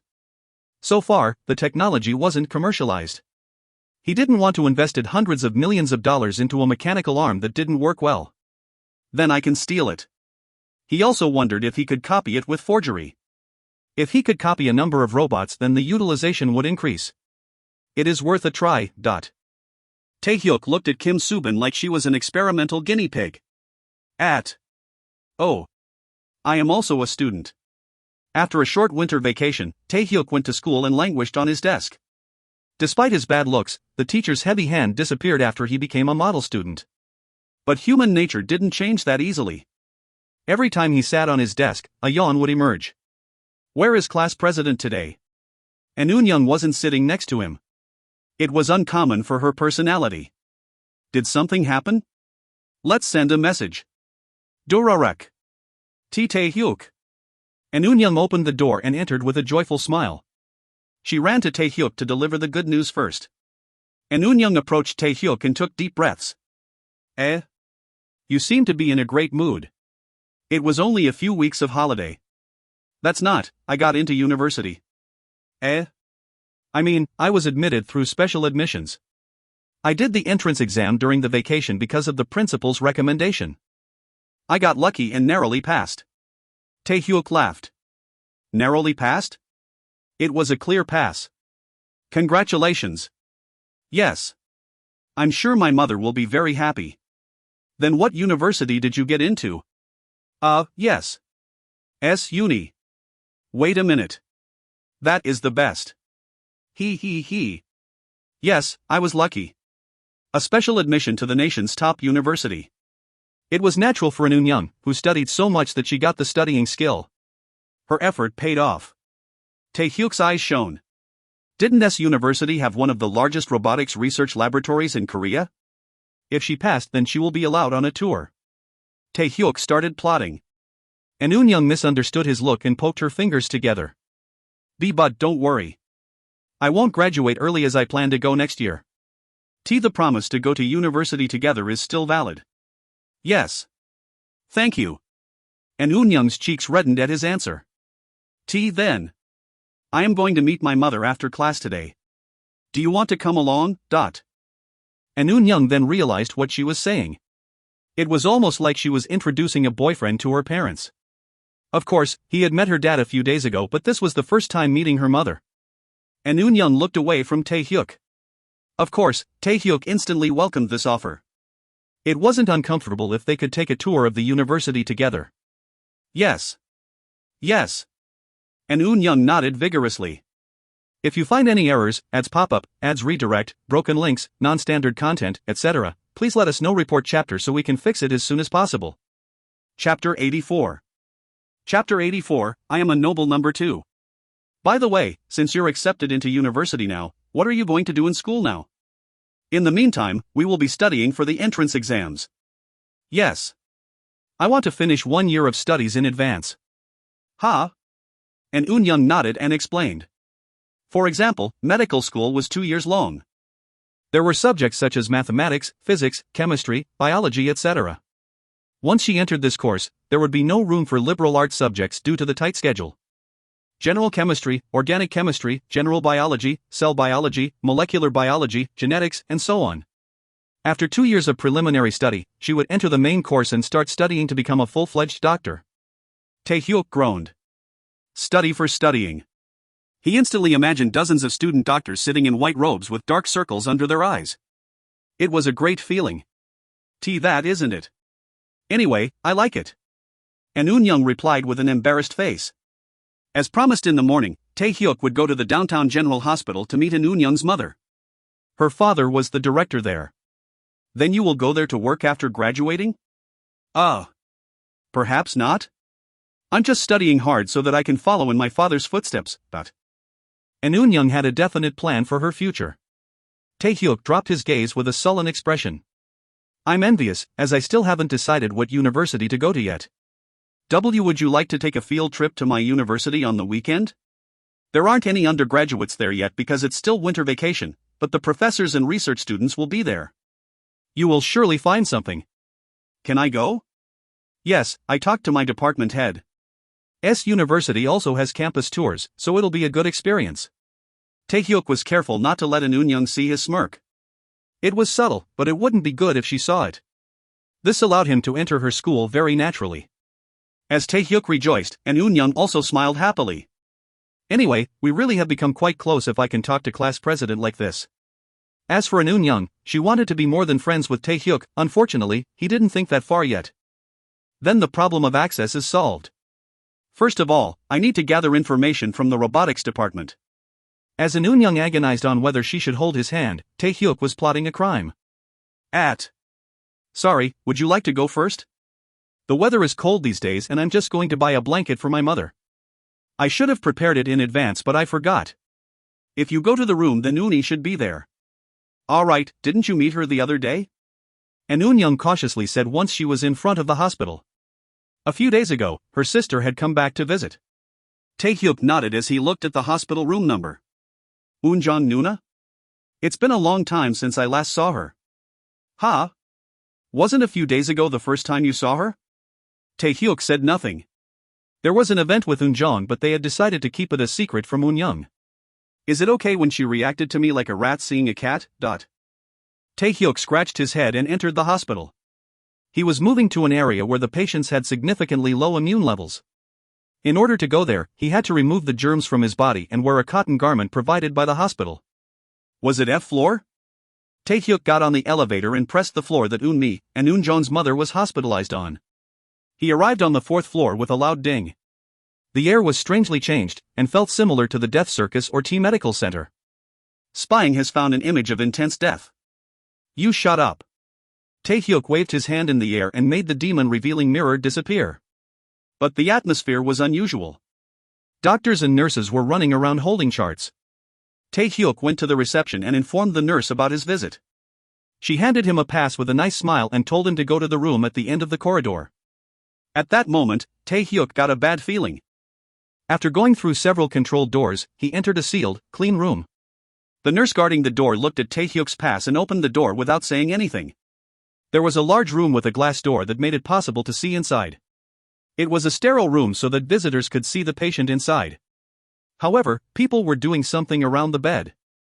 Vitals check? Quickly get the defibrillator ready. Her heart is stopping. And Eun-jong was sitting next to the bed and whispering to the middle-aged woman lying down. Eun-young is coming now to visit. Mama. Please. Just hold on for a little longer. Tae-hyuk realized what was happening. It was a situation where death could no longer be held back. And the pulse on the graph became flat. The doctors saw her condition and covered her body with the white bed sheet. Time of death is 4:10 p.m. on the 6th of January. Eun-jong buried her face in the bed sheets. Tae-hyuk opened the door and silently went inside. The doctor spoke in a slightly shaky voice. Did you come to visit? I'm sorry. If I knew this would happen, then I would have given permission 1 hour earlier. The doctor said before leaving. The nurse at the side said. At least someone was with her at the last moments. Tae-hyuk inwardly screamed. And Eun-young wasn't here right now. Just knowing this fact made him feel terrible. Then how would an Eun-young, a family member, feel? She was a little late because she was buying a gift. Meanwhile, her mother passed away. What would Eun-young feel after realizing this? And Eun-young had studied hard in the hope of making her mother feel better. She just got into the university that she wanted. What could he say to her, who would be rushing in to share the good news? The remaining nurses quietly disappeared in consideration of the family members. The crying in Eun-jong slowly lifted her head. Then she moaned as she saw Tae-hyuk. What happened to Eun-young? She is a little late because she was buying a present. I see. After a moment, Eun-jong started talking. Mama. A few days ago, I was very healthy. I ate well. I said sorry for what happened and was forgiven. I laughed so much. I thought I could be a good daughter from now on, but it seems I was a little late. Eun-jong's voice was shaky. Could I have changed the ending if I was aware of it? Tae-hyuk had memories of the future, but he didn't know everything. I wanted to tell her directly that I got into university, not through the phone. Won't she compliment me then? Eun-young's smiling face popped into his head. And Eun-young had put forth an incredible effort in order to hear those words, but now it would be for nothing. Tae-hyuk felt some incredibly complicated emotions. He didn't like this ending. And Eun-young had helped Tae-hyuk become a model student. Due to her existence, he was able to know the existence of an Eun-jong, Seo Haran's friend. He didn't want it to just end like this. At the very least, I want her to tell her mother that she got into university. Is there some way? Tae-hyuk checked the crime skills using the demon-revealing mirror. He had knowledge of the future, but it wasn't possible to animate the dead. The only way. Yes. I can do that. Tae-hyuk slowly nodded. He decided to distort reality and present a false memory. But to do that, he had to get Eun-mi's voice. Eun-jong Nuna. Do you have your mother's voice recorded anywhere? Yes? Mother's voice is on the home answering machine. He had never done it this way before. By default, he had to meet the person directly in order to imitate the voice. However, it was impossible to have a conversation with someone who was dead. What would happen if he heard her recorded voice? Taehyuk nodded and called Eun-young's house. About 30 seconds, it switched to the answering machine. This is in Jonghyun, Lee Eun-mi, and Eun-jong, and in Eun-young's house. I'm sorry, but no one is at home because everyone is working hard. Please leave your phone number and we will call you back. Lee Eun-mi's voice has been registered. The voice modulation skill can imitate Lee Eun-mi's voice. Fortunately, the voice was successfully registered. And Eun-jong, who was listening beside Taehyuk, started to cry again. She was still part of the family message despite living away from home for several years. Mother. The sheet cover Lee Eun-mi flowed down to reveal her face. Her eyes were closed like she was sleeping in a relaxed manner. Was she happy because her daughter, who had left home, had returned at the last moment? Nuna. I'll be outside for a while. Taehyuk went out of the room and saw In Jonghyun, whom he had met a week ago, coming with tearful eyes. Honey. Taehyuk didn't want to disturb the family members, so he quietly headed to the waiting room. He used the phone there to call Eun-young. He manipulated the demon revealing mirror to gain the voice of Lee Eun-mi. Our daughter. Why are you so late? Mama? I have been waiting for you. How long does it take to buy a good gift? I am sorry. I'll go up right now. Mother heard from Taehyuk. What's the good news? Then in Eun-young's voice brightened. Yes. I got into university.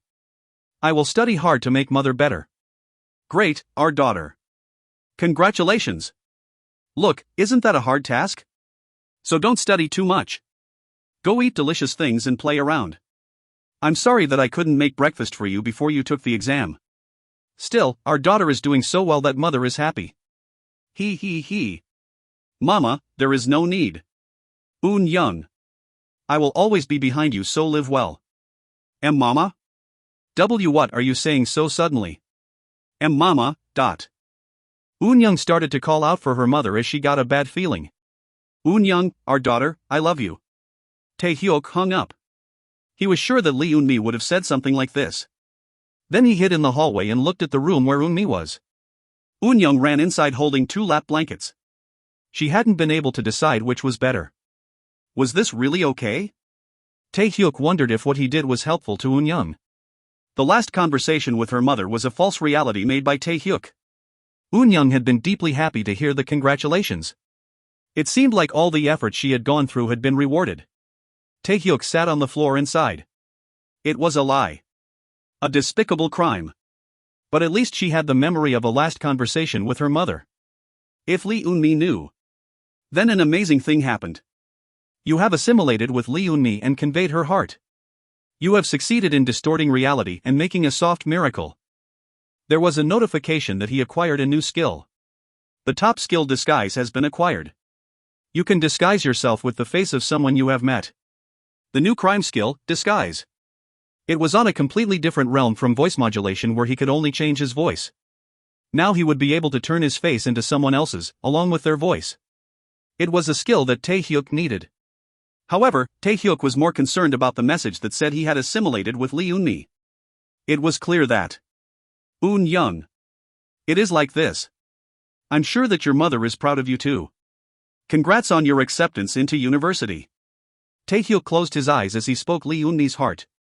If you find any errors, ads pop-up, ads redirect, broken links, non-standard content, etc., please let us know. Report chapter so we can fix it as soon as possible. Chapter 85. Chapter 85, Genius and Genius Number 1. The newly acquired disguise skill had one fatal drawback. Taehyuk muttered as he stared at Kim Bum-soo's face in the mirror. This just changes the face? It would be okay if he disguised as a man of a similar height while wearing thick clothes, but it would be creepy if he had a woman's face with the body of a man below the shoulders. It was obviously a great ability, but some things still couldn't be helped. That means that if I disguise as a Hollywood actor, I still won't have the muscular body. At first, he can only change his voice using voice modulation. Then it evolved into changing his face with disguise. Then at the end, would he be able to change his body? Cough. Won't that be a transformation rather than a disguise? It would be a big hit like X-ray vision. Upgrading his rank gave him the opportunity to strengthen his skills. He had already started to wonder how his other skills would change. But he had to first investigate the skill he gained this time. First of all, I need to find out how long disguise lasts. In the case of voice modulation, it was okay to keep his mouth shut if his voice suddenly returned to normal. However, that wasn't the case with his face. If he made a mistake, then he would be arrested immediately. Tae-hyuk, who had Kim Bum-soo's face, looked at himself in the mirror and made several facial expressions. Kim Bum-soo was an actor who could change between dozens of expressions freely. Tae-hyuk spoke his famous line. "How dare you destroy the 500-year history of the Goryeo dynasty?" He could act out a drama by speaking in a different voice. Acting is possible. He did a few more lines before looking at the time. After 30 minutes, he returned to his original face. This is the limit right now? I have to be careful. It seemed he would have to carry a timer to tell him the time limit for disguise.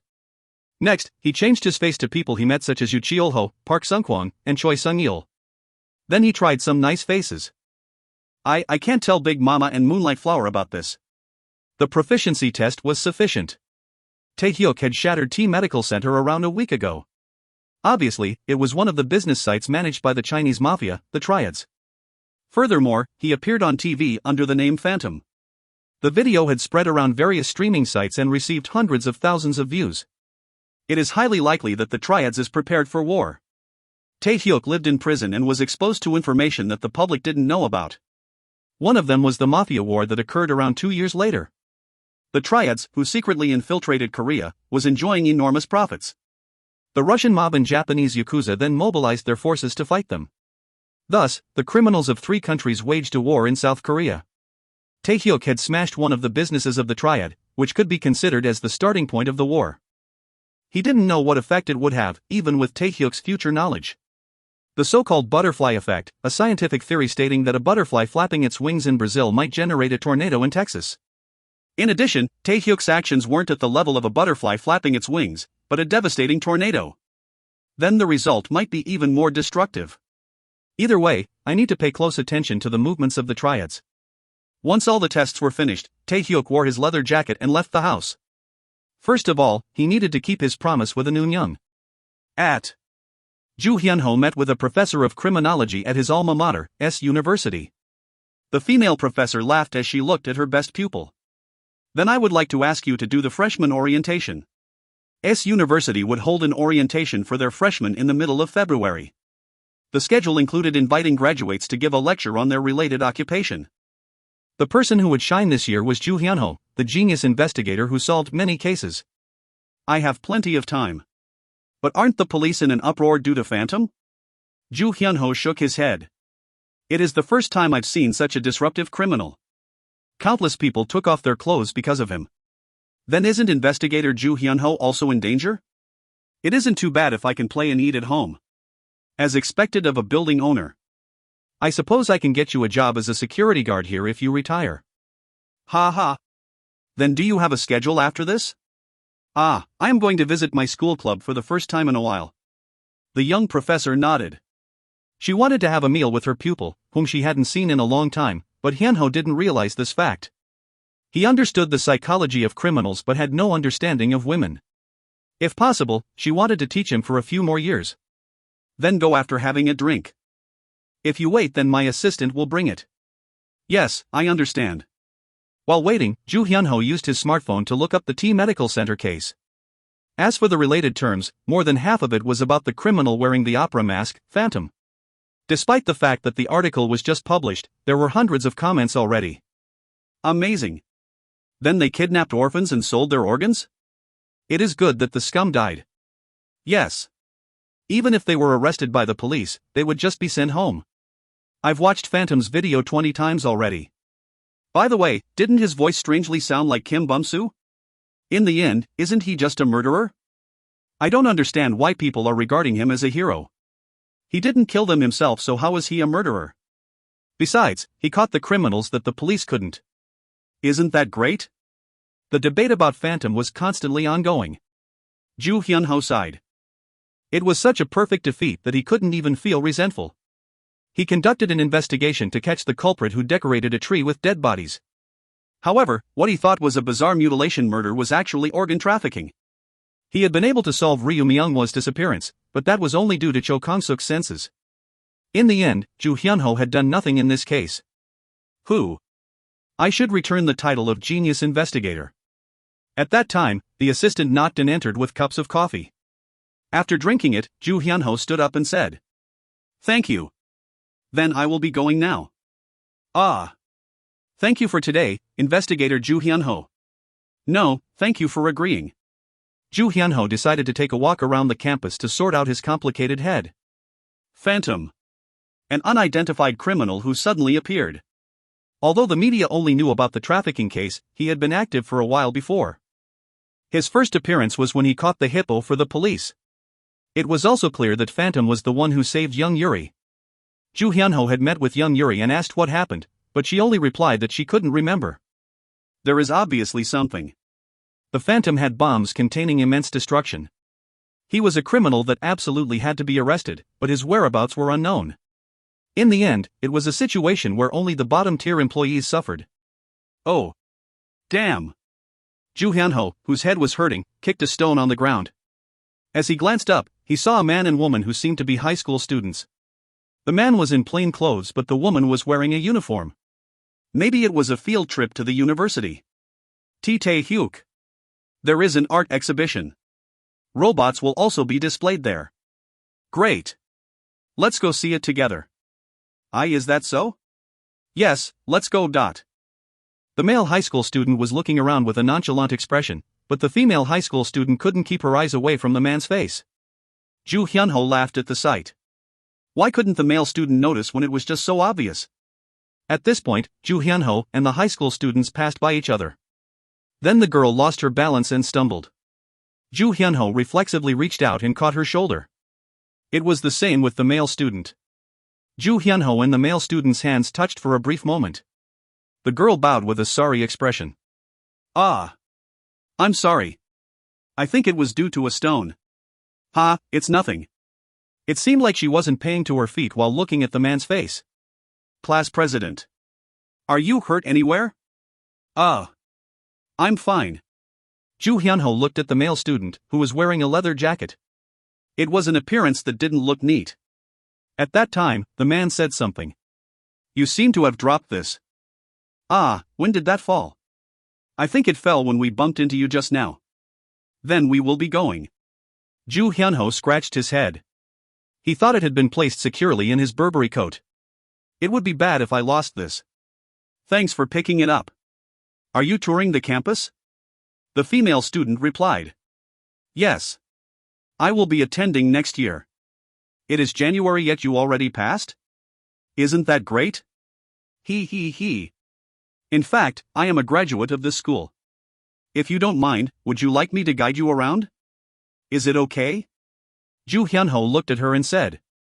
"I heard by chance. Did you want to go to the art exhibition? I know the curator there. If you go with me then you'll be able to see a little more." At that moment, the male student's eyes flashed. "We can see it in detail?" "Yes. It is impossible to touch but you can look at it directly.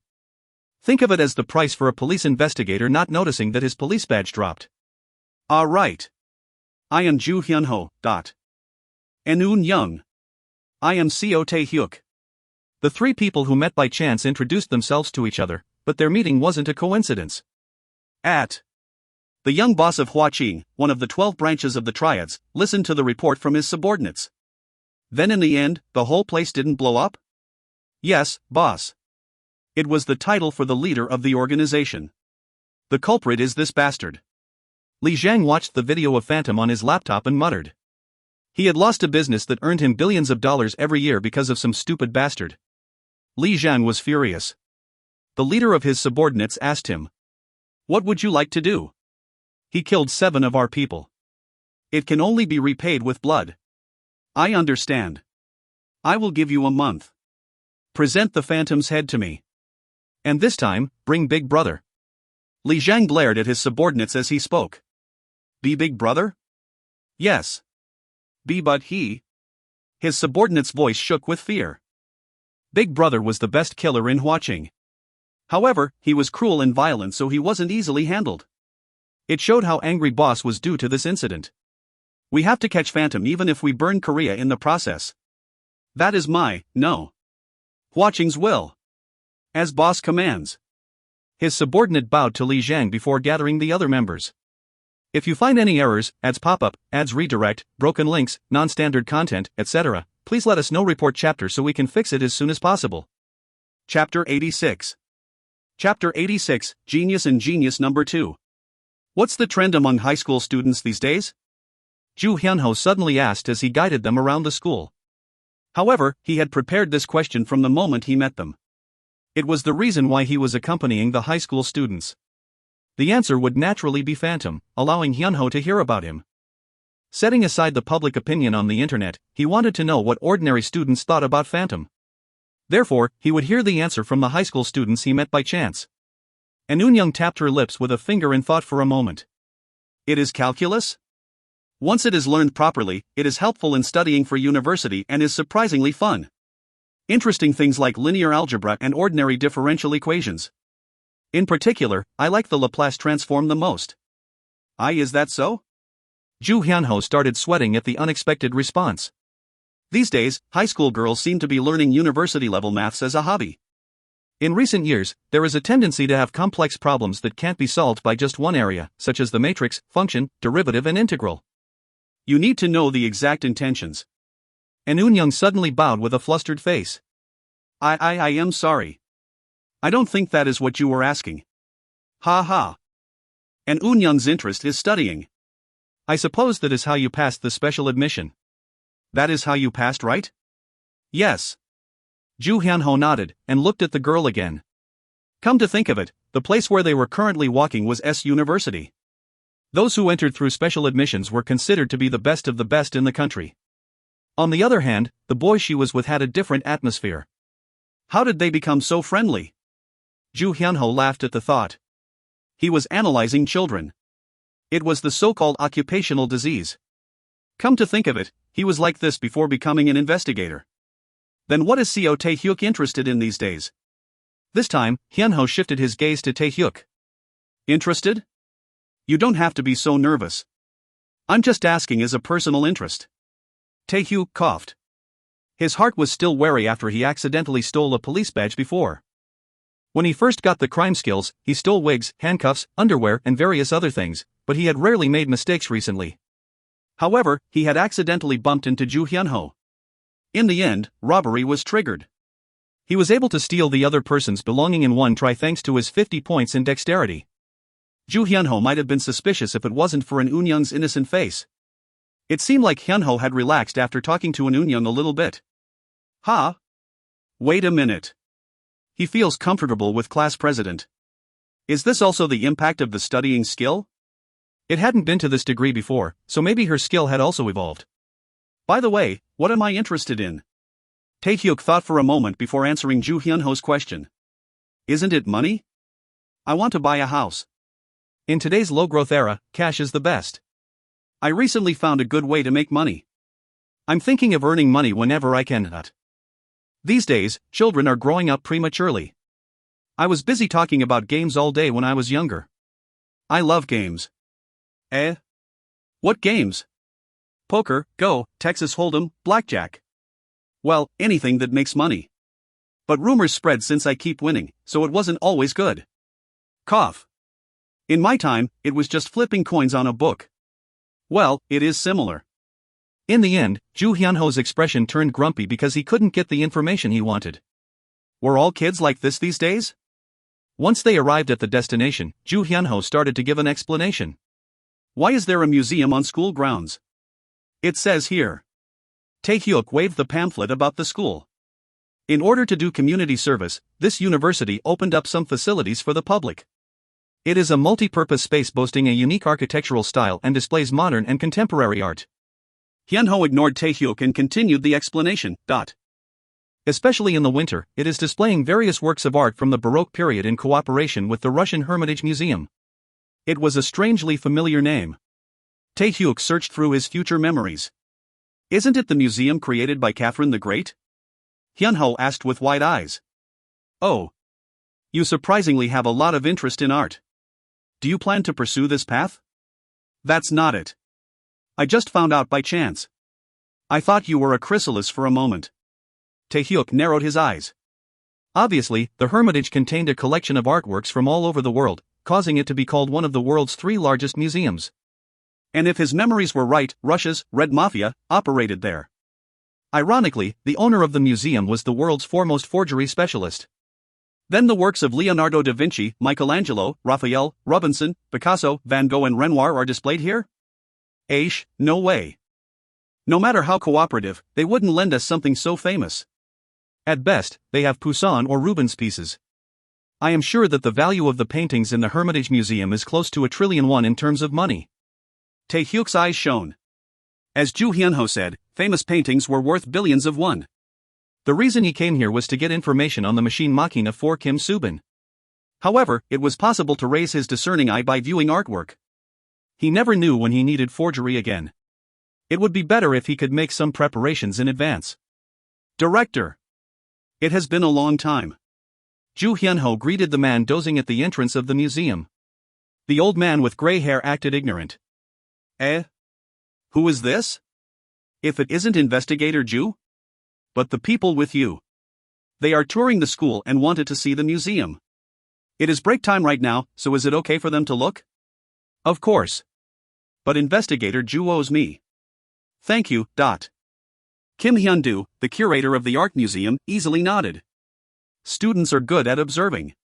Alright, if you step over a line then you will hear a beep. Watch out, since the police will come. Ah, yes. I understand. Should I call a guide? It is okay. Thank you for letting us in during the break time. The reason why Kim Hyun-do could look relaxed despite the museum full of expensive paintings was simple. The inside of the museum was so strictly managed that not even one ant could hide. Did you know that most paintings displayed in museums are forgeries? Are really? And Eun-young's eyes widened since this was the first time she heard about it. Then people were paying to look at fakes. Ju Hyun-ho said with a smile. Vincent van Gogh's self-portrait and Renoir's Bal du Moulin de la Galette are worth billions of won, and are too valuable to be displayed in museums. So, as an alternative, replicas were made of ceramic plates. They stay well in light and are strong against fire. The guests can also touch them directly. They can also take a commemorative photo in front of it. A lot of people prefer this. It is the first time I've heard of this. The funny thing is that a replica created properly can be priced at hundreds of millions of won. In some cases, a replica of the replica is on the market. It is like the Matryoshka dolls.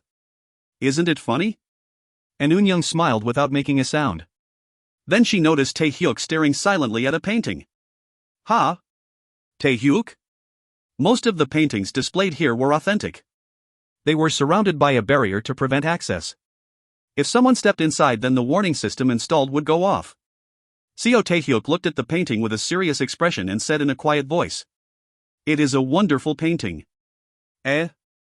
Your eyes are surprisingly good. That is Rubens' The Descent of the Cross. And Eun-young spoke with an impressed face. Then this is the painting that the protagonists from A Dog of Flanders wanted to see last. Correct. Rubens' work is displayed directly in the cathedral. Wah! And Eun-young looked at the displayed Rubens painting with shining eyes. He was a painter who painted many grandiose and brilliant mythical and religious paintings throughout Europe. Anyone would think of him when thinking of a Baroque master painter. Now she could see his paintings close up. Tae-hyuk asked. Is this authentic? Of course. So you shouldn't touch it. The huge security bell here will ring. Famous works are being displayed. Isn't it surprisingly not well known? I think the attendance would be big if it was advertised as the painting from A Dog of Flanders. Right? I also think it is a bit strange. Well, it seems like the director doesn't like doing such a thing. I see. Thank you for the explanation. Then I guess I did a good job. There is a school club where I worked as the manager. Would you like to go? It is a mystery club. There are things like murder props, and we also have mystery novels, so you will have fun there. I also like mystery novels. What will Tae-hyuk do? I want to look at the paintings a bit more. I will follow you in 5 minutes, so go ahead and play. Is that so? Then don't come too late. Hyun-ho and Eun-young were delighted to learn that they were both huge mystery novel fans. They left the museum while asking about each other's favorite works. Tae-hyuk's eyes flashed as he stayed behind and looked at the Rubens painting. He wasn't mistaken. This is a fake. There was a fake product in a museum that only displayed genuine items. It was made so well that his crime skills reacted. You have seen a forgery of incredible perfection. The level of your discerning eye has risen. The autograph of the artist is hidden behind it. Sometimes forgeries were brought in if it was too risky to display the original. But the expenses of the exhibition was too heavy to display a fake. There is something here. Fortunately, it was currently the museum's break time. There was only a minimum of staff in the hall, with the rest eating or resting. To avoid any doubts, Taehyuk first left the museum and hid behind the building and took out the opera mask. He also didn't forget to use disguise in case his mask was peeled off. After changing into clothes that looked like a tuxedo, the phantom disguise was completed. Was his name Kim Hyun-do? Taehyuk boldly entered the museum through the front door. The yawning Kim Hyun-do said, "I'm sorry, but we are currently on break. Please return 30 minutes later." Ayak. I'm really sorry. Isn't this in fashion these days? Since the advent of Phantom on the TV, it was the fashion to walk around with opera masks. Kim Hyun-do often saw people wearing opera masks, so he was only a little surprised.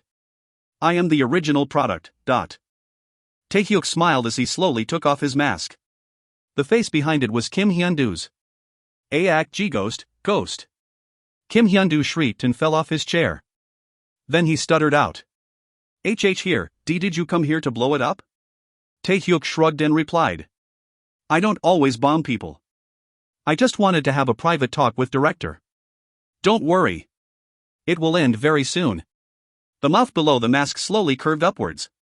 If you find any errors, ads pop up, ads redirect, broken links, non-standard content, etc., please let us know. Report chapter so we can fix it as soon as possible. Chapter 87. Chapter 87, Genius and Genius Number 3. Hyunho's eyes shone as he saw the new manager of the school club. You're the manager? Weren't you a freshman? That was 4 years ago. At any rate, I called all the members after hearing that Sunbeam Im was coming. We can listen to the vivid scene directly from the mouth of someone on the industry. Kuhik. There are more people. Yep. 3 of them? But this year, I am one of them. It was curious that this club was still alive. In fact, today I brought a candidate. Unfortunately, she left because there was a problem at home. Still, she'll definitely accept this place. Perhaps she'll join after being admitted? Wah! Thank you, Sunbeam Im. Ju Hyunho looked at the club that was filled with memories of his university days. As a mystery club, the bookshelves were filled with mystery novels. Edgar Allan Poe, Arthur Conan Doyle, Agatha Christie, John Dickson Carr, and so on. Most of the novels were classics. Due to this place, I was called a genius investigator. Praising yourself in this situation. Sunbeam Im is wonderful. Ju Hyunho pulled out a small envelope and held it out. Are you not getting proper support? Add this to supplement your budget. Heek. Thank you. Attention. Salute towards Sunbeam Im, : The members stood up and bowed towards Ju Hyunho. Thank you, Sunbeam Im, . Well, I don't want to lose this place where I have some fond memories of Konsuk Sunbae. A woman, who heard Ju Hyunho's murmur, asked. Is that who Sunbeam Im won the mafia game with? It has been 7 years, but someone still remembers. Of course. I saw it and became interested in deduction.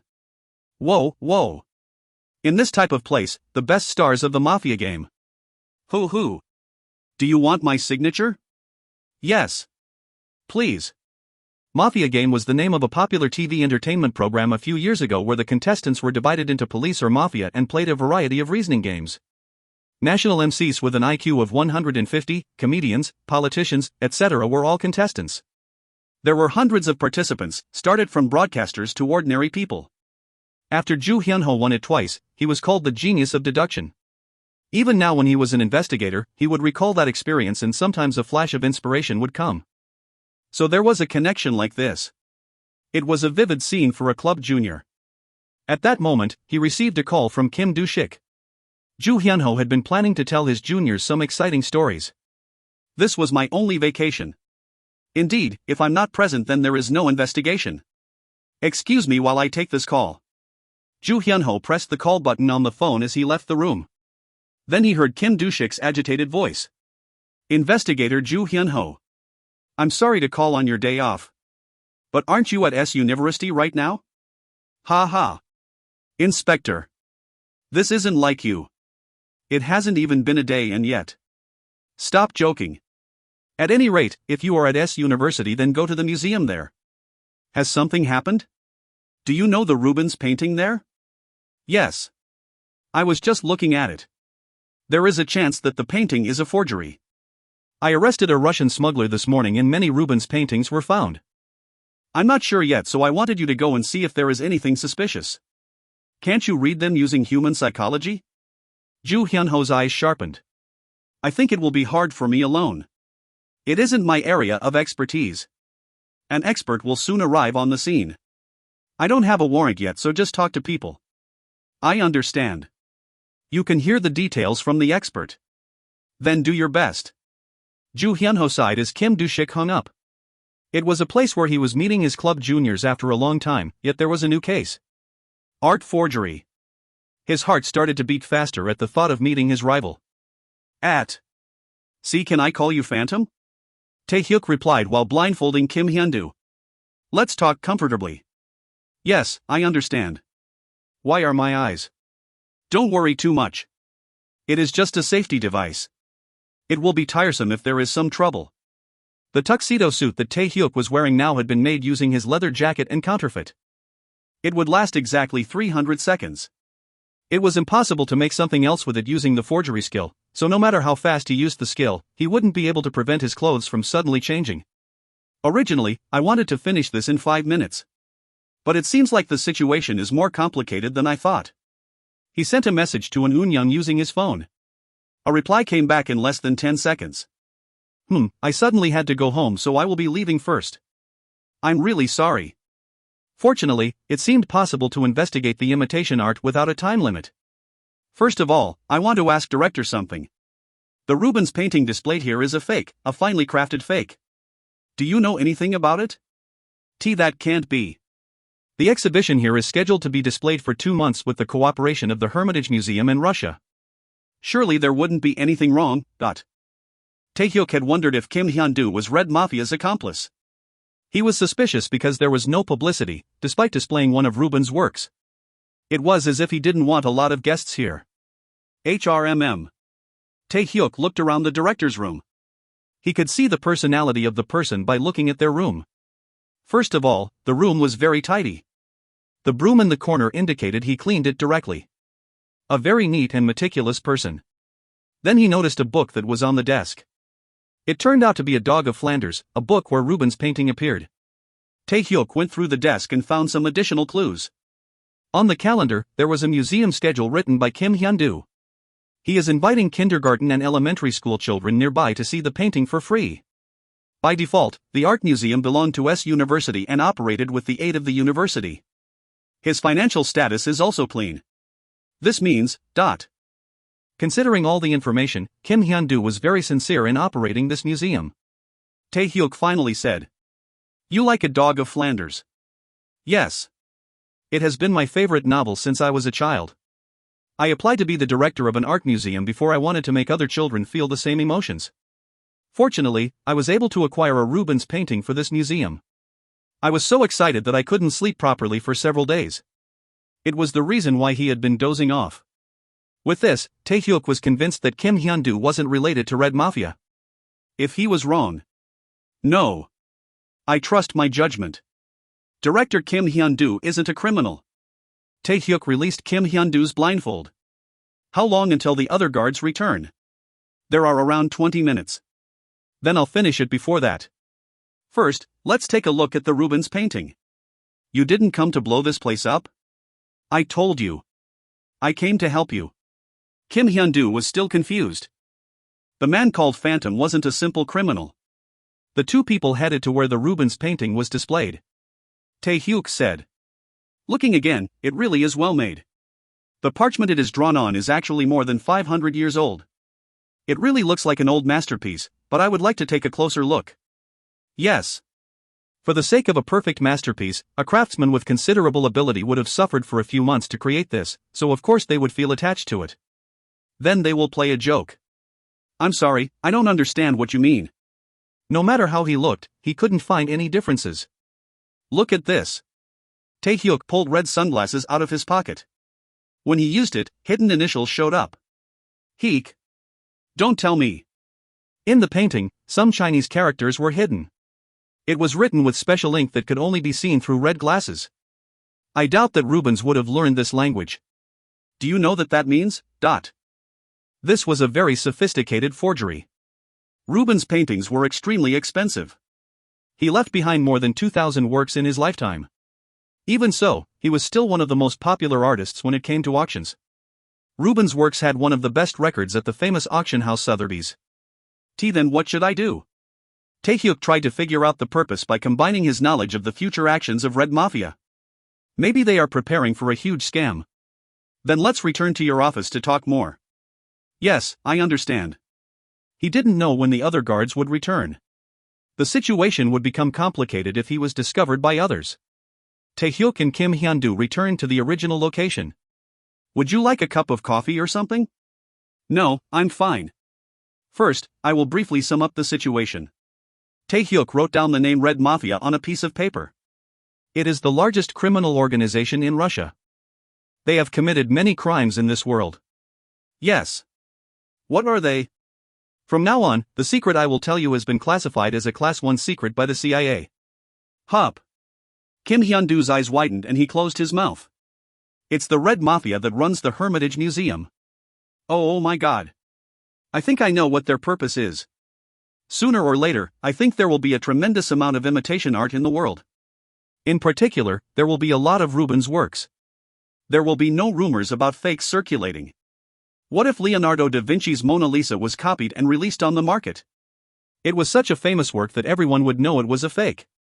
But what about Rubens' The Rape of the Daughters of Leucippus, or Massacre of the Innocents? Few people knew who owned them. In other words, there were two reasons why the Red Mafia targeted Rubens' works for this crime. He was a painter of high value who left behind a lot of works. Then why was a forgery provided here? To sell a fake, it needs to be made real. The painting would be worth billions of won. They don't want it compared to the real thing. Soon, there will be more people looking at the painting displayed here for a variety of reasons. They will be completely fooled by the Red Mafia. Director Kim Hyun-do as well. You were used by the Red Mafia without knowing it yourself. Oh god. Kim Hyun-do sat down on the spot. He loved art. Among them, Rubens' paintings were exceptional. He had rejoiced at being able to display it. But it was all to sell a fake. Director won't be hurt if you pretend not to notice anything. I just feel a little bit of conscience. But will it be finished like this? The Rubens that they are trying to fake and sell is your favorite painting. Can you just watch knowing that? Then what can I do? I'm just an old man who can't do anything. I do have one suggestion. Will it give me a shot at the Red Mafia that deceived me? They will be quite upset by the end of it. You will also get extra income from it. I will do it. I can't forgive those bastards who defiled Rubens' name. Taehyuk smiled and explained his plan to Kim Hyun-do, who felt faint as he heard the whispers of a devil. If you find any errors, ads pop up, ads redirect, broken links, non-standard content, etc., please let us know. Report chapter so we can fix it as soon as possible. Chapter 88. Chapter 88, Genius and Genius Number 4. Lee Shur-hyun's job was to appraise artwork, mainly dealing in paintings and pottery. She was regarded as one of the best in the industry due to her knowledge and sharp eye. Recently, the growing number of forgery crimes had resulted in the police preparing a special countermeasures team, and Lee Shur-hyun had been working as a consultant there for a while. This morning, someone trying to smuggle a large number of forgeries from Russia were arrested, and many Rubens were among them. Some of his works were on display at S University's museum. Lee Shur-hyun had been ordered to go there and see if there was anything suspicious. No matter how expensive a forgery was sold for, it was nothing compared to the value of the original. It was possible that the reason for the smuggling was to swap the real one with the fake. It was amazing that his paintings were displayed in Korea. If the painting on display was a fake, then it meant there was an accomplice among the museum officials. Either the S University Museum or the Hermitage Museum that provided the paintings. She didn't know which one it was, but the range of investigation was definitely reduced. So she rushed to investigate before the painting was taken away. Upon arriving at S University, Lee Shur-hyun met Ju Hyun-ho, who was waiting for her. Hello. I am Lee Shur-hyun. Inspector spoke to me. I am investigator Ju Hyun-ho. Lee Sher-hyun felt like his face was strangely familiar, despite meeting him for the first time. She had definitely seen him somewhere. Did you participate in the Mafia game before? Sher-hyun as well? It was a cable broadcasting show that did have even 1% audience rating, so not many people would recognize me. Yes. There are some surprising fanatics. Even now, people are still asking for a second season. I see. But it is better seeing it in person instead of on the TV. I don't like flashing lights, so. Do you want to see it now? Lee Sher-hyun laughed at Ju Hyun-ho's words. You won't be able to get anything out of this ajumma. What ajumma? You are now single. Lee Sher-hyun's eyes widened. She had divorced 3 years after her marriage and now lived alone. How did you know? Hyun-ho laughed and pointed to Sher-hyun's left finger. There is a mark on the finger of your left hand, a sign that you were wearing something there for a long time. Isn't that the finger for the wedding ring? But it has almost disappeared, so you didn't just take the ring off. It means you haven't been wearing the ring for a month. In other words, Lee Sher-hyun has recently divorced and is now single. That is right. How amazing. In addition, it has been exactly a month since I got divorced. Investigator Nem needed just one look to tell? Ha ha. This is my hobby. It was the basis of criminal profiling to look at a person's appearance or attire to guess their situation or psychological state. But there was no one who did it for everyone they met on a regular basis like Ju Hyun-ho. Ju Hyun-ho wasn't simply a genius because his head was good. It was a result of his habit of analyzing everyone due to his aesthetic and paranoid tastes. Then let's go. I'm sorry for the director, but he can't help being a suspect. Will it take a long time? It won't be that long. Oh, I'll be happy to take your bag. Are they the tools required for the appraisal? Yes, thank you. Ju Hyun-ho took the bag and started walking, Lee Sher-hyun smiling as she gazed after him. He wasn't as much of a genius as she thought. He didn't notice that she was a spy planted by the Red Mafia. I'm sorry to see you again for something like this. No. If there are any doubts, then it is better to make sure. Can you turn off the security system so that Lee Sher-hyun can enter? Yes. Please wait a moment. After arriving at the museum, Ju Hyun-ho and Lee Sher-hyun explained the matter to Kim Hyun-do and asked for his understanding. If the Rubens painting in the museum was a fake, then he would be held as a key suspect. Ju Hyun-ho said. Director, you seem very nervous. Do you know something? Then Kim Hyun-do's fingers shook for a moment. Anybody would be nervous in this situation. Ha ha. Is that right? Even if Director Nim was only used by the Russian mafia, you could be framed. At any rate, just trust me and watch quietly. Yes, I understand. Kim Hyun-do. No, Tae-hyuk, who changed his face using the disguise skill, inwardly sighed. Psychology truly isn't a joke. I think I did well. If this was Kim Hyun-do, then he might have already given away that he met Phantom. The police had come here to investigate the artworks. After becoming aware of this face, Tae-hyuk immediately wore Kim Hyun-do's clothes and used disguise. Although there was some difference in height, that was solved by putting in some insoles. The police moved faster than I thought. He didn't know how great Lee Sher-hyun's skills were. Even if she didn't notice that the painting was a fake, she should see the initials. Then she would know it was a forgery, and would undo the Red Mafia's plan. Maybe this incident would end up with the police's victory, even if he watched from a distance. However, then Kim Hyun-do's position as director would be troubled. A forgery was being displayed in the museum that he managed. He would be suspected as an accomplice of the Red Mafia. Tae-hyuk was given permission to touch machina that was displayed in a special area in exchange for stopping it. If the police exposed the fact that the painting was a fake, then he wouldn't be able to see machina. However, he couldn't help the Red Mafia. If the painting was a fake, then the police would laugh, but it would be a little difficult for Tae-hyuk. If the result was that it was real, the Red Mafia would gain enormous profits. Tae-hyuk had purchased some information from Big Mama a few days ago. In 4 years, Tae-hyuk would be framed for killing Park Young-won. But Park Young-won actually died 2 years ago, which didn't make sense. In order to reveal the truth of the incident, he created the virtual criminal called Phantom. By the way, foreign criminal organizations might be involved in Park Young-won's death. Russia's Red Mafia, China's Triad, and Japan's Yakuza. The real culprit of the upcoming war is hiding among them. Tae-hyuk had smashed one of the businesses of the Triad. Maybe everything that he thought was a coincidence was actually a unified event. Therefore, he didn't want to do anything that would benefit the Red Mafia.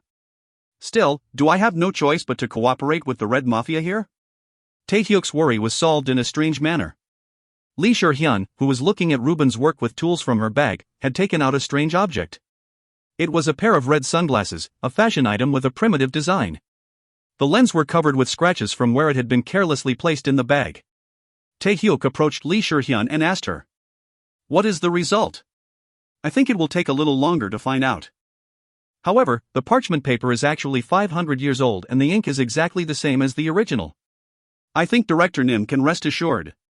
"It is the real painting?" "Yes." "Then are those your red sunglasses? They look colorful." "Ah ha ha. They are mine. I'm a bit careless with them, right? It is her job to manage things like that. It smells fishy." Taehyuk knew that the hidden initials on the fake could be identified with red lenses. But why would she carry something and not use it? In addition, he had been watching her work and she seemed to have concluded that it was an original from the beginning. There is a high possibility that she is a spy planted by the Red Mafia. Taehyuk finally figured out the Red Mafia's plan. Perhaps they allowed a smuggler of forgeries to be arrested in order to make the police move. After the police found the fakes, they would start an investigation. The police would act to appraise the paintings. Then the spy they planted would judge it as genuine and attach a certificate. After that, it could be traded for a vastly higher price. But it would only work if the appraiser was a spy planted by the Red Mafia. They intended for there to be an investigation so that an authenticity label would be placed on their fakes. Taehyuk got goosebumps. The boss of the Red Mafia was very smart. At that moment, Ju Hyunho interrupted Taehyuk and Lee Sher-hyun. "So this painting is the real thing?" "Yes. It isn't 100%, but the possibility is high that it is real." Taehyuk worried about whether he should inform the investigator wearing a trench coat that this woman was a spy, but there was no need to do so. "I am convinced after your answer. You are a spy planted by the Red Mafia." "Ha? What are you talking about?" Lee Sher-hyun exclaimed with a flustered face. In 1991, a large number of forgeries were manufactured in Russia and spread throughout the world. The way they did that was to put spies in other countries to make the fakes seem real. The level of perfection was high, but as the operation became more complicated, they were caught. "Ah, no. I don't know who the Red Mafia is."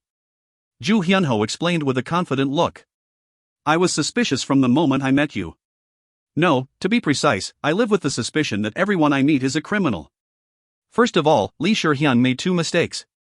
In a short amount of time, Ju Hyunho had asked the investigations department to secure a copy of her resident registration. She had submitted it to the department after becoming an advisor. On it, Lee Sher-hyun had written that she had never been married. "You have never married, but you said you went through a divorce? That means you weren't married in South Korea. Then from where? Moscow?" And the second mistake. "You worried about the bag for 0.2 seconds before handing it to me. I'm sure it was to give me your tools in order to avoid doubts. However, isn't it the same as asking a soldier for the gun? The tools for an artisan were like children to them. Who would leave it to someone else to carry due to being a little tired?" Lee Sher-hyun sat down on the spot. "Aha! Aha ha! Did you say that you are Ju Hyunho? It seems you really are a genius." This was a perfect reasoning. "By the way, did you mention 1991? That's why you found me so easily. Remembering that far back. Really amazing." Ju Hyunho spoke while handcuffing Lee Sher-hyun. "Oh, I'm sorry, but what I said about 1991 was a lie." "What?" "I needed to create doubt to make the suspect easily confess." This demon, you tricked me." Ju Hyunho smiled and brought Lee Sher-hyun's fingers to his lips. "I am a bad guy whose specialty is lying to women." Thus, the Red Mafia spy was caught in Ju Hyunho's trap. "Ah, Director. Sorry for the disturbance. I will report to the inspector and come back with another appraiser." "You will come again?" "Yes. I have to make sure." Taehyuk looked at Ju Hyunho. He was a man wearing Detective Columbo's trademark trench coat. The technique of reading the opponent's psychology was his best aspect. Either way, the Red Mafia spy was arrested. In a few days, another appraiser would come and this would be discovered as a fake. Then could he use this? Wait. Can't I do that? Taehyuk inwardly smiled. The Red Mafia's plan had been destroyed, and he thought of a brilliant way to save Kim Hyun-doo, a decent person. If it was successful, then he would be able to get his hands on Machina. Taehyuk slowly opened his mouth. Can you please listen to what I have to say? If you find any errors, ads pop up, ads redirect, broken links, non-standard content, etc., please let us know. Report chapter so we can fix it as soon as possible. Chapter 89. Chapter 89, Genius and Genius number 5. Oh my god. Then everything was manipulated. Kim Do-shik sighed as he listened to Ju Hyun-ho's report. He never thought that a criminal organization would have planted a spy within the police. It was like someone unseen was pointing a gun at his back. But you are truly amazing. How did you know that Lee Sher-hyun was lying? I was also tricked. That is because I am a genius. Then why are you broken by that phantom bastard? Kim Do-shik's words caused Ju Hyun-ho to tremble. He had a showdown with Phantom over the bombs and was fully defeated. Well, isn't that the same for everyone? On that day, the police had been puppets dancing on the stage prepared by Phantom. Ju Hyun-ho had been so mentally wounded by the event that he couldn't eat properly for a while. However, he had such an optimistic personality that his childhood nickname was Beagle. Thanks to that, he recovered quickly. But Phantom is being surprisingly quiet. That's right. He hasn't appeared after the broadcast. There is a possibility that he might have gone overseas. Speaking of overseas, the place that Phantom blew up. Ju Hyun-ho was thinking about T Medical Center that Phantom broke. They were in business with the Chinese mafia, the Triads. Yes. The Chinese mafia. Kim Do-shik raised his finger. Furthermore, there was a Red Mafia crime shortly after that incident. If Japan's Yakuza show up here, then all three forces will gather in Korea. If there is a fight against Phantom. If this continues, something huge will happen in Korea. It is our job to prevent it. I have obtained the complete cooperation from Incheon International Airport. I am worried. At any rate, if Phantom shows back up, then I will surely catch him this time. Ha ha. I wish that would happen. The pressure from above to catch Phantom is no joke right now. Have you gone to take a look at the Phantom of the Opera? Why? I already know it. At any rate, you are the main investigator. Aren't you responsible for it now? Yes. Then try to profile the people working at the police station. Make up some excuse for it. Perhaps a rough psychological counseling? Normally it would cost 100,000 won, but it would be nice if you offered it for free. Come to think of it, I don't think you have a psychologist's license. The confused Ju Hyun-ho stuttered out. That is because I graduated from another course at university. He was good at profiling, but there were over 100 people working at this police station. It would take 50 hours to talk with them for 30 minutes. Why, don't you want to do it? Hyun-ho sighed. No, I'll do it. It is true that a competent person is too busy to breathe. It seems that it will be hard to go home from work on time for a while. At any rate, I found a trustworthy person, so you just focus on the profiling. I understand. Kim Do-shik spoke confidently. This time, he made sure that he selected a very competent appraiser. Unfortunately, the new appraiser that Kim Do-shik selected was also a Red Mafia spy. Is it really okay? Kim Hyun-doo looked at the opera mask that Taehyuk was wearing with an uneasy expression. I showed you my skills. Taehyuk pointed to the Rubens hanging on the wall of the director's office. Before fully embarking on the mission, he had copied the Rubens painting. Then he showed the final product to Kim Hyun-doo. Although Kim Hyun-doo had no professional knowledge, he had the experience of living and working with paintings all throughout his life. Even though it is a fake, sometimes the fake can seem real. Kim Hyun-doo nodded quietly. Taehyuk's plan was simple. The Red Mafia would once again send a spy as the appraiser, and the painting displayed here would unconditionally become authentic. After that, the Red Mafia would release their fakes onto the market. Those who thought they bought the genuine one would flock to compare it to the Rubens painting on display at S University's museum. This was what Taehyuk was aiming for, to paint his fake on top of the Red Mafia's. Of course, there would be very small changes to the composition of brush strokes and oil paint. If the fake I made becomes real, then the Red Mafia's plan would be completely smashed. Taehyuk said nothing as he looked at Kim Hyun-doo. Sometimes silence was more convincing than 100 words. I understand. If you are able to thwart the Red Mafia's plan, then I will cooperate. Taehyuk nodded with a satisfied expression. In order to do that, he first had to recover the fake hanging in the museum. Guards patrolled the museum 24 hours a day. Even if the security device was released using Kim Hyun-doo's master key, he had to avoid being seen. Tae-hyuk looked at the forgery of the Rubens painting that he had already drawn. Well, you can hang that instead. It is painted on drawing paper. Won't it be noticed when touched? A security guard would know not to get close to the painting due to the security devices. Ah. Kim Hyun-doo nodded with a convinced expression. The fake that Tae-hyuk was hard to distinguish from the original without touching it. The guards couldn't get close, so it was perfect to deceive them. I heard about the guards' patrol route, so I will take care of that. Then exactly 7 minutes later, turn off the security system for 1 minute. In the meantime, I will switch the paintings. I understand. Tae-hyuk's plan progressed smoothly and he was able to obtain the fake made by the Red Mafia. Kim Hyun-doo opened his mouth once he saw it. You succeeded. I'm glad you don't have a bad heart. If you did, all the museums in the country would be wiped out. Then I will start. Tae-hyuk made his own studio in the director's office. The estimated work time on the demon revealing mirror was 120 minutes. Forgery has been used. Analyzing the specified artwork. A forgery of Descent from the Cross. A craftsman with great skill has copied and painted Rubens' Descent from the Cross. The detailed information is hidden because the rating is too low. Tools needed: pigment, color, soluble oil. The opponent is someone who is superior to me in forgery. Perhaps even more than Big Mama. The Russian mafia has huge monsters. Tae-hyuk admired the opponent's skills and couldn't help wondering who made this. If his rating was higher, then would it be possible to know that information? Unfortunately, he didn't even know the conditions to upgrade to a king. In the future, he would definitely have a confrontation with the mafia. The criminals on the blacklist were heinous criminals, but they were mainly just individuals. However, the mafia was a criminal group that boasted tremendous power. A hint to become a king might be hiding in the fight against them.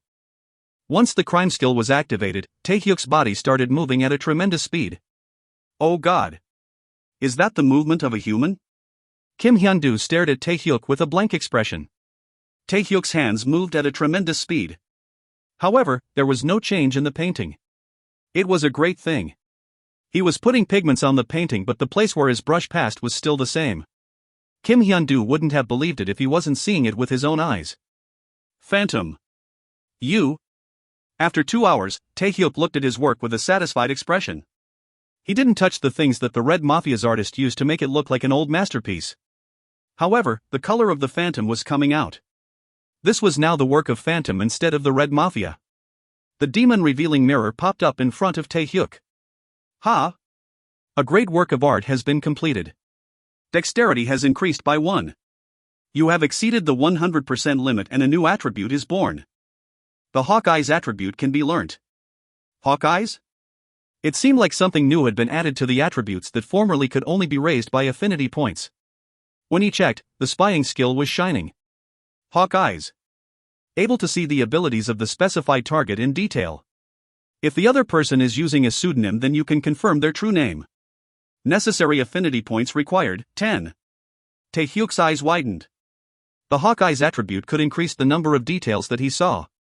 If he learned it, then the uses for it were endless.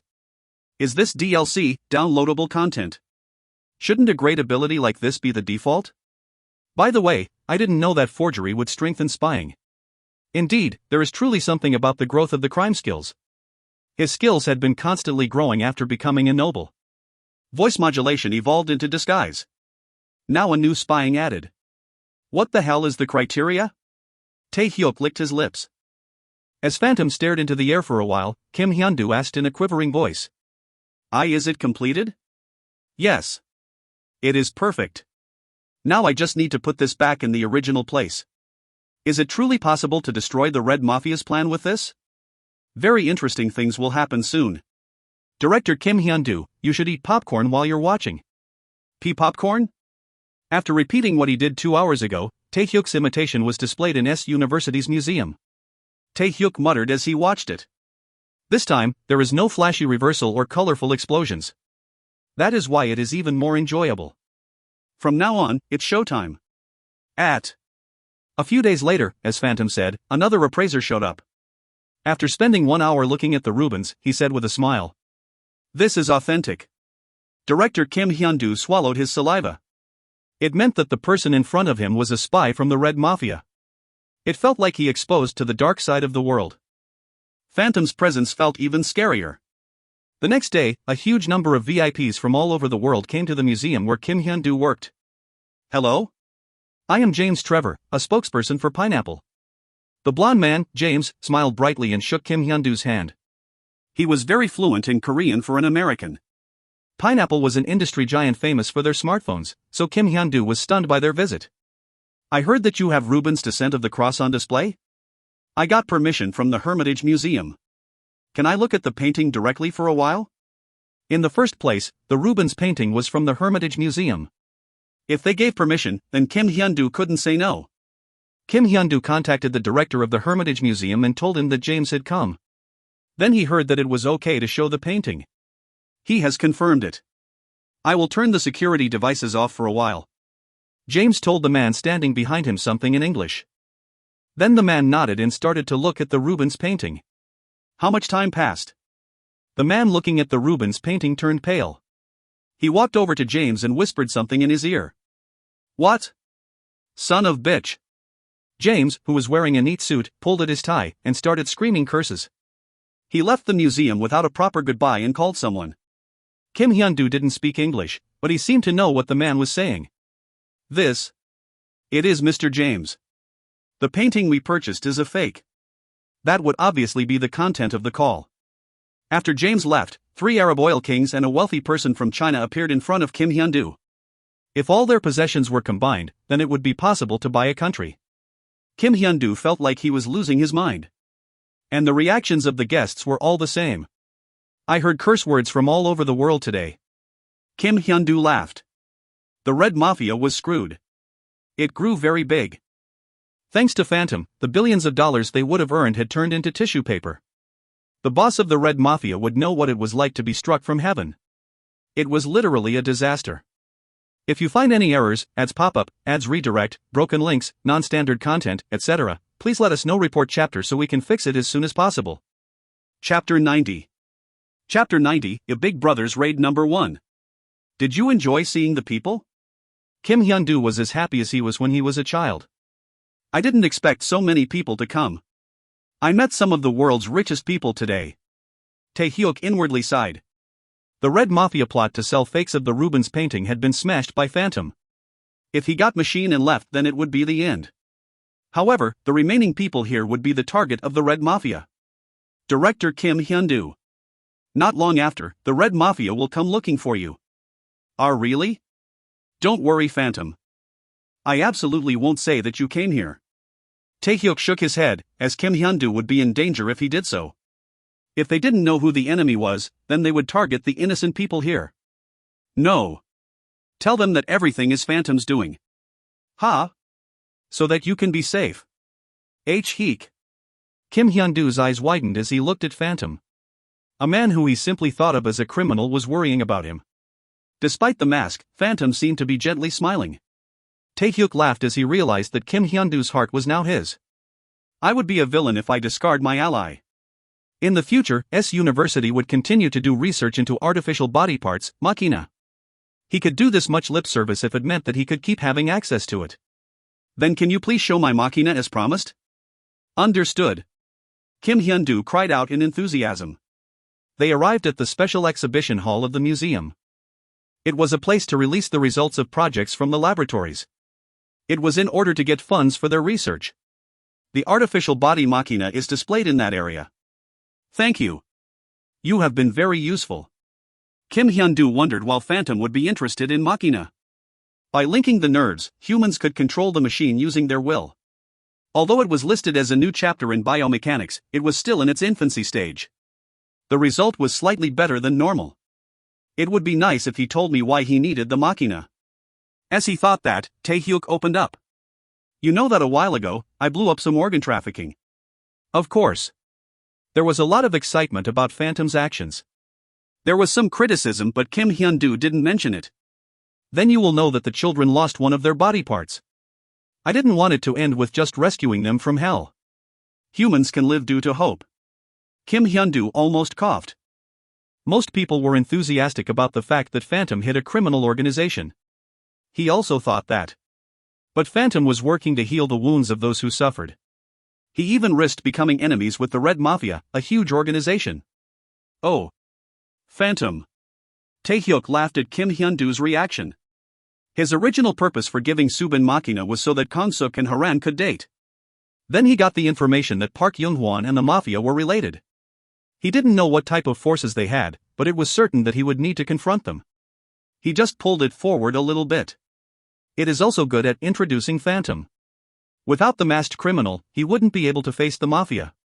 Taehyuk went to where Machina was displayed. The mannequin had a mechanical arm. He tested it with spying to see if forgery would work. A new attribute has been added to forgery. Trace, functional copy, can now be used. It is possible to reproduce not only the appearance, but also the function. It is automatically acquired thanks to the skill proficiency of over 100%. Automatically acquired? Wow, what a complete benefit! A significant amount of affinity points was required to add an attribute. In order to do that, he needed to catch blacklist members faster so he could save more victims, but he obtained this for free. Furthermore, the ability was enormous. If he had the materials, then he would be able to build a spaceship. Forgery has been used. Analyzing the specified artwork. Machine Body Machina version 0.11. Electronic signals move the machine. It is a prototype and needs improvement. The detailed information is hidden because the rating is too low. Tools needed: titanium alloy, stainless steel, CP1Z. Wait a minute. Taehyuk stared blankly at the messages that started to rise on the demon revealing mirror. Insufficient driving motor materials. Insufficient housing materials. 30,000 parts were needed to make a car. Machina needed around 2,000 parts. Basically, there was a driving system that moved the arm and the housing that formed the outer surface. In addition, there was a central processing device that accepted and processed electrical signals. The container made of titanium alloy and stainless steel could be easily made. However, the problem lied in the driving system and central processing device. It isn't at a level that can be made even if I have the materials. Taehyuk sighed. Kim Hyun-doo, watching from the sidelines, asked with a worried expression. Can you create it? Of course. It is a very easy thing for me. Taehyuk laughed. He took exactly 2 weeks to collect all the materials. At Kuhik. Taehyuk's eyes became moist as he saw the finished machina. How much trouble did he go through to make this happen? Even though he had the crime skills, he couldn't create something from nothing. In the end, he needed to get all the parts individually. Many of them were things that weren't sold on the market. In the end, he ended up getting Big Mama's help. It was an enormous amount of money, even through the black market. But eventually, it was completed. Thanks to the artificial skin, it really looked like a human arm from a distance. This is the Machina version 0.12? Taehyuk called Kim Subin from the warehouse he borrowed as a workshop. He naturally used the name Phantom.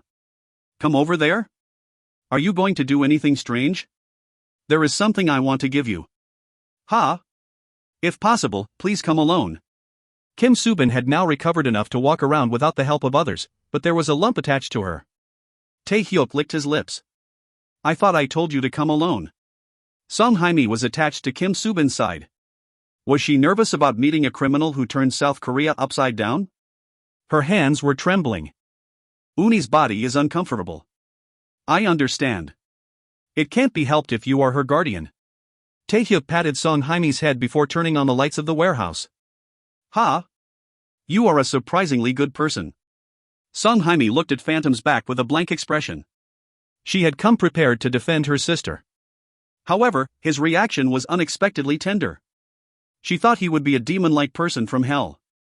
There was a mannequin inside the warehouse. Kim Subin asked. It doesn't seem like you are planning a fashion show. What's with the mannequin? Taehyuk pulled out the smartphone that contained the Machina app and activated the stored motion. Then the mannequin's arms started moving.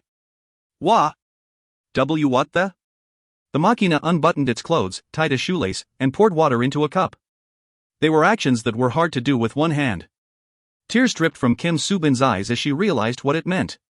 This is a gift. Taehyuk took Machina off the mannequin and said. Yes.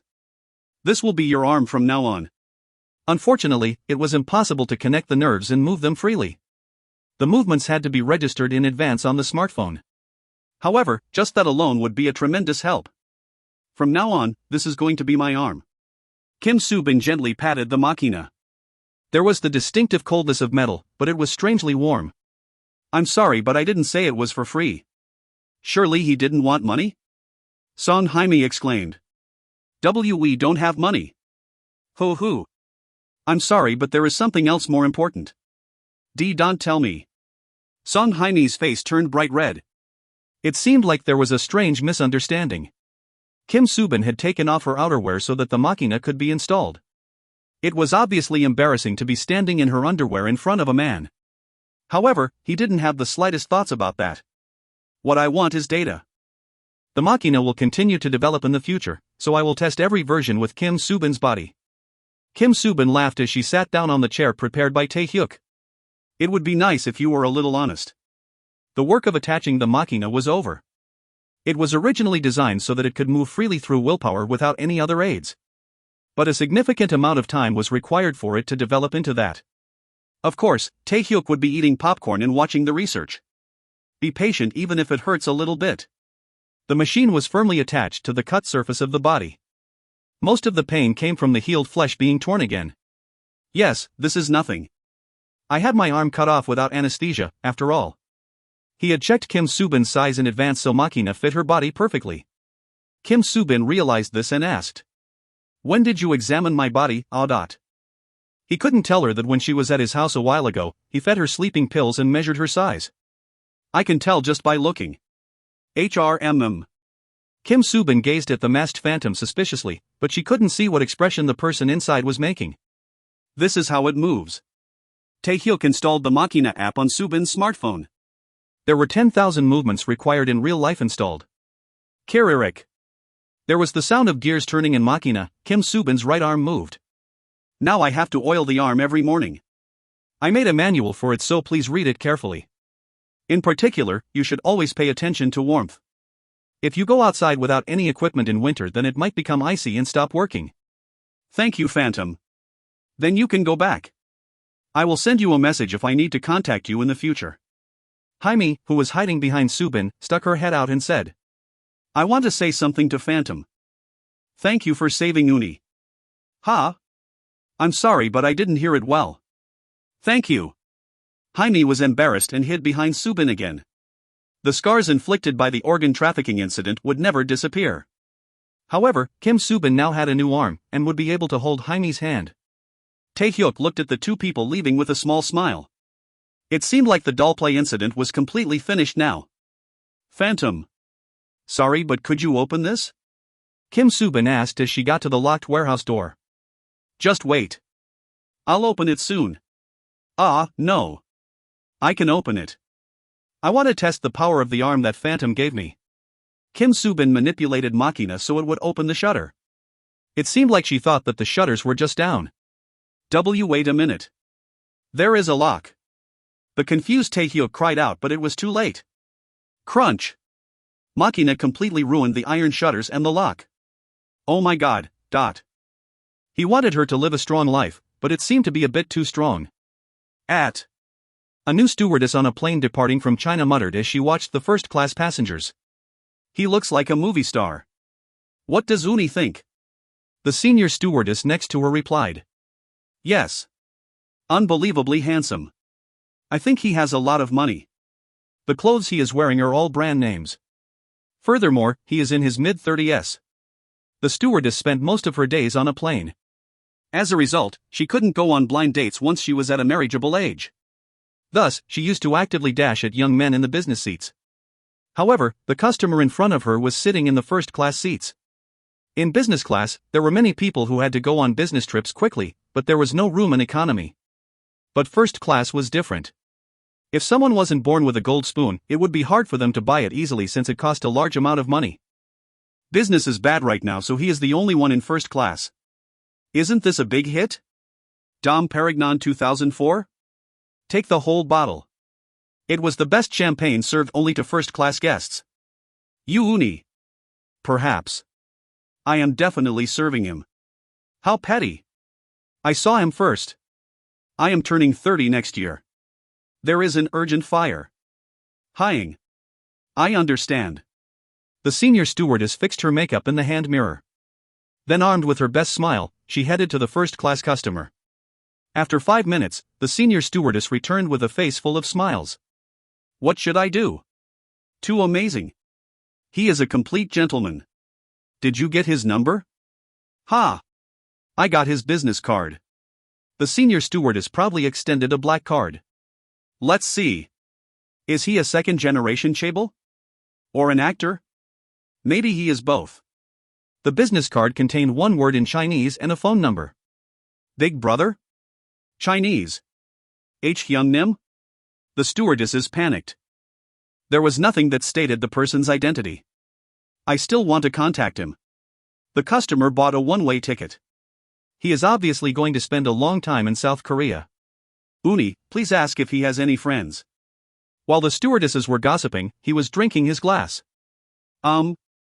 Good. It is a good drink. Big Brother smelled the champagne that the stewardess had brought and opened his briefcase and looked at the profile of the target. Phantom. There is also a strange person in South Korea. Big Brother, the best killer from the triads, arrived in Korea. First of all, I should meet Shin Se-ho from ABS station. Big Brother laughed and poured the champagne down his throat. If you find any errors, ads pop up, ads redirect, broken links, non-standard content, etc., please let us know. Report chapter so we can fix it as soon as possible. Chapter 91. Chapter 91, Big Brother's Raid Number 2. The Red Mafia was a Russian crime organization.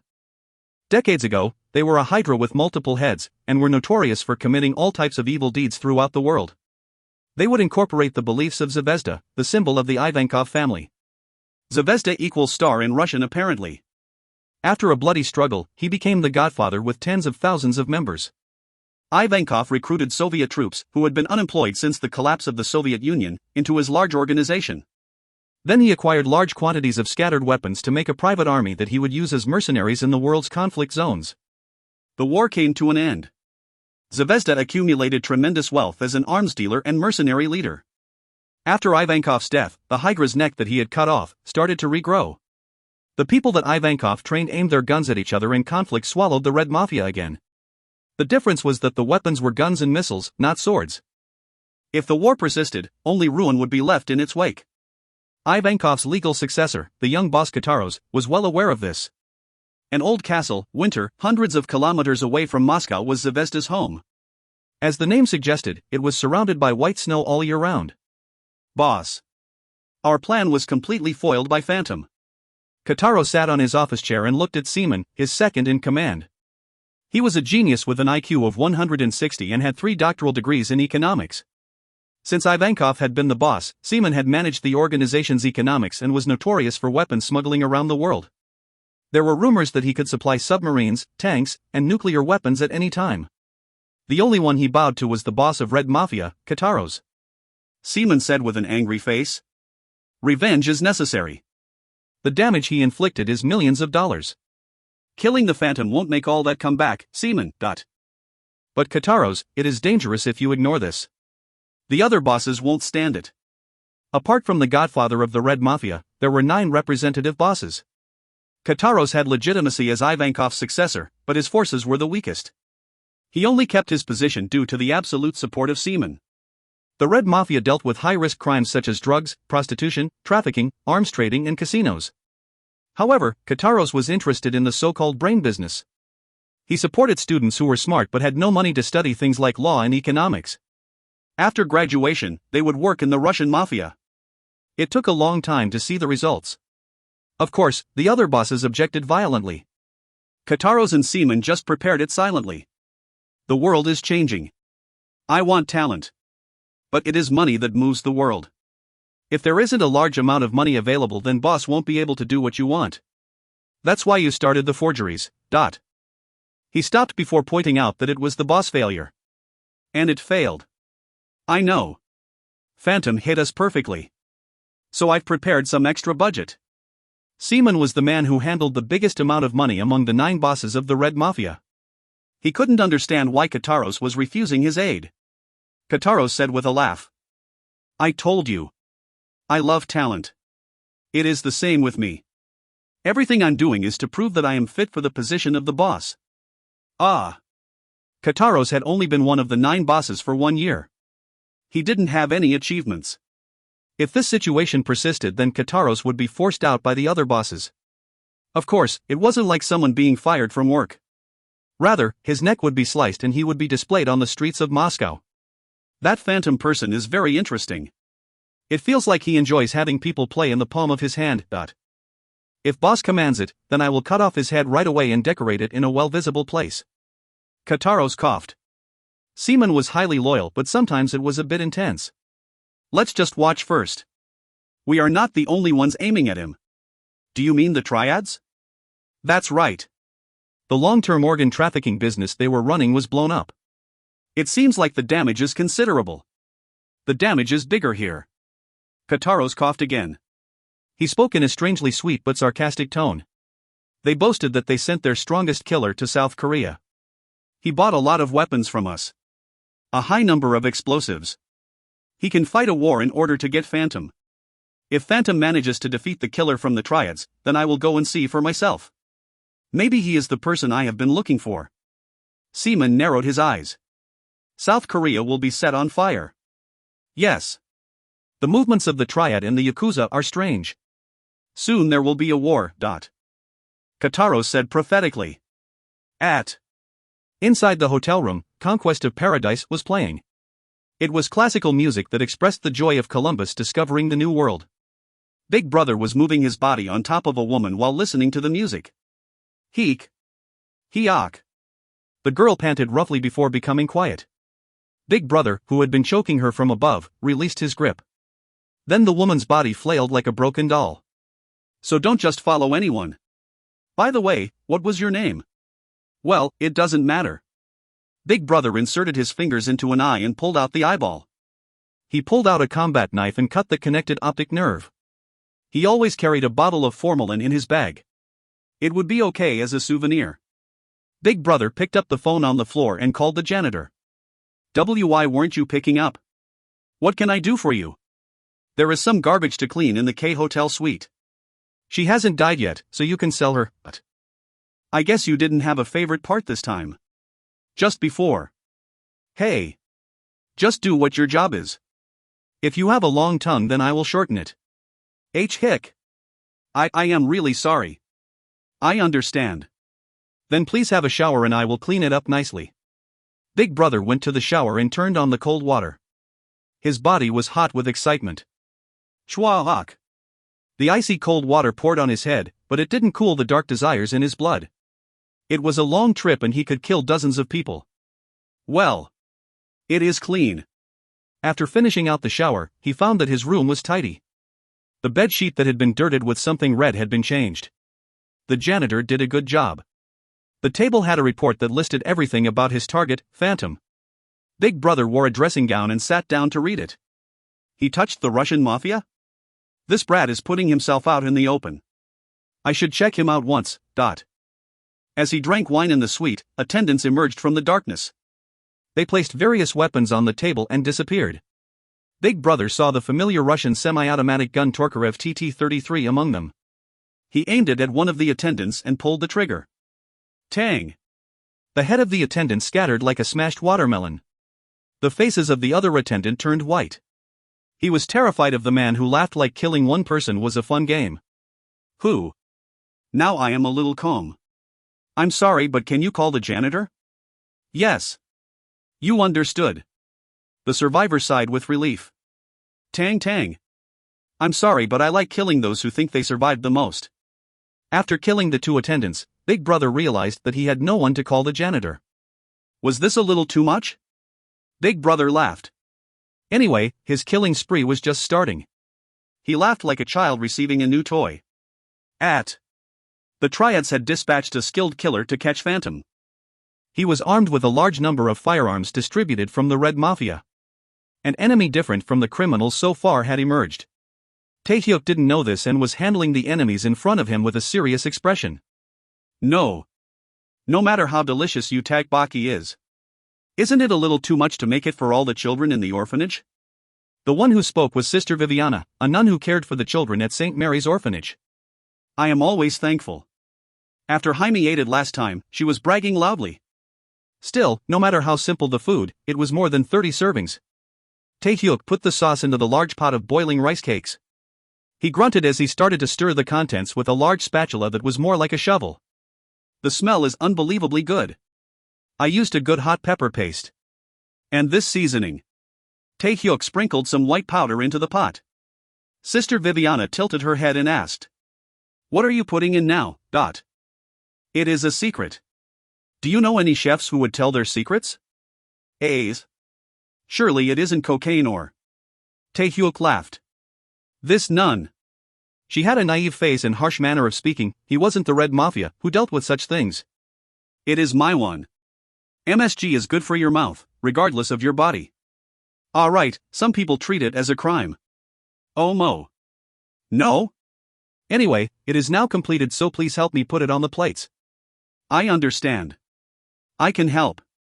Kim Subin said from where she was snooping around the kitchen. Sister, be careful. It is hot, so you might get burnt. Kim Subin picked up the pot with her right arm and started to add the rice cakes to the plate. This arm, it is strong. It isn't hot holding something like this, and is quite comfortable. Fortunately, Kim Subin seemed to like the machina. Speaking of the arm, would it be better to use it a bit more carefully? It is still a machine, Dot.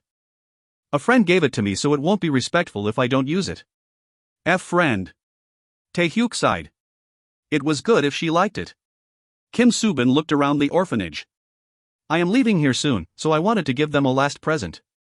Then you should do it yourself. I don't cook. Kim Subin and Song Jaime were leaving the orphanage to stay at Cho Kong-suk's house. It was only a short time until they graduated school and became self-reliant, but there were still freeloaders in Cho Kong-suk's house. Thanks to the machina, Cho Kong-suk could now be at ease when going to catch criminals. Haran also confirmed that they would have the promised date sooner or later. Wah! Tiak Boki. Once dinner was ready, the children entered. Sister Viviana spoke as she watched them eating the delicious food. Thank you very much. Did you want to eat the takbaki? No, for many other things. Sister Viviana smiled like she knew everything. Then all of a sudden, the expression disappeared from Viviana's face. She spoke in a voice that was empty of any emotion. There will be many trials for you in the future, but don't worry. Your skills will become even stronger in the future. In the near future, someone will appear asking for help. Don't ignore him. You must definitely take care of him. Sister Viviana? I'm sorry. I must have fallen asleep. Ah ha ha. Sister Viviana blushed like she was embarrassed. Taehyuk asked several times about what she just said, but she couldn't remember anything. What? It felt like someone borrowed Viviana's mouth to give me a message. I shouldn't refuse to help?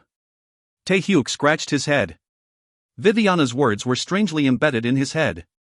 Breaking news. In Seoul, a person with guns has taken hostages at a bar. Taehyuk suddenly looked at the TV after hearing the report. It was clearly an entertainment program being broadcasted. A gunman. Taehyuk approached the TV and listened to the announcer's words.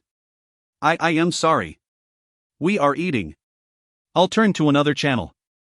No, wait a minute. He has one requirement. If Phantom doesn't appear in front of him within 30 minutes, he will kill the hostages one by one. Phantom. Are you seeing this now? The lives of the hostages depends on you. Taehyuk licked his lips. Such a thing should be left to the police and SWAT team, but why was he looking for Taehyuk? I shouldn't ignore the request for help? Taehyuk thought about what Viviana said once again. There is more takbaki in the pot if you run out. I have something to see to, so I will go out for a while. Taehyuk left the orphanage before pulling out the opera mask and putting it on his head. He didn't know who the killer was, but Taehyuk wanted to meet him.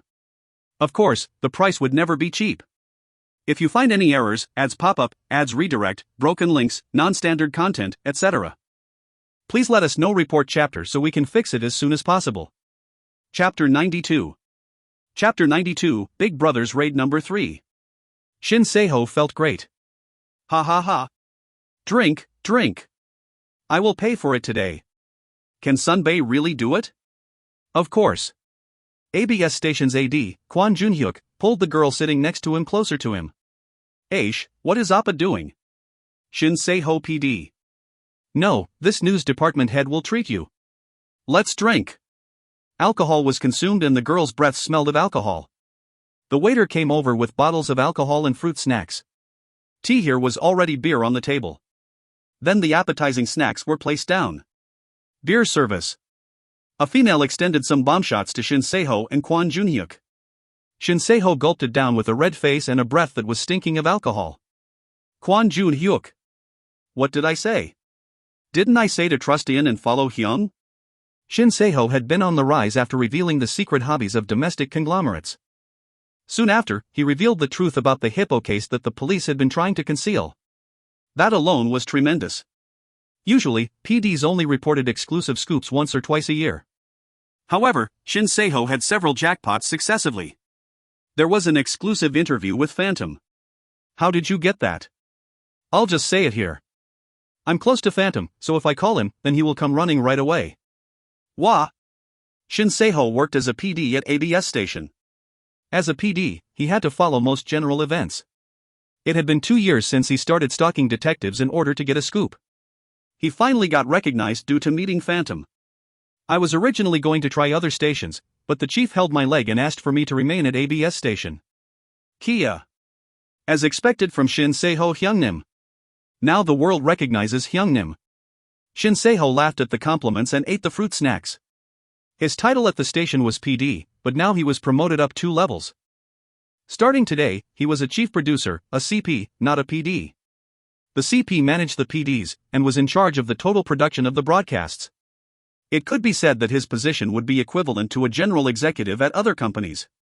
I can also use the corporate card that wasn't available in my PD days.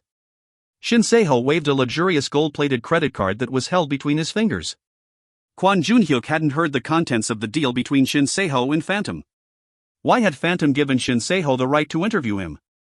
He asked Shin Se-ho, who replied, "Are you crazy? Do you think I will cut the belly of the duck laying the golden eggs?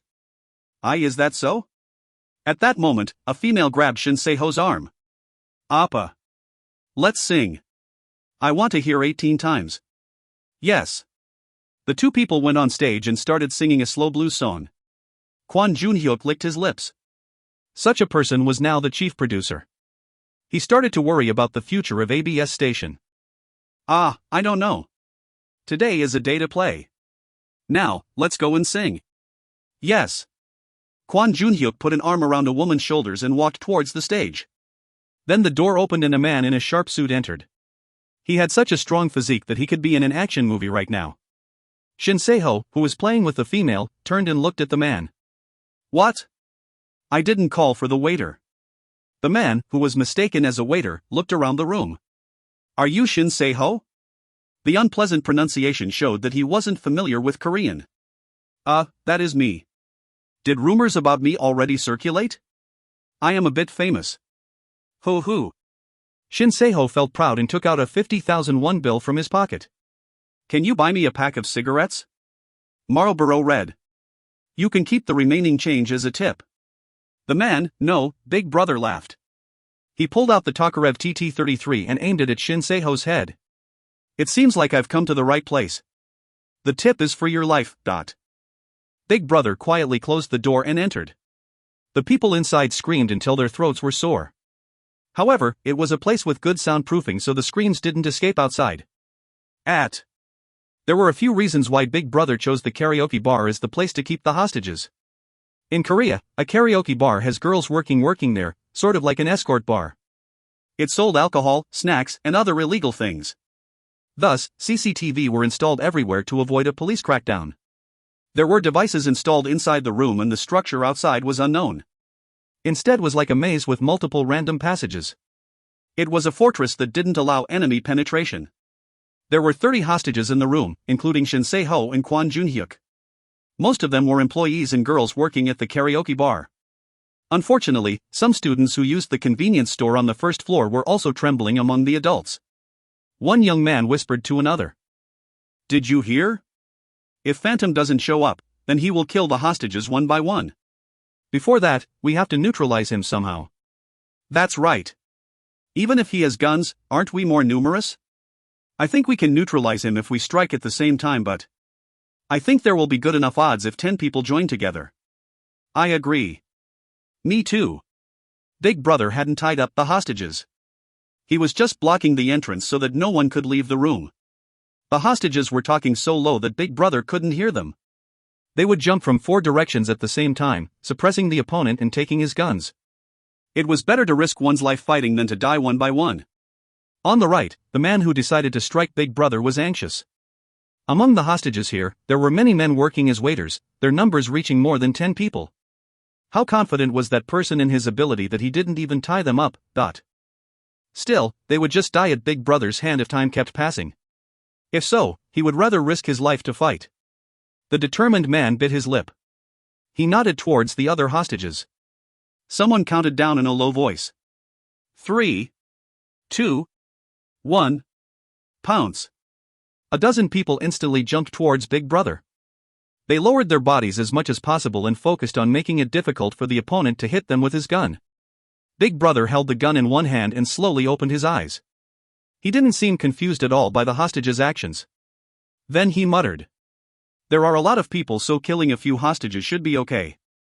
Big Brother rotated his body and kicked one of the hostages. Kiak. He then turned and pulled the trigger at the men who were trying to do a back tackle. Tang. Tat ang. Kuhik. A man was shot in the leg and rolled across the floor. On his right, the man who tried to jump Big Brother was shot in the head. Big Brother laughed. Did you wonder why I didn't tie you up? The reason is simple. Even 100 of you lowlives wouldn't be able to beat me. Ayoak. One waiter took a knife and attacked Big Brother from a blind spot. The knife struck Big Brother's chest and the waiter shouted loudly. Ha ha ha. I did it.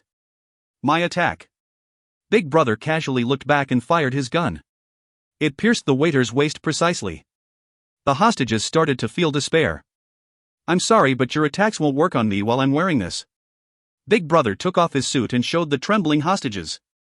It was a reinforced suit. It was like he was wearing black armor. B-body armor. He wore a reinforced suit made of Kevlar. Special products made of those fibers were used in various bulletproof shirts. He wore it around his whole body. Even if it was hard to move, the ability to protect the body was enormous. Furthermore, the rubbery black fibers on the outside were Nomex. It was a special fiber used for firefighting clothing, as it had great heat resistance and electrical insulation. In the end, he couldn't be hurt, even if he was attacked with a stun gun. The only downside was that it felt like an extra 20 kilograms of weight was on the body. It was the same as wearing huge sandbags on the body. Being able to move like that while wearing this. He had handled 10 hostages in an instant. Ah. Aha. The remaining people could only scream. Big Brother knocked on his suit and muttered.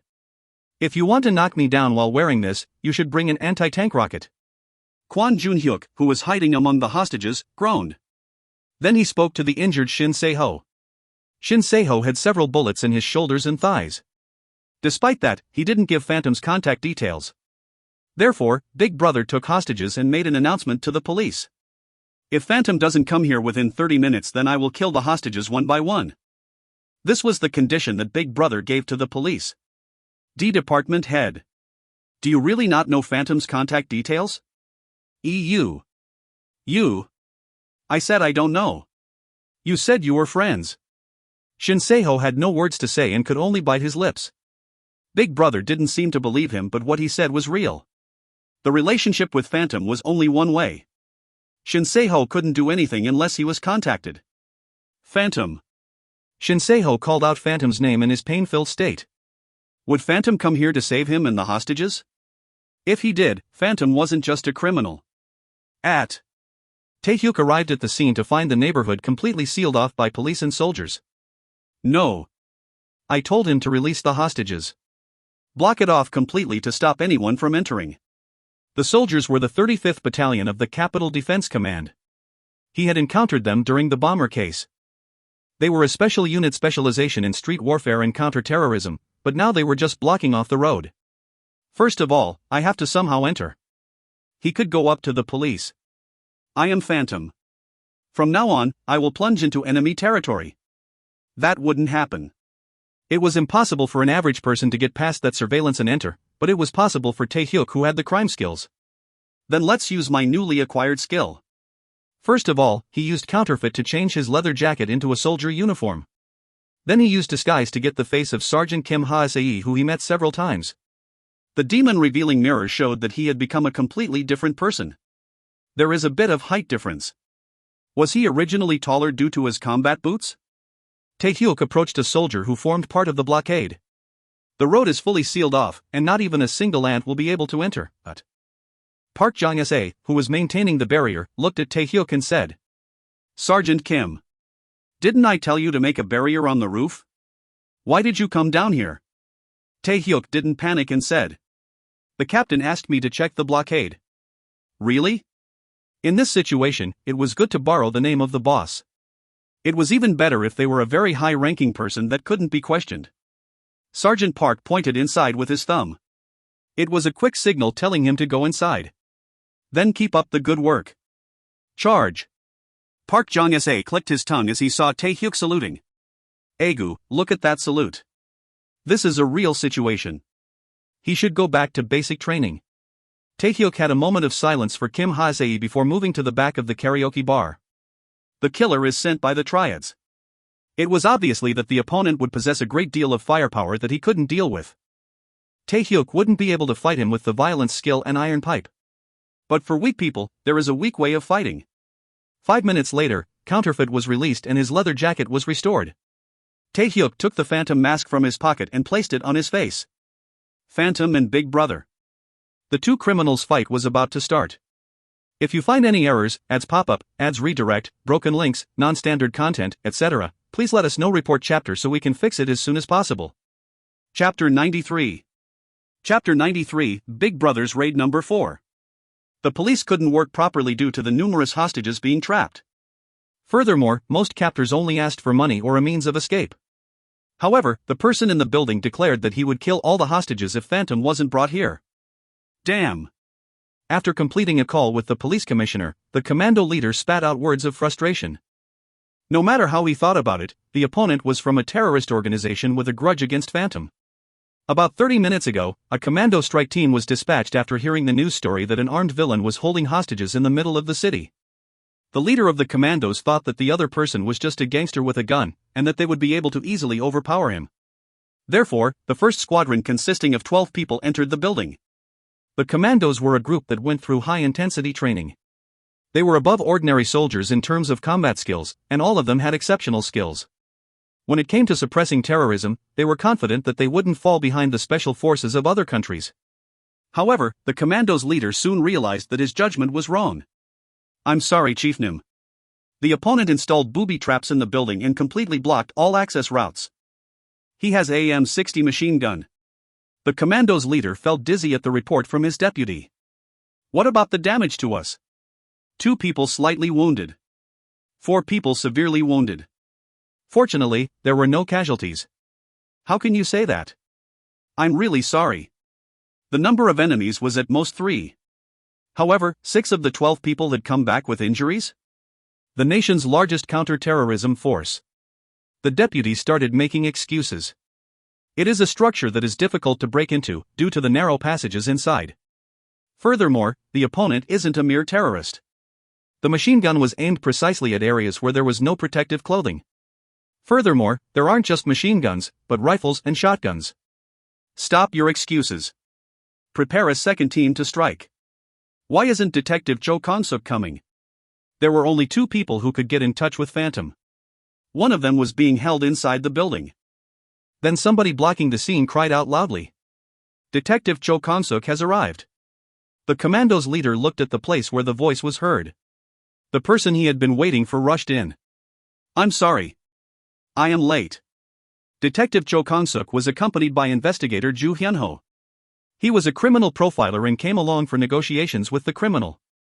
Ju Hyunho asked the deputy, "There isn't much time left until the killer kills the first hostage?" "Yes, that's right. There is 10 minutes and 20 seconds left." "I understand. You should try to contact Phantom, and I will buy as much time as possible by trying to communicate with the criminal." The commando's leader nodded favorably at Ju Hyunho's words. So can you contact Phantom? I am trying. He seems to be in a place with no radio waves. Who? I don't know why innocent civilians need to get involved in the power struggle between criminals. Anyway, investigator Ju Hyunho should buy as much time as possible. There will soon be a second attempt to penetrate. Kong-suk's face turned pale. I heard that there are 30 hostages. If you try to break through with force, won't they be harmed? It is a shame for me as well. However, we are bound by the rule to not negotiate with terrorists. There needs to be some sacrifices. Kong-suk's face distorted. They should think of the people's lives as the top priority. However, the hostages were treated like obstacles in the way of catching a terrorist. The commando's leader noticed Kong-suk's atmosphere and tried to appease him. In the first place, I think that people who work in a place like the karaoke bars are wrong. It was counterproductive. In the end, Cho Kong-suk's anger exploded. The police isn't here to kill terrorists, but to protect the people. The face of the commando's leader turned red. Cho Kong-suk was obviously right. However, he would be broken if he was too upright. In order to live in this world, sometimes a moderate compromise was needed. Cho Kong-suk realized that he had shouted at someone higher than him and bowed his head. I'm sorry. I am a little agitated. No. It is too cruel for a man like you to live in this world. Anyway, please try to reach Phantom as soon as possible. I understand. Kong-suk wanted to go inside and save the hostages if he could, but he couldn't do that. No, Why isn't the call going through, eh? What? Did you contact Phantom? It seems like it. Although it wasn't a phone call, Phantom had sent him a text message. Ju Hyunho and the commando's leader gathered around Kong-suk.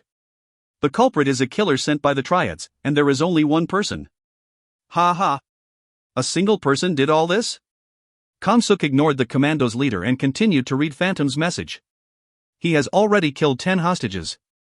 There is a danger that they will all be wiped out if you try to forcefully enter. The gathered people groaned. If all the hostages were killed, then it meant the hostage-taker would die. So why did he kill the hostages so easily? They were appalled when they imagined what was going on inside the building. Breaching is forbidden. I am currently attempting contact. Oh, that is the end of the message. The face of the commando's leader turned red after hearing the message. It meant that if left to the commandos, the hostages would die, so don't interfere. Then he suddenly realized something. Wait. That meant the Phantom is inside there now.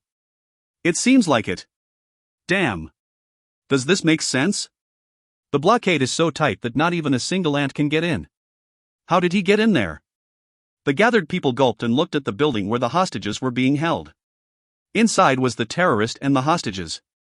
And Phantom. Tae-hyuk turned off his smartphone and muttered. I'm sorry, but I am listening to this conversation. He had wiretapped the police and grasped their movements perfectly. Originally, he needed expensive frequency detection equipment, a solar panel that supported 24-hour power, and a remote control device in order to bug them. However, Tae-hyuk had something better than a wiretapping device. Everybody carried their phones around with them everywhere. He installed a Chinese hacking tool that Moonlight Flower put in the smartphones of Cho Kong-suk, the commando's leader, and the police commissioner. He could listen to their conversations in real time and see the contents of their phones. Of course, there were security programs, but they couldn't stop the hacking tools that cost tens of thousands of dollars. Tae-hyuk licked his lips. The only downside is the short shelf life. Should I use this opportunity to learn cracking? Anyway, sooner or later, he would have to visit China in order to deal with the triads. It would be nice if he could meet their hackers and learn their skills. Tae-hyuk analyzed the opponent by combining the information that the police had with his own. The conclusion that emerged was that he had absolutely no chance of winning in a frontal confrontation. Even if he had the crime skills, he would die if he was shot. Of course, I'm not an idiot to straight up fight a killer like in an action movie. Tae-hyuk picked a suitable room and entered. He looked at the things that were present. Laptop, camera, microphone, lights. Perfect. If he had this equipment, then internet broadcasting could be done anywhere. Karaoke machines were installed in all rooms. They were LAN connected for song data updates. The karaoke machines could be operated from the main counter. It meant he could broadcast a live video into the room of the killer. Tae-hyuk connected the LAN connected laptop to the control unit at the counter and muttered. I won't be able to receive any balloons. Isn't this Phantom's internet debut? At. Big Brother checked the time and spoke to the hostages. It is the promised execution time. Who should I kill? Then one of the hostages spoke in a quivering voice. It was the unfortunate schoolgirl who was caught at the convenience store with her younger sister, Min Soo-young. YUVE already killed 10 people. Is that still not enough? Moths flying into the fire isn't an execution. Yes. I'll kill you first. Min Soo-young's face turned white. Spare me. I'll do whatever you want. Then Big Brother laughed. Really? I think your little sister is here with you. I'll let you live if you shoot her in the head. How about it? Soo-young's sister, Soo-yeon, who was 2 years younger than her, called out in a quivering voice. Yoon-uni. I don't want to die. Ha? Yoon-uni. The two people grabbed each other's hands and stared into the other's eyes. Even if it meant living, she couldn't kill her sister. In the end, Soo-young spoke with determined eyes. I would rather die. Save my little sister. Ho! This warm love between sisters, I like it. Then I will save your sister. Thank you. But I have one condition. The Yakuza cut their own belly to show their determination. Is it called harakiri? If you want to save your sister, then shoot yourself with this. Then I will spare her. Big Brother pulled a gun from his waist and threw it towards Soo-young.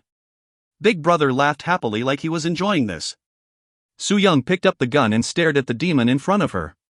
Could she use this to kill the opponent? That idea popped up, but she shook her head. She had seen the demon fighting the hostages. There was no way she could kill him with this small handgun. If you make a fuss, then I will blow a hole in your sister's head, so be sure to shoot at your belly button. Soo-young's body shook like it was cold. After cram school was over, she was thirsty and went to buy some milk with her sister. How did she end up in this situation? Everything seemed unreal. If she closed her eyes, then she might be able to return to reality. Sob. It isn't a dream. In action movies, the protagonist could survive being shot with several bullets. Could she live like that? With such hope, Soo-young aimed the muzzle of the gun at her stomach with trembling hands. However, reality wasn't that easy. Once the 5.56mm bullet was fired, a hole the size of a finger would be made where the bullet entered. It would be okay with just that. However, the bullet fired from the pistol would rotate and damage the internal organs. It also wasn't uncommon for there to be an exit hole. This was a tool designed to kill people in the first place. Being shot in the belly would mean unconditional death. Please. Please survive. With that hope, Soo-young pulled the trigger. No, she was about to pull it. It seems like something interesting is happening. The moment a man's voice was heard out of nowhere, Soo-young stopped her finger that was about to pull the trigger. Big Brother and the hostages looked in the direction of the voice. A man in a phantom mask had appeared on the karaoke machine in the corner of the room. The machine was hacked. All the systems in this place are in my hands. You should surrender, rather than try to resist. Big Brother smiled and walked over to the monitor. Ha ha. It seems like you can hear my voice. You must have installed a bug somewhere. So what can you do? Ha? Are you going to pop out of the monitor like in a horror movie? I'll show you proof that I am controlling all the systems. At that moment, the electricity in the room turned off. The hostages shrieked as it suddenly became dark. Big Brother had several more pistols besides what he gave to Soo-young. He fired towards the door. Tang! Hick! Trying to take advantage of the uproar to flee. Yes. Try to do it again a second time. Hoo. The man who tried to secretly open the door and run away stumbled back into the darkness of the room. Less than 10 seconds later, the lights in the room turned on again. The monitor also turned back on. How is it? This is what I am capable of. Ridiculous. Don't think you can deal with me by limiting my vision. The darkness won't be able to stop me. Even in the darkness, Big Brother had accurately aimed at the hostage trying to escape. I have a prophecy. You will die here today. Bullshit. Big Brother was provoked and fired a few bullets towards the monitor. Smoke emerged and several pieces flew away. Listen carefully. Stop talking bullshit and appear in front of me right now, or I will kill one hostage every minute. Well, if other people die, then your ratings will fall to the bottom. It means I don't have to look at you anymore. Big Brother's words were only half right. Tae-hyuk was obviously listening to his words, but it wasn't through a bug. By the way, he ruined the monitor after a little provocation. If I knew this earlier, then I would have only recorded 3 minutes. Tae-hyuk smiled bitterly from where he was hiding among the hostages. Anyway, the killer's brain is equivalent to Park Sung-kwang. Big Brother thought he was having a real-time conversation with Phantom, but he was wrong. Tae-hyuk had just played a pre-recorded video on the karaoke machine. He entered the room when the electricity went out. Now there were 2 hostages in the room with the same face. However, Big Brother was agitated and failed to notice it. Tae-hyuk had disguised himself as Kwon Jun-hyuk and hid inside. Big Brother thought there were only helpless hostages here. He was shouting at an illusion of Phantom without knowing that an assassin had come in to kill him. If you find any errors, ads pop up, ads redirect, broken links, non-standard content, etc., please let us know. Report chapter so we can fix it as soon as possible. Chapter 94. Chapter 94, Big Brother's Raid Number 5. The encounter with a killer who possessed overwhelming violence evolved Tae-hyuk's crime skill. A new attribute has been added to crime skill, violence. Damage to both sides has been acquired. An attack on your opponent will also damage you. Tae-hyuk inwardly groaned as he looked at the message on the demon revealing mirror. HRMM. Something. Unlike the other attributes he had gained so far, the performance was quite ambiguous. The good news was that it was possible to turn it on and off. Wait a minute. Can I designate the opponent? Tae-hyuk's eyes gleamed as he discovered an additional explanation at the bottom. Then the story was different. If damage to both sides was used, doing damage to one person would inflict it on the other. The scale was exactly 5:5. It was an attribute that would increase the use of the violence skill if used well. But in order to damage the other person, the conditions have to be satisfied? Tae-hyuk manipulated the demon revealing mirror to check what the conditions were and then licked his lips. Cancel what I said about this being useful. What, these conditions are crazy. While Tae-hyuk was looking at the new attribute, Big Brother had completely broken the mirror. Phantom's provocation seemed better than he thought. Then Big Brother started to unleash his anger on the hostages. Kid. I said that I would spare you, sister, if you shot yourself in the belly? That is cancelled. If you want to complain, blame Phantom. Big Brother's eyes were full of madness. It wouldn't be strange if he killed all the hostages right now. Min Soo-young wept and clung to his leg. Please, spare. I will die. Alright now. Then she pulled up her clothes and revealed her belly. Big Brother looked at her in surprise. It seemed like she really would kill herself. It was a very interesting situation for him since the sacrifice was nothing but hypocrisy. He would have been able to play more if it wasn't for Phantom. Big Brother kicked Min Soo-young's belly like it was annoying. Her body curved like a bow and a sharp scream emerged, but this wasn't the end. Big Brother grabbed her head and slammed it against the floor. There was a cracking sound and blood rushed out from Min Soo-young's nose. Kiok, ugh. Kiuk. Yes. I just come up with a good idea. I will give you the pleasure of killing your sister directly. Min Soo-young tried to somehow save her sister. Therefore, she didn't release the gun in her hand even when she was kicked and her face slammed against the ground. Big Brother grabbed Min Soo-young's shoulder firmly so that she couldn't resist. The other hand grabbed her right arm that was holding the pistol. Then he slowly turned the muzzle towards her little sister. Ah. No, do. Min Soo-young tried desperately to resist, but her body didn't budge. You uni. In the end, the muzzle arrived directly in front of Min Soo-young. If she pulled the trigger, then her sister's life would be taken. You. Min Soo-young finally gave up resisting and closed her eyes. She didn't want to see her sister dying in front of her. Goo. You shouldn't miss something this good. But Big Brother was persistent to the end. He forced open Min Soo-young's eyes so that the sight in front of her would be imprinted. Now. Pull this and there will be a very impressive scene. Don't worry. You will soon follow your little sister. Big Brother put his finger on the trigger and pulled. Tad-on.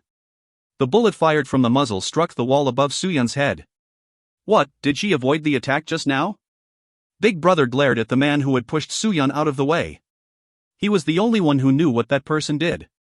He mixed in with the hostages and popped out like lightning when the trigger was pulled and kicked Min Soo-young's legs, making her fall to the ground.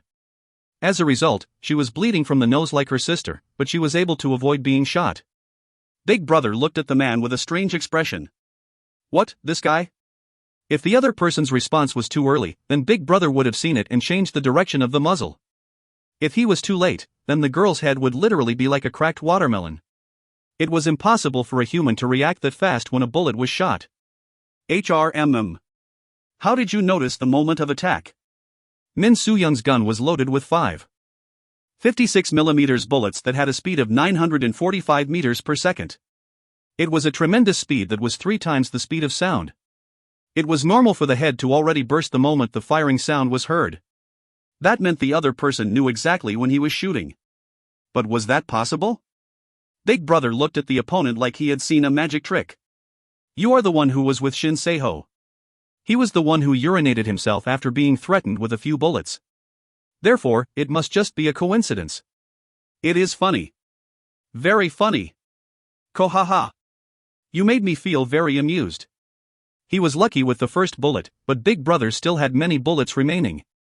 Even if he shot everyone here 10 times, he would still have some left. Big Brother laughed crazily and aimed the muzzle again at Min Soo-young, who was rolling on the ground. Let's see if you can avoid it again this time. Of course, such a coincidence won't be repeated twice. He had protected his body with a specially made reinforced suit.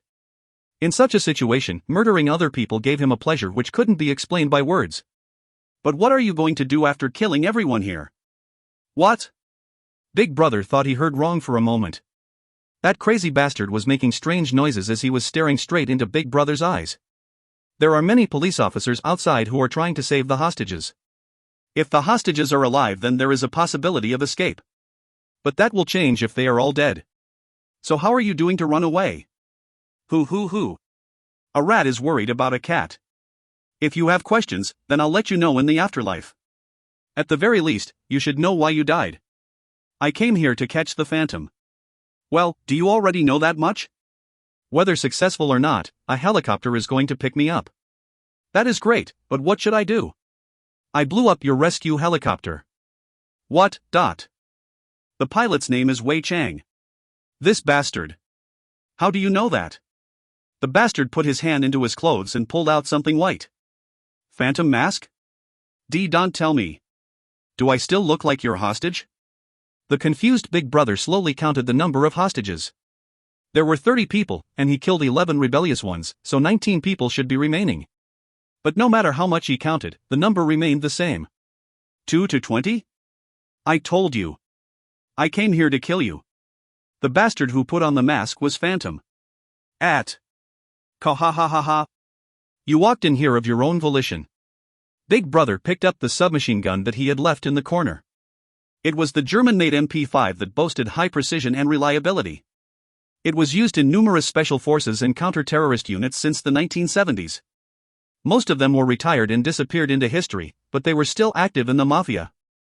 The incredible capacity to fire 800 shots per minute meant that it couldn't even be compared to a pistol. There were 30 bullets in 6 cartridges, too much just to kill one person. The whole body would turn into a bloody mess. Tae-hyuk told the hostages to gather in one corner of the room. If you don't want to be killed by blind bullets, then you should all fall to the ground. Whack, aak. The hostages screamed and fell to the ground. It seems like you are planning something interesting, but let's see if you can survive the first hail of bullets. Violence has been used. An iron pipe is equipped. Big Brother pulled the trigger of the MP5. Do. In an instant, 30 bullets fired towards Tae-hyuk as the magazine became completely empty. Sixth sense has been used. I see the attacks. Sixth sense allowed Tae-hyuk to feel where the attacks were coming from. The trajectory of the bullets became a red line in the air. What? Blood. Big Brother stared at Tae-hyuk. Violence allowed him to increase his strength and agility by a certain extent. The higher his stats, the greater the increase. Tae-hyuk currently had 50 agility. Since it was amplified, it was possible for him to move beyond human limits. However, the power of the submachine gun was also enormous. Even with the help of violence, he couldn't avoid all bullets. Tae-hyuk's shoulders and thighs were soaked with blood. You are confidently barging in. However, you should realize that you can't hurt me just by avoiding those bullets. Big Brother said. He used all the abilities of violence, but it was just to avoid the opponent's attacks. The first one to succumb in the end would be Tae-hyuk. However, Tae-hyuk was still smiling with a relaxed face. Checkmate. What? In no time, Tae-hyuk had reached close enough to stretch out and touch Big Brother's body. Ha ha. I don't know what construction site you picked up that pipe at. However, you won't be able to hurt me with it. Big Brother wore a reinforced suit that even blocked bullets. But I can touch you at this distance. Tae-hyuk struck Big Brother's shoulder like he was a quarterback. Kwa ha ha. You approached me to do this. It is an attack like a mosquito. Now the armor protecting you has disappeared. Tae-hyuk said, and Hyungnim looked down at his body. And no? The reinforced suit he had been wearing had disappeared. Tae-hyuk threw Big Brother's reinforced suit, that he had taken with robbery, into the corner. Now let's try this. Then he struck Big Brother with the iron pipe. It was a blow with enough power to shatter asphalt at once. I don't know what you did to take off my reinforced suit, but I wouldn't be a killer of the triads if I relied on body armor. His strike didn't work. Big Brother grabbed the iron pipe with his right arm and lifted it. It looks like this time it is my checkmate. Cook. Tae-hyuk groaned. Big Brother smiled with satisfaction. Instead of the submachine gun, he pulled out a familiar handgun and pointed it at Tae-hyuk's head. Now, say your last words. If he pulled the trigger now, the opponent's head will smash along with the phantom mask. Tae-hyuk spoke in a calm voice, even with the muzzle touching his head. Is there someone you are willing to risk your life to save? What are you saying? Did you finally going crazy? Either way, it doesn't matter. I don't have such a person. The most important thing in this world is my own life. Then now it is time to feel the pain that the people who died by your hands felt. Is that the end? Well, goodbye, Phantom. Big Brother pulled the trigger. Tang! The phantom mask was destroyed. If you find any errors, ads pop up, ads redirect, broken links, non-standard content, etc., please let us know. Report chapter so we can fix it as soon as possible. Chapter 95. Chapter 95, Big Brother's Raid Number 6. Kwahak. Big Brother grabbed his head and shouted. As if a bullet had passed by his face, blood started to emerge. Kohik, Kiak. A rough groan couldn't help emerging. He felt like falling onto the ground. However, Big Brother held on with superhuman patience. Even though it hurt, it wasn't fatal. Furthermore, the opponent also suffered an injury. When comparing his weapons and his basic stamina, the odds were still overwhelmingly in his favor. But how on earth did he get hurt? Big Brother couldn't understand it. Of course, the opponent wasn't safe either. Blood was dripping down between the cracked mask. This bastard. However, Phantom was sending him a crazy smile. It was like this situation was satisfactory, even though he was seriously injured. The killer was unable to kill me. But it really hurts. He pretended that he was fine, but he was actually covered in cold sweat. Originally, he should have been dead. Even though it was reduced by half, it wouldn't be unusual if he was stunned. He had to fulfill several conditions for damage to both sides to be used. First, he had to touch the opponent for a certain amount of time, and exchange questions and answers. The range of damage to both sides was determined by the content. If he was told that there was someone the opponent wanted to protect, the opponent would become linked to that person. Then their wounds would be shared. On the other hand, if he answered that only himself was important, then a different effect would occur. Tae-hyuk smirked. This is the problem with bad guys. They talk too much. If the opponent had fired the gun before damage to both sides was triggered, then it would have been over. In order to prevent such a situation, Tae-hyuk made Big Brother think that his plan was to take off the reinforced suit. That alone reduced his defensive capability, but it allowed Big Brother to move much faster. Then he deliberately allowed himself to be caught. Looking at what he did with the hostages, this killer is the type to play with his opponents. It is easy to buy time if I create a suitable atmosphere. Thus, damage to both sides was completely triggered.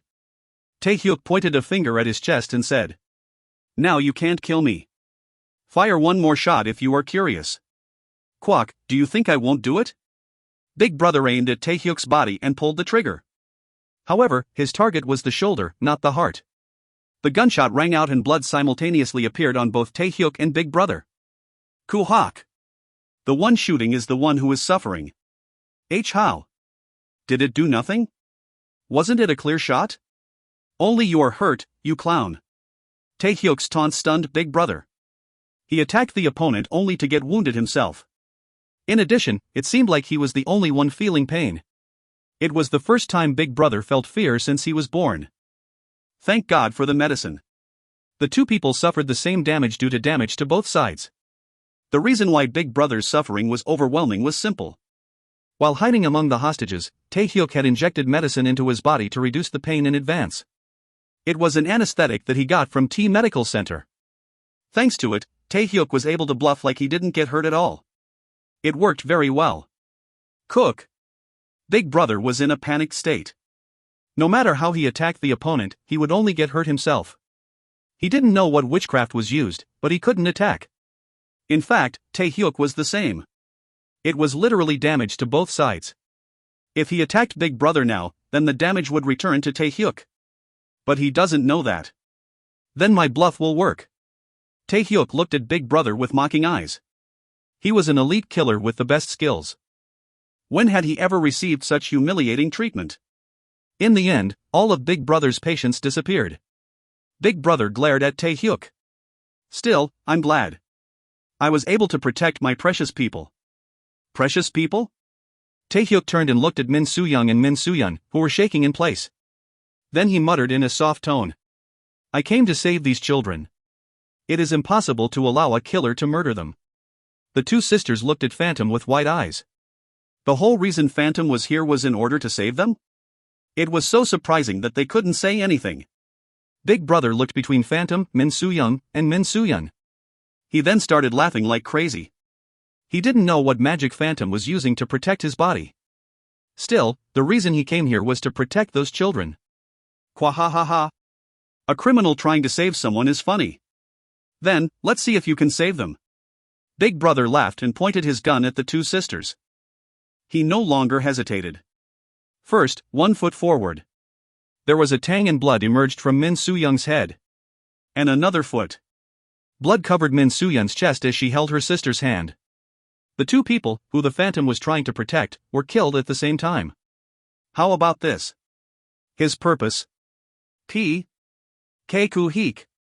T this. Ki-uk. At the same time, blood spurted from Big Brother's head and chest. Then the floor approached Big Brother's head. No, to be exact, Big Brother's body was collapsing towards the ground. At the last moment, Big Brother realized it. Phantom didn't use strange magic. He was the strange thing himself. And he probably created. Flop. Big Brother killed two people at the same time. The effects of damage to both sides triggered, causing him to die. Taehyuk clicked his tongue as he looked at Big Brother's corpse on the ground. Your skills were too good. If you didn't kill them both at the same time, then you would have lived, but Phantom killed the killer. The hostages realized this and cheered. We're saved. Wah! The people started crying as they realized that they had survived. One hostage went up to the fallen children. You bad person. You killed these children. Taehyuk quietly reached out and touched his fingers to their necks. It was marginal, but there was still a pulse. They are still alive. However, it would be better to call a doctor as soon as possible.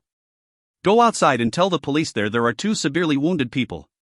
Me? Yes. You understood. The hostage nodded after receiving the instructions and ran out of the room. Taehyuk looked at the two sisters who were unconscious. Don't resent me too much for giving you half of the pain. This was for the best. At the same time, he felt the pain that had been suppressed by the anesthetic. A crying hostage bowed to Phantom. Thank you for saving us. Then like dominoes, the other hostages also gave thanks. Phantom Nim. Thank you very much. Taehyuk took a deep breath and told the hostages. Let's get out of here.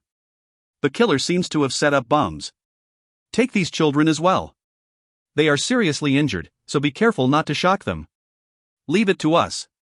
The spirited hostages left the room one by one. A few people remained and gently lifted the stunned children. Once all of them left the room, Taehyuk was suddenly alone. First of all, he couldn't forget about Big Brother's weapons. They were things that weren't readily available in South Korea. Just taking the guns would be the reward for today's work. Taehyuk looked at Big Brother's corpse and muttered. It is literally damage to both sides. Tae-hyuk, who was disguised as Kwon Jun-hyuk, mingled with the people in order to leave the building. The hostages were so relieved that they survived that they didn't even notice that their numbers had increased. The police shouted with joy as the people came out. The hostages are coming. Maybe the culprit is dead. Then the special units tried to enter the building. There are bombs installed in the building. Call the experts to dismantle the bombs. Enter with care. Phantom is in there. Somehow catch him. The men gulped. Phantom killed an opponent with a huge firepower that couldn't be matched. Now they might have to fight him. The people who survived Big Brother swarmed everywhere. Any wounded, please come over here. Several ambulances were carrying injured people from the scene. Sir, over here. A nurse shouted as she saw Tae-hyuk, who was bleeding from the head. As it happened, the ambulances belonged to the hospital wherein Eun-young's father was the director. Tae-hyuk sighed. He had suffered a gunshot wound to his head and shoulder. He had somehow hung on due to the power of the anesthetic, but he was at his limit. He would be able to get treated by pretending to be a hostage, but he wanted to avoid even a 1% chance of detection. It would be better to ask for help from Moonlight Flower. She would introduce him to an unlicensed doctor who worked in the back alleys.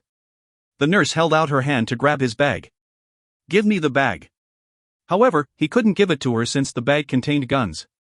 The weight was 80 kilograms, so he couldn't hand it over to others. It is okay. That. The blood from your head. Tae-hyuk replied with a smile. I'm still half alive. Breaking news. The terrorist incident in the middle of the city has ended with the death of the perpetrator. It is believed that the terrorist was killed by the criminal Phantom, who wears the opera mask. The prosecutors have given an explanation that should be accurate. At the crime scene, the young boss of Hwaking, Li Jiang, one of the 13 branches of the triad, watched the broadcast on TV. In the end, Big Brother failed. The boss' attitude wasn't angry, but his subordinates still flinched. He was nervous about being shot as he carefully asked Li Jiang. Should we send another killer? No. If Big Brother failed, then it means he is an opponent that can't be dealt with individually. Then how? Li Jiang quietly rose from his seat. The Triads has gained tremendous profit from South Korea. Sooner or later, the Red Mafia and Yakuza will fight for it. In such a situation, we can't fight Phantom. They vowed revenge, but the situation wasn't good. If they mobilized many people to deal with Phantom, then the other groups wouldn't miss it. Then what? If we can't kill him, then we need to make him join our side. Then I will arrange a flight for South Korea. Not yet. Let's first watch the situation. Use all of Hwaking's power to watch the Phantom's movements. Then either the Red Mafia or Yakuza will try to catch him. The subordinates' eyes shone. Phantom would clearly become the center of the Mafia war. If so, they would first look at the reactions of other organizations without intervening. Phantom was burning with hostility towards the Triads. Li Jiang planned to use the other organizations to hook him. Li Jiang quietly watched the video on the monitor. The Phantom will end up eating South Korea. Yes, boss. Phantom. He wanted to have him. Big Brother, the best killer in Hwaking, was dead. The news spread to all the crime syndicates in the world. According to the eyewitnesses, he fought Big Brother and won. Wasn't he playing with Big Brother? He shot Phantom, but the attacker was the one that got injured. Oh my god. Is he even human? He can change his face freely? Is it true that the Red Mafia lost billions of dollars in forgeries due to Phantom? Who the hell is he? I don't know. However, we have to get the Phantom. Can't we hire him? Prepare a private plane. I'm going to South Korea right now. Criminals around the world started to notice a small country in the east of Asia. There was only one thing they wanted: to find out Phantom's identity. If you find any errors, ads pop up, ads redirect, broken links, non-standard content, etc., please let us know. Report chapter so we can fix it as soon as possible. Chapter 96. Chapter 96, Advance Notice of a Storm Number 1. As a result of the fight against the terrorist, Phantom was being broadcasted on TV every day. Among them, the interviews with the survivors of the terrorist attacks garnered a lot of interest. On the screen, a woman who was suffering relatively minor injuries was explaining the situation at that time. Some of the men tried to lunge at the terrorist.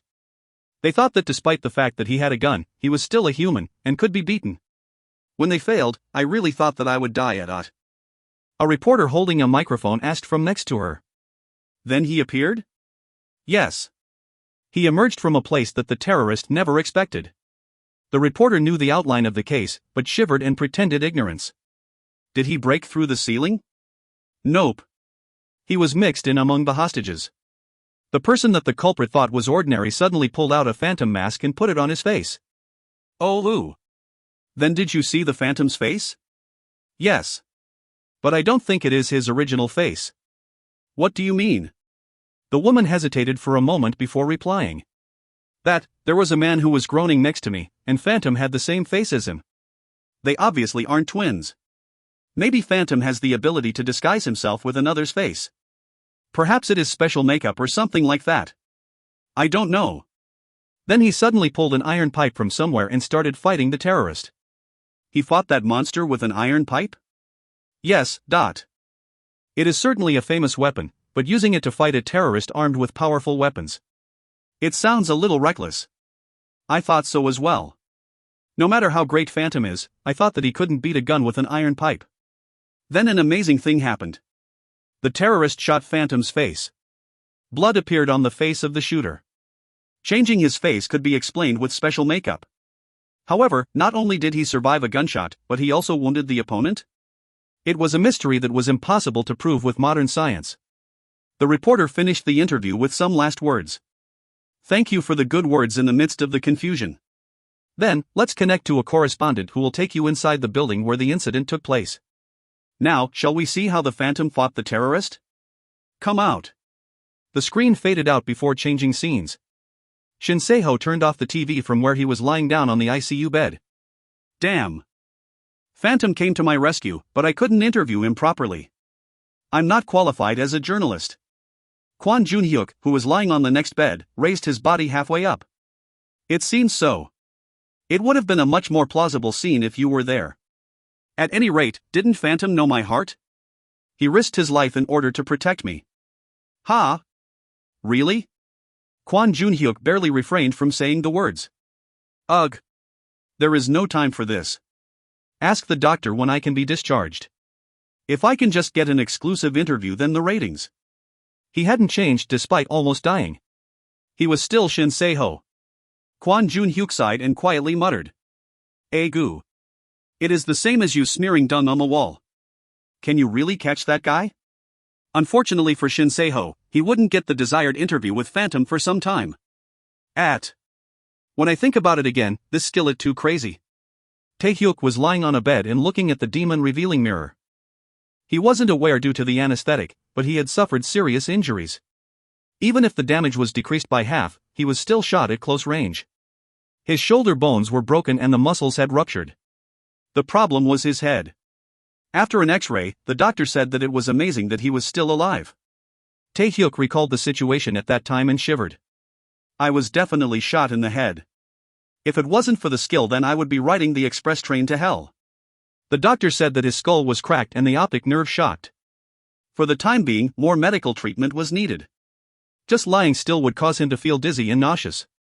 When he closed his eyes, he would see something like flashing lights. For a while, it felt like he was treated as a dead rat. The hospital where Taehyuk was resting in didn't have any signs.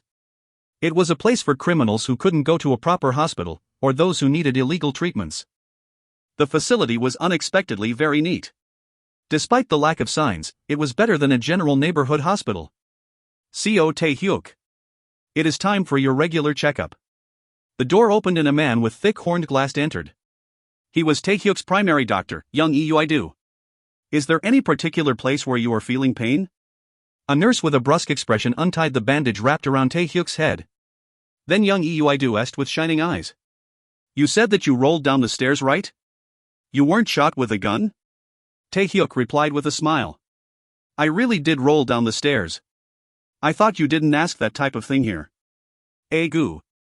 I'm sorry. I have been working here as a doctor for a long time, but I can't help my curiosity. What do you normally do? I am a specialist in abortions. Cough. It was surprisingly easy to find unlicensed doctors in South Korea. Most of them did simple cosmetic surgery or abortions. In South Korea, having an abortion was an illegal procedure, so a back alley doctor was required for it. The reason why the facility is so well equipped. Young Uidu was a really chatty doctor, which was why Taehyuk didn't need to ask anything. It is okay until 10 weeks. The fetus starts to swell as arms and legs start forming, and after 25 weeks, it almost feels like I am killing a person instead of doing an abortion. Alright, our hospital will do abortions up to 36 weeks. If you know anyone who needs one, then please contact me. Young Uidu smiled and pulled out a business card. Taehyuk accepted it with a laugh. 36 weeks is almost murder. Maybe this doctor had killed more people than the murderer he fought a week ago. Since the medical treatment would take some time, young Uidu continued to talk. When I'm here at night, I think I hear the sound of babies crying. Don't you think that is strange? Taehyuk ignored young Uidu and looked at the demon revealing mirror. However, the contents of the story couldn't be ignored. In fact, it has been 100 years since the building where this hospital was built. It used to be the headquarters of the Japanese army. In the basement, prisoners were tortured and killed every day. The Japanese? Yes. After Korea became independent, they rushed away in a hurry, leaving something great hidden here. It might be dismissed as a ghost story told about an old building, but Taehyuk had heard this somewhere. It was clearly a memory from the future. So maybe he might find a clue in young Uidu's story. Taehyuk put the demon-revealing mirror away and focused on the doctor's words. What is hidden? That's what I mean. The Japanese gathered gold in South Korea and turned them into gold bullions. Then they buried them somewhere. This place. Surely the gold wasn't here? Taehyuk swallowed his saliva. When considering the Japanese army, that gold would be worth tens of billions of won. Gold. Oh. I guess there were clues leading to the hidden location, so I hired people and searched all over the place. But it looks like I was duped by the person who sold me the building. Ahahahat. Well, it is a common ghost story. At any rate, it was interesting. Is that so? Young Uidu finished the examination of Taehyuk and explained the results with a smile. Did you eat any wild ginseng? The bones are already almost restored. I think you can be discharged in 2 weeks. I am better than wild ginseng. I can't die that easily. At any rate, you have a great resilience. It was really fortunate. Young Uidu made a few more jokes before leaving the room.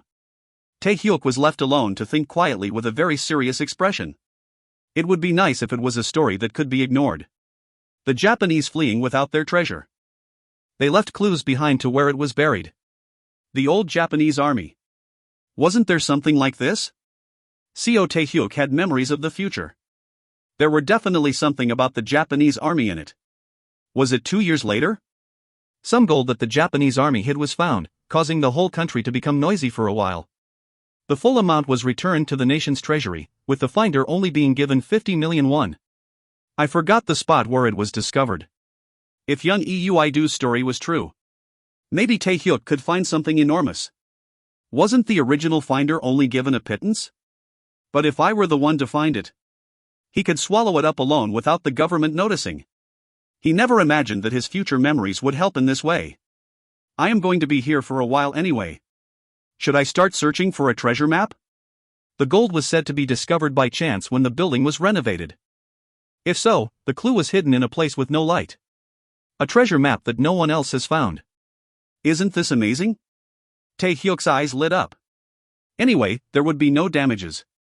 Young Uidu said he searched this area but couldn't find it. He was obviously quite disappointed. It was probably why he told his patients the story. However, Taehyuk had the crime skills. In this case, I can use the spying skill. Every day was so idle that hospital life seemed very enjoyable. Kang-suk gathered at Kim Do-shik's call. He wondered if Kim Do-shik wanted him to contact Phantom again. Goo. Now I dream of a phantom mask every night. Isn't this terrible? Since the fight against the terrorist, the pressure from above to catch Phantom had increased, but they were unable to do so. Detective Cho. I'm sorry, but there has been no contact from Phantom. It seems like you're going to have a nervous breakdown. I'm sorry, but this time it isn't because of Phantom. A letter came for you. A letter? Kang-suk was baffled. He wasn't part of the general affairs section, so why would someone send a letter to him? That's right. Park Sun-yeol sent it. Park Sun-yeol. Kang-suk groaned. The first heinous criminal that he caught. He was sentenced to 15 years in prison for brutally murdering a woman in her 40s. Read it first. If the contents are true. You are the one who is most familiar with Park Sung-yeol. I wanted to hear your opinion. Is it a case? Just read it. I understand. Kang-suk gulped. He slowly opened it and read Park Sung-yeol's letter. Oh my god. The letter contained words that Kang-suk could never imagine. If you find any errors, ads pop up, ads redirect, broken links, non-standard content, etc., please let us know. Report chapter so we can fix it as soon as possible. Chapter 97. Chapter 97, Advance Notice of a Storm Number 2. Detective Cho Kang-suk, congratulations on your promotion. Detective Nim thought I only killed one person, but you were wrong. I killed a total of 14 people. The letter continued, but Kang-suk coughed and asked Kim Do-shik. This, is it real? That's why I called you. Continue reading. Yes. This time, Kang-suk read Park Sung-yeol's letter to the end. I know what you are thinking. Is he crazy? But I am very normal. In fact, it was an accident that I was caught. Detective Cho Kang-suk should admit it as well. It was like someone stepped on a domino that I had lined up in a row. But now I can confidently announce my puzzle to the world, and I think that Detective Cho Kang-suk should have the honor of being the first person I show it to. Detective Nim, do you think there can be a perfect crime in this world? The letter ended there. Kang-suk felt like Park Sung-yeol had sent him a challenge gauntlet. There is one more page. Behind the letter was a picture that seemed like an elementary school student painted it. Kang-suk couldn't understand it. Are Park Sung-yeol's words true? I don't know yet, but if it is true, it will be the worst hidden crime in our history. A hidden crime was when a crime occurred but wasn't included in the official statistics, due to the investigating agency not recognizing it. Kang-suk looked at the picture drawn with crayons. It looked like a landscape somewhere, but it was impossible for him to interpret it. This is the same as a map. I thought so as well. I don't know why Park Sung-yeol, who has been in prison for 3 years, is sending such a thing now. Maybe he thought that the way he was caught was unfair. Wasn't it due to a drunk driving crackdown? Kang-suk nodded and thought back to when he caught Park Sung-yeol 3 years ago. On that day, Kang-suk went out to support some drunk driving crackdowns. There were always skirmishes with drunk drivers. As a large-sized homicide detective, just standing there would make people control their anger. At the time, Park Sung-yeol was driving a mid-sized sedan. He submitted to the breathalyzer without saying anything. I couldn't find any traces of drinking, but he even abstained from smoking in front of the police. I accidentally saw his eyes, and it was like looking at a frozen lake. I didn't feel any emotions from him. I couldn't help but feel like he was a bad guy. Kang-suk remembered the situation at that time. It really was an accident that he caught Park Sung-yeol, now that he thought about it. There was obviously only Park Sung-yeol in the car. However, the rear tires were similar to the front, meaning that there was something heavy in the trunk. It was something that weighed around the same as a human being. Kim Do-shik coughed. It might be an accident, but it is only a slight difference. Finding it like that. You really are a detective. At any rate, continue. Then for the first time, Park Sung-yeol showed some emotion. After seeing it, I was sure that he was hiding something. Originally, it was impossible to search the interior just for a DUI, so I used a little coercion to open the door of the trunk and looked inside. There. I know from there. There was a body inside a black plastic bag. Yes. Park Sung-yeol was arrested and charged with murder and abandoning a body. Park Sung-yeol was sentenced to 15 years imprisonment in Blue Dragon Prison because he acknowledged his sin and had no previous convictions. Others might say you were lucky, but I think that your observation skills and ability to carry it out is really great. Other people call it my senses. Ha ha. This brat. Kang-suk stared at Kim Do-shik with a serious expression. I would like to be in charge of this case. It felt like a gauntlet was sent to me, so I'll definitely finish it. It still isn't sure if this is a case or not. Giving you solid support will be hard. Kang-suk touched his lips. It's okay. If this is a hidden crime, the victims' families will be waiting forever for them to return. If I can at least tell them the truth, then I will be happy. Tracking down a hidden crime was hard. He couldn't save anyone, and eventually people would end up unhappy. Even so, Kang-suk wanted to be in charge of the case. I understand. Starting today, you will be personally in charge of Park Sung-yeol's case. Although there won't be a headquarters for the investigation, please work on it. Kang-suk closed his mouth and nodded. First of all, he had to interpret this stupid password.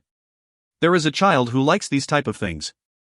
Someone's face popped into his head.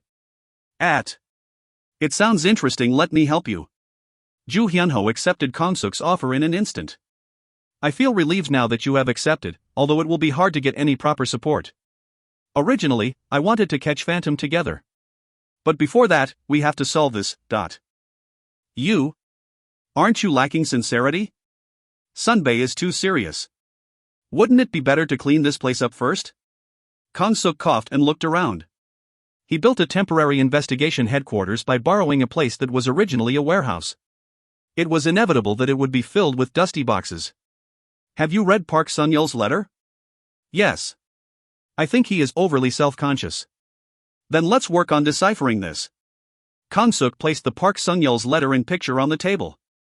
It is drawn with crayons that are commonly available in prisons, and the paper is cut out from a sketchbook. HRMM. Ju Hyunho pulled out his laptop that contained his profiling materials. He started to compare the picture to information he had about Park Sun-yeol. Do you know something? It is a simple trick. I think I'm probably right. Ho! Ju Hyunho pointed to the 5-to-1 that was written in the corner of Park Sun-yeol's picture. First of all, I can tell what this means just by looking. 5-to-1? Then it is 4.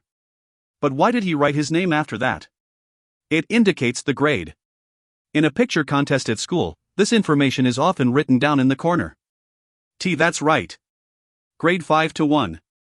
Looking at Park Sun-yeol, I can see the schools and classes that he graduated from. Perhaps he is talking about at elementary school. It could be middle school or high school.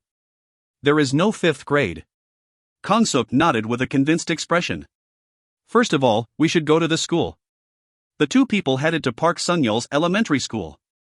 Due to the fuel cost not being supported, he had to ride in Ju Hyunho's car. There should at least be funding for fuel. It's okay. Thank you for doing this for me, even if it is interesting. The elementary school that Park Sun-yeol was a branch school in the mountains. Surprisingly, Park Sun-yeol's teacher was still at the small school that didn't even have 20 students. Of course, 20 years had passed, so he was now the principal. As he drank the tea that the principal made, Ju Hyunho started the questioning. Park Sun-yeol? I still remember. He was a truly smart student. The principal looked into the air like he was reminiscing. I didn't need to teach him much, and despite behind an elementary school student, he had already learned up to the high school standard. He was a brilliant mind in this rural school. 4 years ago. He came to visit me once. I thought he was a successful businessman because he was wearing a suit. By the way, what did he do? Why are detectives? Kang-suk felt sorry to shatter the principal's memories, but he didn't want to hide the truth. He is currently in prison for killing a person. That kid? I'm sorry, Detective Nim. Anything you need. The principal bowed to Kang-suk. It isn't teacher's fault. Get up. By the way, did Park Sun-yeol ever join a painting contest in 5th grade? Could you please wait a moment? Obviously the student journal. The principal brought out the old papers where events were written down. After looking it over, he said. Ah, yes. There was a drawing contest for landscape paintings when he was in the 5th grade. Sun-yeol participated. Then do you remember seeing this? Kang-suk extended Park Sun-yeol's drawing to the principal. I'm sorry, but this was a long time ago. However, if he was the winner, then it might still be here. The branch school has a magic box that holds memories. It is hard to throw things away. The principal went back to the warehouse before bringing out a number of drawings. Here it is. Surprisingly, the same picture from Park Sun-yeol's letter was drawn on the faded paper. Kang-suk compared the two images and nuttered. It is exactly the same. Did he remember the painting from 20 years ago and drew it perfectly again? I guess so, Sunbae. It seems like he is bigger than I thought. How the hell did you catch him? Senses. Ha ha. The principal looked closely at the picture and said. I think I know where this place is. Really? I'm not sure, but it might fit. I'll show you. Under the guidance of the principal, Kang-suk and Hyunho climbed a hill behind the school. Although it wasn't very high, the landscape of the countryside appeared once they reached the top. Wait a minute. Kansuk pulled out the painting and compared it to the surrounding landscape. It was an exact match. This landscape was the one in the picture. I guess it was the correct answer. Ju Hyunho talked to the principal. The principal told Ju Hyunho things like Park Sung-yeol's usual appearance and personality. Kansuk interrupted the two people and said, Park Sung-yeol visited here a few years ago? Yes. It was on Teacher's Day. Did he do anything questionable? Not at all. Ah, the weather wasn't that hot, but he was sweating a lot. It can't be. Kansuk hurried down to the school. He had an idea. After gaining another teacher's consent, he borrowed a shovel and returned. It seems like I should dig around. I don't know how much time it will take alone, but I have to try it. The principal touched his mouth and said, Could you please wait a moment? I'll be happy to help. I'm confident when it comes to shoveling. Kansuk, Hyunho, and the principal recalled their memories of the army as they started digging. After 2 hours, the mountaintop was so messed up that there was no more places to dig. Is it not this mountain? Kansuk asked while wiping his sweating head with a towel. Park Sung-yeol might have lied to get them out here in the middle of nowhere. Maybe it was revenge for being trapped in prison? At that moment, Ju Hyunho called out to Kansuk in a heavy voice. Sunbae. Take a look at this. The land here is exceptionally good and... There was a body in a black plastic bag. The flesh was rotting, but he could tell it was a petite woman. Well, I guess we found it. This is definitely a hidden crime. Park Sung-yeol was right. He is a serial killer. Kansuk used the radio to call for support. After Taehyuk recovered to a certain extent, he started to search the hospital. When he entered the hallway, an alarm flashed on the demon-revealing mirror. The forgery skill has found an intense image. The work can be completed through automatic clerk mode. He looked up to see what room was in front of him. Surgery rooms. Taehyuk clicked his tongue and got rid of the screen of the demon-revealing mirror. He knew what intense image would be drawn. There were more than 10 cases of abortion performed here every day. It felt like the entire hospital was shrouded by death.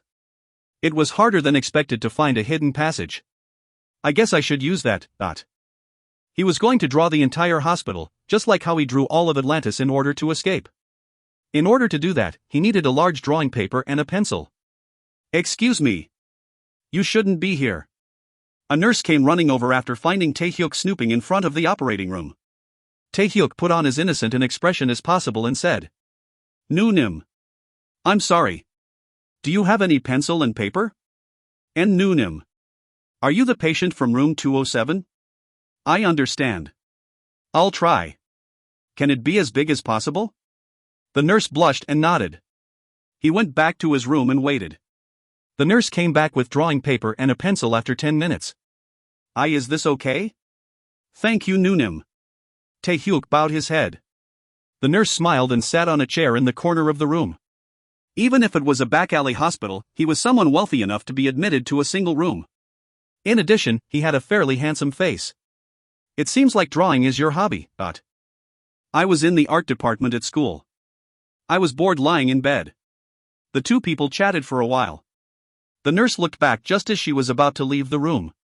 Can I come again next time to talk? Of course. Taehyuk laughed. It seemed like he had become more popular. Then shall I begin? Taehyuk used spying to scan the whole hospital.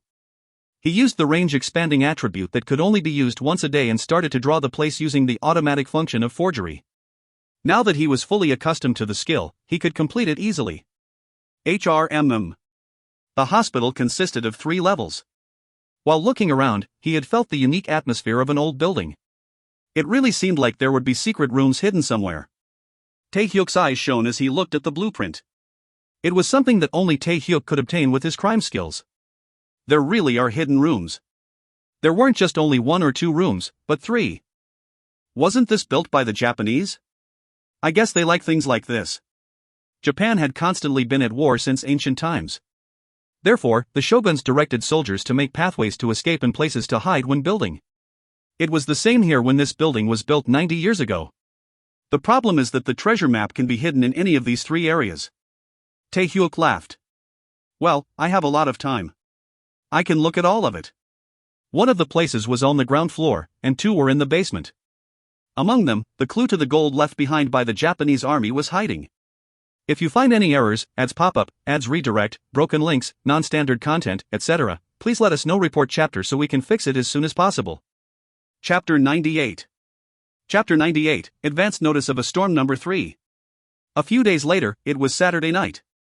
Since it was the weekend, the number of guards was minimized. Tonight he was going to look at the first floor, and he would look at the basement on Sunday night. Tae-hyuk confirmed the guard's work schedule in advance.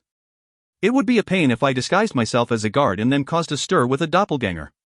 In order to prevent this, he registered the faces and voices of 4 security guards in the demon-revealing mirror. Luckily, he was able to get their clothes from the laundry room. It was the type of place where the employees brought their uniforms before leaving work. No one would notice that one more security guard was working during the weekend. It was 11 o'clock on a Saturday night. The nurse's rounds tapered off at dusk, so Tae-hyuk got up from the bed. He took out the guard's uniform that was hidden under the table. He chose a disguise that people wouldn't be surprised to see walking around, so a guard was perfect. There was no accessory, such as a security rod or key, but if someone asked, then he could just say he forgot it. I worked as a guard in the past, so isn't this the perfect disguise? The security guards patrolled from the place of low importance to the place of high importance. If he understood their movements, then he would roughly know where they were. Of course, he could ignore such things and move around as he wished. However, this was a back alley hospital where illegal operations were performed. Discipline was more strict compared to ordinary places. Otherwise, it wouldn't be controlled. He used the memories of the future to grasp the patrol route of the security guards. Tae-hyuk looked at the pre-drawn blueprint. There were many areas marked with a highlighter, all places with cameras or areas that needed a key to enter and exit. No matter how I look at it, the ground floor is hard. There are a lot of CCTVs installed near the secret room. Moreover, the number of security guards that patrol that area is twice as high as other areas. This means the hospital also thinks it is important.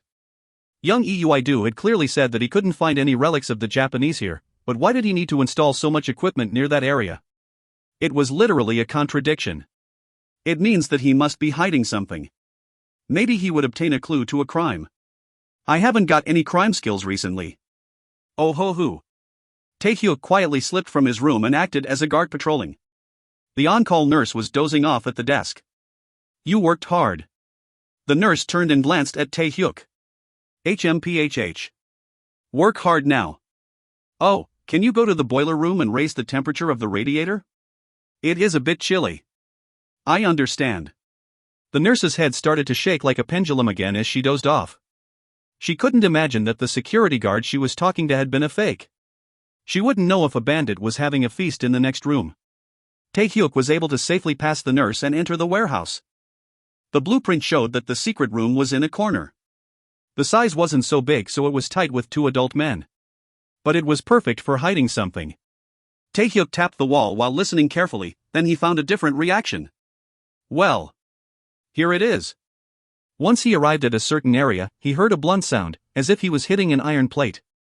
Tae-hyuk took out a knife and carefully peeled off a section of the wallpaper. A large steel cabinet was exposed through the wooden panels.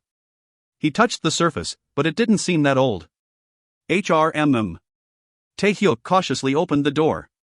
There were many documents that didn't have dust on them. He pulled out a few and read them. He could understand without needing to check any books. It contained brief information on people who had received surgery. There were also signs of buying and selling something. This much sensitive data isn't stored in digital form. As he turned over the papers, the demon-revealing mirror started ringing. Crime skill, illegal surgery has been learned. Various surgical operations can be done. However, treatment isn't possible. The criteria to fully learn it hasn't been met yet.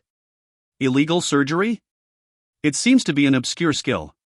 Tae-hyuk stopped his hand over the papers. The fact that the demon-revealing mirror responded meant there was something on the page that he just passed over. He was able to find it without any difficulty. 20 payments of 9 million won. What is this? He couldn't tell what it was for just by what was written. However, it was certain that this was associated with a crime. Once Tae-hyuk got what he wanted, he would slip out of here as quietly as possible. However, it was a different story if he could get a crime skill. If he knew what the crime was and destroyed it, then he could get the opponent's skill. Tae-hyuk took as many photos as possible. Just the evidence of illegal abortions here was sufficient. He would send the information to Kim Do-shik and Cho Kang-suk using Phantom's name, and they would take care of it. However, he had to find out what the hidden crime was. Maybe there isn't just clues to a hidden treasure. Tae-hyuk returned the documents to their original place. He had enough 4K resolution photos on his SD card to cover the ceiling. It was sufficient to read the text on the photos. Tae-hyuk restored the wallpaper and quietly slipped out. It was time for the guards to make their rounds again. All the puzzles would be solved tomorrow. Blue Dragon was one of 4 prisons in the country operated using the American system. It was built on an island far away from land, based on America's Alcatraz, a very famous prison where Al Capone was imprisoned. Among the 4 prisons of the Red Phoenix, Black Tortoise, Blue Dragon, and White Tiger, the Blue Dragon was famous for being the most like Alcatraz. Of course, the prisoners there were the ones who committed the worst crimes. The reason why the prison was created was simple. A few politicians decided to declare war on crime before a general election. They were elected with a high percentage of votes on the premise that the public didn't have to share the same air as the criminals. Thus, the prisons of the 4 gods were born. Weren't all the prisons built on naval bases that were built during the Japanese colonial period? Kang-suk read the data and asked Hyunho, who was sitting across from him. Sunbae has a deep relationship with that place. Huh? Why? Yu Cheol-ho is now trapped there so that he can't escape from jail again. Kwon. That name sounds familiar. Kang-suk groaned as he remembered Yu Cheol-ho. The case had occurred over 6 months ago. Yu Cheol-ho had a high bounty on him after breaking out, and Kang-suk met a weird student in the process. I'd been quite busy since then. With who? Sister-in-law? Sister-in-law. See cough. Kang-suk turned bright red and coughed. Aish, please eat your noodles quicker. I am trying. The reason why Cho Kang-suk and Ju Hyunho gathered in the police library's data room to investigate the prison was simple. Park Sung-yeol was imprisoned there. Kang-suk suddenly thought of something. Then Park Sung-yeol is in the same prison as Yu Cheol-ho? That's right. Isn't it filled with criminal all-stars? He told me that he would escape again from the next place he was imprisoned. Well, he would need to swim to get out of there. That's right. He would need to be a human seal. Then it would be good to see him after a long time. Kang-suk laughed. Park Sung-yeol confessed that he was a serial murderer who killed 14 people. Kang-suk didn't know if it was the truth, but after following the puzzle he sent, they discovered another body. Have the autopsy results come back? Only that it happened a long time ago and that she died when she was in her late 20s. In the end, figuring out her identity is something we have to do from now on. Kang-suk nodded without saying anything. From now on, Cho Kang-suk and Ju Hyunho would go to question the criminal who was in jail. They had to go to the infamous Blue Dragon prison and find out if what he was saying was true. Park Sung-yeol had been stuck in jail for 3 years. If he committed murder, it was a crime that is at least 3 years old. All the evidence will be lost to the passage of time. We might literally have to put the pieces together like a puzzle. Ju Hyunho smiled widely. But there is no mystery that Sunbae and I can't solve. Why not? You know. That guy itself is a foul. After half a day, the 2 people boarded a ship heading for Blue Dragon prison. Detectives, you have come. The prison warden smiled and welcomed Kang-suk and Hyunho. The officer who guided them to the door bowed. Then have a good time. Thank you. Hyunho whispered to Kang-suk. Sunbae. The atmosphere here is strange. Hey. Be careful what you say. Sound carries. Come, please sit down here first. I will come back with tea and refreshments. Kang-suk said quietly. Warden Nim. Thank you for your sincerity. I only have 10 minutes for the visit. I would like to meet him right away. Then the warden laughed. You don't know how to deal with the prisoners yet. Visitation days are like festivals to them. They get a morning bath and they can wear neat clothes that they don't normally wear. In their eyes, the people of the world. I'm sorry. I'll correct it to the outside world. At any rate, everything will be the same. So why don't you go and make them wait? Then you will be able to hear what you want from them. I think they are great people. Then you are telling us to go late on purpose, until the coffee cools and the beer foam disappears. You should be roughly 20-30 minutes late. That is the law in dealing with them. It was definitely a hierarchical relationship. It was the way of the guards. It seemed useless, but the warden was a man who worked with prisoners for decades. He had more experience in dealing with them. Hyunho saw that Kang-suk's expression wasn't good and said, "Sunbae, let's do as the warden said." Deliberately delaying the appointment is also a technique used in negotiation. Two people were making the same argument. Kang-suk licked his lips. "I understand. Then I will have a cup of tea before going. I have some good quality tea leaves." Kang-suk went to see Park Sun-yeol after spending a moderate amount of time drinking tea and eating sweets. The officer warned them before they entered the room. "Even if he is tied up, I don't know what he will do. Be careful." It was encouraged to only converse with prisoners while fully shielded by tempered glass. However, Kang-suk said that he would talk in the family visitation room. The other person would be wearing a straitjacket, but he would be in the same room. Hyunho nodded and said, "Well, will you be able to obtain information by feeling it with your skin?" It wasn't wrong, but the nuances were strange. Kang-suk elbowed Hyunho's side. "Something like that. Also, the atmosphere is important in an interrogation. I can tell whether it is a lie or truth based on the air he breathes onto my skin. In short, your senses." Kang-suk laughed at the words. But it was right. Park Sun-yeol was sitting at a table in the corner of the visitation room. Despite wearing a straitjacket for over 30 minutes, his face was full of relaxation. He had a sophisticated look that would make him look like a business executive if he was wearing a suit instead of the prisoner jumpsuit. Park Sun-yeol laughed when he saw Kang-suk, as if he was meeting an old friend. "Detective Cho Kang-suk. I've been looking forward to seeing you for a long time. I wanted to see you." Park Sun-yeol. "Huh?" Kang-suk skipped all the trivial things and threw a fastball at once. "Did you really kill 14 people?" Park Sun-yeol was silent for a moment before slowly opening his mouth. "If you find any errors, ads pop up, ads redirect, broken links, non-standard content, etc., please let us know. Report chapter so we can fix it as soon as possible." Chapter 99. Chapter 99, Advance Notice of a Storm Number 4. "What are you talking about? I didn't kill anyone. I'm innocent and was wrongfully locked up in prison." "What? Did you think I was such a monster? If so, you are mistaken." Kang-suk stared at Park Sun-yeol with an absurd expression. If he was a rookie, then he would be confused if he encountered such an opponent, and wouldn't be able to interrogate him properly. But now he was a detective who caught many horrible criminals. He didn't show any panic. If he did, then he would be playing right into Park Sun-yeol's hands. Kang-suk instantly returned to his usual calm. "Is that so? By the way, have you eaten lunch yet?" Park Sun-yeol's mouth twitched at the calm answer. "If I knew you were coming so late, then I would have eaten beforehand." "You didn't eat while you were waiting? Would you like jjajangmyeon to be delivered?" "Oh, they don't deliver here." "In other words, I'll have to ask the kitchen. Is ramyun okay?" "Yes. It is good." "Then some ramyun, please. Bring a pot with lots of water. There should be enough for 3 to 5 people." Kang-suk called the guards and asked them to boil ramyun noodles. After 10 minutes, 3 pots were delivered to the visitation room. "What do you know? This ramyun is exactly to my tastes." "It seems like it." Park Sun-yeol was hungry and instantly emptied the pot full of noodles. Kang-suk asked as he ate the food.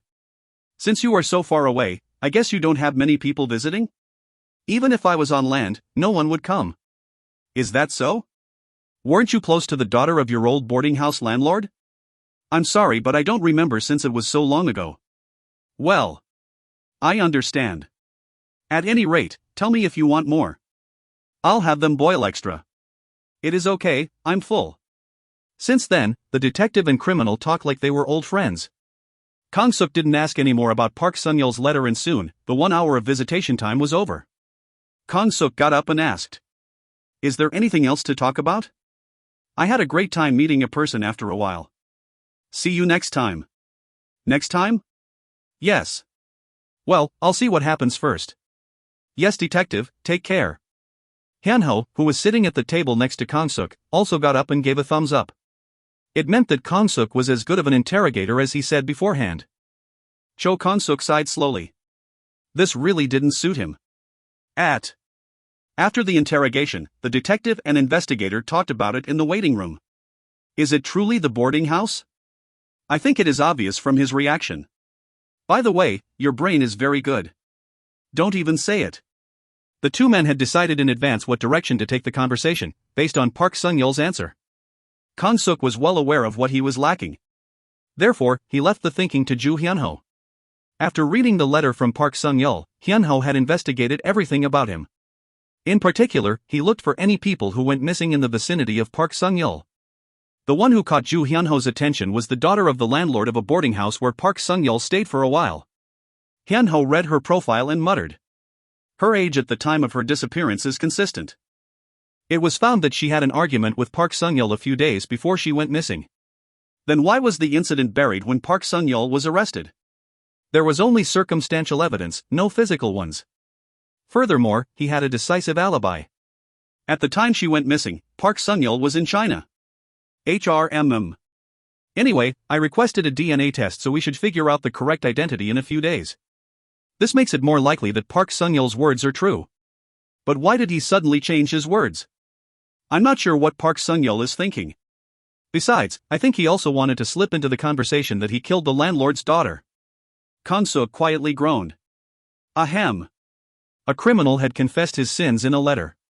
He threw clues one by one like puzzle pieces. Maybe Park Sung-yeol is enjoying playing with the police. In addition, the first puzzle was based on things about him. It feels like he gave us the easiest puzzle first. Damn. So now we have to wait until he throws us another puzzle? There are 12 people left. It will never end this way.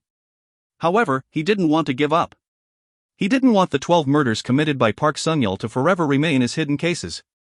Kang-suk discovered that Hyun-ho was making a strange expression, meaning that he had a secret plan. What are you thinking?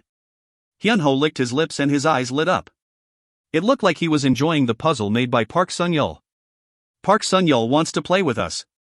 Sunbae, do you know how to unconditionally win in poker? Well. Don't you win if you can read your opponent's face? There is such a thing. Well, there is something simpler. There should be a spy to tell you the opponent's hand. Cho Kang-suk realized what Ju Hyun-ho wanted. It was to have a spy monitor Park Sung-yeol's movements in the Blue Dragon prison. Kang-suk folded his arms and frowned. It is a little bit like cheating, but the method isn't bad.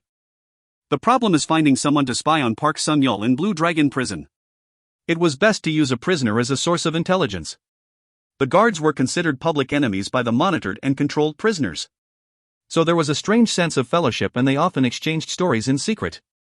In other prisons, there were people imprisoned for 3 to 6 months for misdemeanor crimes such as theft. Most of them could be used as sources of information. If they were discovered as a spy, then their lives could be in danger. In the end, the ones who would be stuck in jail for a long time wouldn't act as spies. I think it will be fine if Hyung approaches them with the offer of reducing their sentence. Kang-suk spoke in a strong tone. Absolutely not. Then do you have a good idea?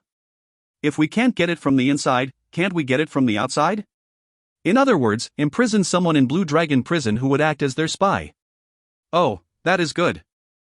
It's definitely possible to do that if we get the permission of the warden. Alright, no police. Criminals have a really sensitive smell towards the police. If they are discovered as a spy, then they might be lynched. First of all, it needed to be a person who wouldn't be unnatural in prison. In addition, in order to become familiar with other criminals, they needed a special crime that would grab attention. Someone who looks like a criminal, has courage, and also has strength. I think a masked superhero would be needed to satisfy all the conditions. Kwon. The right person. Kang-suk desperately thought about who could fit into the Blue Dragon prison. At that moment, someone popped into his mind. Oof. Tae-hyuk was nauseous as he entered the room. A dark aura of death was pouring out from it. There was no need to activate the spying skill. As he walked to the center, something stuck to his shoes. When he checked his foot, he saw something like crushed meat. This was one of the 2 secret rooms in the basement of the hospital. The place where the relics of the Japanese military would be somewhere that hadn't been touched for decades. However, this place showed evidence of being frequented by somebody. The result is a boom. He felt a cold chill like he was in a freezer. Tae-hyuk looked at the plastic bags piled up in the middle of the room. There was something small in them.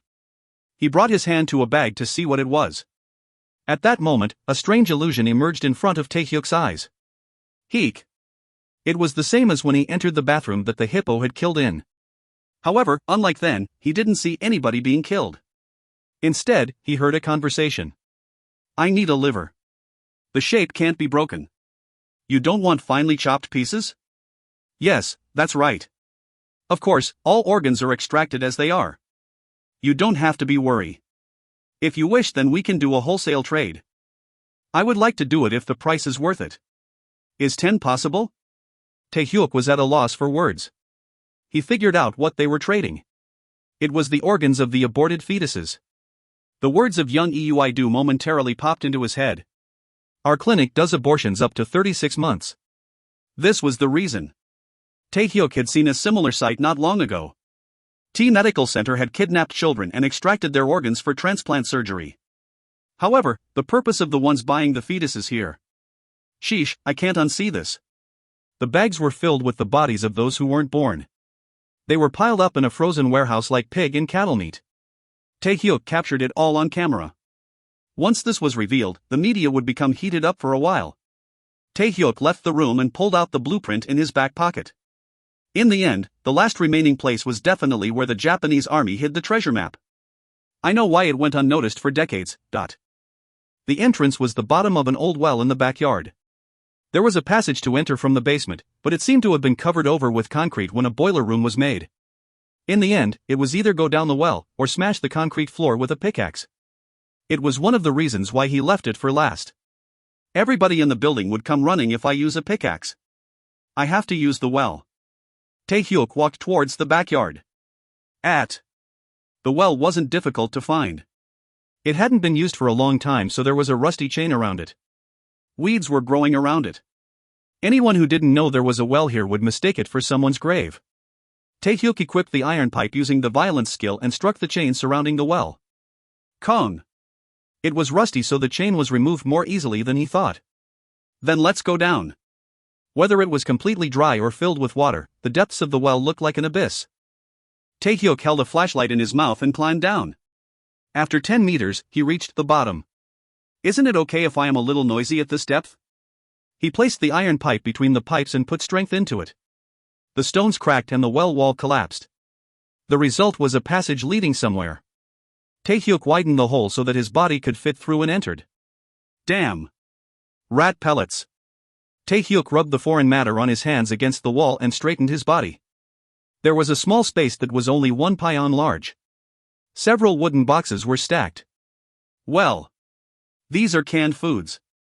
It wasn't the one-pull type that appeared these days, but cans that required a special opener. Bingo! This is a shelter created by the Japanese. Taehyuk spat out some dust and started to search the room. I found it. It was a small room, so he could easily find what he was looking for. Taehyuk looked at the document with joy. Oh ho ho.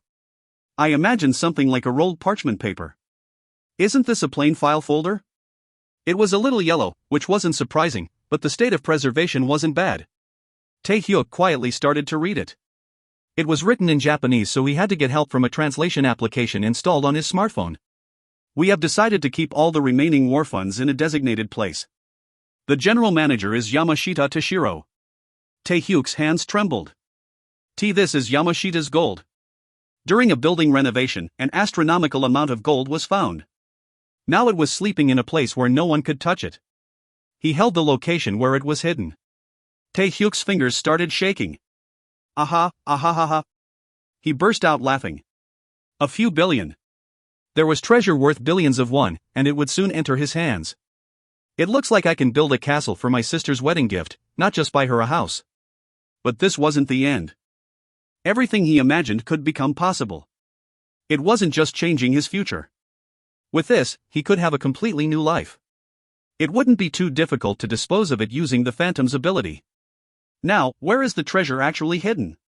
Taehyuk glanced at the map and the documents, but something was wrong. It was the first time he saw it, but something was familiar. This is the Blue Dragon? Taehyuk shouted out loud.